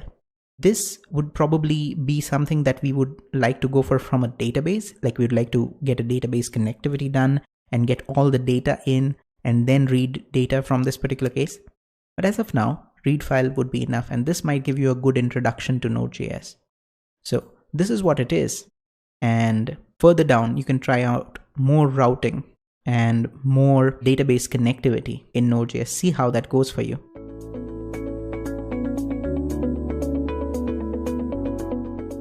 Hi everyone, this is Ashish from Edureka, and today we are going to learn how to build a MeanStack application from scratch. So before moving ahead, let us discuss the agenda for today's session. So we'll start with what is a mean application. Then we'll talk about MongoDB, Express, Angular 2 and Node.js. Basically, mean is an acronym for MongoDB, Express, Angular 2 and Node.js. So we'll be talking about all these four technologies. Then we'll talk about CRUD operation, and at last we'll start building our application, which is contact list mean app. So let us start with very first topic of today's session, which is what is a mean application. MeanStack refers to a collection of JavaScript based technologies used to develop web application. So from client to server to database, everything will be based on JavaScript. If you see the diagram, which shows a simple client server architecture that will be following in our main application. If you see there, you will find Angular 2 that we'll be using for our client side development. Then we will be using Express, which is based on Node.js for our server side development. And at last we'll be using MongoDB as our database. So this is the architecture that we'll be following. So let us talk about these four technologies, starting with MongoDB. So MongoDB is an open source schema-less NoSQL database system. So if you are working on MongoDB, you will be working on collections and documents. A collection is a group of documents, whereas document is a set of key value pairs. You can refer to a collection as that of a table in RDBMS system. So basically all the data that we'll be working on inside MongoDB will be in the form of key and values. MongoDB saves data in binary JSON format, which makes it easier to pass data between client and server. So next in our list is Express. So Express is a lightweight framework used to build web application based on Node.js. It provides you a set of robust features which you can use to build single page application as well as multi-page application. The idea of Express came from Sinatra, which is a very popular framework based on Ruby. So basically, Express provides you boilerplate by encapsulating the functionalities of Node.js so that the whole app building process becomes easier and fast. Now let us talk about Angular 2.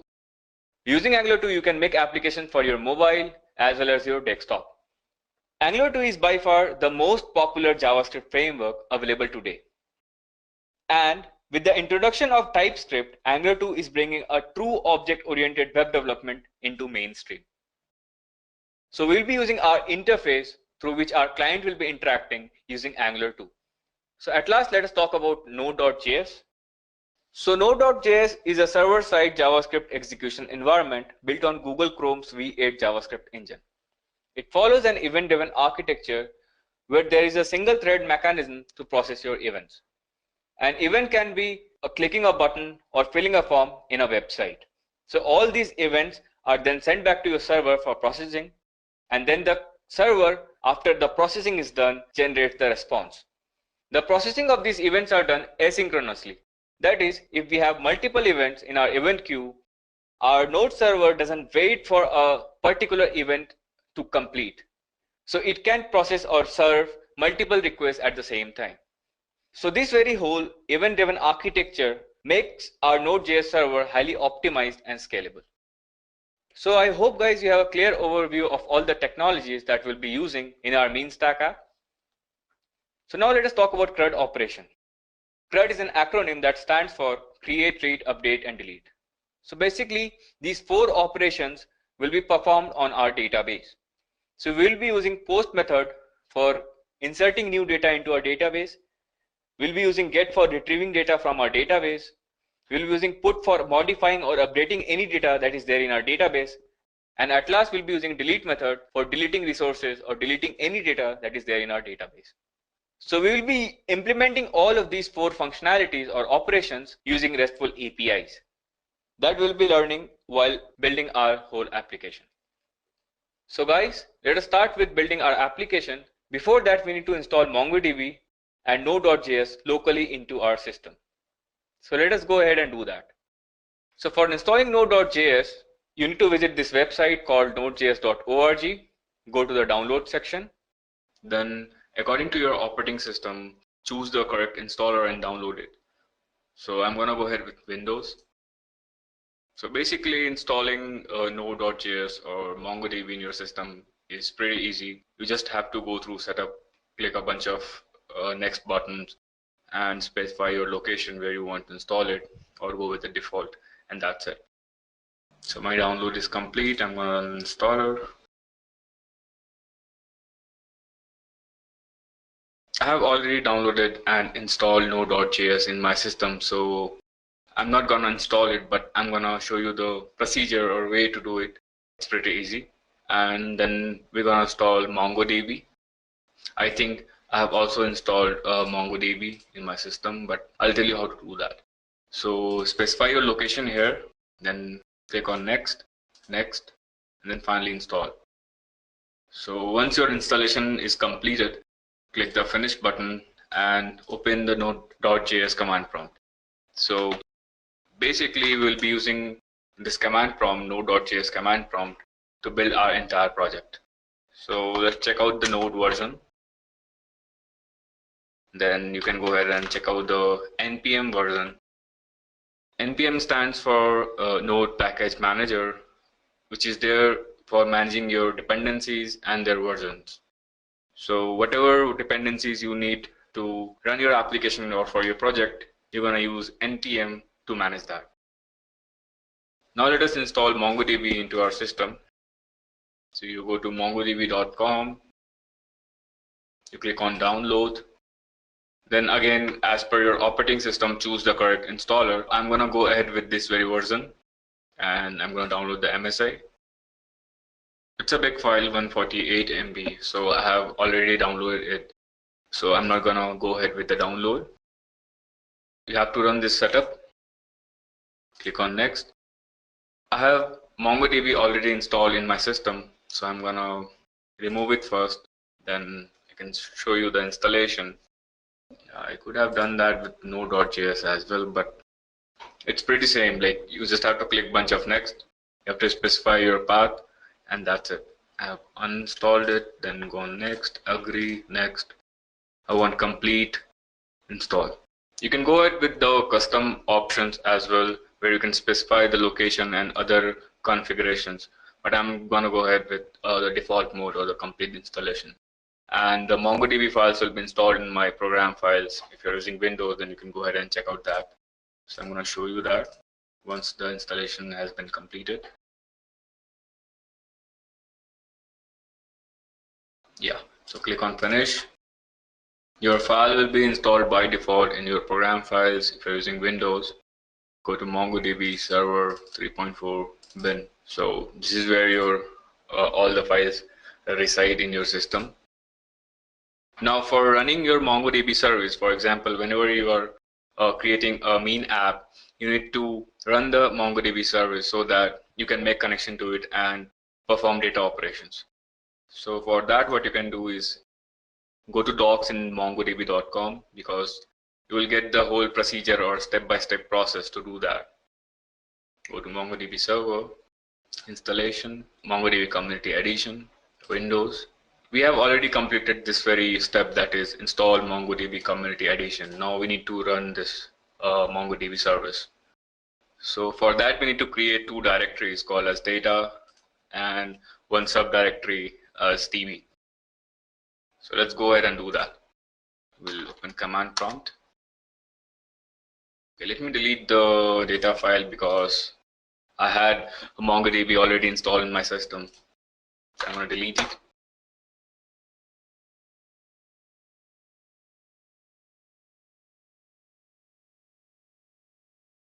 So yeah, DB has been created. Now the next step is to tell MongoDB that this is the path where my database data or data for the database will be residing.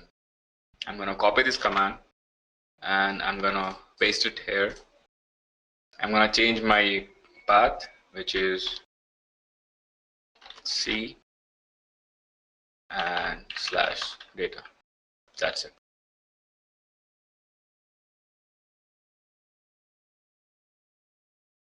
So my connection has been started, my service has been started, and it's waiting for connections on port 27017, which is the default port for MongoDB to connect. If in case, like if you go ahead with this very step and it doesn't work out, then you have to execute the mongod.exe, which is the third step. You can do that as well. So we have MongoDB ready and Node.js ready. So now we need to create our project. So I'm going to go ahead and start building my application. For that, I'm going to go to my project directory, which is in D drive. Yeah. So I'm going to make a folder where I'll be putting all my source code, server side as well as my client side. So let's name it as the name of our application, which is contact list. Now I'm going to use npm init command to build my project as well as create package.json file, which will contain all my dependencies and their version. So you go ahead with npm init. It will ask you your project name, version, description of the project that you're building. Simple mean application. Entry point is the file from where your server-side execution will start. So let's name it as app.js. You can go ahead with index.js as well. I always use app.js, so it's up to you to name whatever you want to name that file. You can do that. You can put your name as author. I'm going to put mine right now. So let's open this folder or project. Okay, I have already opened in my VS Code. So I'm going to use VS Code as an editor. You can use any editor of your choice. So this is your package.json file, which contains all the information regarding projects. We haven't installed any dependencies yet. That's why you're not seeing any dependencies or anything like that. We're gonna go ahead and do that. So for that, I'm gonna use the command npm install. So for installing any dependency or module, you use npm install command followed by the name of that particular module, which is express. Then you can use dash save flag. In that way, whatever dependencies or modules you are installing, it will be written to your package.json file. So I have installed my Express, and you can see over here in the dependencies section, we have Express of version 4.15.2 and over. So this is how you do things. So now if you want to share your project with your friend or colleague, so you don't need to send the entire project along with the dependencies. So you just need to send them the source code and this package.json file so that they can download the dependencies or install the dependencies and start working with your project. You can also install multiple dependencies or modules, or at the same time, what I mean to say is using a single command. Install, go ahead with mongoose, and then we need cors, we need body parser. So mongoose is an object document mapper for using MongoDB, and body parser is used for parsing the incoming JSON data, and cors is for because we'll be having our server code running at port 3000, whereas our client-side code run on 4200, port 4200. So that's why we need to enable cors so that we don't get an error, which is not allowed by default. Now, as I told earlier, we have our entry point file called app.js from where our server-side execution will start.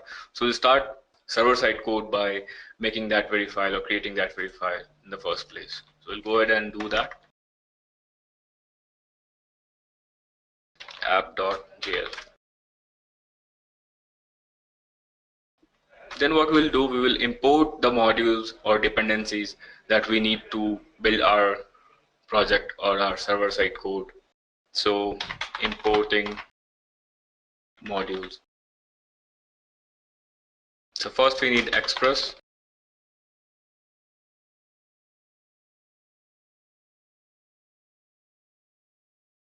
We need mongoose.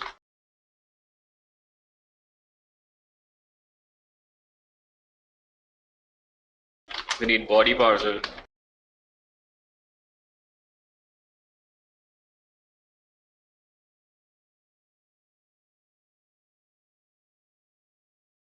We need cors.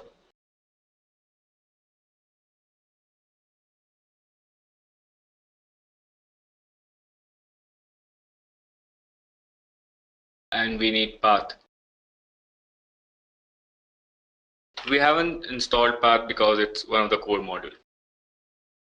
So you don't need to install it separately.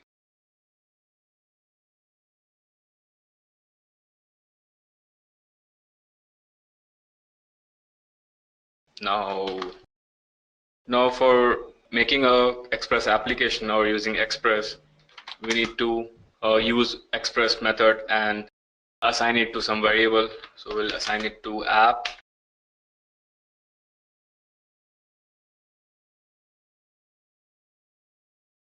Okay, now we need to define a port number.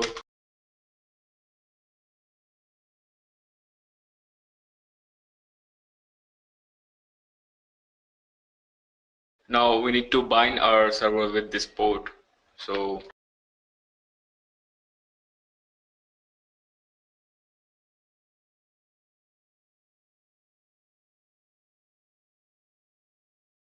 this is a callback. You can go ahead and I'm using arrow function. You can use function as well, the JavaScript function.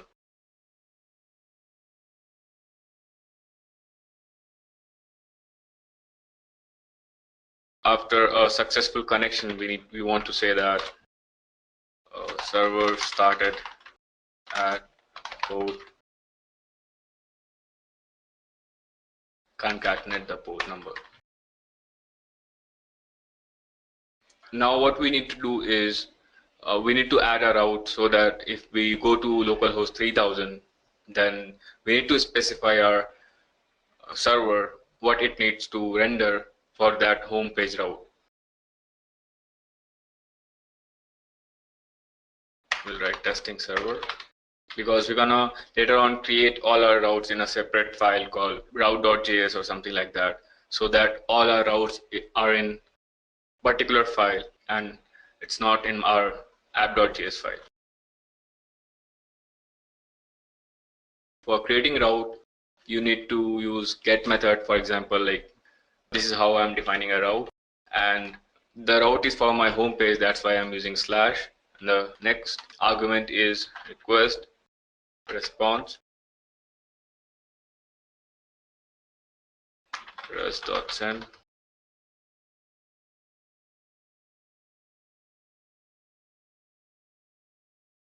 Now let's go ahead and run our server. For that, you need to execute node space your entry point file name. So our server has been started. Let's go ahead and check that. So we have a foo bar. So everything is running fine now. So remember I told you that I want all my routes to be in a particular folder. So I'm gonna create a folder called routes, or we can simply put it in a file because it's a simple application. So we'll do that, or we can create a folder as well. Route.jl. Now we want to use this very particular folder. So what I'm gonna do is I'm gonna define this particular file with a variable. So const, I'm gonna use route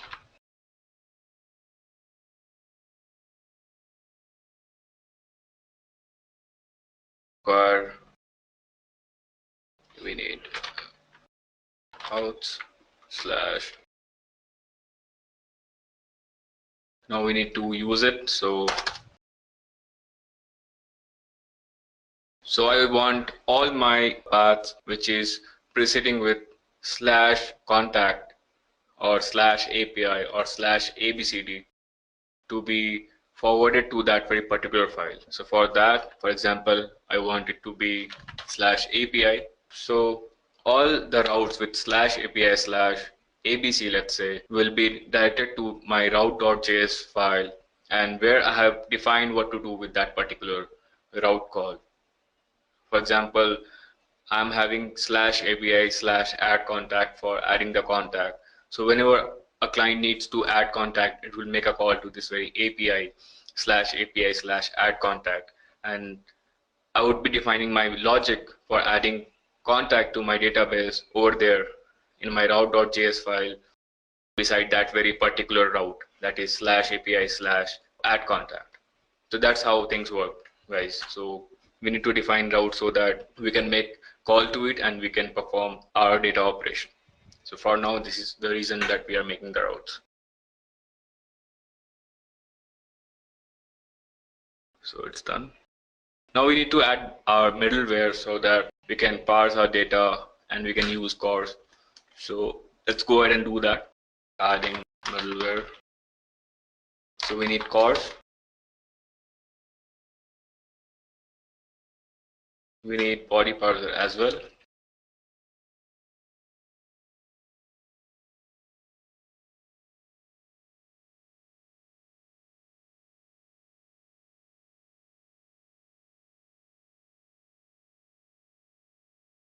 So we want to parse our JSON data. Let's add routes. And we need to do one more thing. We want all our static files to be in a particular folder. So for that, I'm going to create a folder called public. And inside that, I'm going to create my file index.html, which will be rendered by our front-end application. So static files.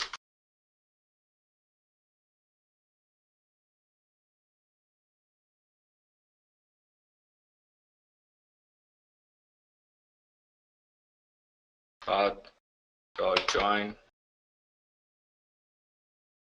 Basically, I'm defining the path here. You can directly go and specify the path of this folder, public folder, or you can use __ dir name, which will point to your current directory, and you want to join it with public.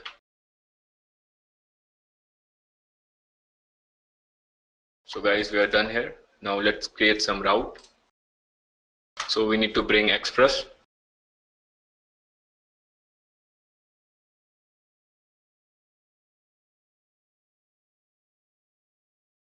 You can use const or var, whatever you want, but in general, we use const because the value of express is not going to change.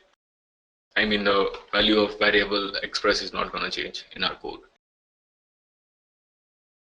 Same with router, we're going to use express routers.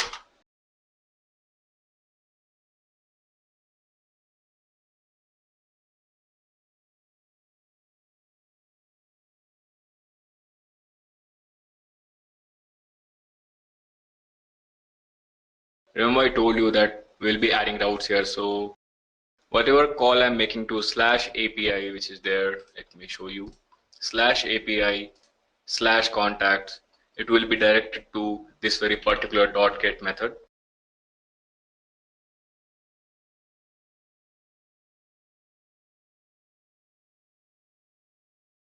Request response and next.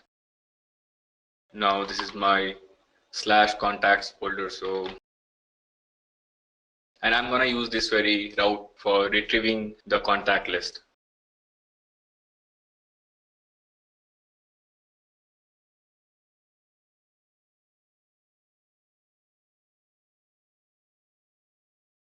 Okay, so every time you make changes to your server-side code, you need to restart your server.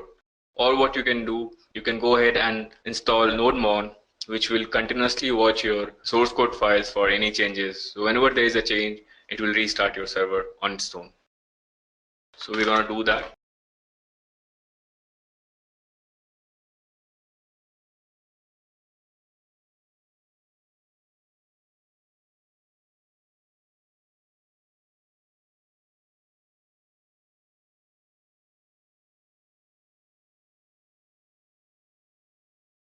Now you go ahead with nodemon command to start your server.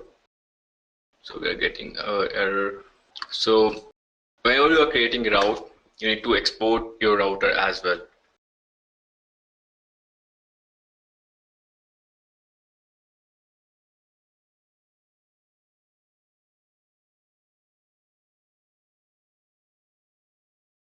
So basically what it does, it goes to your package.json file, and where it finds the nodemon that our main entry point file is app.js, and finally it starts the server using this very particular file.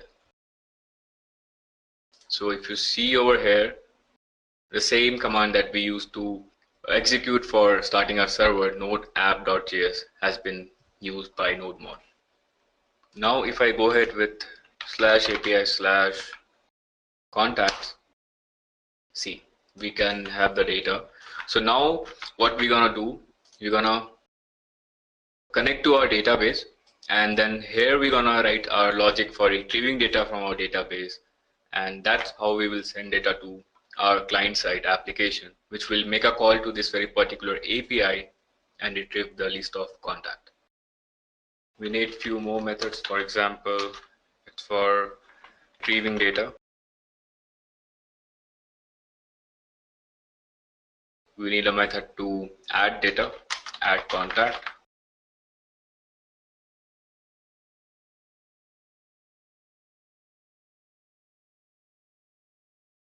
For that, we'll be using post method.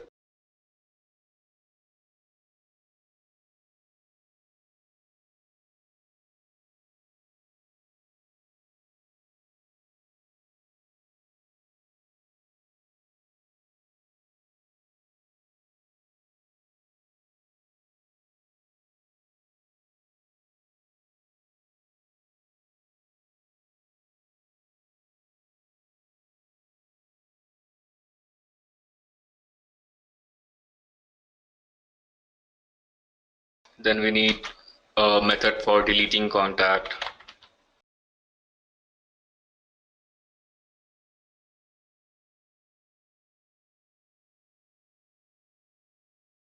pretty similar, the syntax or the signature of these methods.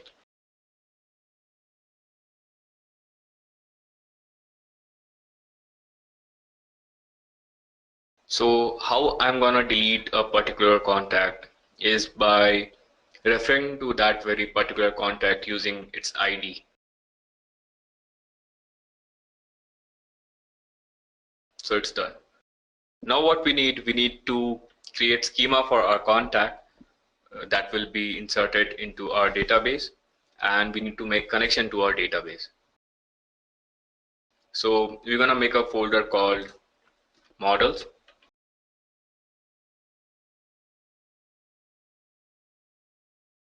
Inside that we need a file contacts.js. So this very particular file will be having all our schema, our contact schema. So that is the reason I'm making this file. So we need to bring in Mongoose since we are going to make schema for MongoDB. So we need to bring Mongoose, through which we'll be talking to MongoDB, or through that we'll be using our MongoDB database.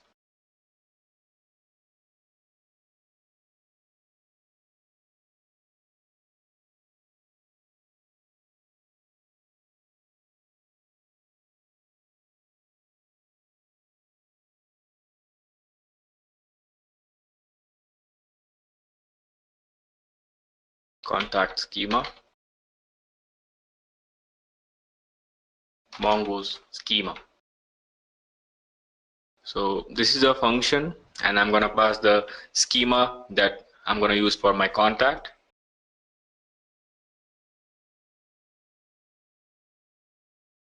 So I'm gonna go ahead with first name and last name.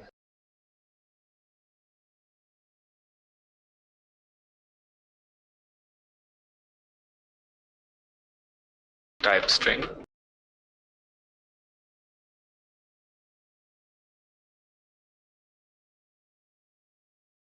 Required true. Then we need last name.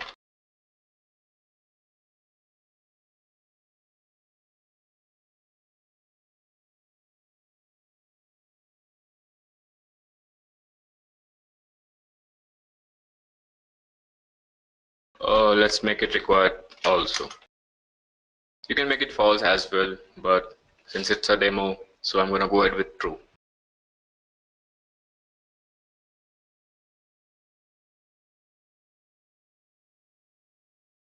Last field will be for contact number or phone number. So let's keep it string only.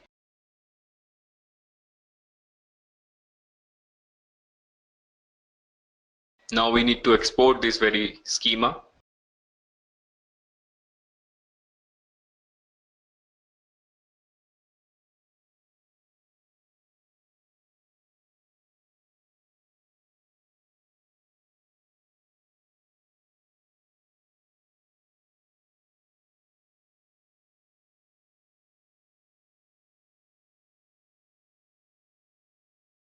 So it's done. Now what we need is we need to create connection, or we need to connect to our MongoDB.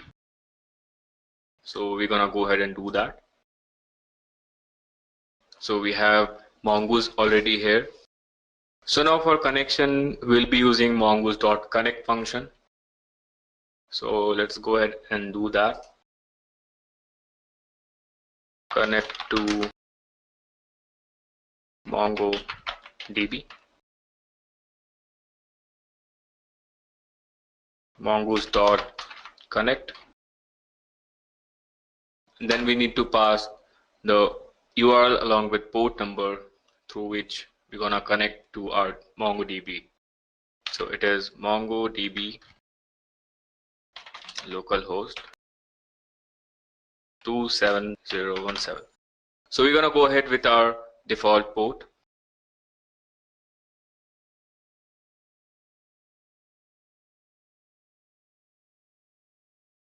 Now on successful connection, we need to display a message that the connection has been established successfully.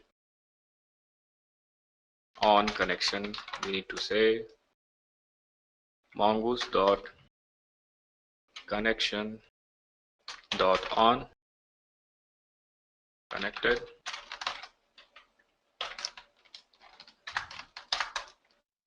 Then we want to say that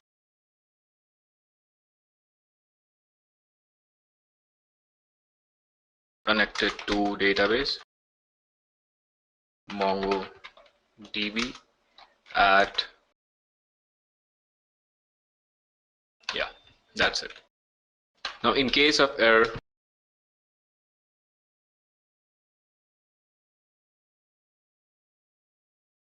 suppose we have an error while doing the connection or while establishing the connection. If error, we need to know that what is the error that we are having.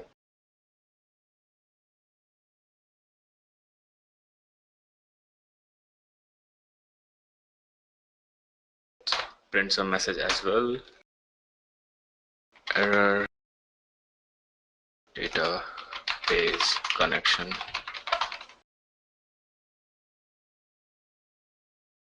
Yeah, we don't need this.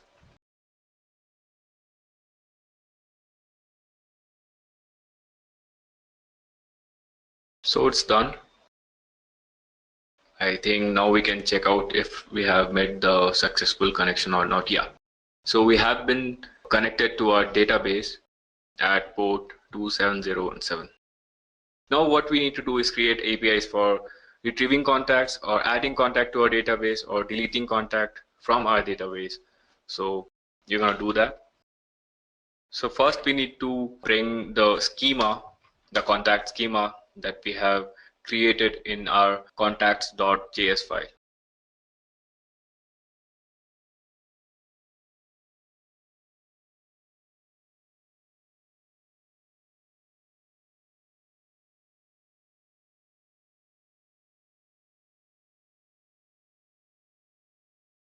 Now for retrieving contact, we're going to use find method or function.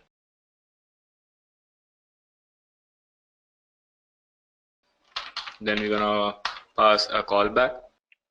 So this is one other way to define a callback or function the JavaScript way.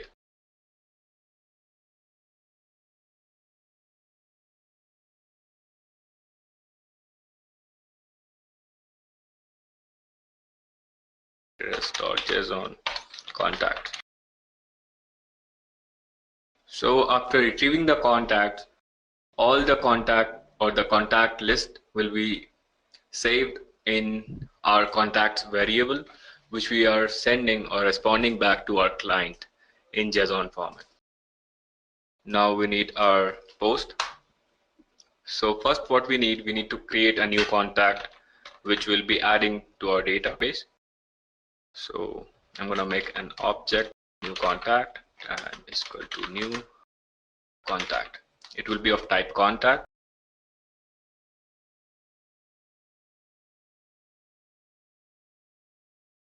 Name.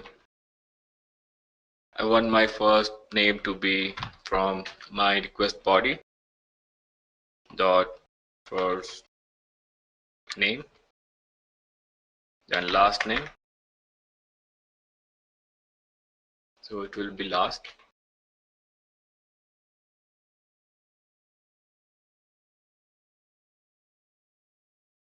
Then we need phone number.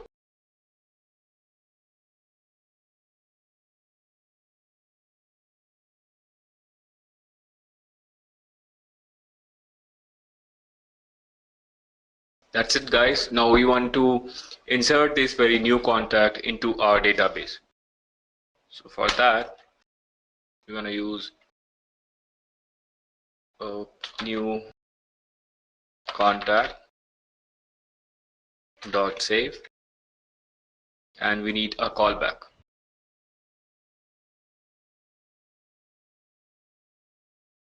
Let's go ahead with the arrow function. Error.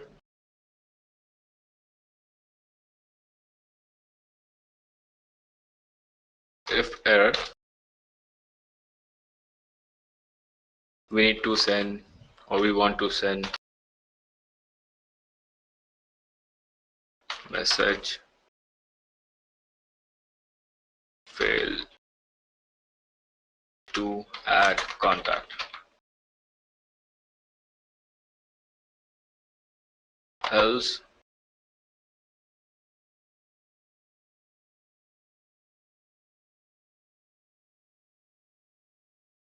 contact added successfully. That's it, guys. Now for delete, what I'm trying to show you is that if you're inserting any data into your database, what our MongoDB does, it creates an ID for each document or each contact.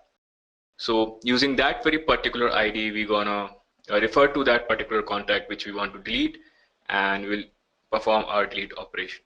So that's how we want to do things. So from client side, we'll be receiving that very particular request for deleting a particular contact. Then using that very ID, we're gonna issue our delete command. So contact dot remove. Now, as I said, we need to retrieve the ID.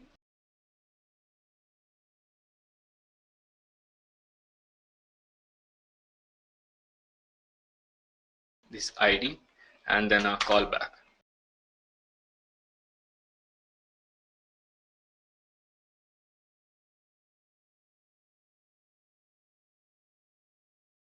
Error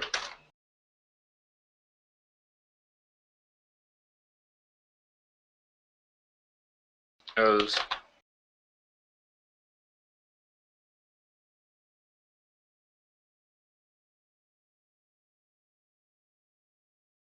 that's it, guys. So our delete method has been added to our route file successfully. So we have 3 methods now. Later on, we will also add our update method. So it's done. We have no error or no issues. Now for checking our APIs, we're gonna use Postman, which is a Chrome extension, which you can add to your web browser, Chrome browser, and go ahead and check your APIs.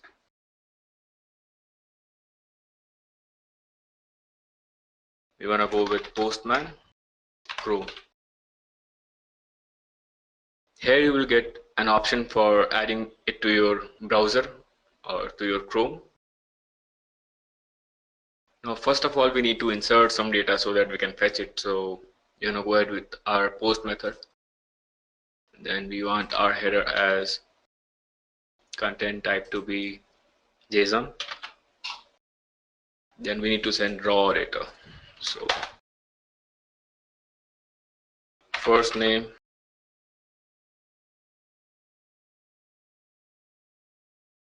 Bruce. Last name,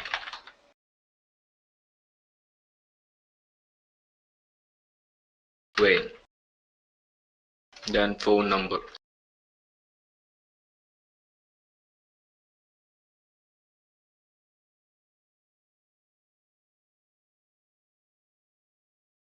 Okay, I'm gonna go ahead with string, but yeah, let's add some random number here. Now you have to enter the URL or the URL of the API that we're gonna make the call to, so that it can be directed to that particular post method. So we're gonna go ahead with localhost 3000 /API/contact. So contact added successfully. Let's add some more contact.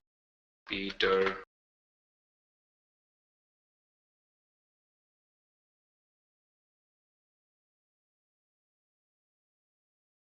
Now let us retrieve the contacts that we have already added into our database. For that, we'll be using API/contact. So we have these 2 contacts. So that's what I was talking about. You can see over here, we haven't added any ID field while inserting our contact. So this is automatically generated by MongoDB, and this is what we are referring to in our a delete method. So what we're gonna do is copy this very particular ID. Now we're gonna issue a delete command. So now our method will fetch this very particular ID from our URL, and it will refer to that very particular document or that very particular contact and delete it. So the contact has been deleted. Now let's check that. We are having issues here. So we can see that our Peter Parker has been deleted. So this is how you can check your APIs. Now what we're gonna do, we're gonna make our client application, and where we will be making call to our APIs for performing various kind of data operations that we have defined in our server file or server-side code.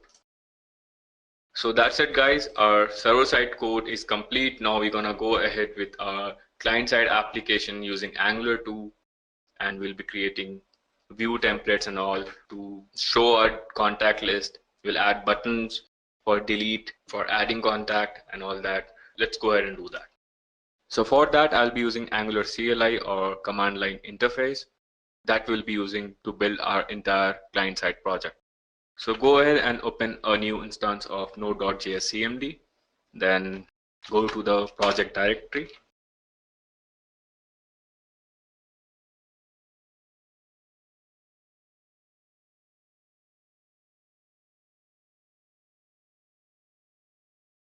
So now we need to install Angular CLI. For that, you'll be using again npm install @angular/CLI.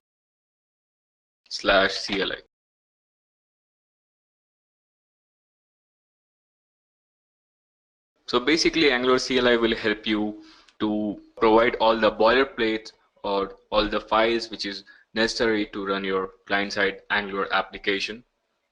It will also provide you the core node modules or core modules which we are going to use in our Angular app.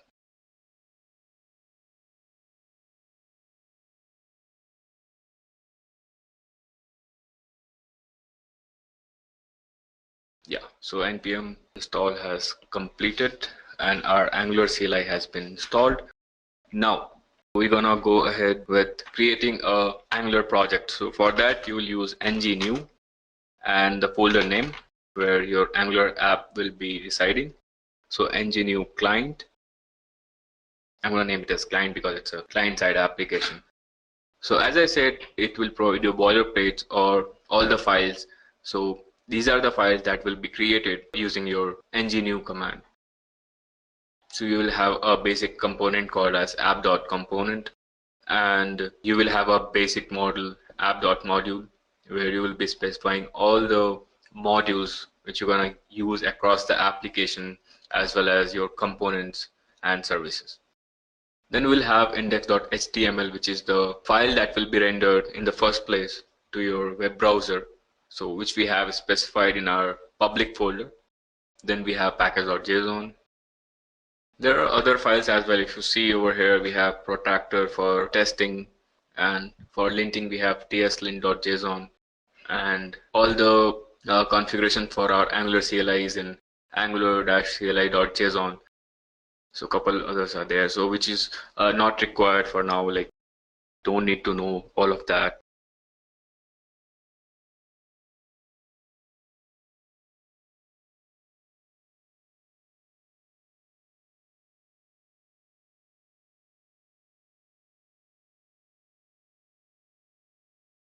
So our project has been created successfully. Now let's go inside that very particular folder. Now what we need to create components. Okay, let me just give you a quick walkthrough. So inside our client folder we have source, then app. This is our component, our basic component called as app.component. So if you look at index.html file, which I told you it's gonna render in the first place. So here in body we have app-root. So this is a selector or tag which will load our app.component over there. So basically we will have app.component or app component class to be rendered in the first place. So here you can see we have app-root as selector. So for building an Angular 2 application, we use TypeScript as language, which is based on object-oriented features. So here you can see that it's a TypeScript class called as app component. Now we have something called as decorator @component decorator, which tells Angular that this very class is a component, and we have template URL over here, which specify the template for our component, which is over here, and then we have CSS for styling. So let's run this very particular application. So npm start is the command, or you can go ahead with ngserve.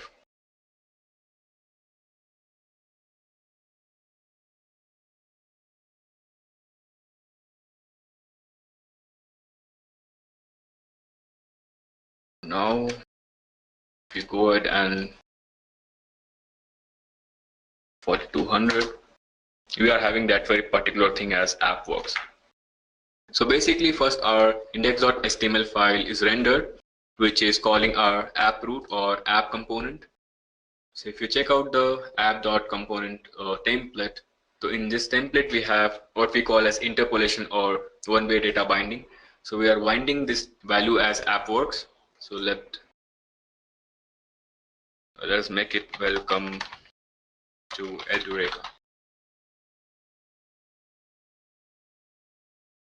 It has been changed. So like in case of server side application, while we were creating the Express app, we had to run server every time whenever there is a change, and for that we use node mod. Similarly, in our Angular side application, there's a difference is that we don't need to restart our application. It continuously watches for any changes that we make in our source code, and it re-renders or restart the whole application each time. So you can go ahead and check that. So if you see over here, then we had a change over here, so it recompiled it and start the whole application. All these TS files are converted to JavaScript files or transfiled to JavaScript file and then are rendered. Now we need a basic component called as a contacts for listing our contact, as well as there will be a form over there which will have a field for adding contact, then we will have button for deleting contact. So let's go ahead and do all of these. So first of all, we need to create a component. So I'm going to stop it for now. We'll be using ngg or nggenerate for generating component or services. Name of our component will be contacts. We need a service too. So basically it's considered to be a good practice to separate your business logic or your data retrieving or data operation logic in a separate file, which we call as a service. Then what we do is we inject those services into our component wherever it is necessary so as to use those services. Now you can see a warning here that service is generated but not provided. So basically whenever you have to use, or in whichever component you have to use the service, you have to provide it in your @component decorator. So there will be a field here called as providers, and we will add the service that we will be creating now. So we have contact.service.ts or contact service class, where we'll be writing our business logic or our data retrieving or data operation logic. Then we'll have a contacts component where we'll be creating our template and all the logic behind that. So we'll start with creating our service so that we can retrieve the data first. Then we'll start with creating this contacts.component. Now one more thing we need is we need a schema for our contact.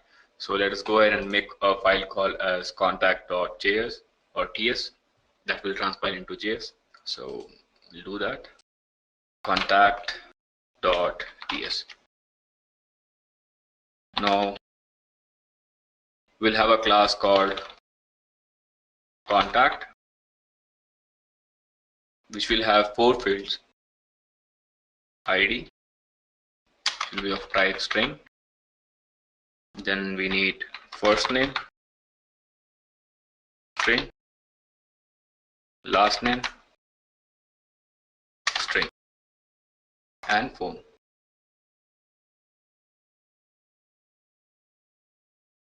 Optional field Now we need to import our HTTP module for getting all HTTP methods for retrieving data or for sending data, or in other words, contacts.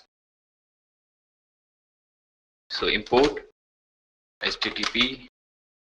We need headers as well from Angular HTTP.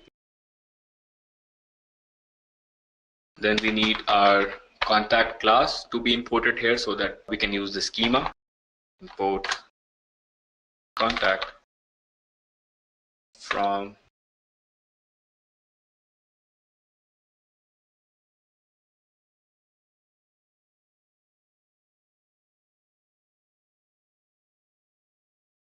then we need reactive.js operators. Basically, we'll be using map operator.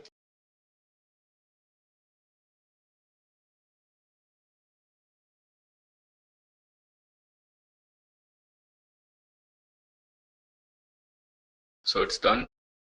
Now we need to use our HTTP module. So for that,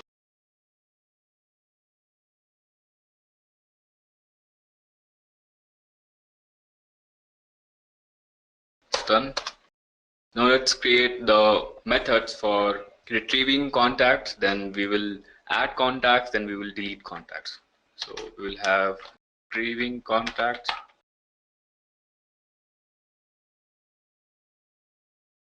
So which is get contacts.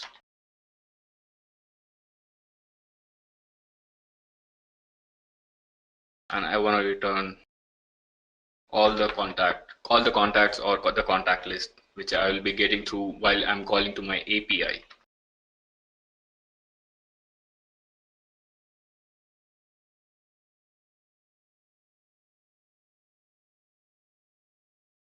Then the API URL, you can see over here, this is the signature or syntax of your get method, or signature you can call. Like we will have first argument as a URL string, so we'll have as http://localhost/3000 port number.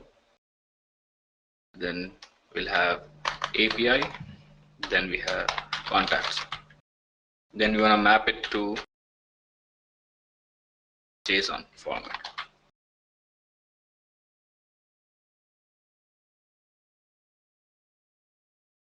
So we have our get contact method ready over here.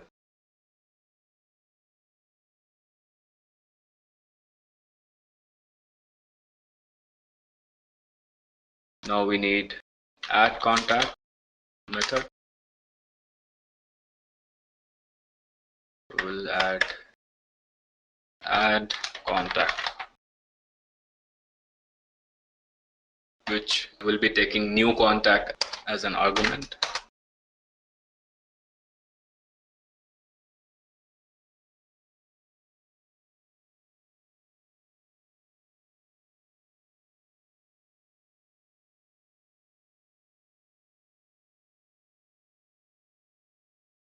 So we want to append the content type in our header, which is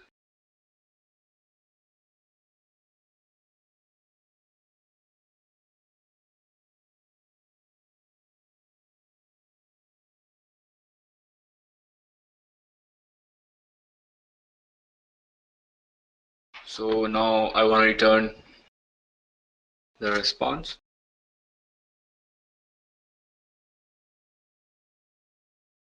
And I want to make a call to my add contact API, which is /API/contact. Yeah, I'm going to copy this very same thing over here.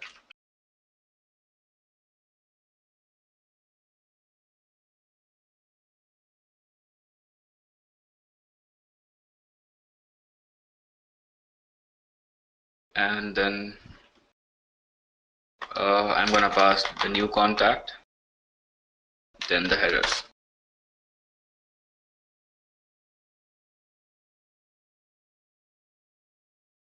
We'll map it, the response as JSON.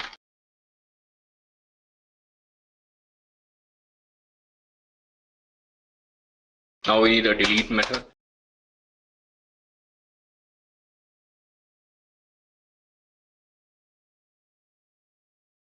Remember I told you that for deleting a contact we'll be using ID so as to refer that very particular contact in our database. So we need ID as our parameter.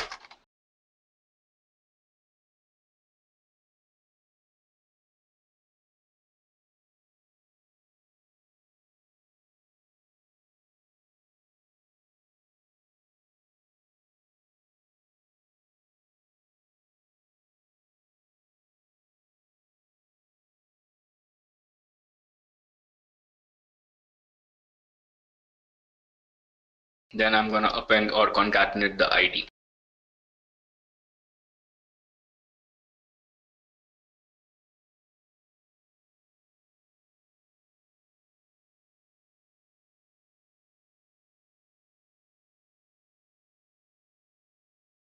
So we have our service ready.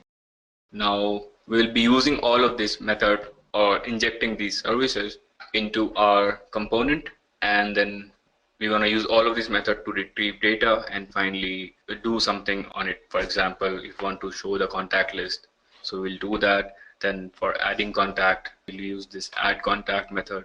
So that's how we'll be doing things. So let's go ahead and create our component.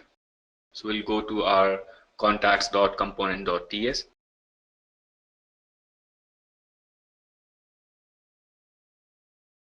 Private contact service. Yeah, but we need to import it first. So we have contact service from /contact. Yeah. So now we need our contact class or schema.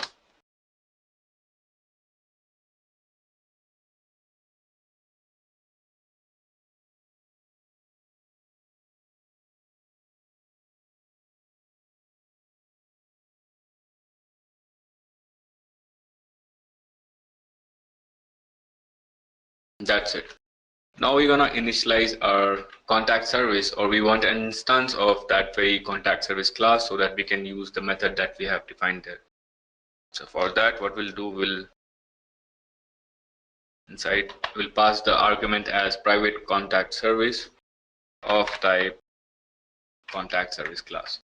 So this very process is called dependency injection, or that's how we inject our services into our component. And second thing is you need to provide your service so as to use it. Providers.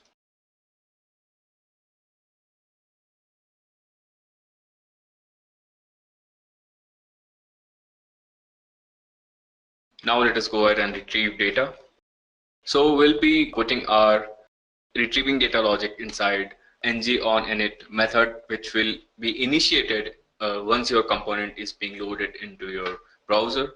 So every time you load your component, it will automatically call this very particular method to retrieve all the data. So we'll be having this dot contact service, and we're going to use get contact method. So you can see over here that we have three methods: add contact, delete contact, and get contacts. We're going to use get contacts, and since it will be returning an observable, we need to subscribe that. We want our contacts to be saved as this dot contacts. Now it's showing an error because I haven't made any variable for contacts. So let's go ahead and do that. So it will be contacts of type contact, and it will be an error. Yeah. So we have done that. Let's create some more variables that will be needing later on. We need one. Then we need first name, type string, then last name, then phone number. That's it, guys. remember I told you that the bootstrap component is app.component. So we need to specify in our app.component that this particular component should be loaded. So we will go to template and we're going to use app-contacts, because if you go ahead and look at the selector, it's app-contacts. So contacts works. So guys, we have retrieved the data here. Now let's create our template so that we can display this very particular data. So I'm going to go ahead with my contacts.component.html and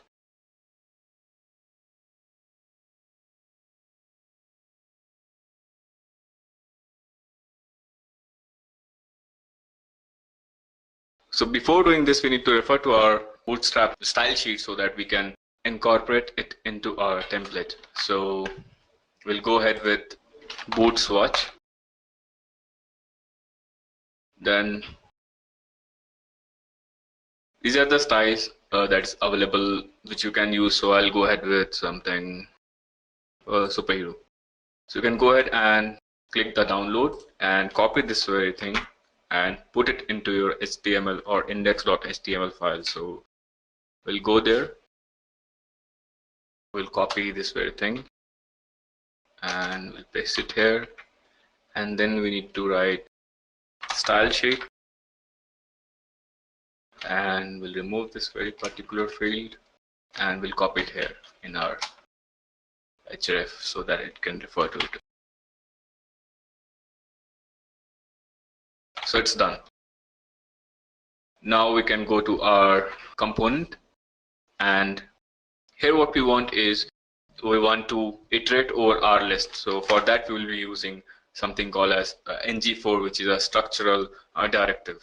So div asterisk ng4 let contact contacts. So we'll be iterating over contacts using contact variable. So each contact in our contacts array will be retrieved in this very particular variable, and that very variable we will be displaying as a list. So let's go ahead and do that. So we need our div class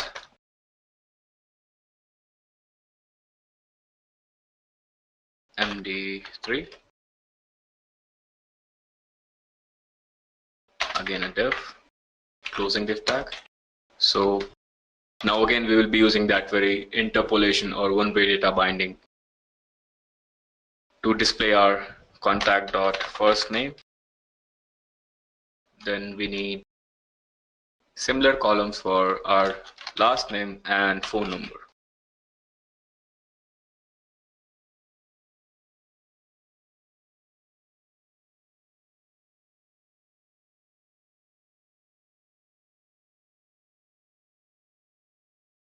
So it's done. So let's check out our, so we can see over here that our list is being generated. We'll put some more styles so that it will look good in the end. So what we'll do right now is we'll add a delete button. Using that we can delete any contact. So we'll go ahead and do that. So for that I'll be copying this very thing again, and I need my put type to be a button.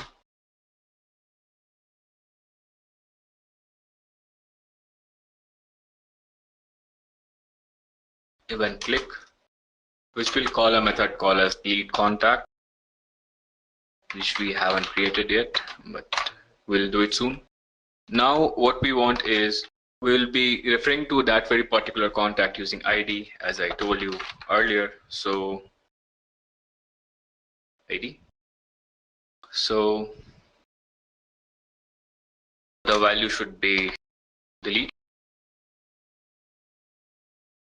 and we'll be using a class called as button danger. So it's done. So we have this very particular thing over here. Now what we need is, we'll add few breaks so that we are iterating over the list. So yeah, we'll do it later on, these stylings. So now we'll add our delete method over here, which we'll be using. And we also need something called as adding contacts, add method or add contact method. So let's go ahead with our delete first. So we need delete contact. Let's assign ID as any type, or type any. Now, so basically we'll be calling our service again. So this dot, yes, contact service dot delete contact, and then we'll passing the ID. And since it returns an observable, we need to subscribe that very particular observable. So we'll go ahead and do that.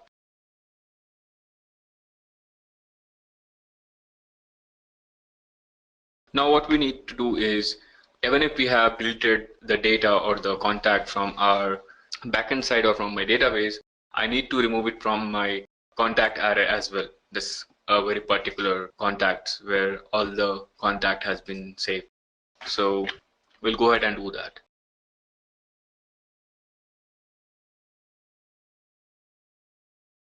If the delete operation was successful, then you're gonna iterate over here, contacts dot length. Then okay, so I'm having an error because I haven't defined the variable contacts. So contacts is equal to this dot contacts. So it's done. Now we need to increment our iterator. So if contacts I dot underscore ID is equal to the ID that has been provided to my method, then I wanna remove it.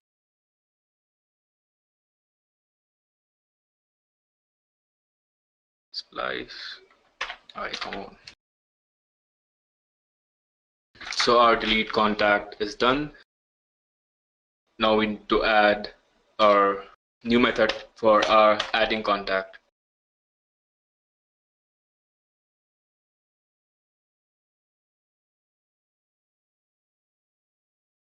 So our delete functionality is done. So let's add our add contact method so that we can add more contact and delete them and see if everything is working fine or not. So for that, I'll be using add contact, and this I'll be creating new contact.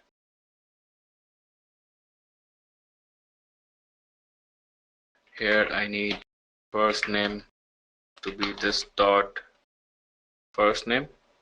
Then I need last name to be this dot last name, and I need phone to be this dot phone. Now I need to provide this particular contact that I have created to my service, or in other words, I need to call the method that is defined in our service. So for that, we'll be going ahead with contact service dot add contact, and we'll be passing this particular variable. We're gonna subscribe it.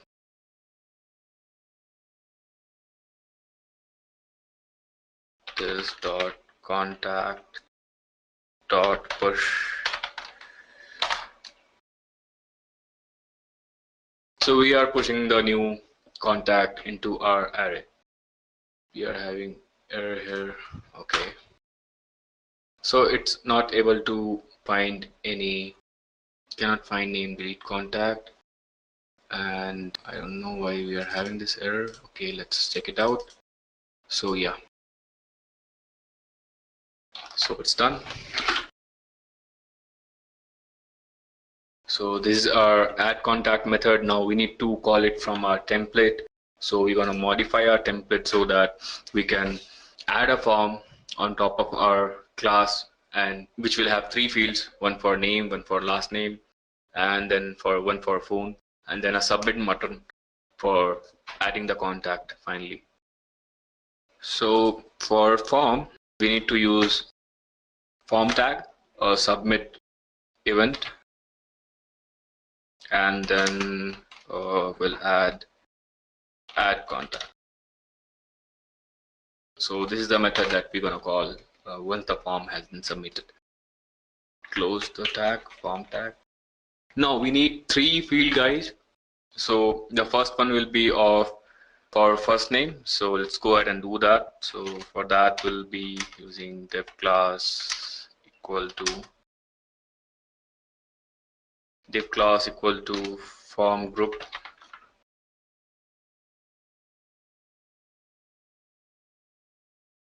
Now we need to close this particular tag, and I want my label as first name. Yeah. Now I need input type equal to text. Then we're gonna use something called as ng model for two-way data binding. So whatever changes that we're gonna make there should be reflected in our list as well, where we'll be showing the contact list. So we're gonna use that ng model equals to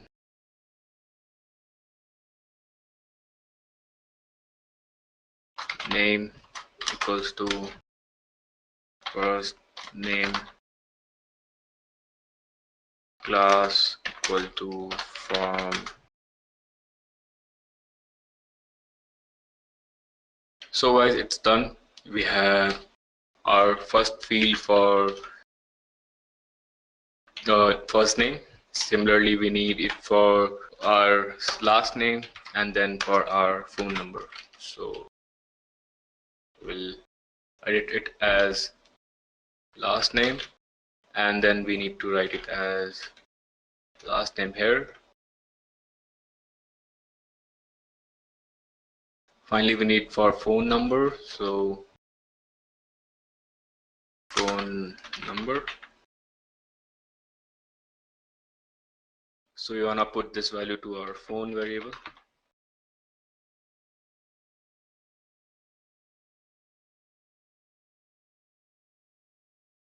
Yeah, so everything is done here. Now we can add something called as required. So if you are not putting that very or filling that very field, then it will pop up a message, or there will be a message popped up stating that you need to fill that very particular form or particular field. So we can use this required here. Now we need one button also for our submit button for submitting our form.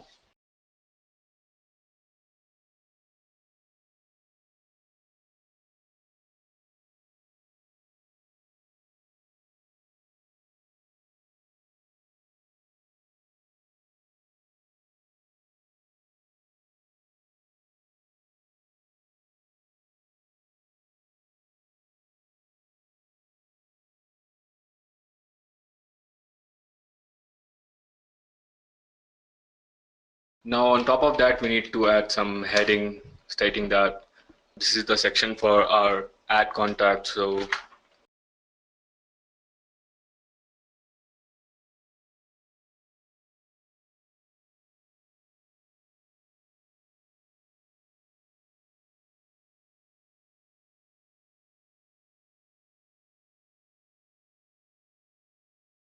it's done. Now we have everything here.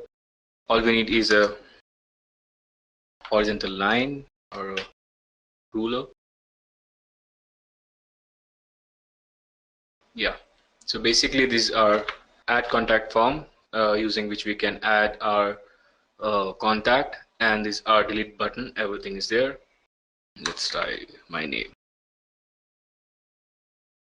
We are having it here, but yeah, it's there. And the second thing is that if you are seeing this, that every time we are adding a data, we need to reload it. This is happening because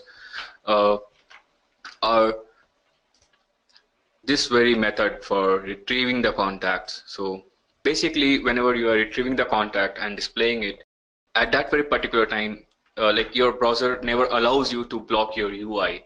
So that is what is happening right now. So what we can do to fix it is we can copy this very particular thing over here, and we're gonna put it inside our add contact to be called just after we have pushed the contact. So now if we go ahead and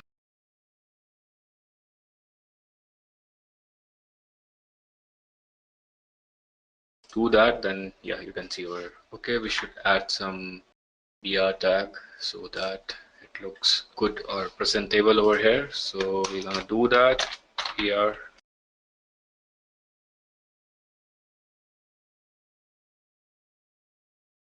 So this is so far now. Let's check our delete button. It's working as well.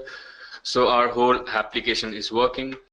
Let me give you a quick walkthrough or a quick recap so that we can refresh all the things that we did for creating this very particular mean application. So what we did, we started with our server-side coding, where we had our app.js or entry point file, where we imported all the modules that we required for our application. Then we used middleware for applying cars and a body parser to parse the JSON data. And then we put all our routes in a separate file called as route.js, which is over here. Now, there we created routes for each CRUD operation, and then we created schema for our database for contact. Like for example, first name will be like this, last name will be this, and phone this. Now we have our client side or client folder, where we started with creating our component. So this is our component. And then we had a service called as contact.service, where we have mentioned all the data operation logic, and we have injected this very service into the component that we need to use or we want to use. So that's it, guys. This was the whole Angular application and Express and MongoDB. So we have created our main app successfully. I hope you find this whole session to be informative.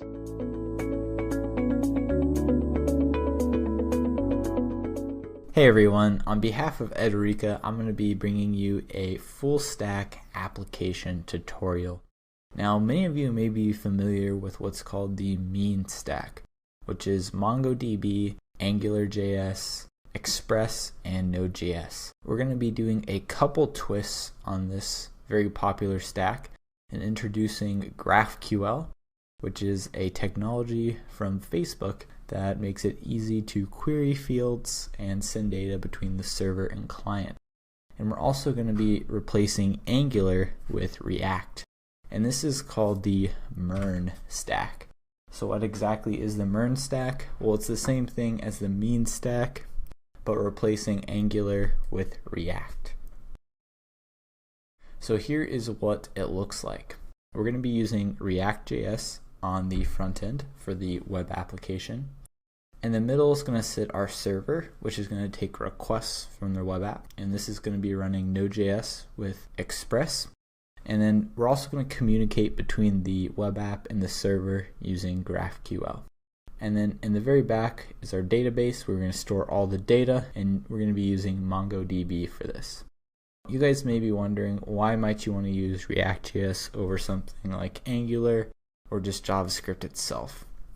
Well, this is a very popular framework right now. It is currently what Facebook uses on their very own website, and it's very nice to build applications with. It has somewhat of a steeper learning curve, I would say, than some of the other frameworks, but once you learn it, you can be very productive and build very high quality production ready web applications, which is very cool.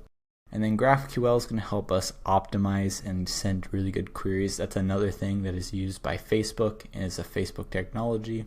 And then MongoDB is just a really solid database for NoSQL. So that means it's very easy to store different types of data. And as our database changes and our application changes, it's very easy to change our schema or what our data looks like in the database. And then Express is very nice to make a server with very fast. So that's our choice here. So there's really four main operations when building an application like this, and they're known as CRUD. So what CRUD stands for is create, read, update, and delete. So we're going to be using MongoDB and Mongoose. Mongoose is a library to basically do operations on the MongoDB database in Node.js. And to create, we're going to basically add something to our database, and we're going to be using the save command. Then there's reading, which is viewing objects or viewing data from our database, which is a find command. And then update, which is changing some values in the database, using update again. And then finally, delete, removing data from our database, and this is going to be remove. So the application that we're going to be building to try this stack out, the MERN stack, is a to-do list app. So without further ado, let's go ahead and get started. So there are a few prerequisites for this tutorial. First off, make sure you have an editor of some sort. I'm going to be using Visual Studio Code, where I can edit files, and then you want to make sure you have a terminal. I'm going to be using the terminal built into Visual Studio Code, and we're just going to be doing some things with that, so make sure you have both of those. And then we're going to be using MongoDB, so you're going to want to install that. And the recommended way to install MongoDB, I'm using a Mac, I would recommend something called Homebrew.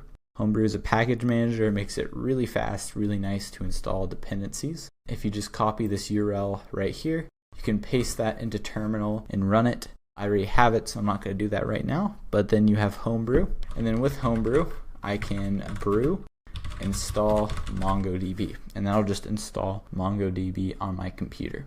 And then to verify that you have MongoDB, you can just type Mongo. And you can see here's the version of my Mongo shell, and then you can see whether you connected to it. So the other thing is to make sure you do start your Mongo database. So I already had mine started, so I was able to connect to this. If you use brew, you can just do brew services, and then instead of restart, we're going to start. So brew services start MongoDB if you installed this with Homebrew. The other thing we're going to need is Node.js. So again, once you have Homebrew, you can do brew install node. So you can see it's really nice to just install things with Homebrew. It makes it super easy. And if you type node-v in terminal, you should see a value. And here's the version. I'm currently on node 9.11. And then with that, you should get npm, which is Node Package Manager. I'm using 5.8, so you just want to verify both of those got installed. Now, if you're not running on a Mac, you can't use Homebrew. I just recommend going to the official websites for MongoDB and Node.js and downloading them that way. Alright, so we're ready to get started. We're going to be starting from a blank directory. So I have just an empty folder right here called server. If I do an ls, there's nothing in there right now. And I'm going to start off the project with npm init. And I'm just going to do -y. This accepts all the defaults and just creates a package.json file. So we have one file now in our project, and this is going to hold basically where our configuration stuff for the project. So what dependencies we need mainly. So we're going to start off by adding a dependency called GraphQL Yoga. This is a really nice GraphQL server that makes it super easy. We're going to install it. So we're going to copy this. And I'm just going to say npm install GraphQL Yoga, and you want to make sure and run this command inside the server directory, and it's going to go ahead and install this for us. Now here is a little quick start that we're going to use, and we're going to copy the quick start and paste it into a file. I'm going to create a new file called index.js and paste it in here. So let's go through exactly what all this stuff is doing. First line is importing the package. We're going to use the require syntax because we're just going to use Node. So here we are importing GraphQL Yoga, which is that library. Here is what's known as the schema. So we're using GraphQL. So with GraphQL, you have to set up a schema, and our schema right now has this thing called a query type, and inside of query type we have hello, and hello takes one argument. It kind of looks like a function. This argument is name. Name is the name of the argument, and then string is the data type for it, and then this is the return type, which is a string as well. The exclamation mark at the end means this is a string that is mandatory. You have to pass it in. And then here are what known as the resolvers for this. So the resolvers, you'll notice the kind of the shape of it matches. So query and then hello, query then hello. And here there's argument called name. So you can see we're destructuring this second parameter, which is called just the arguments, and we're getting the name, and here we're returning a string, and we're using a string template here. So we're saying hello, and then if they give us a name, we say hello, that person's name, or we do just hello world if they didn't give us a name, right? And then here we're specifying the type defs and the resolvers, and we're going to do server.start to start this server. Now we're going to get more into what the type defs and these resolvers are, but I want to go ahead and just run this so you can see what happens. So I'm going to say node and then index.js to start it up, and now we have a GraphQL server running on localhost 4000. And we're not using Express directly, but under the hood, GraphQL Yoga uses Express. So alright, let's go to localhost 4000 and see what's going on there. So we'll get this thing that says loading GraphQL Playground. I've been here before, so I have some junk. Just going to clear that off. And so if I click on schema, I can see on the right what things I can run or what things I can do here. This is a GraphQL Playground, and what this is you can run your queries, and queries are read. So we talked about CRUD operations before. Queries are for reading things or finding or viewing the data you have stored. So we want to query this hello thing. So how would we do that? Well, we would do curly braces like that, and then we say hello. And I can either pass an argument or I don't have to pass an argument. So we can prettify this. So if I don't pass an argument and I hit run, I get data, hello, and then hello world. So by default, the argument would be null or undefined getting passed in, and then we saw that that would go to world. But here I can specify an argument if I want to, and I could say Ben, so hello Ben. And we run that and we can see it changes. So you can notice this argument we can change and we get different results out of it. I can just do a random string if I want and I get that back. So with GraphQL, we can pass different things in and get different results back, kind of like a function call. And we're just getting a string back, and you'll notice the shape is very similar to the shape over here, which is nice. That's how GraphQL works. So we have this outer data, and then after that it matches. So hello is the name of the query, so that's why those two match up. And then here's the string that equals. And we're going to get more complicated as we add to-dos and whatnot. Alright, so this is the basics of how the GraphQL is working. There's those other things which are called mutations. So there's two main things in GraphQL, queries and mutations. Queries are for looking at the data, which I already said, and that's what we ran right here. We could prefix this with the word query to be more explicit. Those are doing the same things. The other thing is called mutations. These are when we add data, we update data, or we delete data. We're going to be running mutations. And we'll get into those very shortly when we add our MongoDB connection. So our server's good. We're going to move on to connecting to MongoDB. And to do this, we're going to be using something called Mongoose. So first off, we need to install this. So I'm going to come over here to terminal, stop my server, do npm install mongoose. So mongoose is going to allow us to connect to our MongoDB database and then run queries, create data, or whatnot. And we're just going to follow the getting started. So here is how we make a connection. So I'm just going to add this at the very top, and I'm going to change this to const. So I am first grabbing this from the package or importing it. So here I have the mongoose object, and I'm first connecting to the database. So I'm at localhost, and I'm going to connect to the test, and I'm just going to call this test 5 because I don't know if I already have a test database or not, and I'd like to connect to a fresh database. So this is the name of your database at the very end here. And then after that, what we want to do is first connect to the database and then start the server. So it doesn't immediately connect when we run this. It actually runs in the background, and we can use a callback, so db.once, and wait for it to open or get connected. Now to get this db variable, they did mongoose connection. And then inside of that, they're going to pass the server.start. So once we connect to the MongoDB database, we then start our GraphQL server. Alright, so next thing we want to do is create a schema, which is then going to be basically our database model, or what we're going to store in the database. So we're going to grab this Mongoose model and we're going to change it up a little bit. So they are doing a kitten. For us, we are going to do a to-do.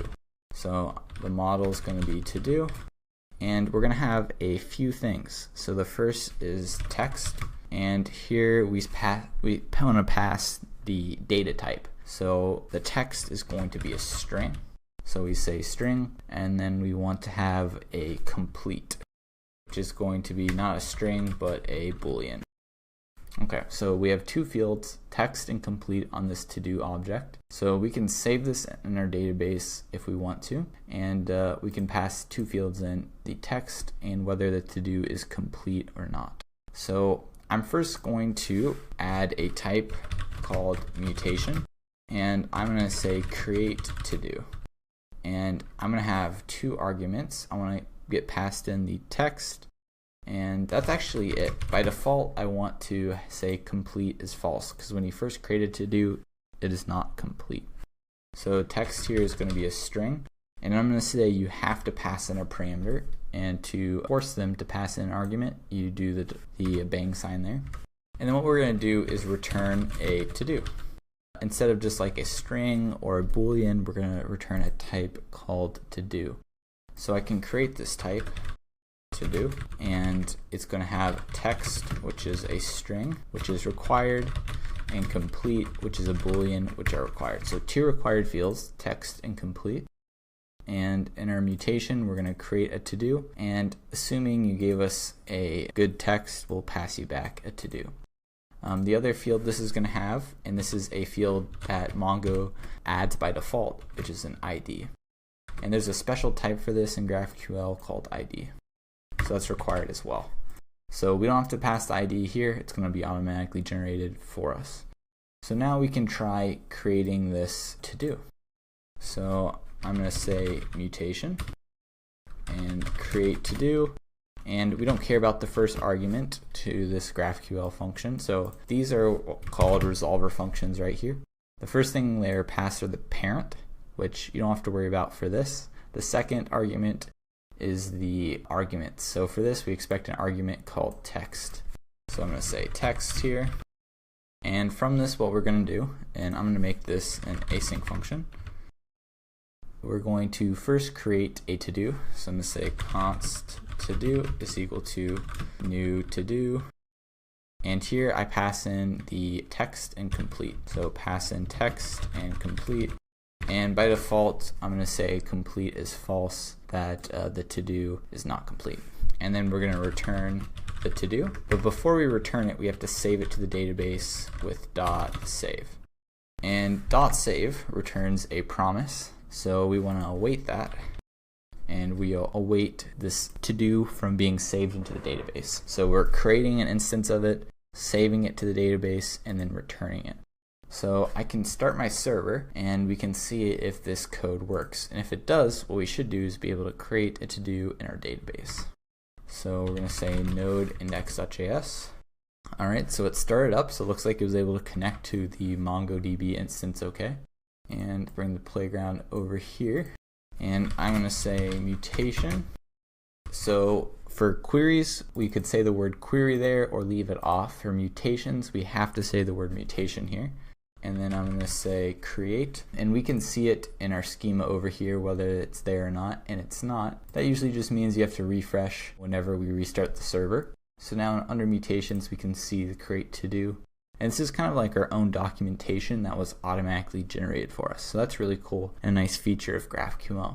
So create to do, we now have text. So create to do, text, and I'm going to say my first item. Now you can see it's kind of mad at us, but this is the exact same thing that we did with the hello, right? Well, it expects a little bit different return type, to do, which is an object. So we have to actually specify which fields that we want back. So there's text, there's ID, and there's complete, right? So if I specify all three here, I'm going to get all three fields back. So when I run this, we can see, hey, look, our item was created, we can see an ID, and it's false. I can run this again, you'll notice we should get a different ID there, Looks like the B is incrementing at the end.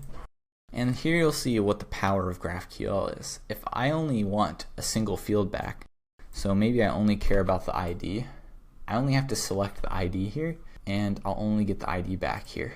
So I only get one field back. Or maybe I only care about the name, or not the name, text.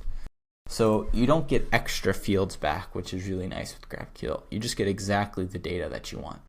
But alright, cool. We just added a bunch of to-do items to our database. Let's go ahead and fetch them, or read them, or query them. So to do this, we're going to add a query. We first update the schema, and then you add the implementation of how the data is getting fetched. So here I want to get all the to-dos, so I'm going to call it to-dos, and it just returns an array of to-dos. Now to return an array, you do brackets like that, so to-do. So this means we return an array of to-do, of the type to-do. So then in my query over here, I'm going to say to-dos, and I don't really care about any arguments because I'm just returning all of them. I'm just going to say to-do.find. And this will find all of the to-dos, and it'll return them, and then we can see them all. So that's all we needed to do. So I'm going to Control-C, restart the server, and now we can head back over to our application and refresh. We should now have a new query, and we can see it right here called to-dos. And we should be able to see all the different to-dos that we created earlier. So I'm going to say to-dos, and I don't need to pass in any arguments, but I do need to select which attributes that I want to get back. So the ID, text, and then complete. So if I run this, I can see all the different items that we created earlier. I give them all the same name though, so that's why it looks like this. If we want to, we could create a new one. So mutation, create to do, and I could give it a different text like item 2, for example. And maybe I only want to see the ID back. And now if I query that again, you can see at the very bottom our new item, item 2. So perfect. And again, we don't have to query all the fields. For example, I could just do ID and text, and then complete would be removed from all these items, just like that. Alright, so that's perfect. We now have 2 of the CRUD operations done, creating to-do items, reading to-do items with this query right here. The next thing we want to do is updating an item. So the way we're going to do that is we're going to create a new mutation called update to do. This will have 2 arguments, the ID, and this is what we'll use to know what to do to update, and then also complete. And this is going to be a boolean. We could also specify the text, but we don't really need to update the text, at least in this application, just whether this to do has been complete or not. And then we're going to return a boolean, and this is going to be true or false whether we are able to update the to do. So now we're going to add the implementation for this, update to do, and async, and this is going to have those 2 arguments, ID and complete. And here we're going to do to-do.find by ID and update. And here we're going to specify the ID as the first argument, and the second we specify what changed. So the thing that changed is complete, and we're going to pass that in, and this is the new value for what complete is. And this returns back, I guess a document query looks like what it comes back. I was thinking this might be a promise as well, that we might have to await it. We'll see if this works. I think it should. And then lastly, if that works, we just return true. So if this doesn't work, we'll get an error or something, and that'll be thrown back, and that's fine. So let's go back over and see this in action, and we need to make sure to restart the server. So anytime throughout this, if you don't see something looking right when you head over here, just remember to refresh and also restart your server. So we see in our mutations now an update to do. You can see the 2 arguments right here, and we expect boolean back. So why don't we change this one right here? So I'm going to copy that ID, and I'm going to say mutation, and I'm going to say update to do. The ID is going to be that string that I copied, and complete is going to be true. And we can run that, and we get true back, meaning it worked. And now I can query all the to-dos. So we can go back, and I can grab it, and we need to grab complete, and this first value is now true. So perfect. So update works. So now we can update any item in our database based on the ID that we are given. The last thing we want to do is delete it. So pretty much the same way we did update to do, we're going to do remove to do. And here we don't need to know whether it needs to be complete or not, so we can just remove that part and have only one argument, which ID that we need to remove. And then a boolean true or false whether the operation was successful. So we can copy this. I'm going to do remove to do. We can get rid of that argument, and then here we're going to say find by ID, but now it's going to be remove. And now we don't need this second argument. We just need to pass in the ID. So I'm going to restart the server, and we're going to try this one last time. This is the last operation that we need. And let's say I want to delete this item right here that is, so we see I removed to do there, perfect. And the other thing is you can create tabs, so I'm going to go ahead and pop a tab open here. That way we can do this in a separate tab and not have to redo this. So remove to do, ID, pass that ID in. We get true, which means it should be gone. So now when I rerun this query here, we should not see this first one right there. And sure enough, it is gone, so delete also works. So that's perfect. We have all our CRUD operations that we want to do, and we're done with our server. Now really what we want to do is create a client or a web app using React that allows us to do these. So we can view our to-dos, we can click on it to cross it out, we can add to-dos, or we can just straight up delete them if we no longer need them. So let's get into doing that. So I'm going to keep this server running and open up a new tab. And what I'm going to do is I'm going to go to a different folder, and I want to create a folder for my React application. Now we're going to be using something called Create React App. So this is a CLI tool, and you can download it using npm. So npm install-g create react app. If you go ahead and run that, that'll download it for you. And then what you can do is do create react app and then the name that you want. So I'm going to call mine client. Now I've already run this, and when you run this, you're going to get a folder, and I can just do ls right here, a folder called client or whatever you named it. And it's going to download, this operation also takes a little bit of time because it's going to download all the dependencies and whatnot. This is a boilerplate for creating React applications that just gets you set up really nicely.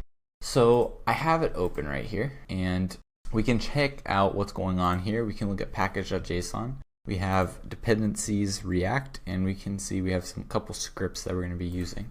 So just right off the bat, if we wanted to, I could cd into my folder and run npm start. And what that will do is it'll run the scripts start command, which runs this thing right here. And what that does is it starts my server. And this is a different server. So this is a development server, and this is just gonna allow you to see your React application as you develop it. So here's basically the hello world.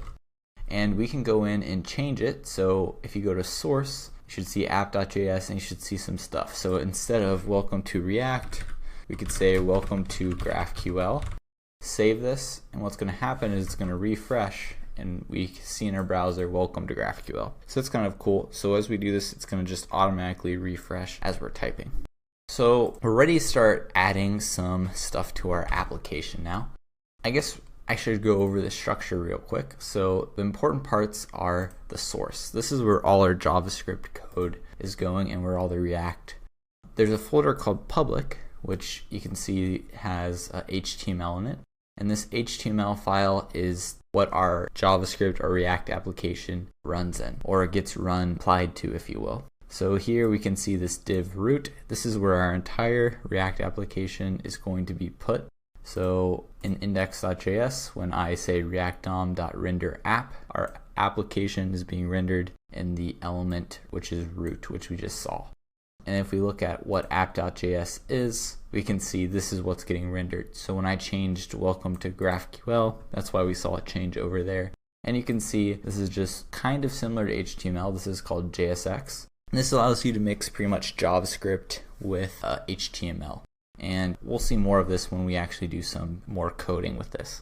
But we can go ahead and delete some of these extra files because we don't need them. First off, app.test, we don't need app.css, we don't need index.css, and we don't need logo.svg. So those are just some extra files we don't need. We can clear out all this code right here and simplify it a little bit. We can just say div hello and get rid of these things at the top. The things at the top are just import statements using fancier JavaScript syntax. And we just need import React. And index.js, we can just remove the index.css. So if we come back over here, it should now be blank, just hello, and we can start adding our code. So what we want to do is to run the same queries and whatnot that we ran in GraphQL Playground. So for example, I would like to render these to-dos in my React application. And to do that, I want to run this query. And to run GraphQL queries from React into server, we're going to be using something called Apollo. So Apollo GraphQL allows us to do this. It's very easy to get started. We're going to be downloading a few things here to help us out. So Apollo Boost, which is a library they created, React Apollo, GraphQL Tag, and GraphQL. Here's some little descriptions about what each one does, but basically GraphQL and GraphQL Tag are for parsing the query. So basically what we write here parses this into an object that basically they can understand. And then React Apollo is the bindings to React, gives you some React components, and we'll see that. And then Apollo Boost is for actually just setting up and making the queries. So we're gonna copy this npm statement, and I'm gonna Control-C the server that started and add this in. And the first thing that we need to do is create what's called a Apollo client. So I'm going to copy this and we're going to add that to our index. Actually, we can add it to our, index.js is fine. We could add it to either place. But the reason why I want to do it here is because we also need to get a Apollo provider from React Apollo and pass in our client. So Apollo provider, and this is just going to wrap our whole application. And we need to pass in our client. So our client is this thing right here that we create, and basically the only thing we're specifying here is the URL to our server. So our server is not running at this location, it's running at http:/localhost 4000. So it knows where to make requests. So it's now going to send GraphQL requests all to the server, which is perfect. That's where our server is running.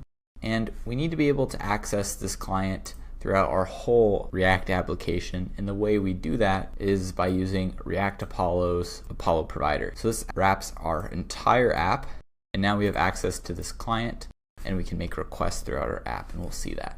So let's make sure adding that didn't break anything. So I'm going to do npm start, and we should still see just the word hello and nothing different, because this doesn't actually do anything yet. We didn't tell it what to query. All we said was, this is where we want you to make queries.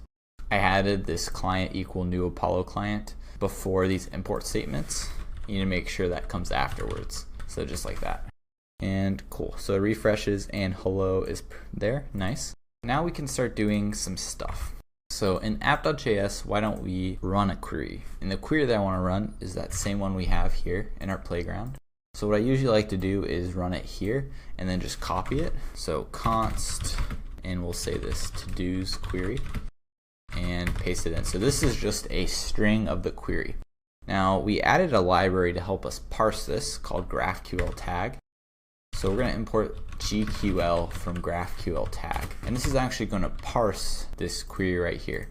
And the way we do that is GQL right there. Now you may be thinking I might have mistyped this and I meant to do something like this in the pass in the function, and that is not the case. You actually call it just like this, where GQL is right up against it. This is a string template calling, and it will pass to this function okay, and it will parse this out. Next thing is we need to basically bind it with our component, and the way we do that is with a higher order component. So import GraphQL from React Apollo. And this is coming from the React Apollo package. So we say GraphQL, we specify what query we want or what mutation we want. In this case, I want the to-dos query. And we wrap our app. And now injected into the app's props are some stuff. So now when I say this.props, I have a few things. I have data and loading. So loading, and why don't we actually, I'm just going to console.log this so we can take a look at what actually the values are. And if we come over here, if you just right click and inspect, you can see in the console what these are. So, and let's do a before and after. So this is export default app. So before we actually call this higher order component GraphQL, you'll notice here are the props, just an empty object. But now, when we add this thing back, we have some stuff in our props that are going to help us out. So first, you'll notice we have .data, and inside of data, there is loading. So loading is true. And there's basically nothing else. There's a bunch of functions we can call, but those don't look helpful, right? Those are for other things, which is more complex. But once it's done loading, it'll say loading false, and it should get some to-dos, and we can see this to-dos here, and we can actually see, wow, look, this looks like the data that we had over here, right? Well, it's exactly that. So what we can do in our code now is we can say const data, and we can get loading and to-dos. So this is just destructuring it from the props. I'm getting the loading that we saw in the to-dos, and I'm saying if it's loading, just return null. And if it's not, what I want to do is just to-dos.map, and for each to-do, I want to just render it. So I'm going to render a div, and I'm just going to display the to-do.text. And we can come back over here, it's going to load for a second, and then we're going to see all our items. Now, we need to add a key, and the reason for this is we need to have every single one be unique, and this helps for loading purposes with React. It'll load faster and have less conflicts in your list. So I'm going to say pass in the to-do.id to make this unique, and I'm going to say to-do item. So this is a unique string that identifies each to-do, and then that error goes away. But we can see our items right here, and now if I want to, I can change one of these items. So for example, I could remove a to-do. So we have one to-do down here called item 2. I could remove him, and if we refresh, it now fetches it and it's gone. So pretty cool. So those are connected to the same database, same server, all that stuff. All right. So this is a little teaser, a little intro into Apollo and how we're going to do our queries. But now what I want to do is add some Material UI to make this look pretty. And then we're going to continue on with some more mutations and whatnot. So we're going to be adding this package. This is Material UI from Google, and it just makes everything look really nice, and it's a nice utility. So we're going to go through the installation. So we need to install the core of it. Again, just going to Control C and add that. And then we need to add some things to our header. Some links, so to import the Roboto font. And that's when we just go to the public index.html. And we can put that right here. And the reason this Material UI needs this font, so we're just importing the font so it has access to it. And then the other thing is we also want to add some SVG icons, so I'm going to go ahead and install that package as well. Alright, and the first thing that I want to do is render some paper. And the reason why I want to render some paper, this is a component from Material UI, is so I can put a list on that paper. So we're gonna come back over here, and the nice thing about Material UI is they have great demos, so I can actually just take this and grab what I want from it. So we're gonna import paper. So to do that, we have to import paper from @Material UI core paper, and then we can actually render this.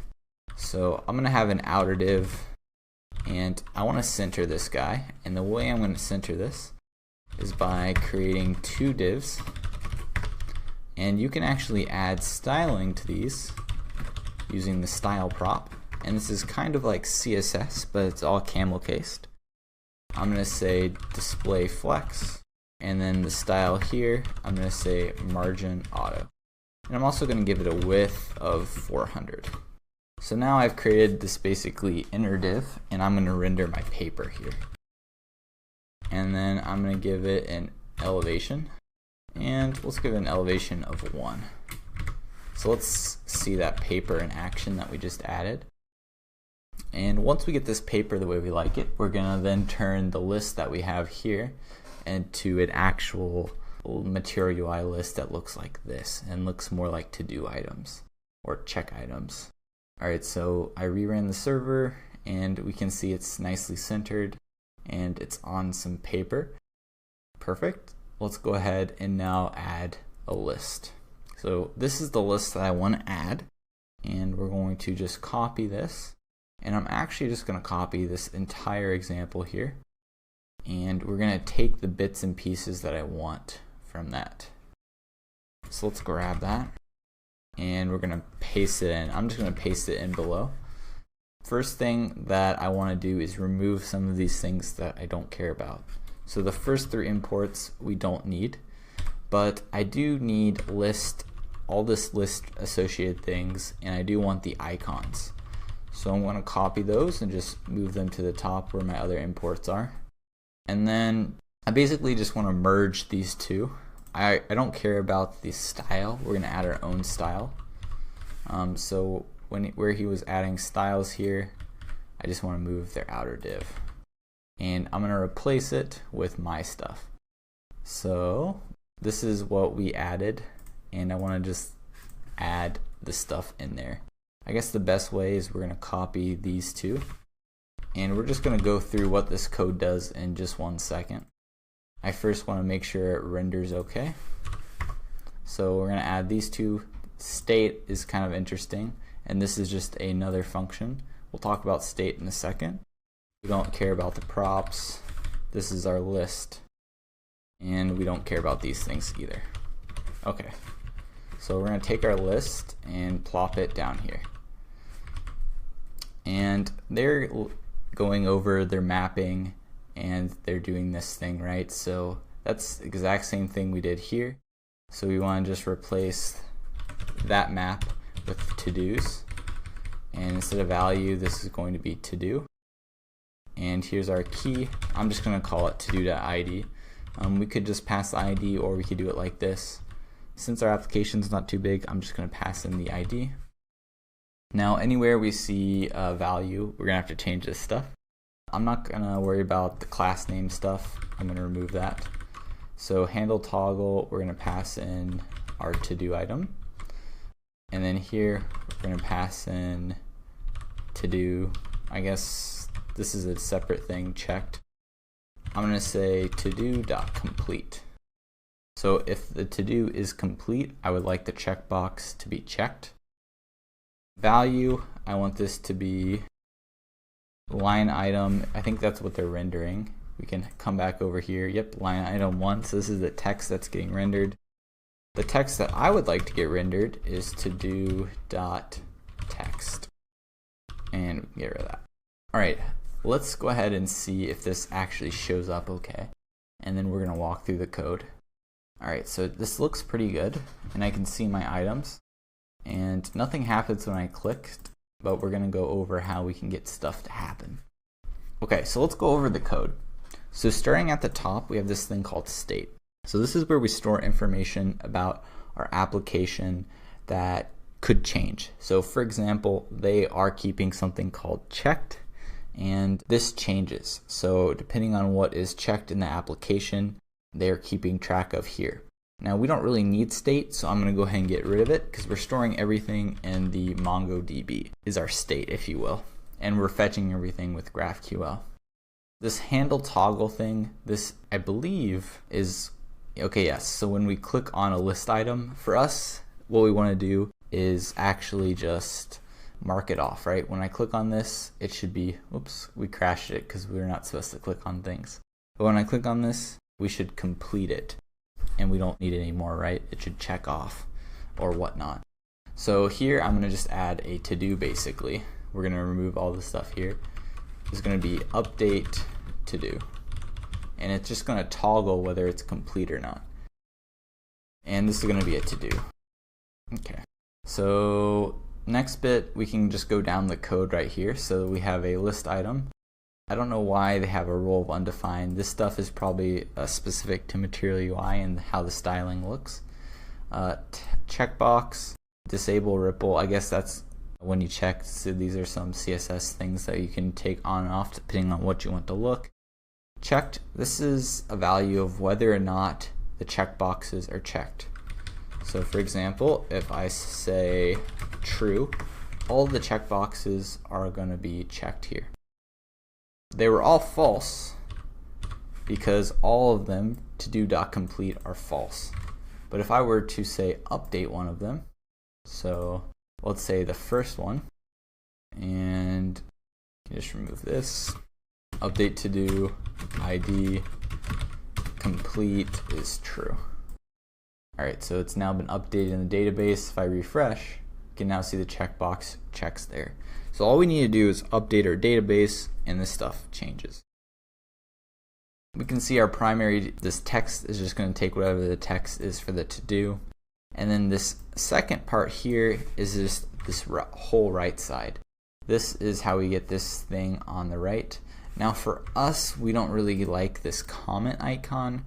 Really what we want is, instead of a comment, like an X to delete it, right? And I'm just going to remove, I guess, yeah, I'm going to remove this ARIA label. We don't need it. So let's go ahead and do that. Replace this icon with a new one. So we did all of these, and what we want next is to pick out an icon. So here is the website for Material UI that you can actually search and find all the icons that are available and which one you want to pick. This is the one I want to do, this close right here, which is an X, and it's under navigation.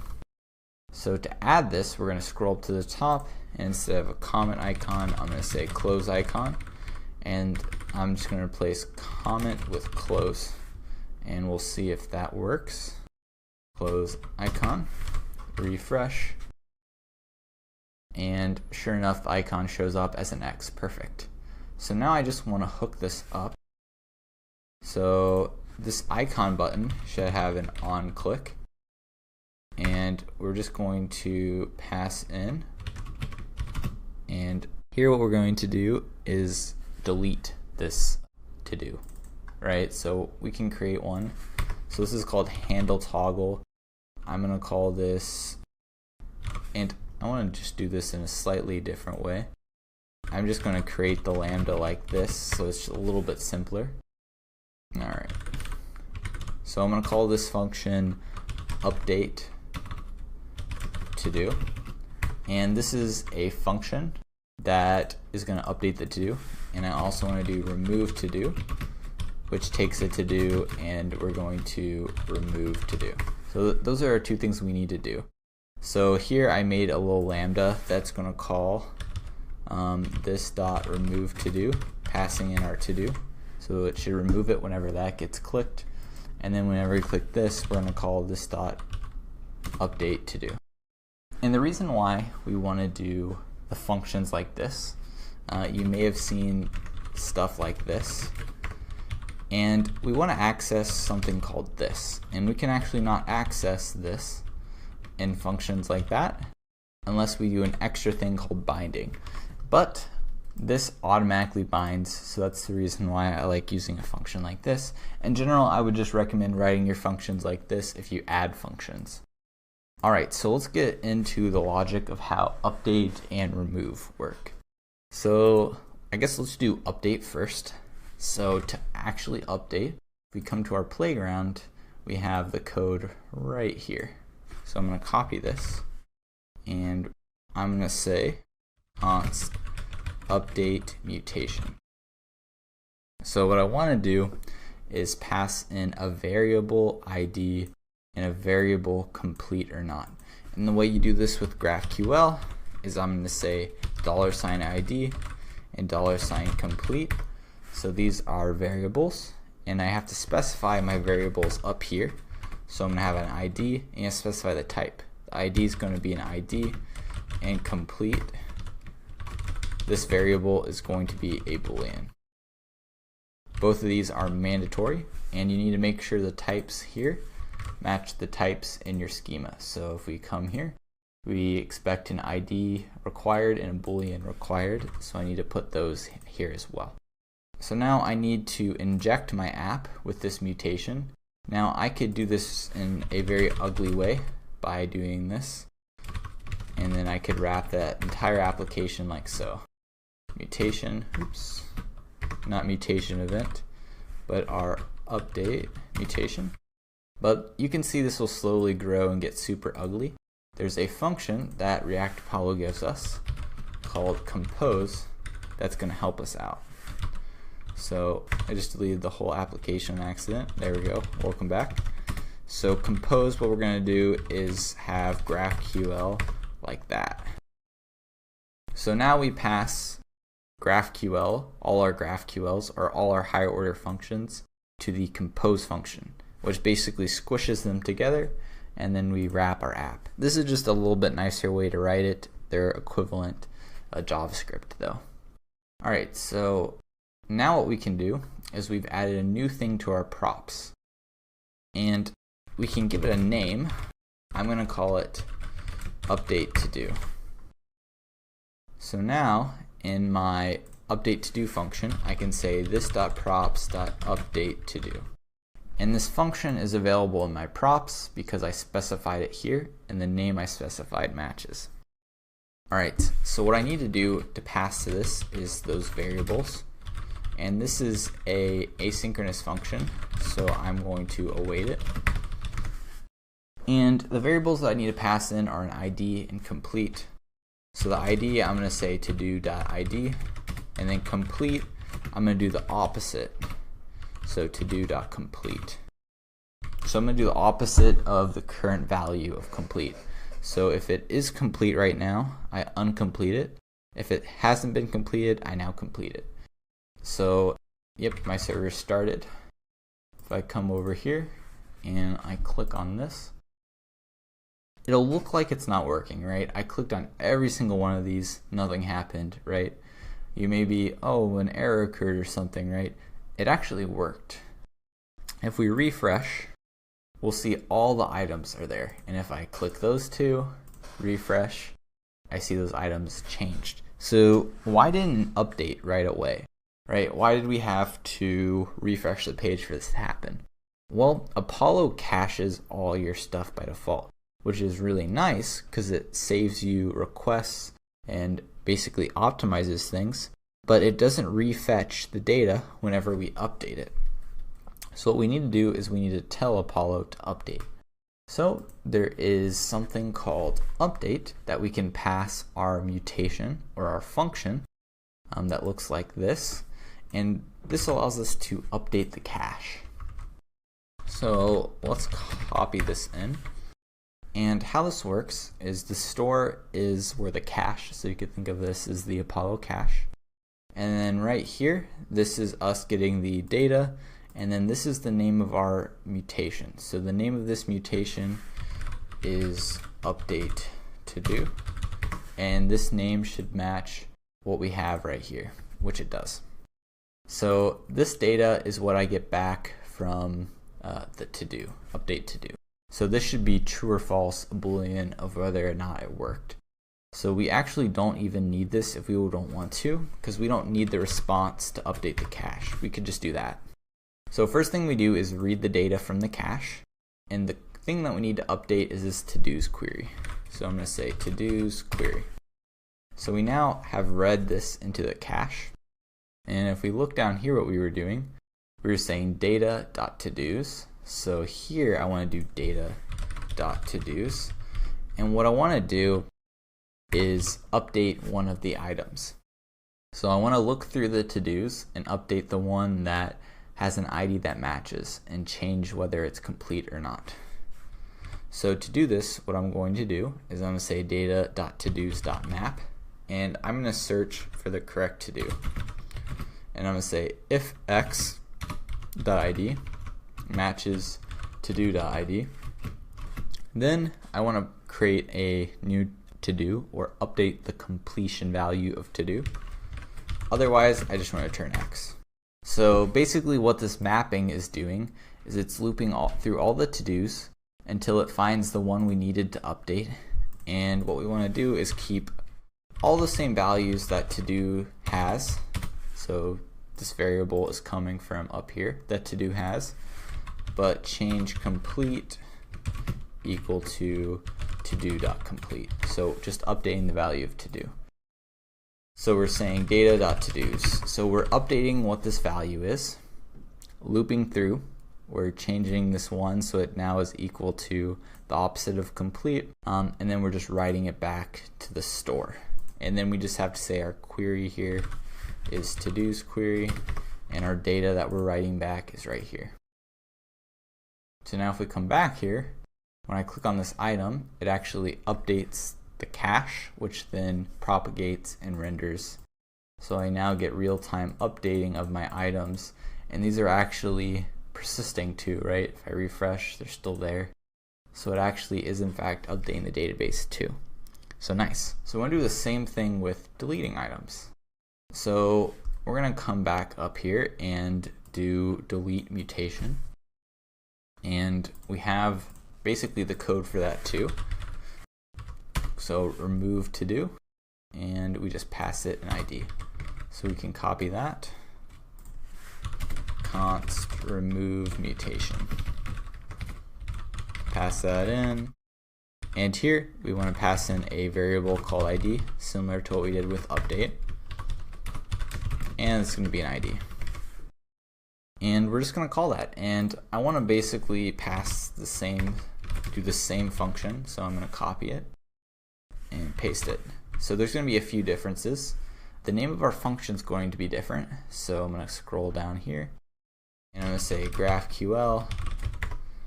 This is going to be remove mutation, and the name I'm going to call it remove to do. And come back up here, I'm going to say remove to do. And variables we want to pass in, we only care about the ID. And then to update the store, instead of this mapping stuff, we want to remove an item from the list. So to remove an item from the list, we're going to filter.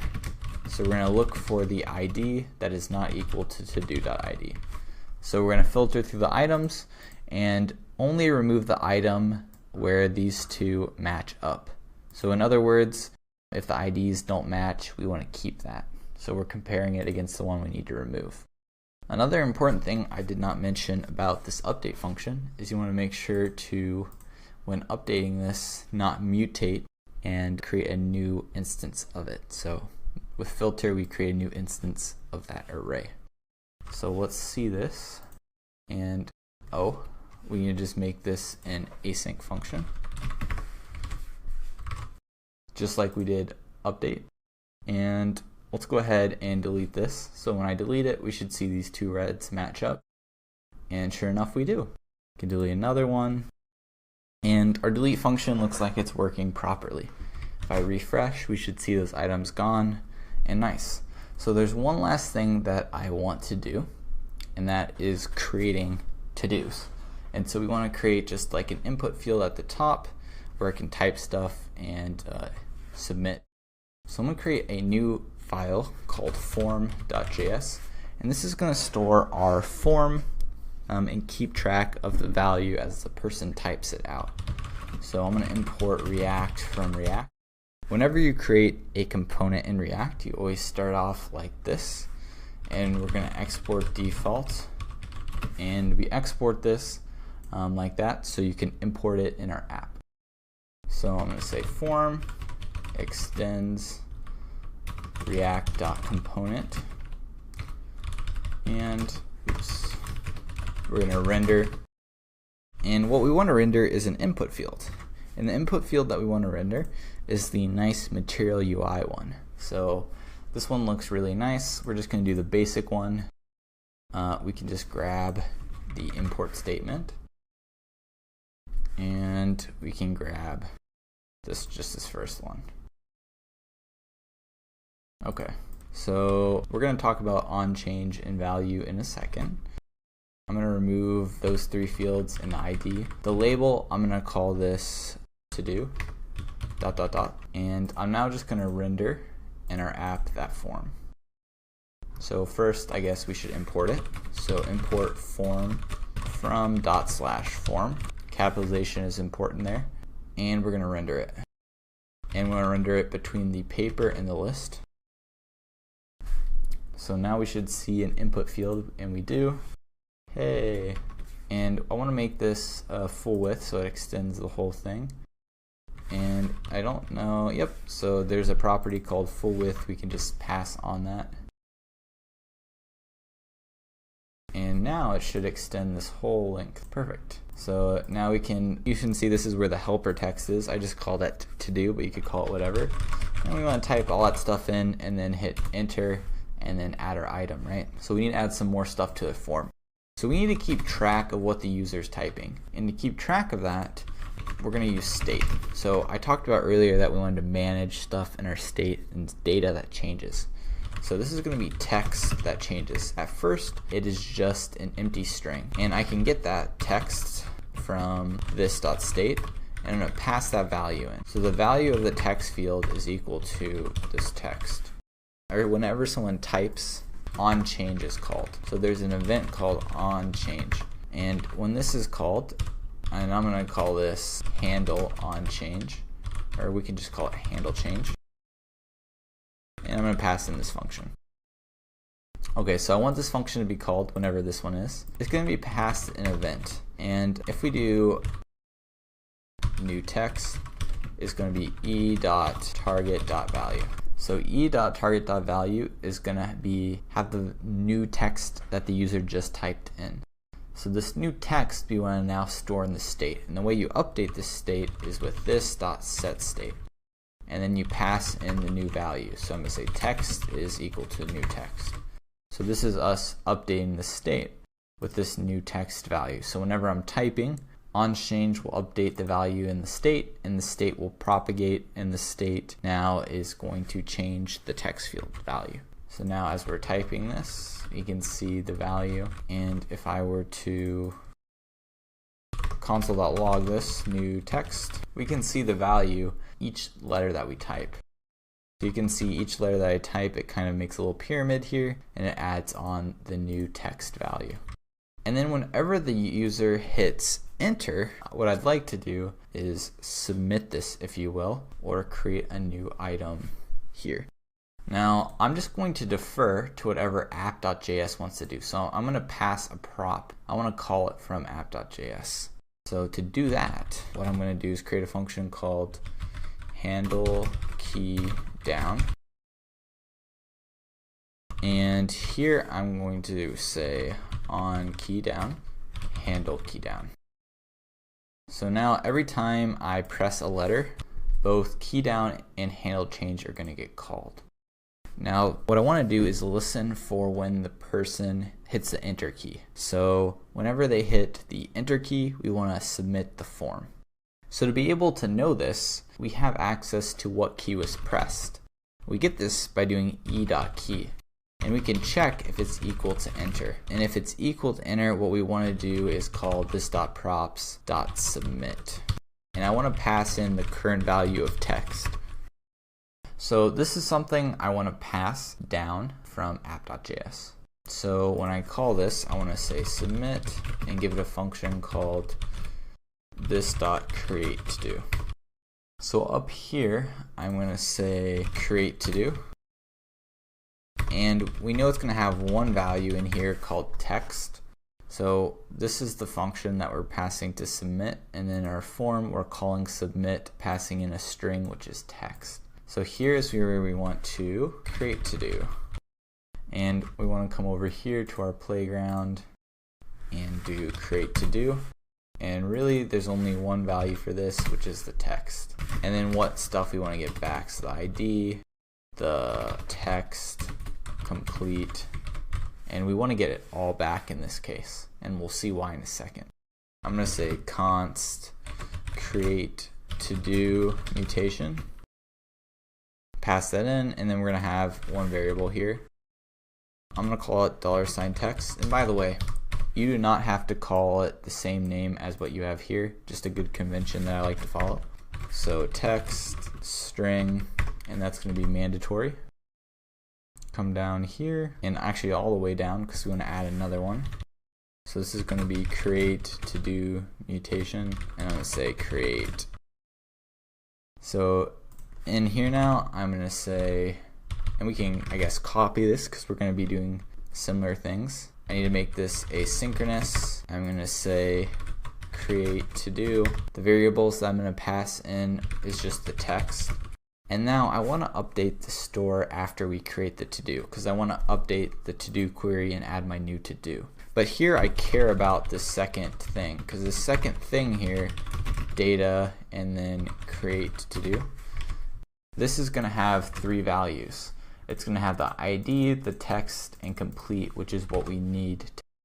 So I'm just going to push it on. So push, and we're going to add this create. So we read what to-dos we have cached, we add the new item that we added, and then we write it back to the query. So usually what I like to do is just add a console log statement to see if this is not getting called or what could possibly be going wrong. E.key, this might be an uppercase enter, not a lowercase. Yep, and that was the case. So watch out for that. And you'll notice this did not clear. So 2 things I noticed. First off, this did not clear at the top. We want to do that. And secondly, it added it at the very bottom. I want to add it at the top. So we know this was getting called, and after we submit, we're just going to say this.setState and set it to an empty string, and that will clear it. And then in our app.js, we're pushing to the end. There's a function called unshift. This adds it to the beginning. So if I say first, we now have an item at the beginning. And now I can just rapid fire create items if I want to. I can check them off, I can delete them if I want, and we have a whole to-do list created. So that is it for this tutorial. We did all the operations, creating, reading, updating, and deleting to-do items. I hope that was helpful, and you got a good grasp of how to do this and a little taste of how GraphQL and React works.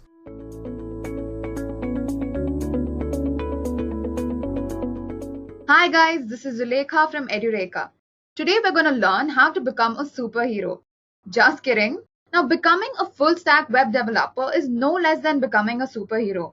It involves continuous dedicated practice and a strong will to learn. With this in mind, in today's session, we're going to discuss how to become a full-stack web developer. So let me run you through today's agenda. We're going to begin with what is full-stack web development. Next, we'll discuss the different layers of full-stack web development. After that, we'll look at the different types of web developers. Over here, we'll discuss front-end, back-end, and full-stack web developers. Next, we'll discuss a few reasons as to why you should practice full-stack development. Once we're done with that, we'll see how to become a full-stack web developer. Over here, we'll see what exactly a full-stack web developer does. We'll discuss how the front-end, back-end, and the database management works. Alright, now moving on, we'll finally discuss some important web development tools and technologies that you must know in order to become a successful web developer. So guys, I hope all of you are clear with the agenda. Without wasting any further time, let's get started. So what is full-stack web development? I'm sure you all must have heard of front-end and back-end web development, but what is full-stack web development? Now, full-stack web development basically involves front-end and back-end web development. It requires in-depth knowledge of the different scripting languages like HTML, JavaScript, CSS, which make the web look more interactive and alive. It also requires high-level programming languages such as Java, Python, and so on to code the server side. Apart from this, you also require experience in working with JavaScript frameworks like Node.js and libraries such as jQuery and so on. Now, in the further slides, I'll be covering the different aspects of becoming a full-stack web developer in depth. So stay tuned. So before we move on to what a full-stack developer does and how a front-end and back-end developer works, let's look at the different layers of full-stack. First, we have the presentation layer or the front end of the web. This layer helps you interact with the web, watch videos, perform actions like register to an online shopping site. So guys, whenever you surf a website, the different fonts, images, and the content of the website forms the presentation or the front end of that website. So basically, the design, look, and feel of the web is accomplished with the help of HTML, CSS, and JavaScript. Then comes the logic layer or the back-end layer. Now, this layer forms a dynamic connection between the front end and the database. So every time you search the web, it's the logic layer that transmits your requirements to the database and returns what you searched for. All of this is powered by a web server. Now, in order to get this layer working, it's important to know at least one of the programming languages such as Python, Java, or C#. Okay. Now, lastly, we have the database layer. This layer is a massive warehouse of information. It contains a database repository which captures and stores information from the front end through the back end. Now, a prerequisite over here is to have knowledge of how data is stored, edited, retrieved, and so on. Languages such as MySQL, MongoDB are a must to know. Now, let's look at the type of web developers. So guys, front-end developers are responsible for a website's look and feel. These developers must be masters at three main languages, which is HTML, CSS, and JavaScript. They also need to be familiar with frameworks like Bootstrap, AngularJS, and Ember.js, which make the website look more interactive and alive. Libraries like jQuery also help to package code into a lightweight and compatible form. Now moving on to the back-end developers. Now the back-end of a website consists of three components: the server, the application, and a database. A back-end developer creates and maintains the web server, application, and the database which allows the front end of the website to operate. To make the server, application, and a database to communicate with each other, back-end developers use server-side languages like PHP, Ruby, Python, Java, and .NET to build an application. They also require to operate on tools like MySQL, SQL, MongoDB in order to fetch, store, or edit data and then serve it back to the user in the front end. Now guys, this is how back-end developers work. Now moving on to full-stack developers. The term full-stack developer was popularized in a meeting around 8 years ago when Facebook announced that they are looking to hire only full-stack web developers. Now basically, a full-stack developer should be knowledgeable enough to work on both the front-end technology and the back-end technology. So he needs to have an understanding of how the web works at each and every level, including setting up and configuring Linux or Windows servers, coding server-side APIs, running the client side of the application by using JavaScript, and structuring and designing the web page with CSS and HTML. A full-stack developer is like the jack of all trades. One must have enough knowledge to run both the client and the scripting side. Now let's discuss a few key points about why one must practice full-stack web development. One of the reasons is the full-stack developers can choose from a rich set of tools and technologies for creating and designing unique code.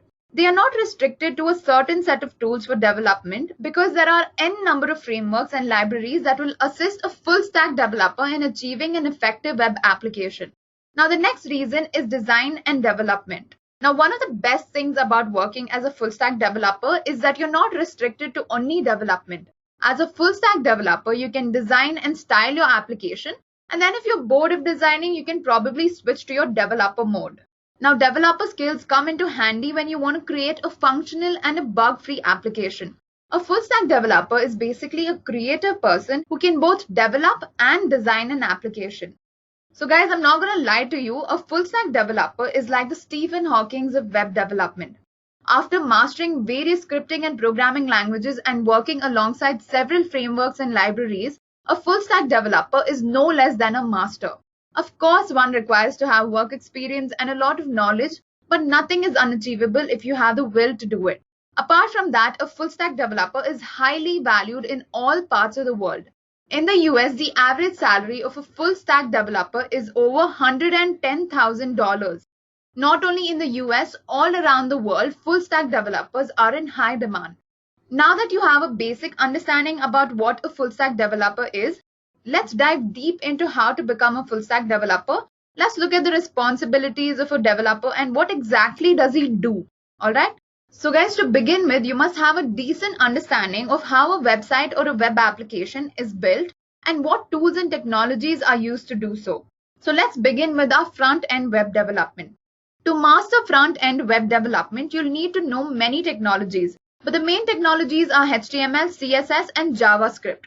Now HTML, which stands for Hypertext Markup Language, is the skeleton of every web page. It defines the structure of the web. Without it, the web would be as shapeless as a lump of clay. By using HTML, you tell the browser how you want your content to be structured by defining the different parts of a web page.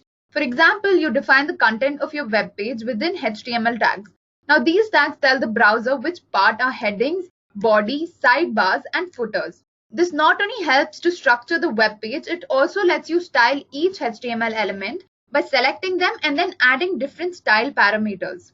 Now CSS, which stands for Cascading Style Sheets, is like the clothes we wear to look stylish and attractive. The HTML elements we defined can now be styled using CSS. For example, you can change the color of the header, add and style various buttons. You can also use CSS to adjust the width of the HTML elements. You can style them by adding color and design. You can also play around with buttons and make them look colorful and attractive. So guys, you can style a web page in any way you want. CSS has thousands of styling functions which let you design and make a web page look like a beautiful painting. Next up is JavaScript. Now before I get on with how full stack developers use JavaScript, it is important to understand how JavaScript works. JavaScript is basically a language of the web which every browser, PC and mobile phone understands. Now JavaScript can natively run on the browser. By natively, I mean that most of the web browsers like Google Chrome, Safari and Internet Explorer have a JavaScript engine embedded into their browsers. Okay. Now this JavaScript engine interprets the JavaScript code so that it can run on the browser. So guys, this is exactly how JavaScript runs on the web browser. Now where is JavaScript used? Now let's look at an example.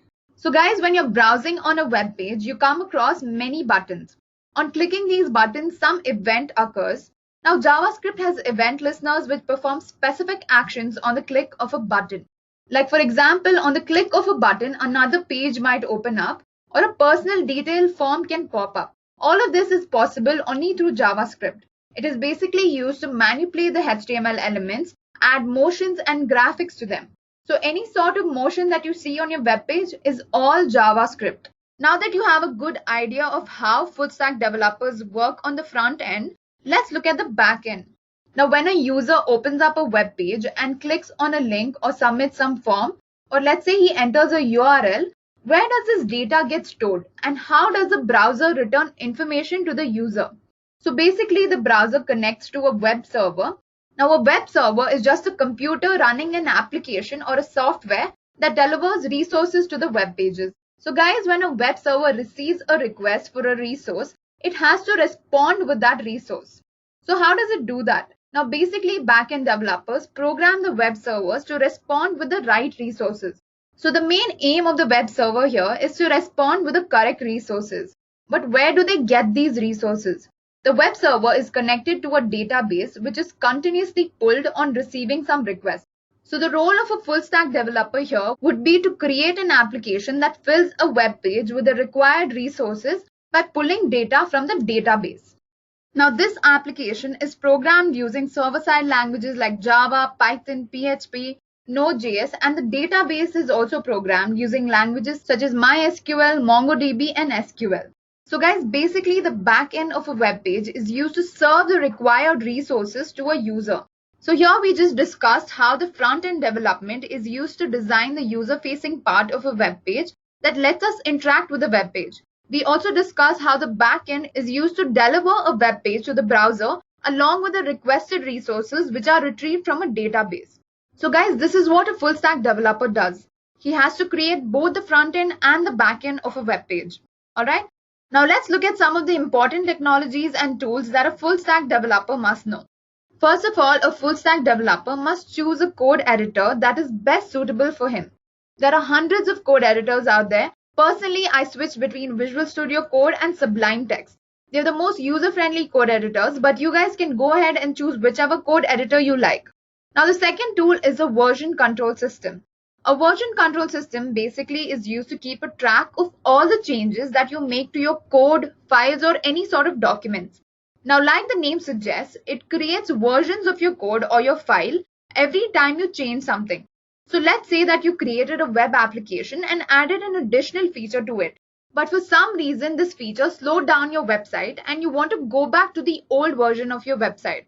So usually it is very hard to revert back to an older version, but a version control system takes care of this because it has a track of all the code changes that you've made and it can easily revert back to any code change.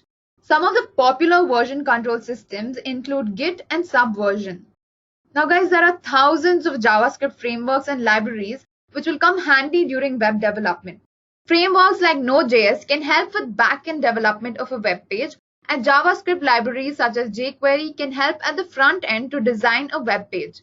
Then there is Angular, React, Backbone, Meteor, which are all very useful to a full-stack developer. A full-stack web developer is always familiar with a couple of JavaScript frameworks, and the best part of these frameworks is that after learning JavaScript, which you'll definitely need while developing the front end, they are very easy to understand. Next up, we have HTTP protocols. Now, HTTP is basically a stateless application protocol on the internet which allows clients to communicate with the server. So basically, it enables communication between the front end of your web page and the back end. Guys, let me tell you that there are a lot of web developers out there who don't know much about HTTP. But it is quite essential to have an understanding about HTTP and how the internet works. It is also necessary to understand what is REST and why is it important in regards to the HTTP protocol in web applications. Apart from all of this, a full-stack developer obviously needs to have prior knowledge about running the application on operating systems such as Linux, Windows, and so on, because at the end of the day, all of this is running on top of an operating system. Also, a lot of full-stack developers have brushed up on various project management tools like Jira, Teamwork, Basecamp to effectively carry out the web development process. So guys, becoming a full-stack web developer requires good amount of effort and dedication. But is it worth all the effort? I would say definitely it is. It is the most valued designation, and once you practice full-stack web development, you'll become a master of the web. And at Edureka, we provide a full-stack web development course that has all the required tools and technologies that you need to learn.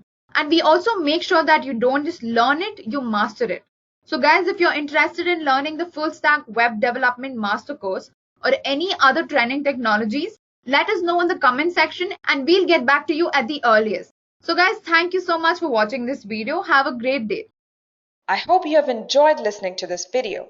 Please be kind enough to like it, and you can comment any of your doubts and queries, and we will reply them at the earliest. Do look out for more videos in our playlist and subscribe to Edureka channel to learn more.